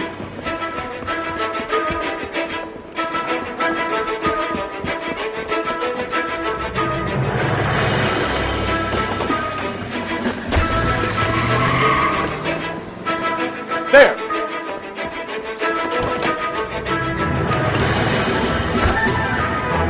What are you waiting for? Get after him! We might go faster if we weren't carrying the extra weight. These are flashy cars to be parked outside a bowling alley. The lanes attract a fast-living individual with money to burn, Cole. Or a middle-aged individual with the need to feel virile. Phelps, you gotta get me closer! Another runner. Well, at least we've got a suspect. Why do they always run? I'm sure we've got the wrong person in more than one of these homicides, but they always seem to lam it. You know, your theories are not airtight by any means. Keep it steady and I'll try to bust his tires! If this isn't the killer, we can at least get him for reckless endangerment. That's unless he runs into a wall and saves us all the trouble. Hit him, Cole! Spin him out!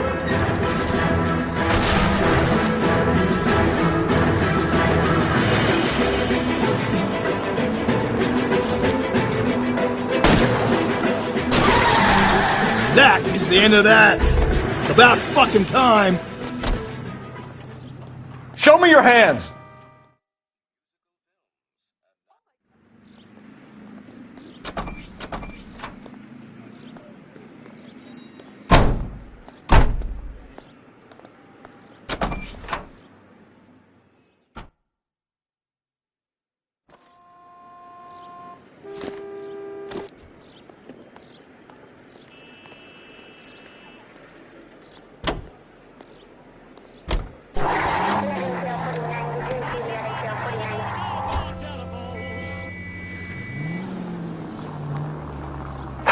Century unit, a possible 415 at Alvera Street Plaza. Unit to handle code 3, identify.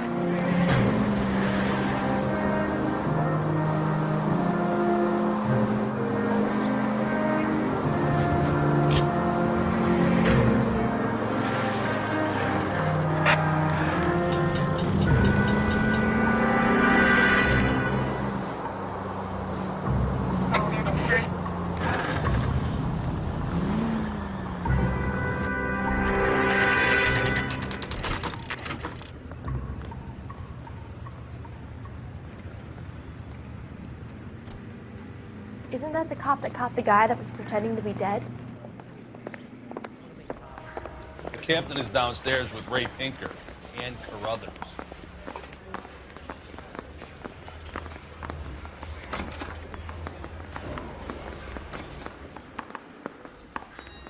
It's him, the cop from the newspapers.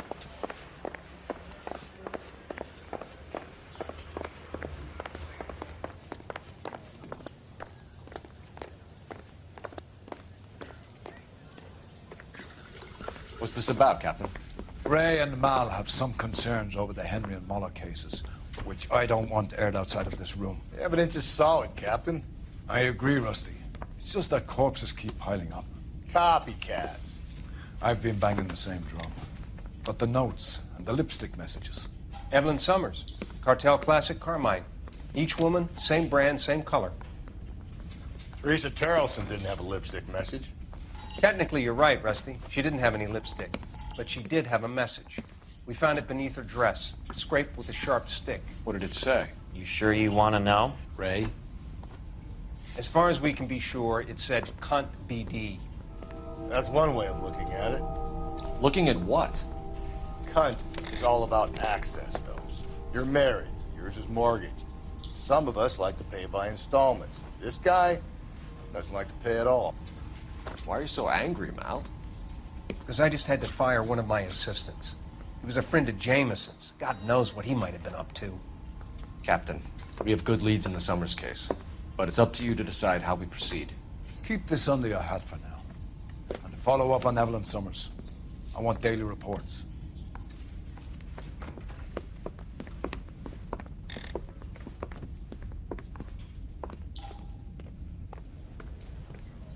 We got our orders. Back to the Summers case.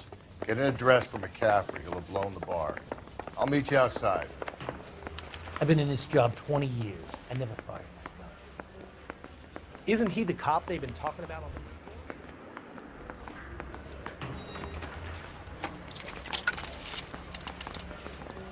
Operator, message for KGPL. Putting you through now. Phelps, 1247. How could I help, Detective? I need an address for a Grosvenor McCaffrey. Grosvenor McCaffrey. Apartment 6, 126 Yale Street, between Ord and Alpine. Thanks, ma'am.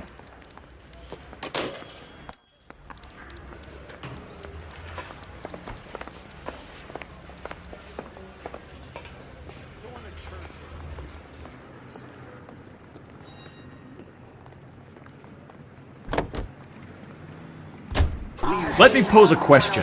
Depends. What's it got to do with? Morals. Would it bother you to put the wrong person away? Depends. On what? On whether anyone except the poor son of a bitch in the slammer ever found out.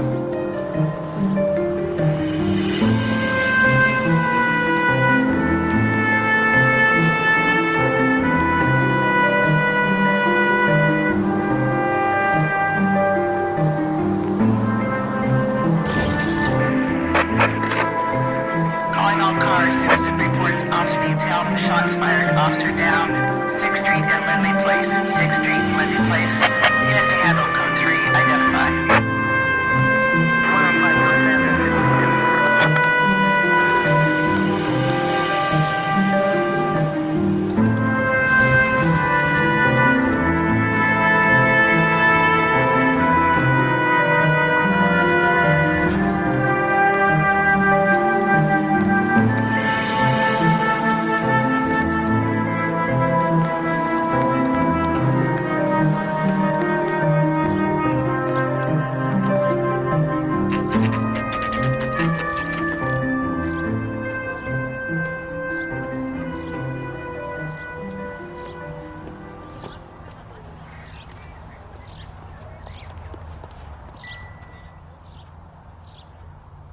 McCaffrey is in apartment 6.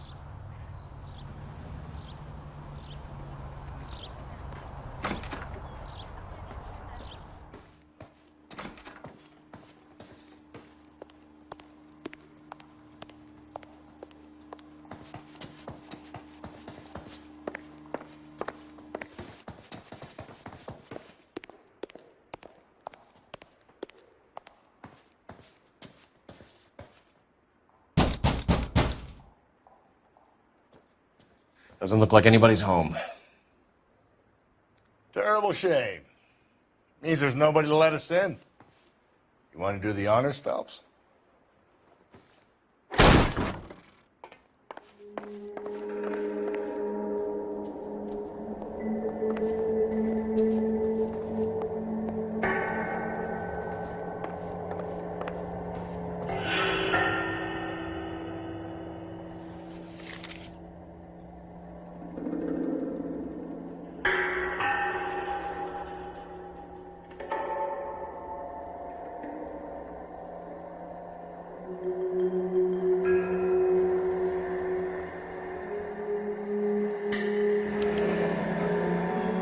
Torn from the letter we found beside the body. At the very least, I'd say it ties McCaffrey to the scene.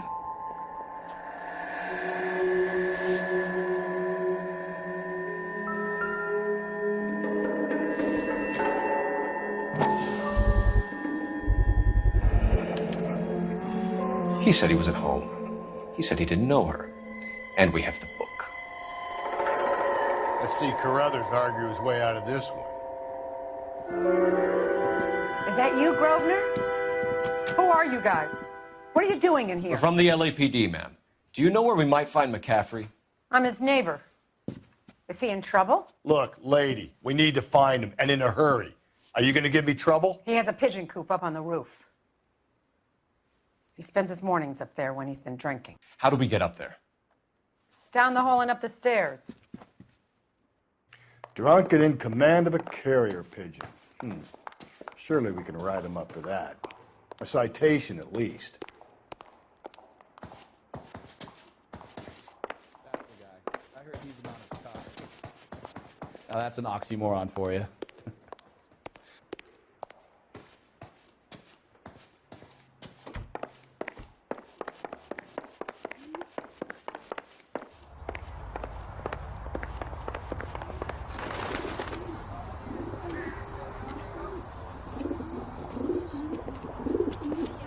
Grosvenor McCaffrey!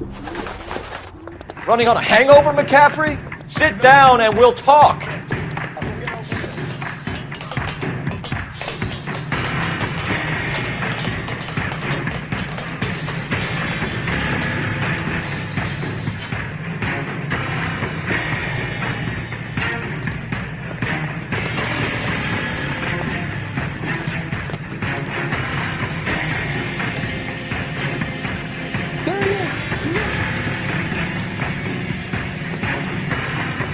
You a runner, McCaffrey? Stay and fight the good fight.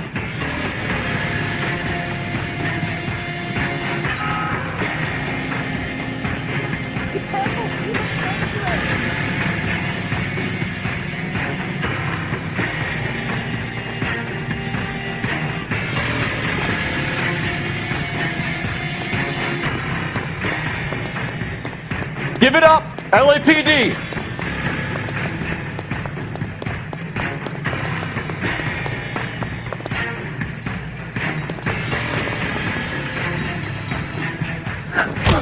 McCaffrey, you're under arrest on suspicion of murdering Evelyn Summers.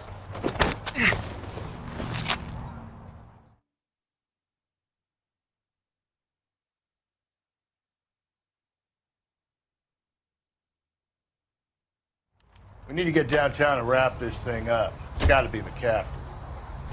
Unless Tiernan set him up. I don't think that asshole Jameson could have done it, do you?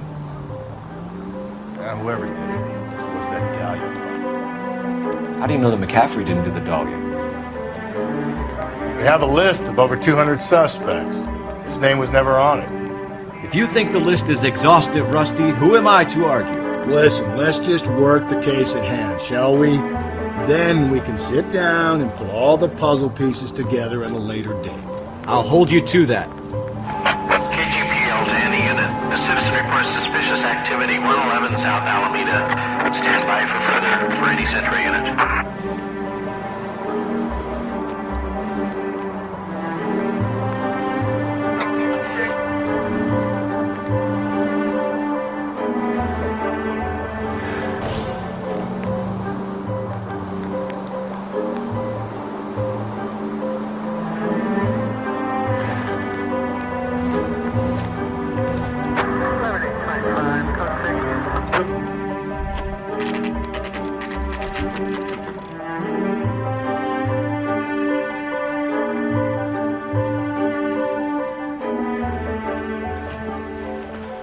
You sure you can make it stick with one of these suspects, Jen? It's either McCaffrey or Tiernan, sir. I think Jameson is an aberration. All right.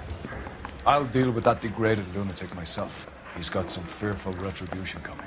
Tiernan isn't one, McCaffrey isn't two. I want a confession from one of them. Don't fail me, young Phelps. I got this gadget whiz putting recording devices into the place for me. Hey. Why did you run, Tiernan? I was the last one to see Evelyn that night. I knew you would think it was me. Can you describe your relationship with Evelyn? I barely knew Evelyn.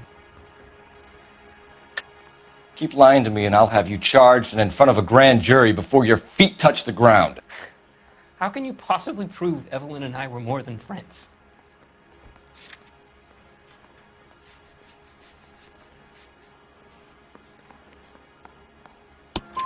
McCaffrey gave you up, Tiernan. He says he saw you go into your hotel with Evelyn. I met Evelyn at the public library. We would read for a while and then go for a drink. Last night, we went back to my hotel room and had some more to drink. I must have passed out. I woke up and she was gone. What time was this? Around midnight, maybe later. And there's no one who can confirm this. No, there isn't. I knew you wouldn't believe me.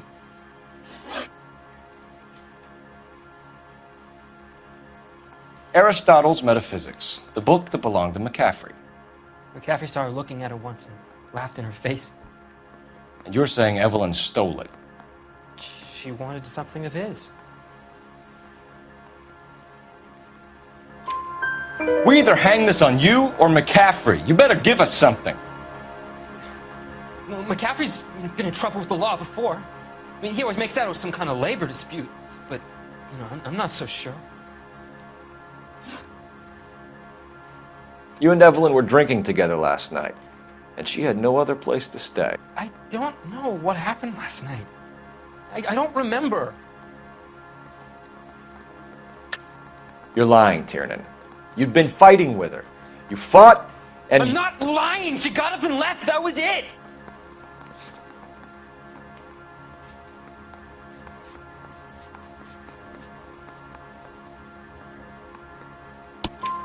She left, but she came back. She bought you a quart of whiskey to make it up to you. She told the liquor store owner. You're in deep trouble, buddy. She said she loved me. She wanted to care for me. But she would never stop talking about McCaffrey. McCaffrey was a writer, and McCaffrey was a hero. McCaffrey cared for the little guy. Did you kill her, Tiernan? I might as well have. I kicked her out. She had nowhere to go. Do you own a car, Tiernan? No, I don't. Have access to a lug wrench?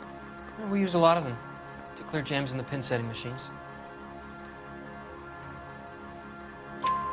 Coroner's report says that Evelyn was killed with a wrench. I think you did it and then planted the evidence at McCaffrey's apartment for us to find. We went to his apartment. McCaffrey was up on the roof. Evelyn stole the book. McCaffrey went crazy when he found out. He said he would put her out of her misery. He can be very cruel. Evelyn was missing a ring from her right hand. That's strange. She always wore it. A big black circular disc with a white E in the middle. It was made from an old typewriter key, present from the prop department at our old movie studio. We're going to talk to McCaffrey. You need to think about what you've told us, Tiernan. You're not in the clear. I want to make homicide. You know you made it if you can get that desk.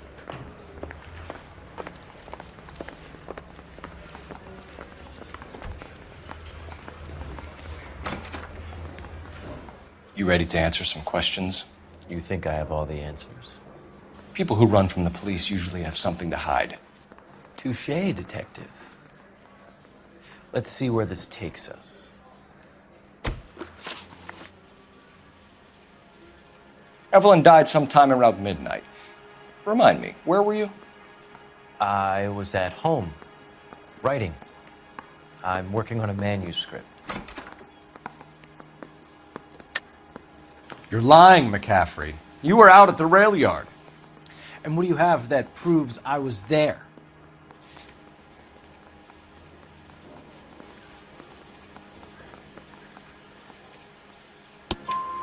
How about half of Augusta Summers' last correspondence with her daughter? What are you talking about? After you were done beating Evelyn, you searched her and found her mother's letter. That old lady's anguish amused you. I know nothing about a letter or Evelyn's goddamn mother. So what was it doing on your writing desk? I don't know, but if I didn't put it there, somebody else did. Try exercising your powers of deduction on that.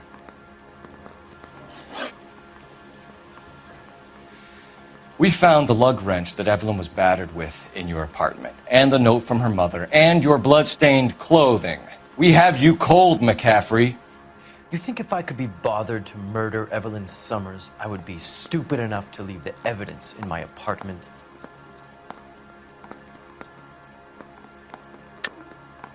I don't believe you, Grosvenor. The evidence says that you killed her. You can prove that I wanted to kill Evelyn?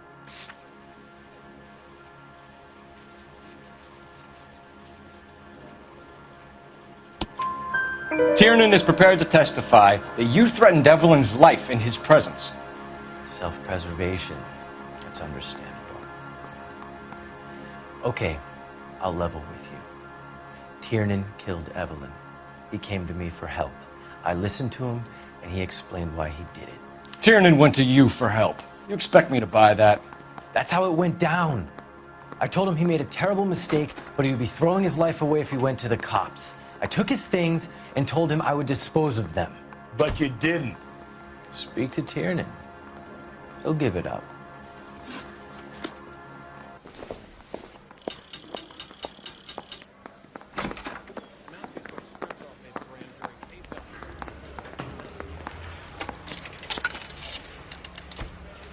Operator, give me R&I.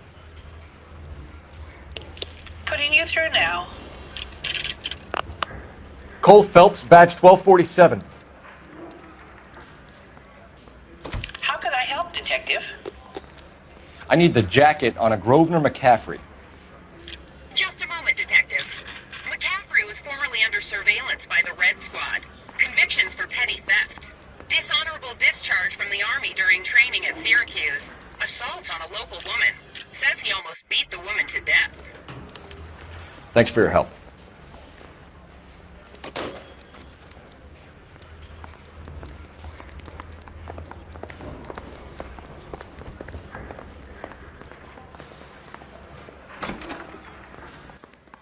You spoken to McCaffrey? I can go? It's all been cleared up? Not quite. We have one more question we need to ask, James. Then I think we will be done. Sure. Go ahead. So Evelyn passed out, and you walked out. What happened next? I woke up in the morning, very hungover. I thought Evelyn would have come back. I know you're lying, James. You went out looking for her. Tell me what really happened. I don't know what you're talking about. How can you say I wasn't in that hotel room?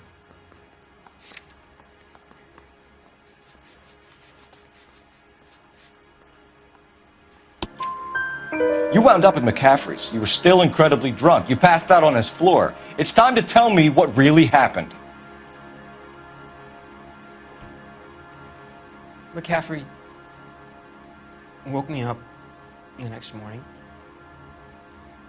and he showed me the lug wrench and the letter and the box, and he said I came in with him last night.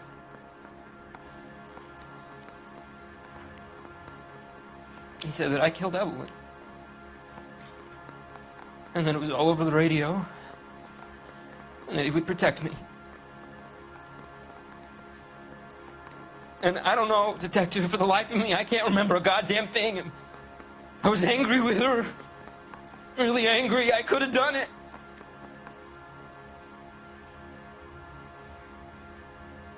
Was it me?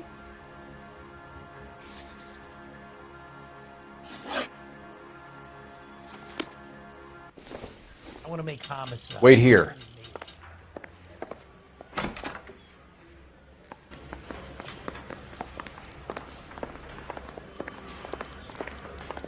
Got this gadget whiz putting recording devices into place.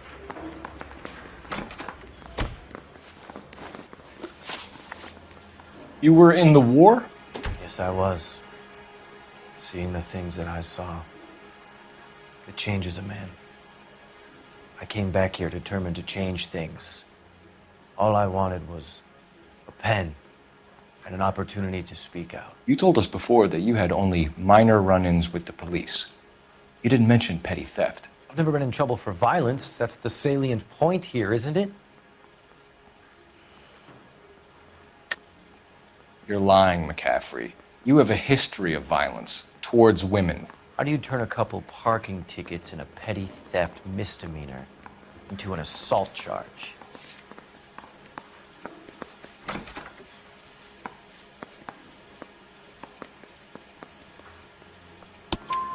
We know all about you and your dishonorable discharge, beating some poor woman near to death in Syracuse. You've never been in combat, McCaffrey. Your whole life is a fraud. She was a goddamn peasant whore! She tried to steal from my wallet. I could have fought for this country. I could have. You beat her because she stole from you, because she tried to outsmart you. The ignorant audacity of the bitch. What is a man supposed to do? Sit there and take it? How is a man supposed to call himself a man? And Evelyn Summers, a poor, drunken nobody, stole your book. And she got what was coming to her. Grosvenor McCaffrey, I'm charging you with the murder of Evelyn Summers. She was a sad lady who never hurt anyone except herself. I hope God finds a way to forgive you. Congratulations, boys, you bagged the fine catch. Another red to boot. Grand. Now, I want you to put this business about a repeat offender out of your mind. This McCaffrey creature shows no remorse, and neither will the grand jury. You would have to walk a long mile to find a better candidate for an unmarked plot at the prison graveyard.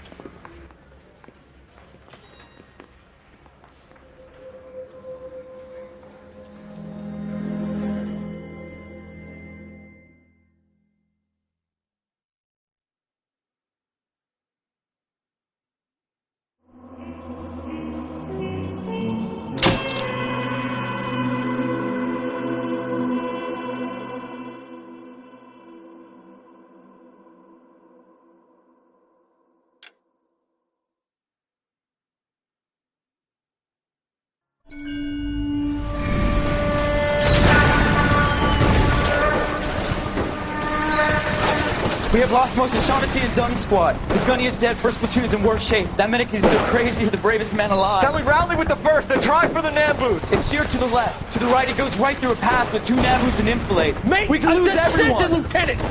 Get back off this fucking bridge! They'll start walking the mortars back to their own positions! We only have minutes! I'm in charge here, Sergeant! Get your men off the bridge, Lieutenant! What's your unit, Sergeant? We don't have time for this, Lieutenant! What's your unit, Sergeant? I company 22nd Marines, Lieutenant, and we just saved your ass by fording the river. My orders are to reconnoiter the... I think that point is now moot! You have 10 men left! My orders are to save what's left! Move out!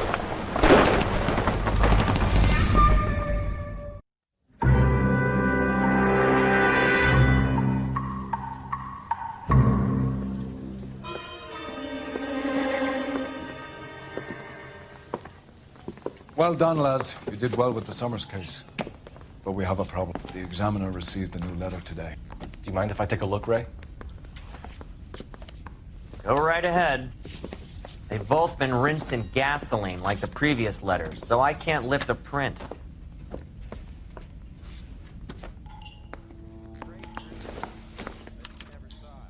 No one else but the killer knew about this message.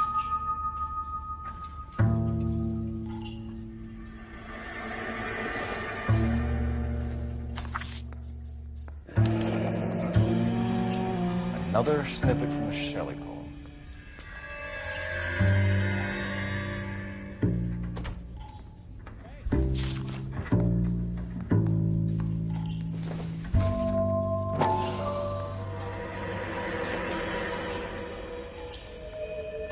To suffer woes which hope thinks infinite, to forgive wrongs darker than death or night.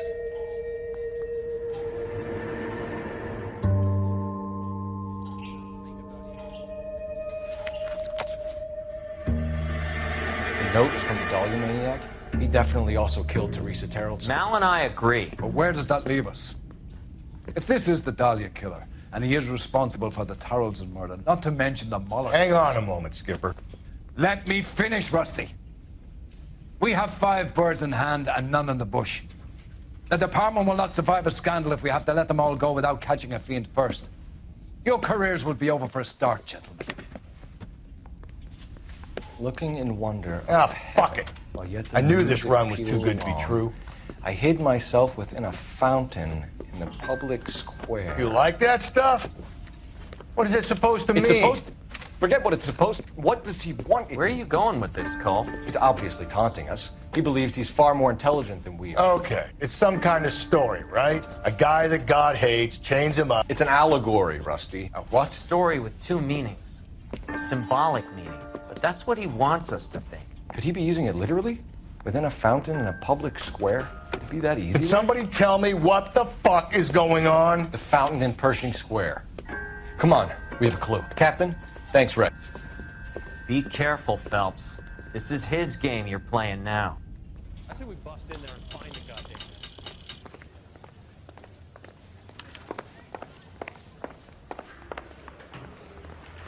Heavens! Did you read about the woman who stabbed her husband and then...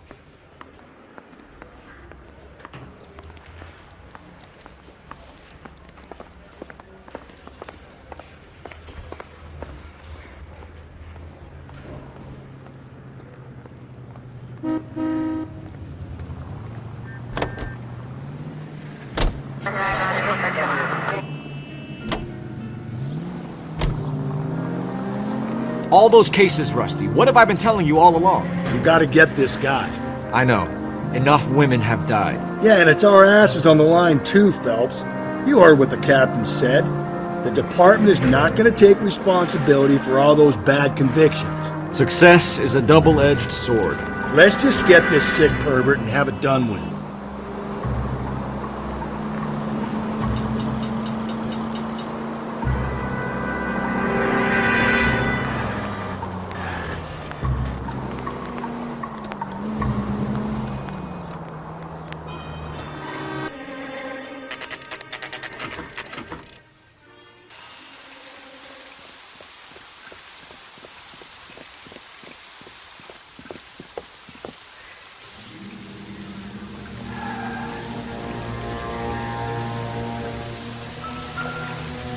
Rather you than me, Phelps.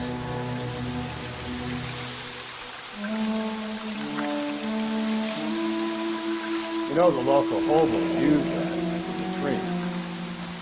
There is a cave, all overgrown with trailing, odorous plants which curtain out the day. Where next?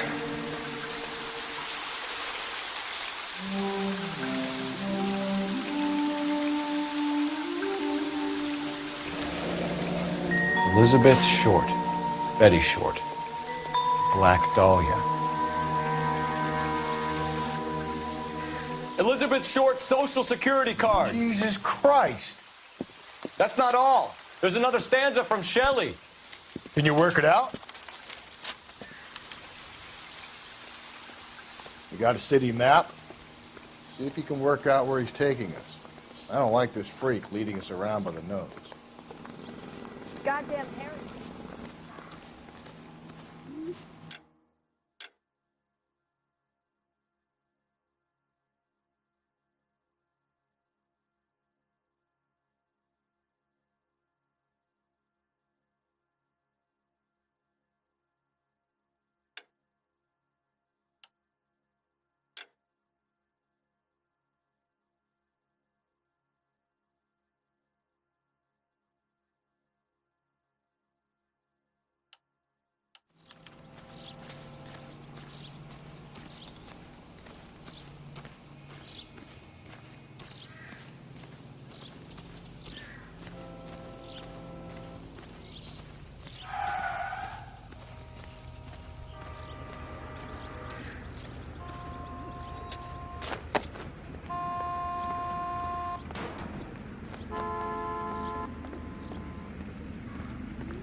Him.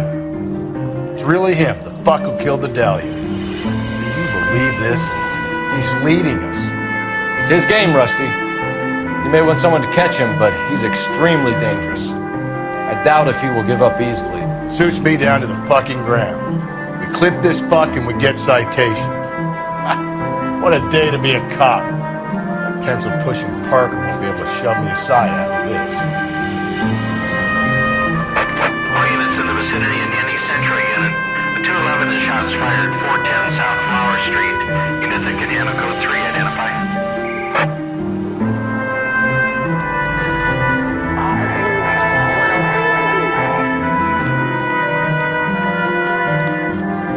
I've always found the siren useful.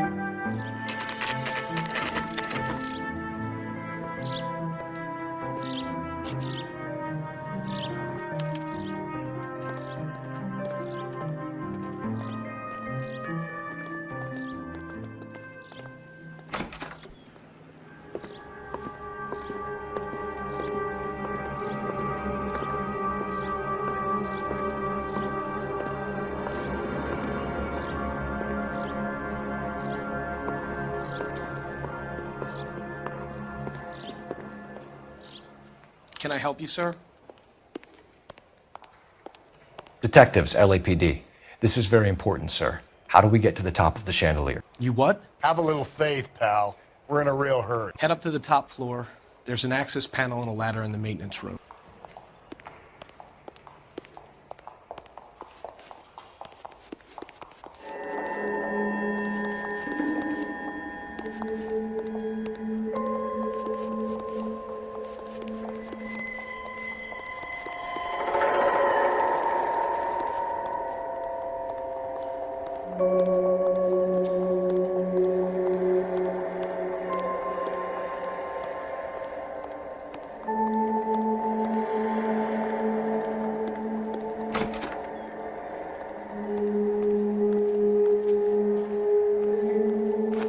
Let's go.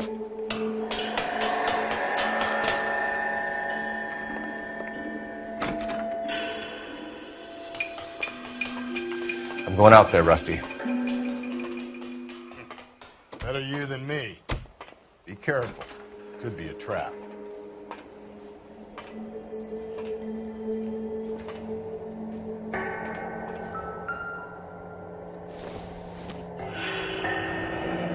Deirdre Muller's missing watch.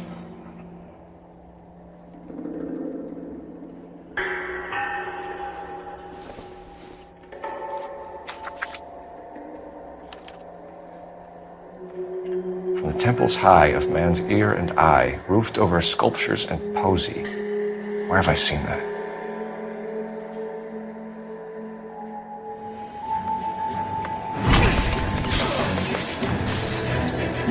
Jesus Christ, hold it off that goddamn thing. Find a rope, Rusty! Take time. See if you can swing that thing from side to side. Get it over the edge, then adjust for it. Swing it! Come on, come on!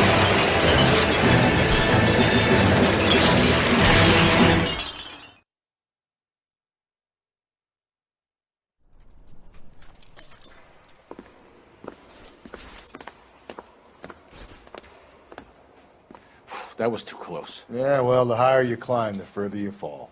Let's get out of here. Another Dahlia clue? No, a yellow gold wristwatch. A Molder dame. Yes, and a scrap of the poem. Another location. If I can work it out.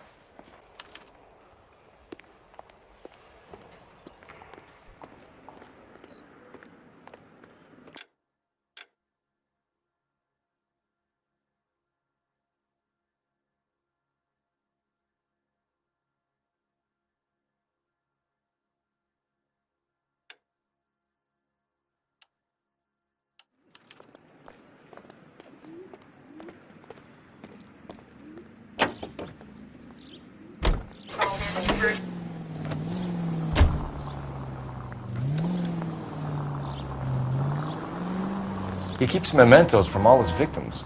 This guy needs to be taken out of circulation. He takes pleasure at stringing us along, demonstrating how much smarter he is. You can enjoy it while it lasts. We got you now, genius. We're coming for you.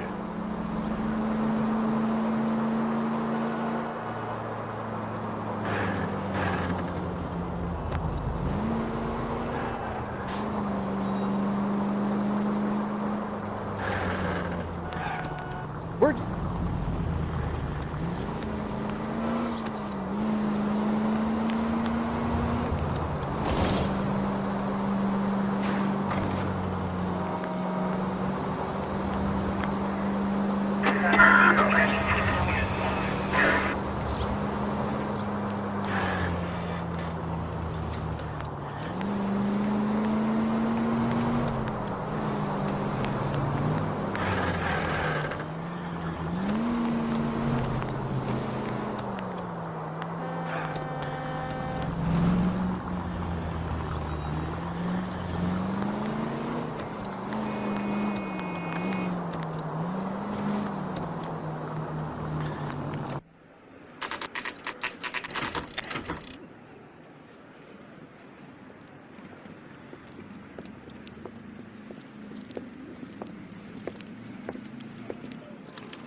I'm pulling rank here, Cole.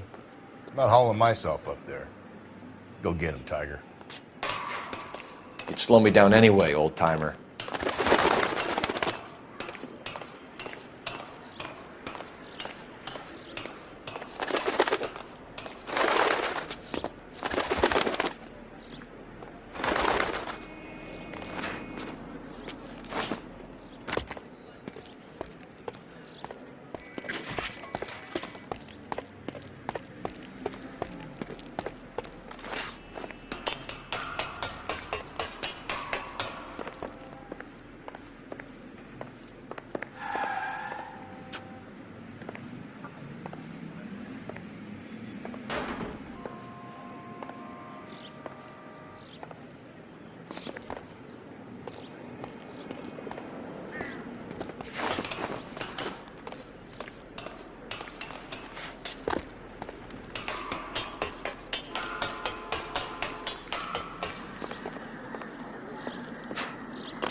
Sometimes a step backwards is a step in the right direction.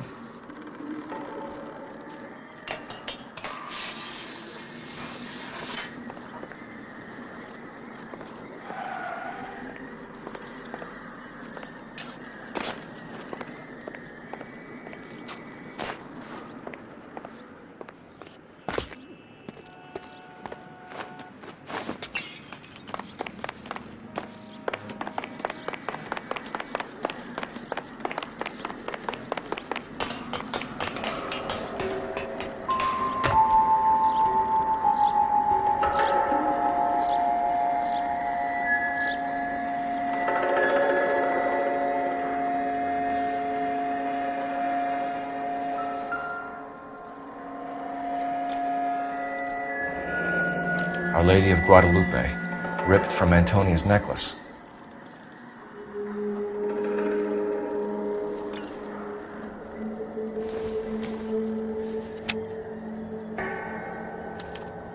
Round which death laughed, sepulchred emblems of dead destruction, ruin within ruin. So this is a treasure hunt.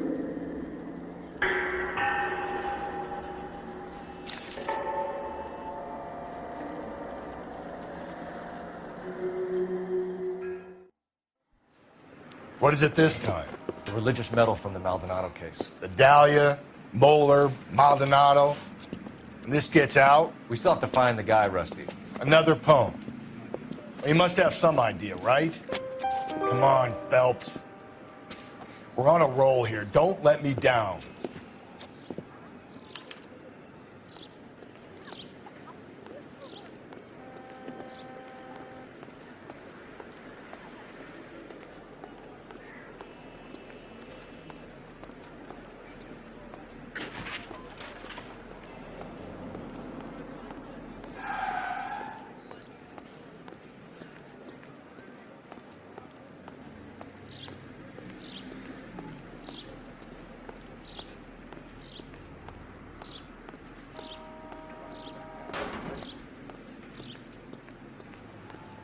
Socks and a brassiere.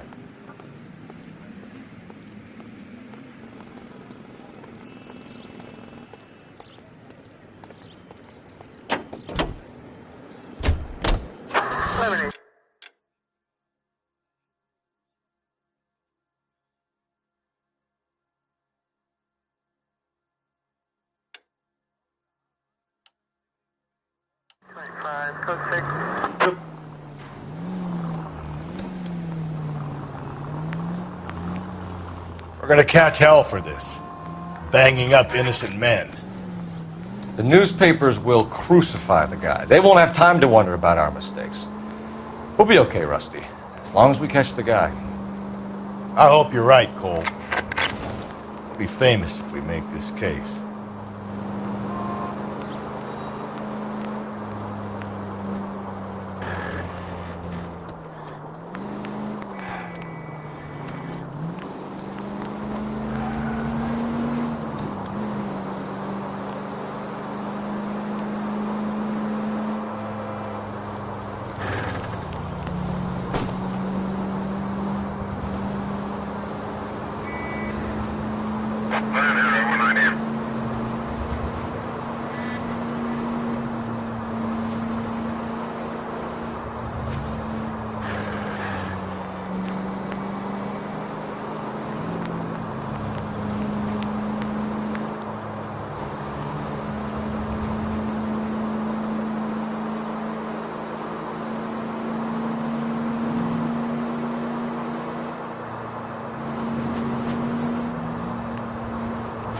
Officer needs help, 103 and B.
These are my best shoes, Phelps. I'll leave you to it.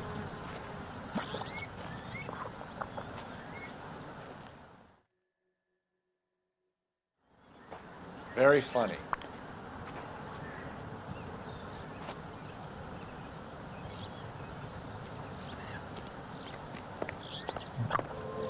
Whoa! Gonna move on forward towards the sinking. You want to end up like the other fossils?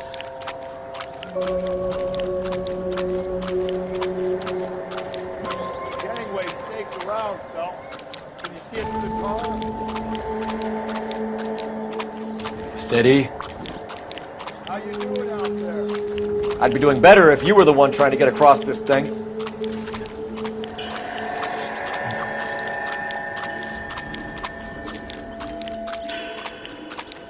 Whoa!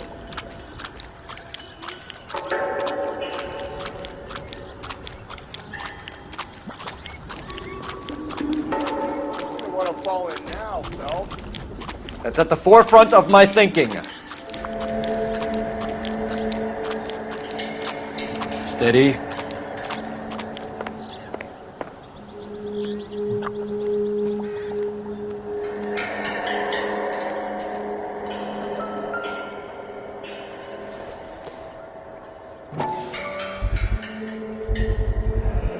One of Teresa Terrelson's shoes.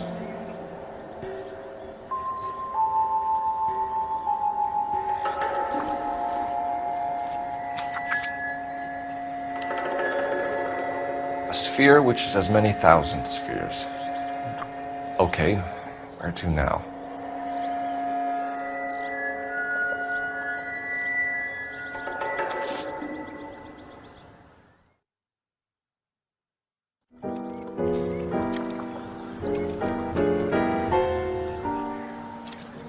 What is it?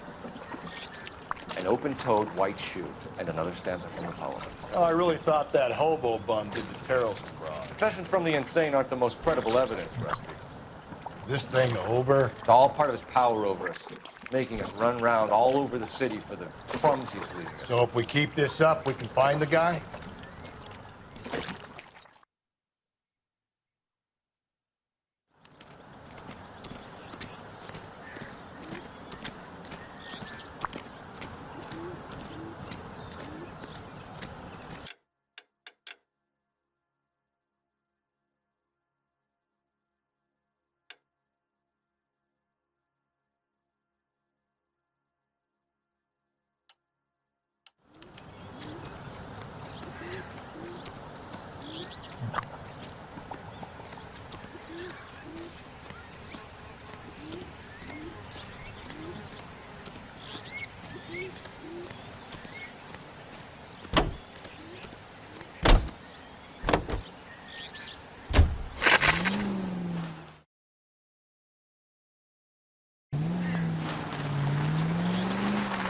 So this guy looks out for women in bars who've had too much to drink. Who are emotionally disturbed. Need a shoulder to cry on, he plies them with booze. Probably offers them a lift home. Then beats their brains out and strangles them. Could be any schmo hanging out in a bar. No, not anyone. He displays the bodies, leaves us messages. For all the violence, it's very controlled behavior.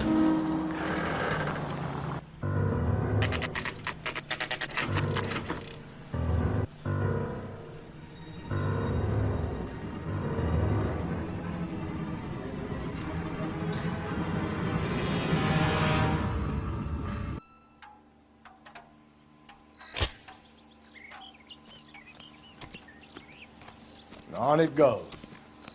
When do you think we'll reach the end of this thing? The center of the proverbial labyrinth? How long's a piece of string? How many unsolved murders have we got in this city? How many solved ones?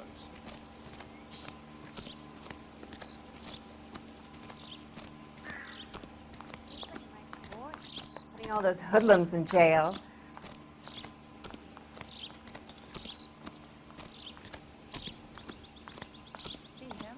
I saw his picture in the paper. He worked that case with that.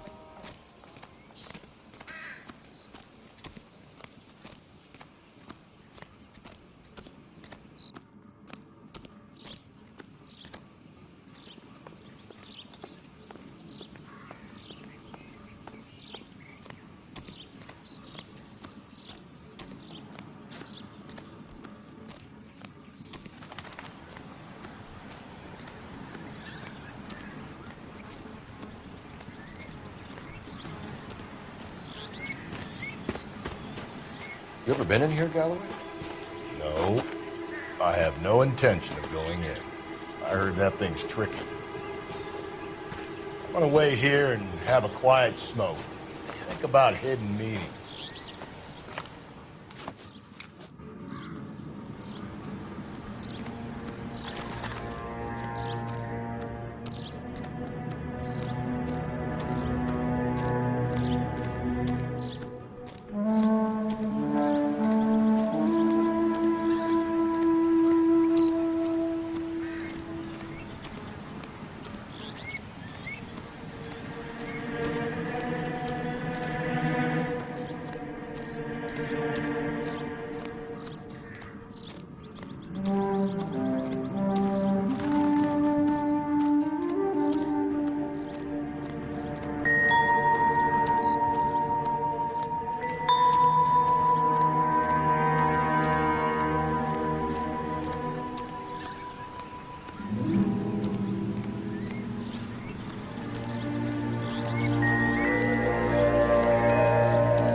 Once belonging to Celine Axford Henry.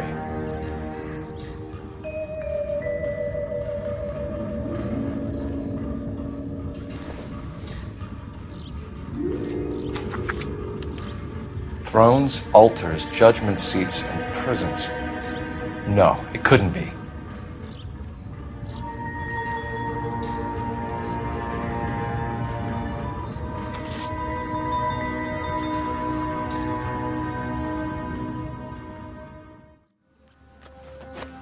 See? That was easy. I found Celine Henry's ring. How far does this thing go? How did we not catch this nut job?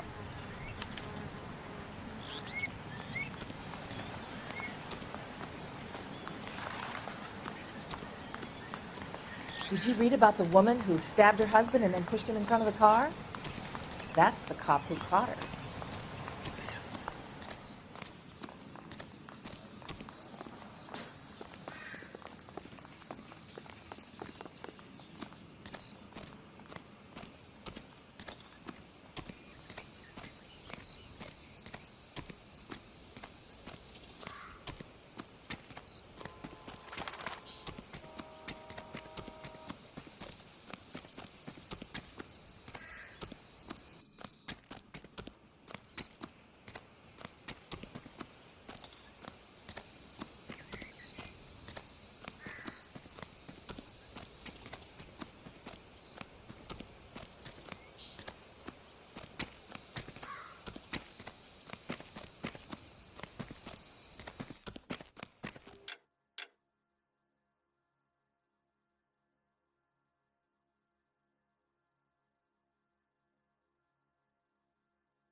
He's leaving us this trail of evidence.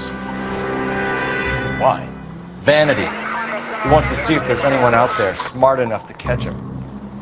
He leaves us evidence, but every location is a trap.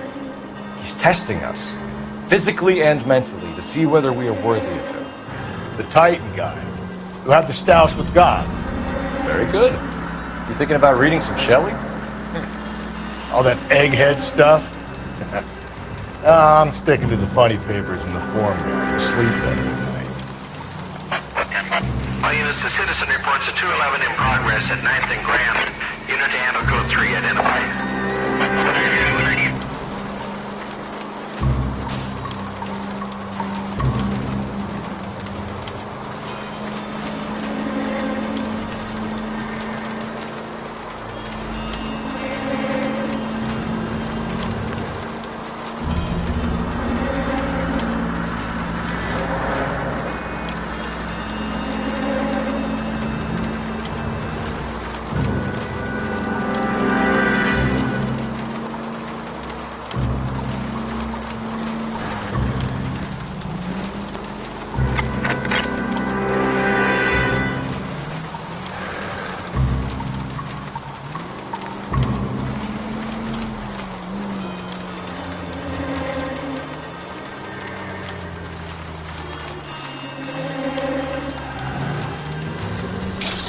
Whoa there!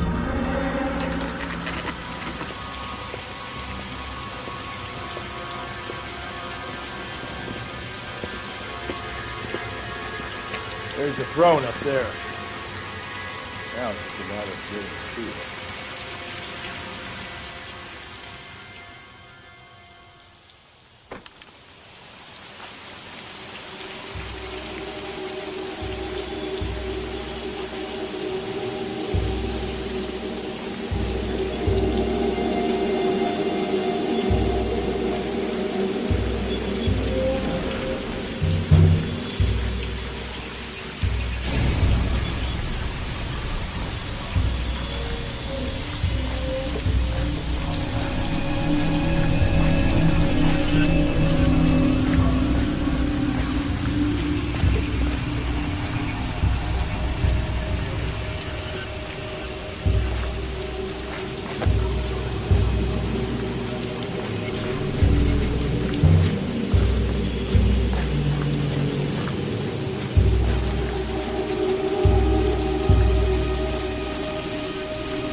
Phelps, climb up to the higher levels over here.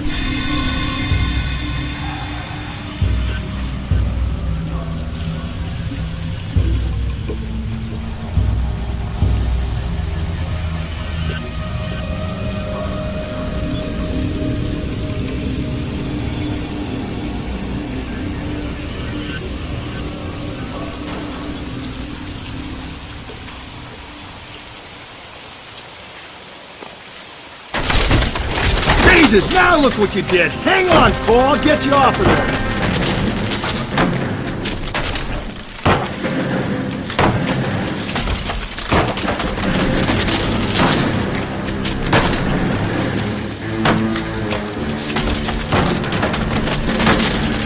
You gotta make it to the next platform. Get that thing as close as you can, then jump.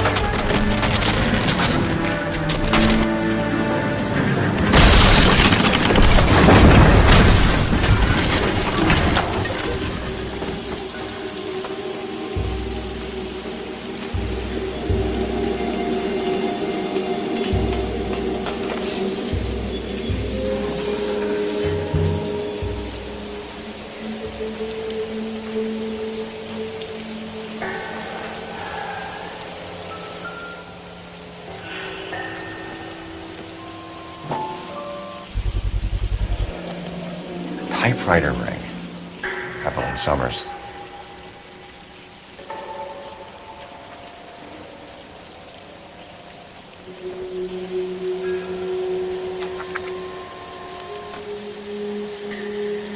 The place he calls home. End of the line.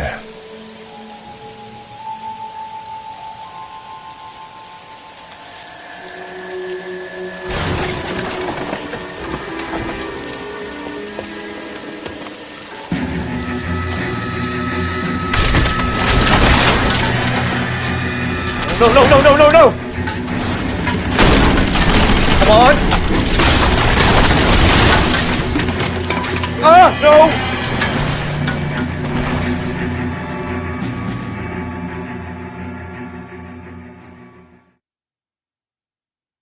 I thought the whole thing was gonna come crashing down on. I thought so too. He murdered Evelyn Summers, Rusty. The last trophy was her ring. You find another piece of the poem? Yes. the last place. You sure, Cole? Let's find out.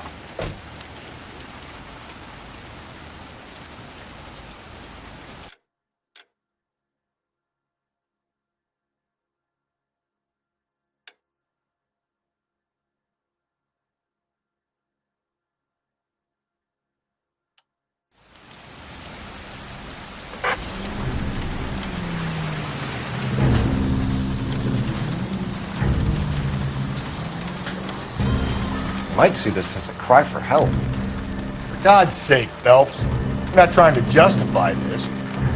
Hear me out, Rusty. This guy has been successfully slaughtering women in this town for half a year, maybe longer. He researches who he kills, and then plants evidence so that we always have someone to go after. If he hadn't sent the letters in the poem, he could have gone on forever. We would have been none the wiser. We would have 4 executed men on our conscience and have been happy about it. Why else is he doing this? You're the new face of the department, Phelps. The modern cop who tries to understand why the perp does what he does. Me? I just drop the hammer down on the lowlives. Crunch a roach under your heel, you don't worry about what it's feeling, you just grind it into the pavement.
Reminds me of my days as an alderman. There's a light coming from the house. Nothing hasty, gentlemen. Keep your hands where I can see them, or I'll be forced to redecorate the stucco with your entrails. We're from the LAPD, sir. I'm gonna tell you only once to lower your weapon. The LAPD, you say? Is it really possible you could have found me after all this time? How interesting. Put down the gun, shitbird. Last warning. This boorish ignoramus could never have found me. It was you, wasn't it? Do you remember me, detective? The temp bartender. Yes, you found me. You know what I'm capable of, and yet you walk in here like lambs dressed for the slaughter. We'll see about that.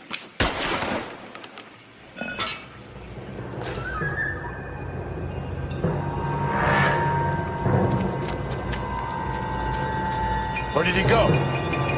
Down the tunnel? Can't let the son of a bitch get away. The house, Rusty. There must be another entrance into the house.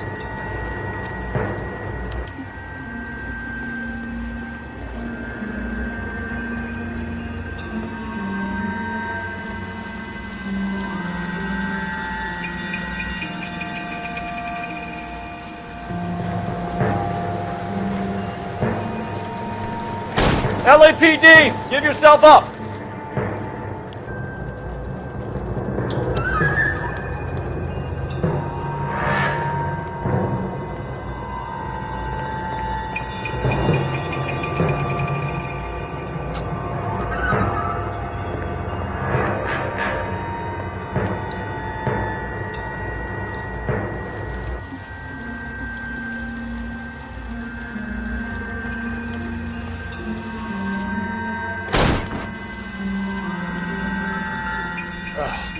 Sweet Jesus. You realize this must have been the place, Rusty.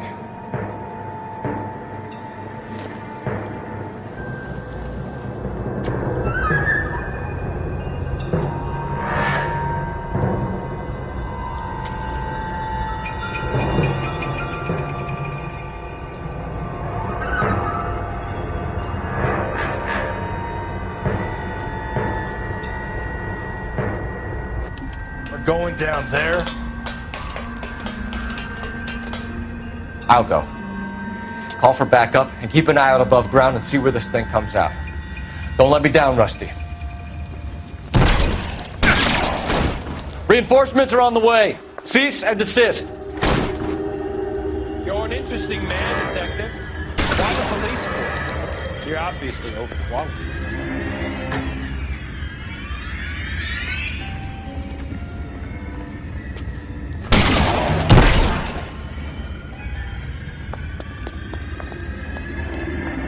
Do I get a sense you're looking for personal redemption? Do you think we have something in common?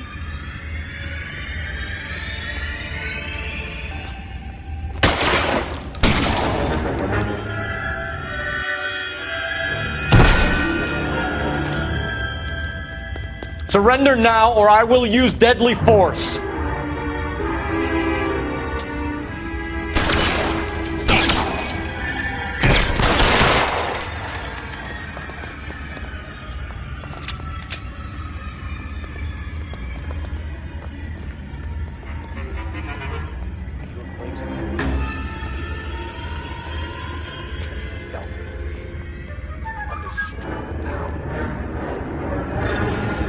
Are you comfortable out of the light, officer? Are you comfortable?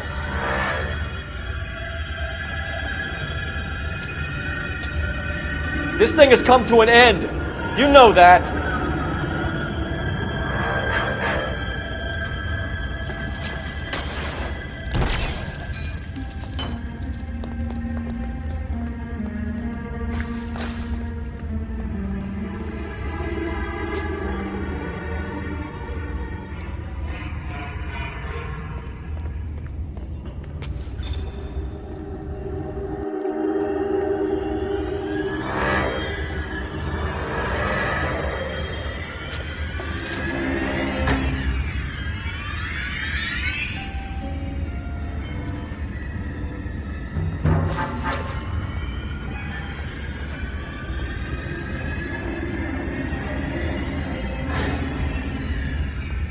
You're exactly what I expected.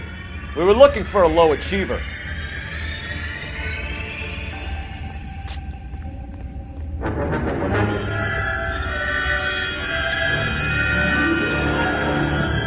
Reinforcements are on the way. Cease and desist.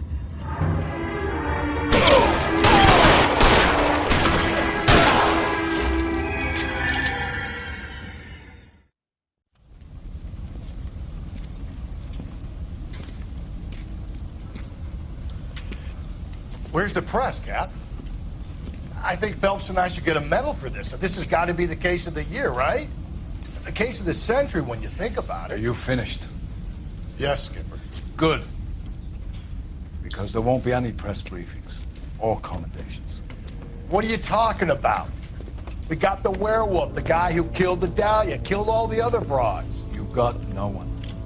Mason was a ghost. Can you at least tell us why, Captain? Mason is the half-brother of one of the most highly elected officials in this country. How high? Beyond the moon for mere mortals like us, Rusty. There'll be no more mention of him. The city owes you both, but there'll be no mileage in ever bringing this up again. What's going to happen to the suspects in the cases, Captain? I won't be a part of that. A bit of missing evidence at the grand jury. Procedural error here, mistake there. They'll all be quietly let go.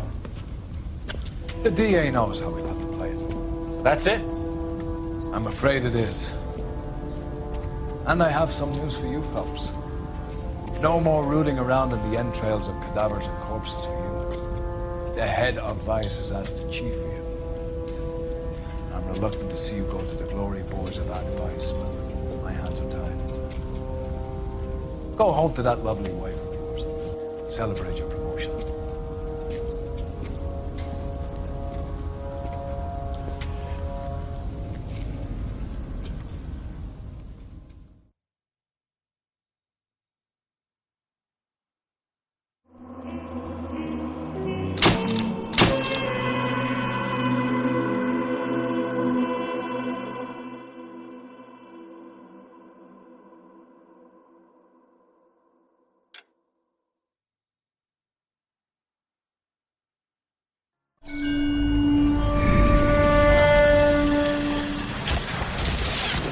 Breathe out, kid. You'll go purple. I'm scared, Sarge. Everybody's scared, kid. Anyone who says he isn't is a damn liar.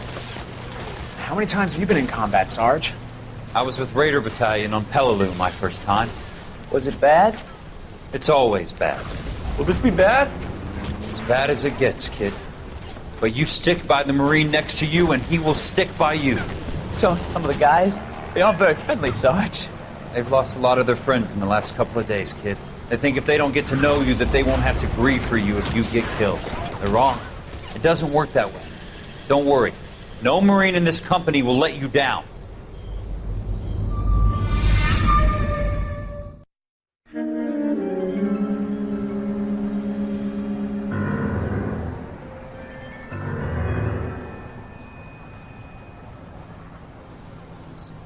Phelps, welcome to Vice. This is your new partner, Roy Earl. Take a seat. A special request was made to transfer you to Ad Vice. We need a man with your kind of starch on this desk, son. We have 2 dead Negroes found in an apartment this morning on Yucca Street. Number 6358, apartment 5. We got better things to be doing than wasting our time on 2 dead junkies. Did I ask your opinion, detective? 2 men dead on U.S. Army issue morphine. That makes it an Ad Vice case. Beat it! Yes, sir.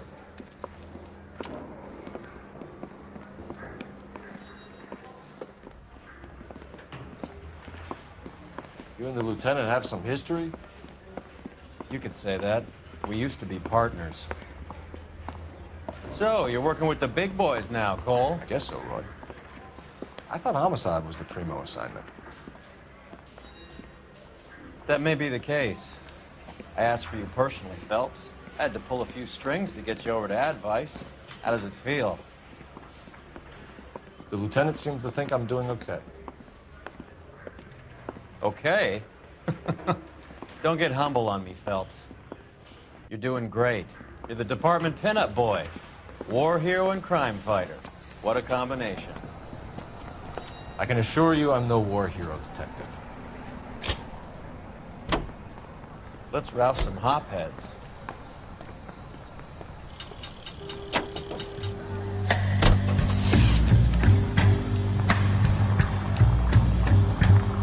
Nice car, Roy. Is it department issue? No, this is my sled. You can't be seen slumming it in a Nash if you're in Vice, Cole. Meanwhile, we got needle freaks kissing it goodbye all over Central Avenue. Any of the vicinity officer needs assistance. 1825 North Highland Avenue, 1825 North Highland Avenue. Unit to handle code 2 identify.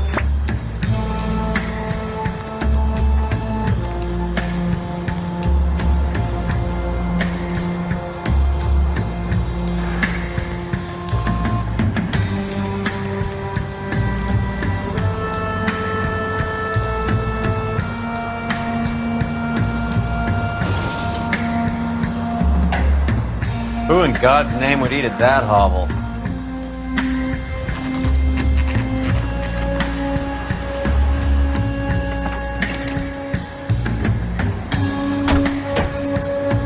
They really picked a prize shithole for our first date. How about $5 for going to this? memorize It's your up the name stairs, and detectives. throw my head Around the corner, last door on the left.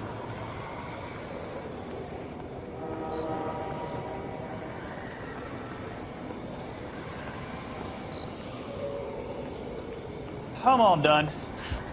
Your show now.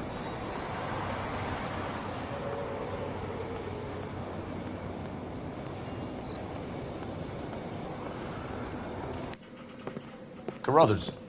Phelps? I've been reassigned to Ad Vice. What have we got? 2 stiffs, overdosed. Been dead a couple of days.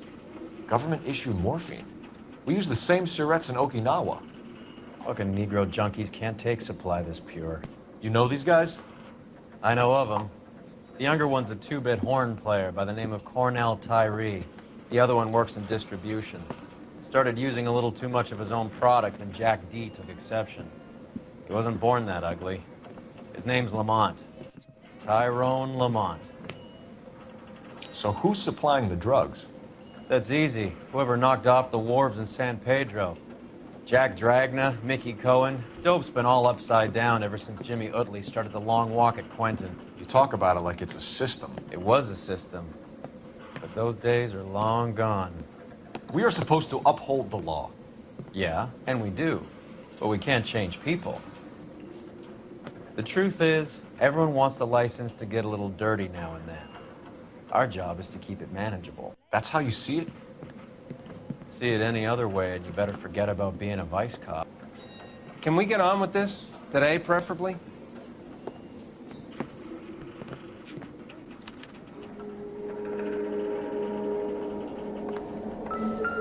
One cigarette is enough to knock you out for combat trauma. 2 of them will stop your heart.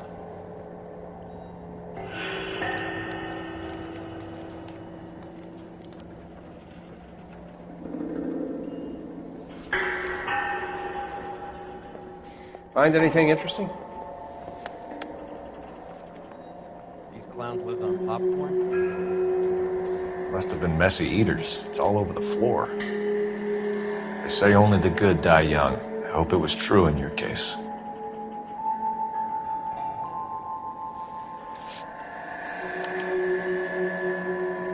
Who is JJ? And why do these two care about his taste in music?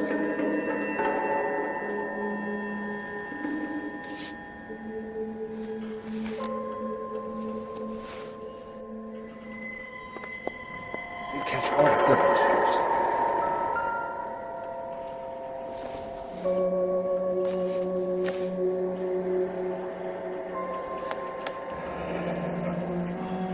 Tyrone Lamont, not even 23 years old.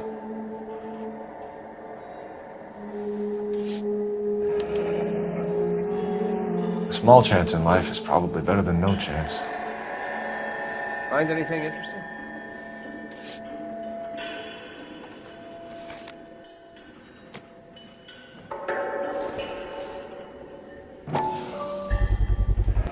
Black Caesar, from the joint across the street. Looks like something was taped to the bottom of the cup.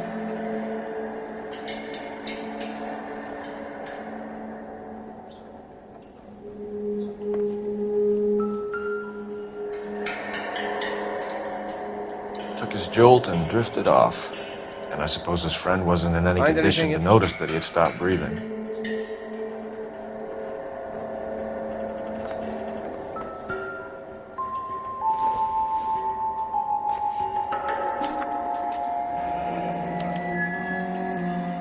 Some kind of fruit, a bell, and win. Strange doodle.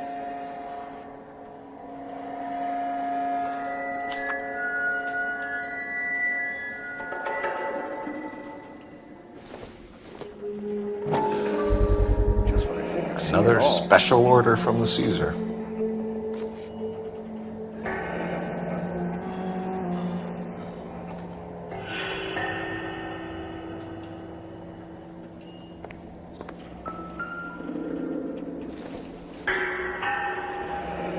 Street life have no idea how dangerous this stuff is.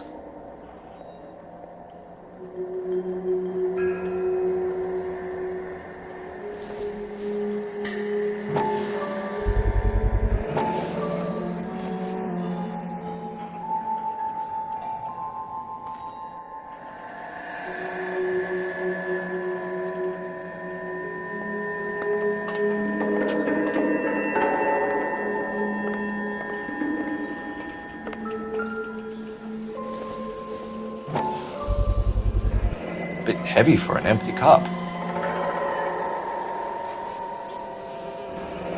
They've been getting their fix right over the counter in broad daylight.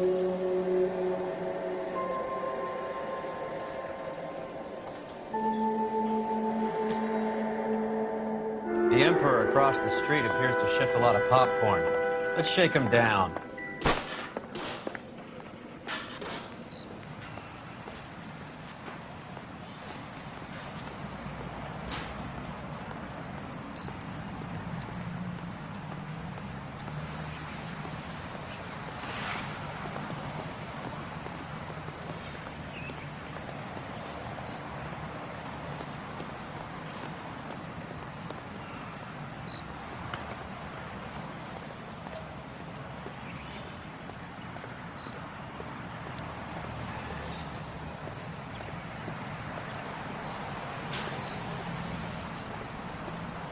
right. Let's wrap this up before I actually have to work overtime instead of just claiming for it. You're a true inspiration to us all, Roy.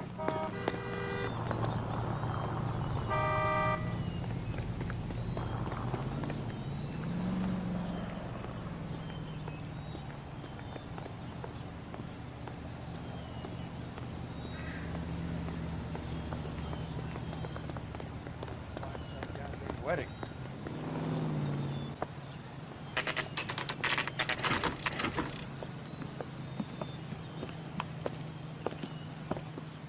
Help you? Detectives Phelps and Earl, LAPD. We're inquiring into the deaths. Hand over the popcorn, numbskull, before we kick the door in.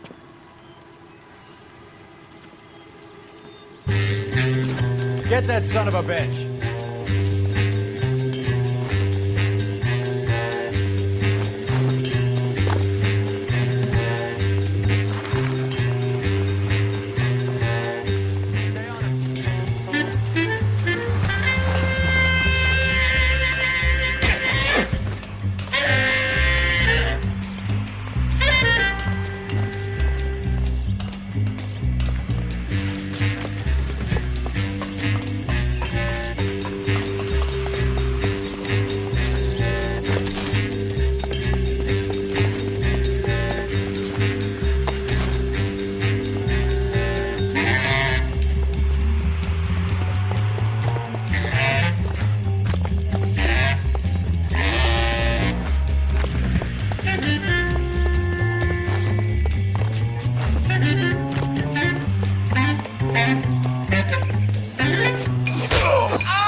Kill me, you gotta help me out. What the hell going on here? Morgan! That you? You picked the wrong cop, you fucking animals.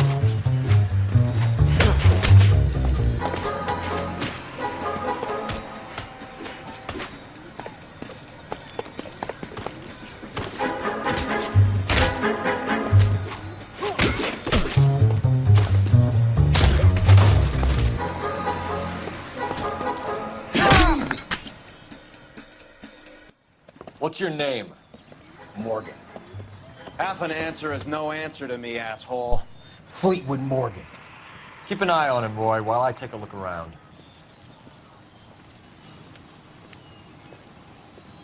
Keep very still, Fleetwood. Don't give me an excuse to shoot you.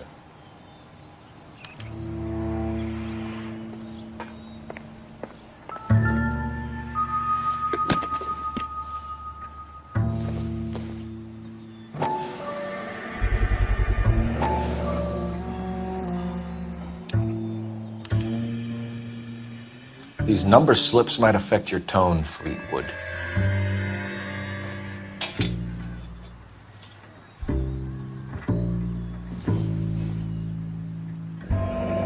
Should be stamped on the reverse by the issuer.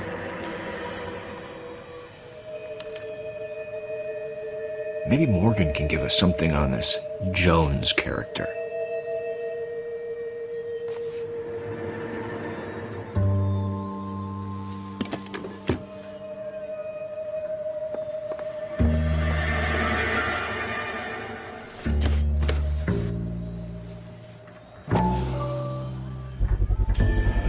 Morphine. Might not be filling, but I'm sure it's satisfying.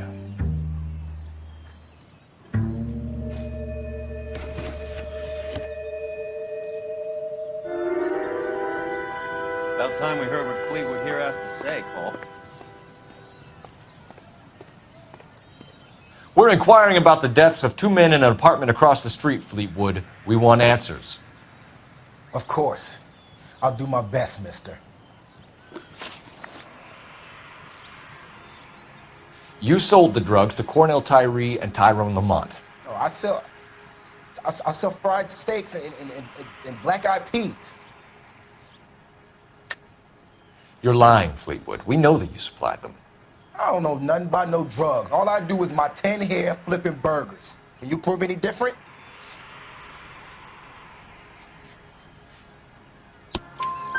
Flipping burgers and strapping jolts of morphine to the bottom of popcorn cups, Fleetwood. Now I want the truth. Who supplies the drugs? cat by the name of Armstrong Edwards. All right, he brings his stuff around about once a day. I know Armstrong. He's a two-bound, strictly small time. Who's he working for, Fleetwood? Jermaine Jones. We have you for the hop and resisting arrest. Tell us about the numbers if you want our help. Look, the numbers are the white man's tax on poor folk. All right, now what else you want to know? We have an address on the slips. We're gonna go down there now and rat you out, Fleetwood. Tell whoever it is that you rolled over and gave them up. No. Look, I've been cooperative, okay? Now you gotta help me some. Fleetwood, I'm gonna speak personally to the judge on your behalf. A name, Fleetwood. Look, he's a real slick dude. Wears a hat and swings a cane. Goes by the name of Mervin. All right, I ain't got a last name. See you at the station, Fleetwood. Wait, you're gonna help me, right? Of course, kid. You helped us out. We always like to repay a favor. Can you see that Fleetwood gets a nice cell, Wallace? One with a window and a nice fresh pillow.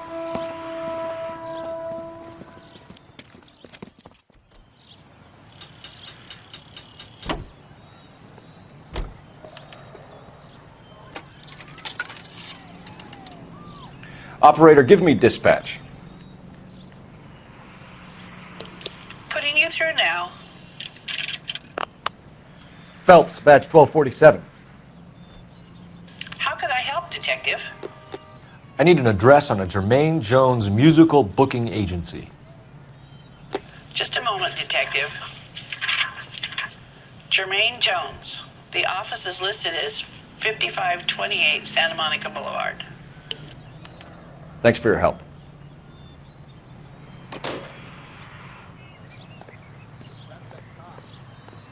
Seems like a decent guy.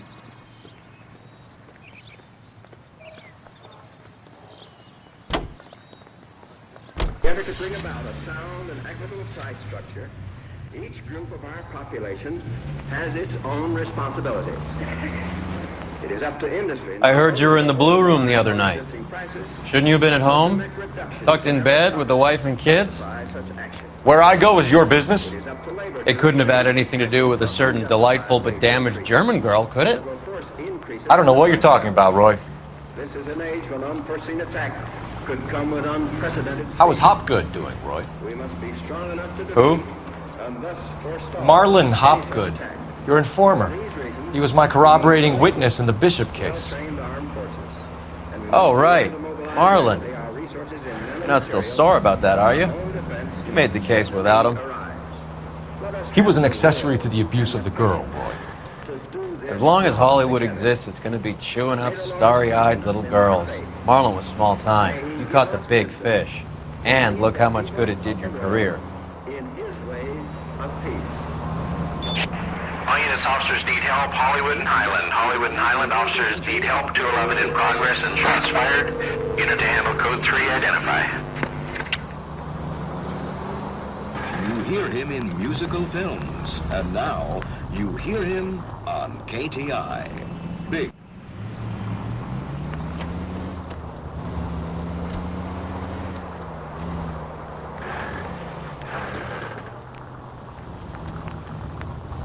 Stink?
Look at this place.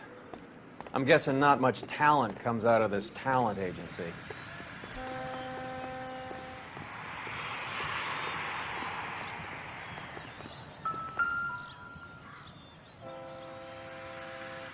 Here we are. Jermaine Jones, 238.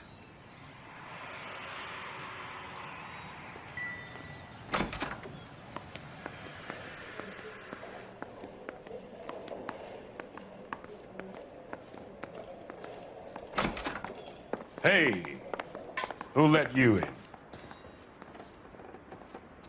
Jermaine Jones. Don't bother getting up. Your flunky Fleetwood Morgan just snitched you out. I wasn't planning to. Now you think you could tell me who the hell you are? LAPD. We'd like to take a look around. The hell you will, motherfucker. You carrying a warrant? No, do we need one? Search the place, Cole. What do you think you're gonna find, policeman? Huh? Scott Phantom. Fine radio. Shortwave, AM and FM. My father has a Scott. You ain't allowed to do this. I got rights.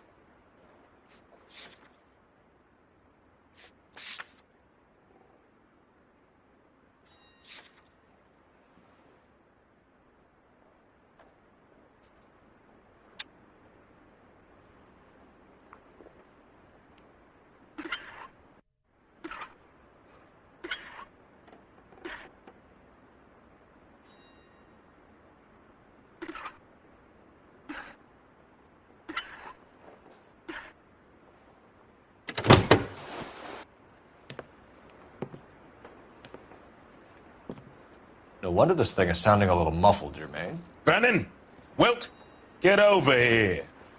Take these assholes apart. You heard the boss. Is this the best you got? The mugs are dope to the eyeballs. Clean them up quick, boys. I ain't got time for this. Come on, beat these sons of bitches down. You freaking nature. Sit tight, asshole. Pretend you're at the parlor getting your nails done. Cole, you better search through that stuff in the radio before you brace our friend here.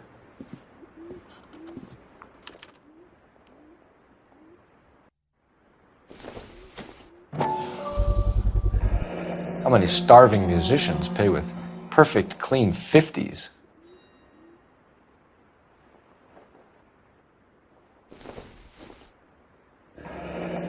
This must be how those two bums standing guard take their wages.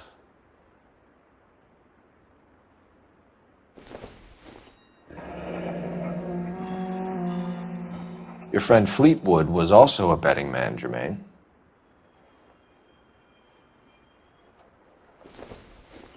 Too much for felony possession. I'm thinking intent to supply.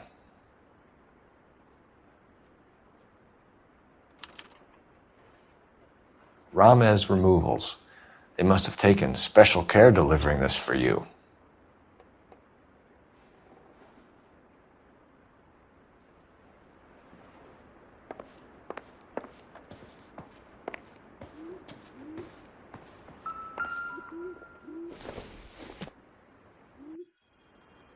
Optimistic, Cole.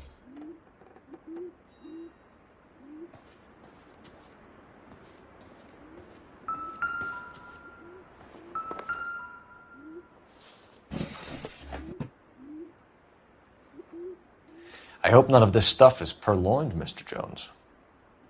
I have a receipt for that thing. Somewhere.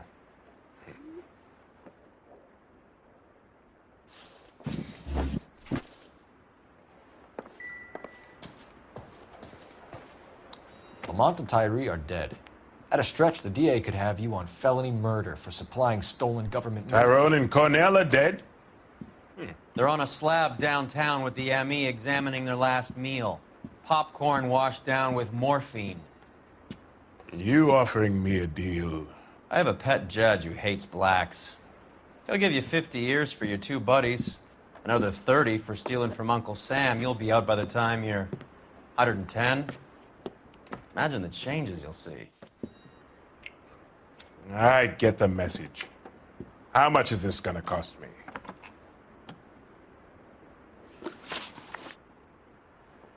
Who supplies the morphine?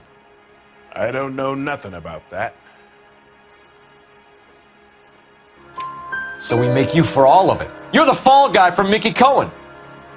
In case you haven't noticed, I'm a colored man. You see any Jew boys running around here? I collect my cut. Lenny the Fink controls the action. Lenny who?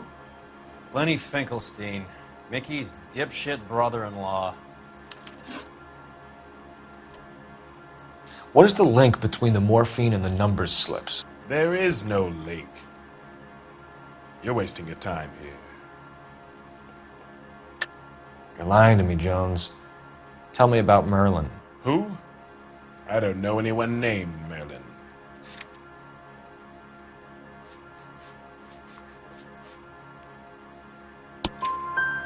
Fleetwood Morgan will testify that you and Merlin are expanding out of illegal gambling and into drugs. Okay, so I buy from a cat goes by the name of Merlinotti. Merlin runs the lottery for the Jew boy. The Fink has a new line in drugs.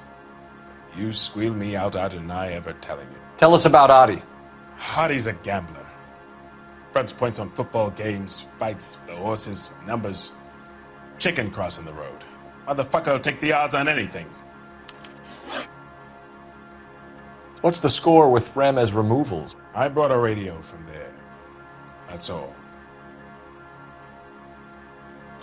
So when we visit Ramez removals and tell them that we want a special bookcase or wardrobe to hide our dope in, you're gonna be copacetic? And when we tell them their good friend Jermaine sent us and said they could do a nice deal for the LAPD. I could use an act like you two. Those fucks Abbott and Costello are on the slide. Hollywood could use another couple of deeply unfunny white bread humps like you. Very good, Jermaine. You have character. Now cough it up. Ramez is a good friend of Lenny the Fink. You getting the picture? Take them all in. We have a deal, right? We're after the morphine. I'll speak to the DA on your behalf. You have my word.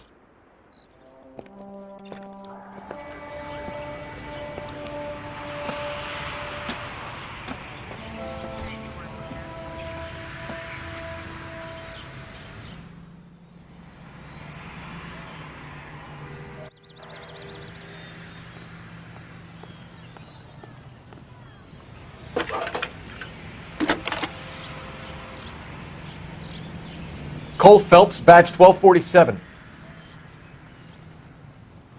How could I help, Detective? I need an address for Ramez Removals. That's Ramez, R-A-M-E-Z. Just checking. Ramez Removals, corner Sunset and Wilton. Owned by a Jose Victor Ramez. Thanks, ma'am.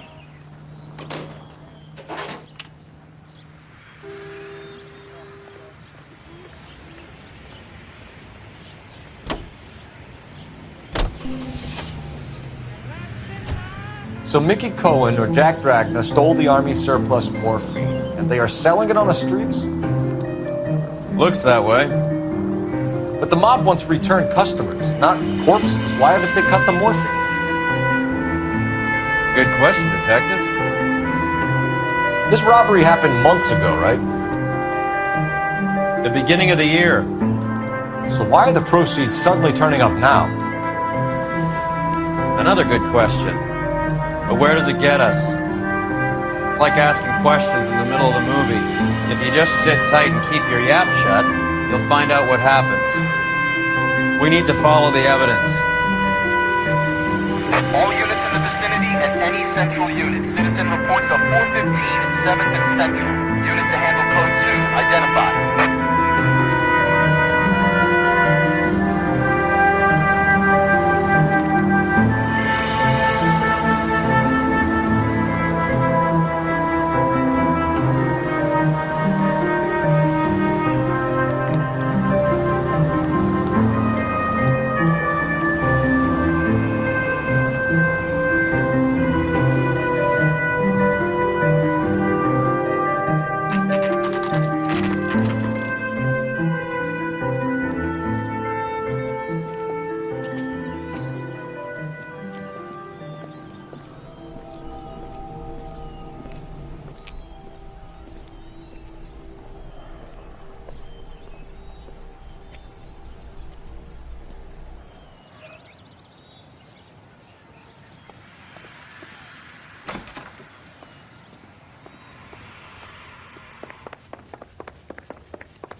Detectives Phelps and Earl, LAPD. The name's Merlin Odie. I run a strictly legitimate bookmaker's detective. So that's not an illegal wire service that your colleagues are running? And the number slips that I've been picking up all morning with this address on them have nothing to do with you? I pay my kick to the Wops, and they pay their cut to the LAPD. You can't go shaking me down. You're a loudmouth motherfucker, aren't you? Anyone ever tell you that criminals are supposed to keep their mouths shut?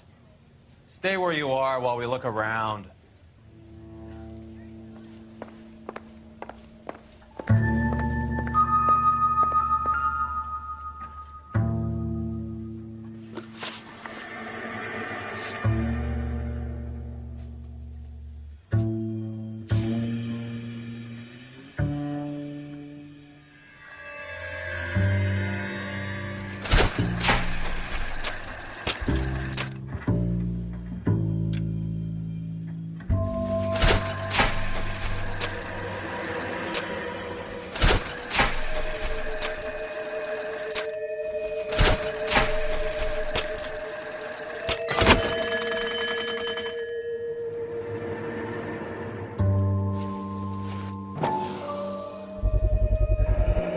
This quantity, we're looking at a high-level trafficking charge.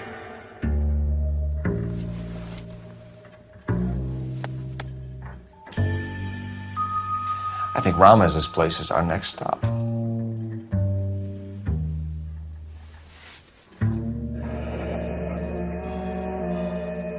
Thanks for the paper trail, Merlin.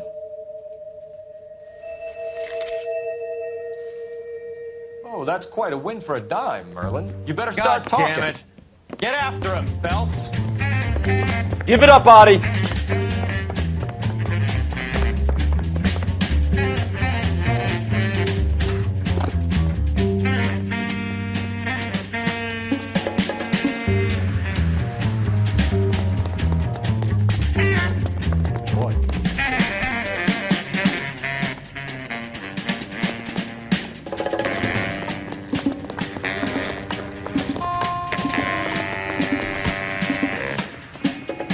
Stop right there, Adi, or I will shoot.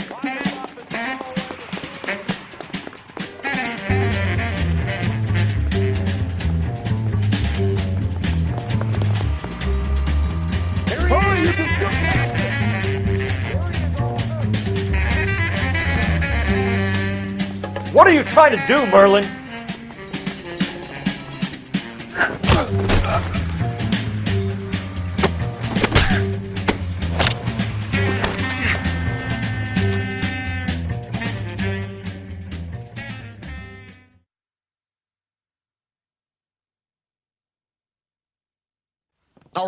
All right, relax, motherfucker, you got me. Nice wand, Merlin. Too bad you couldn't pull off your vanishing act. Make your joke, smart guy, but don't damage that. That there's a valuable antique. You don't say. Maybe you ought to have a look at this, Cole.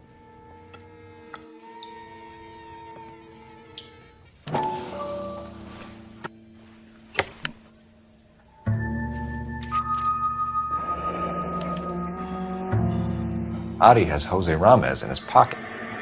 Ramez must have forgotten his lucky numbers.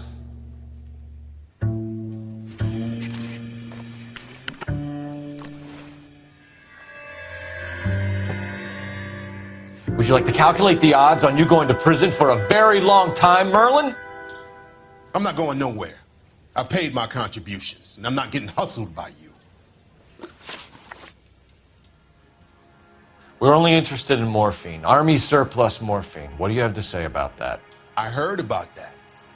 Big robbery on the ship. Ain't my line of work. I prefer something with a sporting outcome. You distribute for Lenny Finkelstein. You're a patsy for those gangsters. I don't know what you're talking about.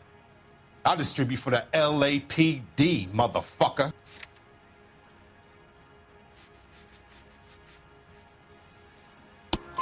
Jermaine Jones gave you up as his supplier. He says that you're Lenny's sissy, and that you'll do whatever Lenny tells you. Me? That nigga's a dead man. I moved the dope Jose brings me. Jose Ramez? I ran a clean numbers racket until those two motherfuckers went into the dope business. Ramez seems to owe you a lot of money. We all owe somebody. So it has nothing to do with the proceeds of the morphine shipment? It's a gambling debt. The Heaps took over the wire service and screwed me. Now I just do what I'm told. Run numbers and shift dope. Jose's no different. He just thinks he's a big man that can run up tabs. You're not the guy we want, Merlin, but we're taking you in. Maybe some time in a cell will help you remember something worthwhile. Fuck you, and fuck you. You'll never put a charge on me. Take this bum in. Take the long way around. And don't be gentle with him. You got that?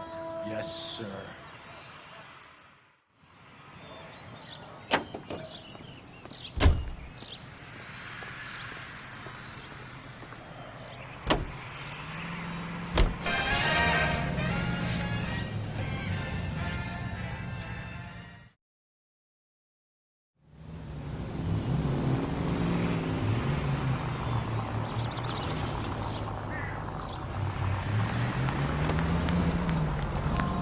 Mickey Cohen runs the dope rackets?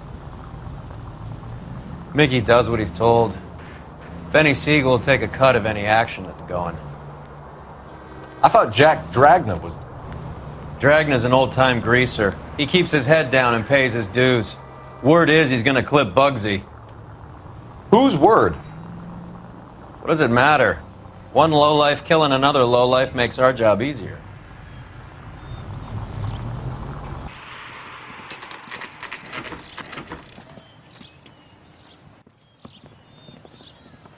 LAPD. We're here to see Jose Ramez.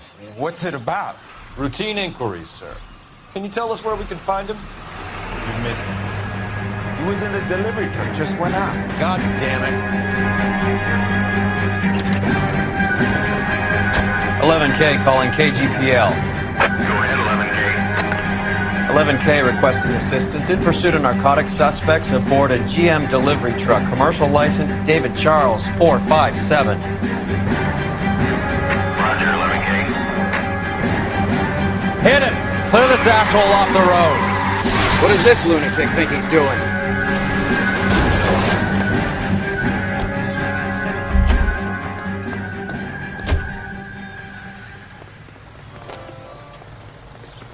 Put your hands where I can see them. Jose Ramez, you're being arrested on suspicion of supplying illegal drugs, resisting arrest, and for malicious damage to LAPD property. Hey, hold your horses. I supply furniture, not drugs. And that thing back there, that was an accident. Some furniture came loose. That's all. Save it for the DA, Chico. Keep an eye on him. We're gonna take a look around inside.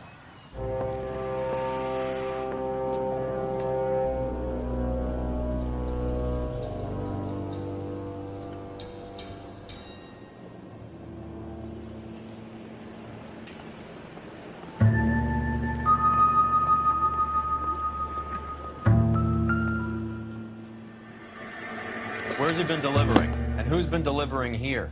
Any repeat business in the ledger, Cole? Why is Ramez buying so much ice?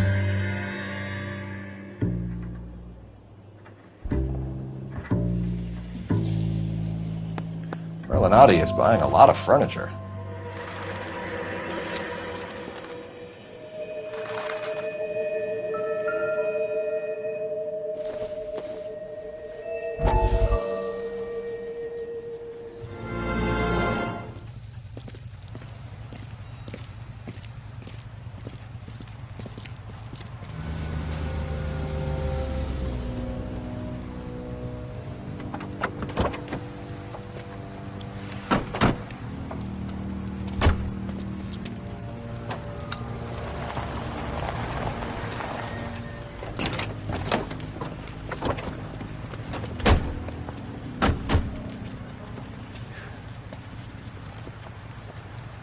Couldn't you think anywhere else to meet, kid? We like to choose our ground. What is that supposed to mean?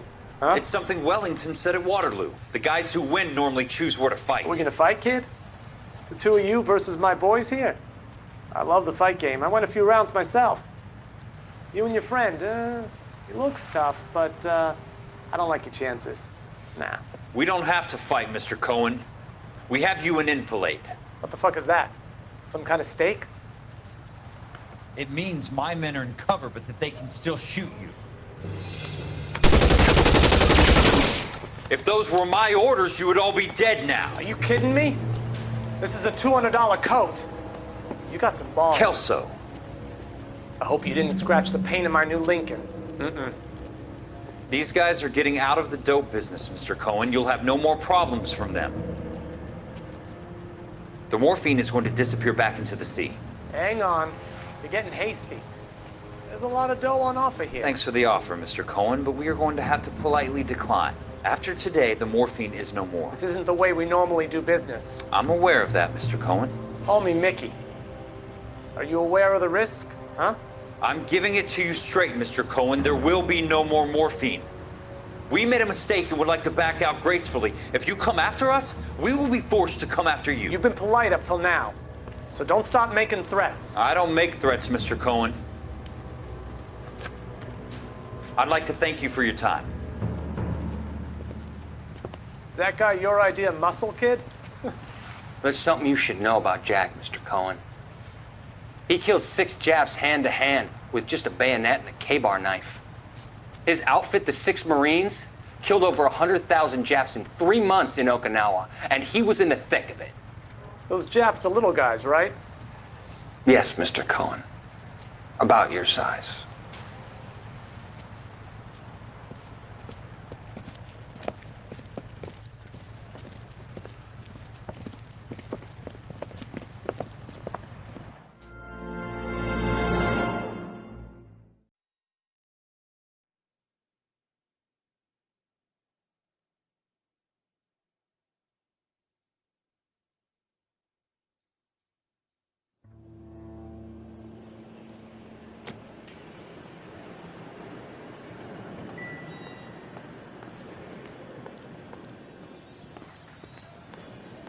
What's with the puddle?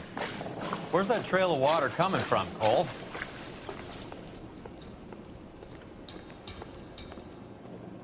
There must be a way through the back.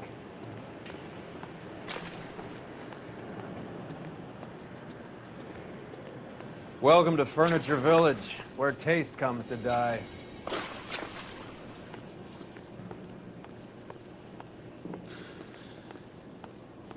What a pile of junk. My mother would be in heaven.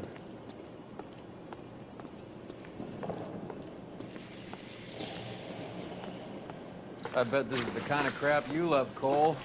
20 years out of fashion.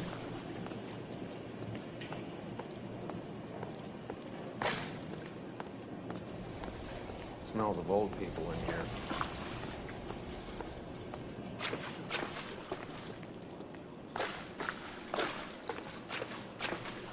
This is useless.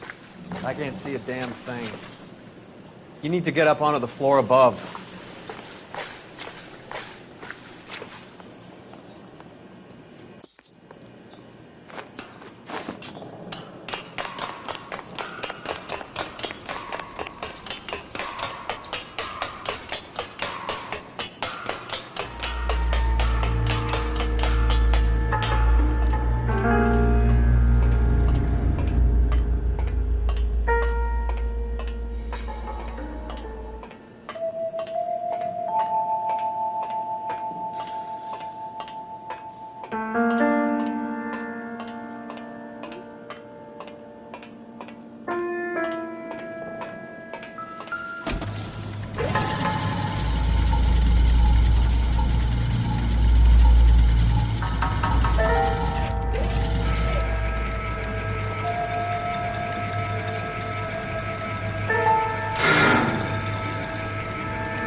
Get down here. There's a cold room in the back.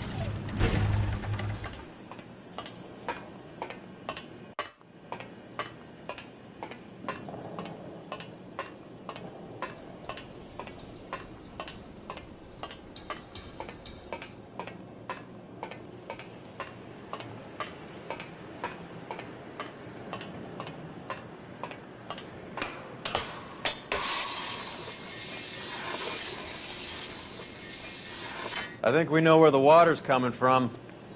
You're gonna want to see this.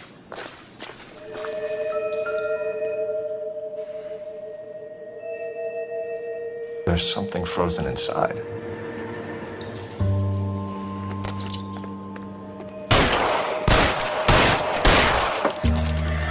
Well, I'll be damned.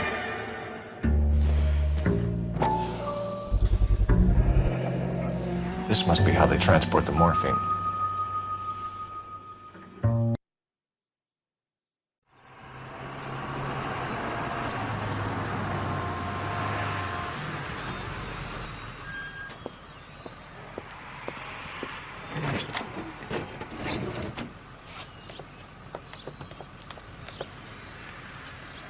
LAPD, leave it right there.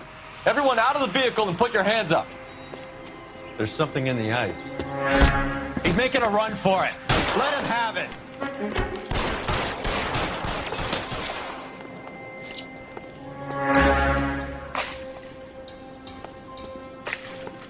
Clear me some space here!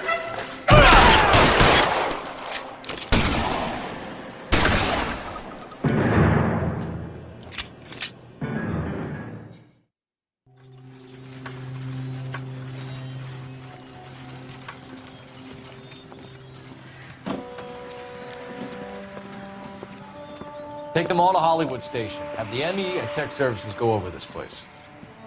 Where will you be? Hunting polar bear.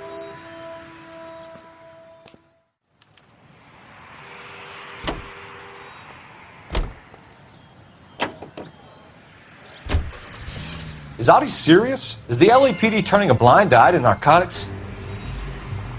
Keep your shirt on, Phelps. Drugs are prohibited. Doesn't mean people don't want to take them. Limiting supply doesn't mean that we have limited demand. I understand that. I know that the average Joe needs to unwind a little, let his hair down at the end of the week, but morphine? Heroin? It's important to demonize hop, Phelps. Looks good in the papers. But when all is said and done, it's just another chemical like booze. A lot of people in high places think we're doing the city a favor by keeping the dope rolling into Central Avenue. Donnelly certainly believes we need to keep them anesthetized. Better jobs and opportunities would go a lot further. Will you listen to yourself? Any available unit of 44 suspects to be taken into custody at Sunset and Ibar. Unit to handle code 2 identified.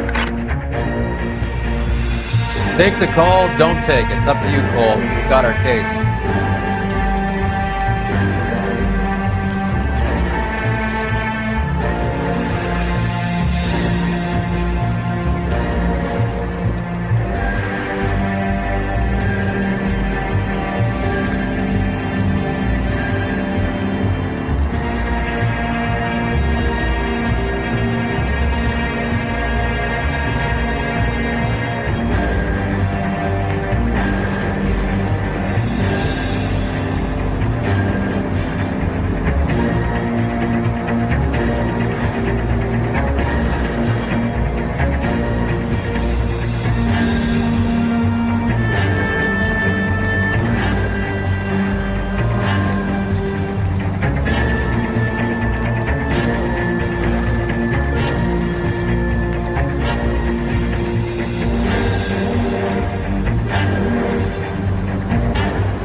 Has been for years. Not much call for ice anymore with all those newfangled refrigerators. Save it for someone who wants to hear it. How many janitors carry a gat? That's one way of announcing you're here. Give it up, Finkelstein. Your brother-in-law will get you a good lawyer. Like guts. Come and get me if you want some daylight through that suit of yours.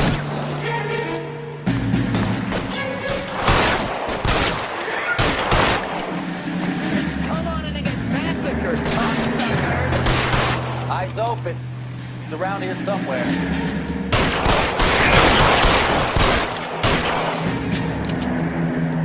Throw out the guns. Eyes open. He's around here somewhere. This one's got your name on it! Reinforcements are on the way. Cease and desist.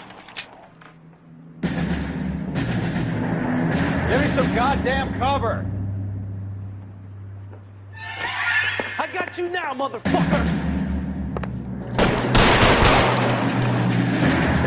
Find some cover. What the hell is the matter?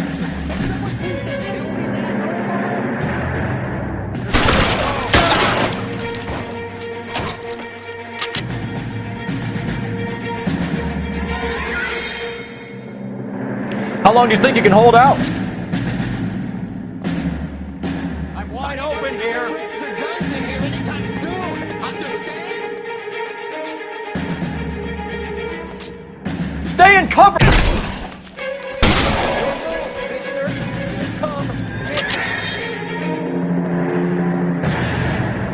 Take cover, you lunatic. Your move, mister. Get in cover.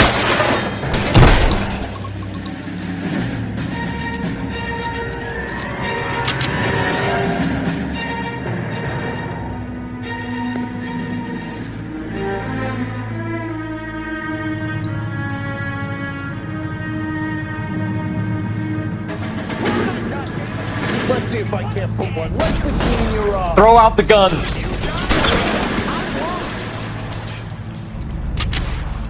Give me some goddamn cover.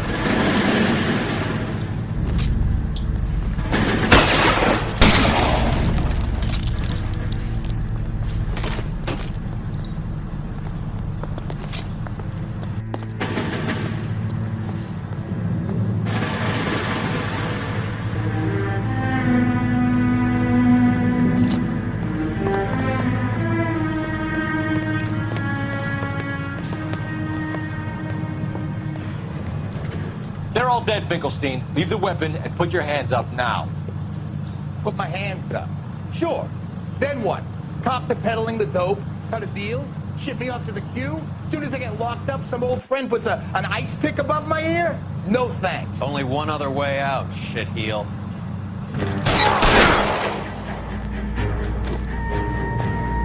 Let's have a look around. Now that we finally got some peace and quiet.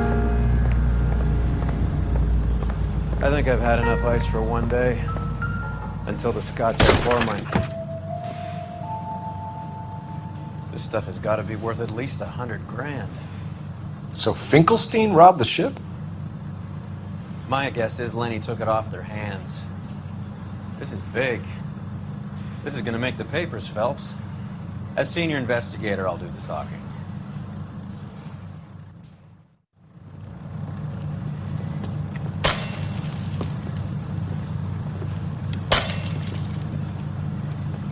Well, well, who would have thought that Roy Earl's hand-picked new partner would have turned out to be such a great case man? This is a good result, Phelps. As far as we can tell, Lenny the Fink was moving the morphine across the city and as far north as Frisco. This makes the feds very happy, and it makes Mickey Cohen look bad. I won't lie to you, kid. I like the headlines. I like them a lot. You keep this squad in the papers, and we'll get along just fine.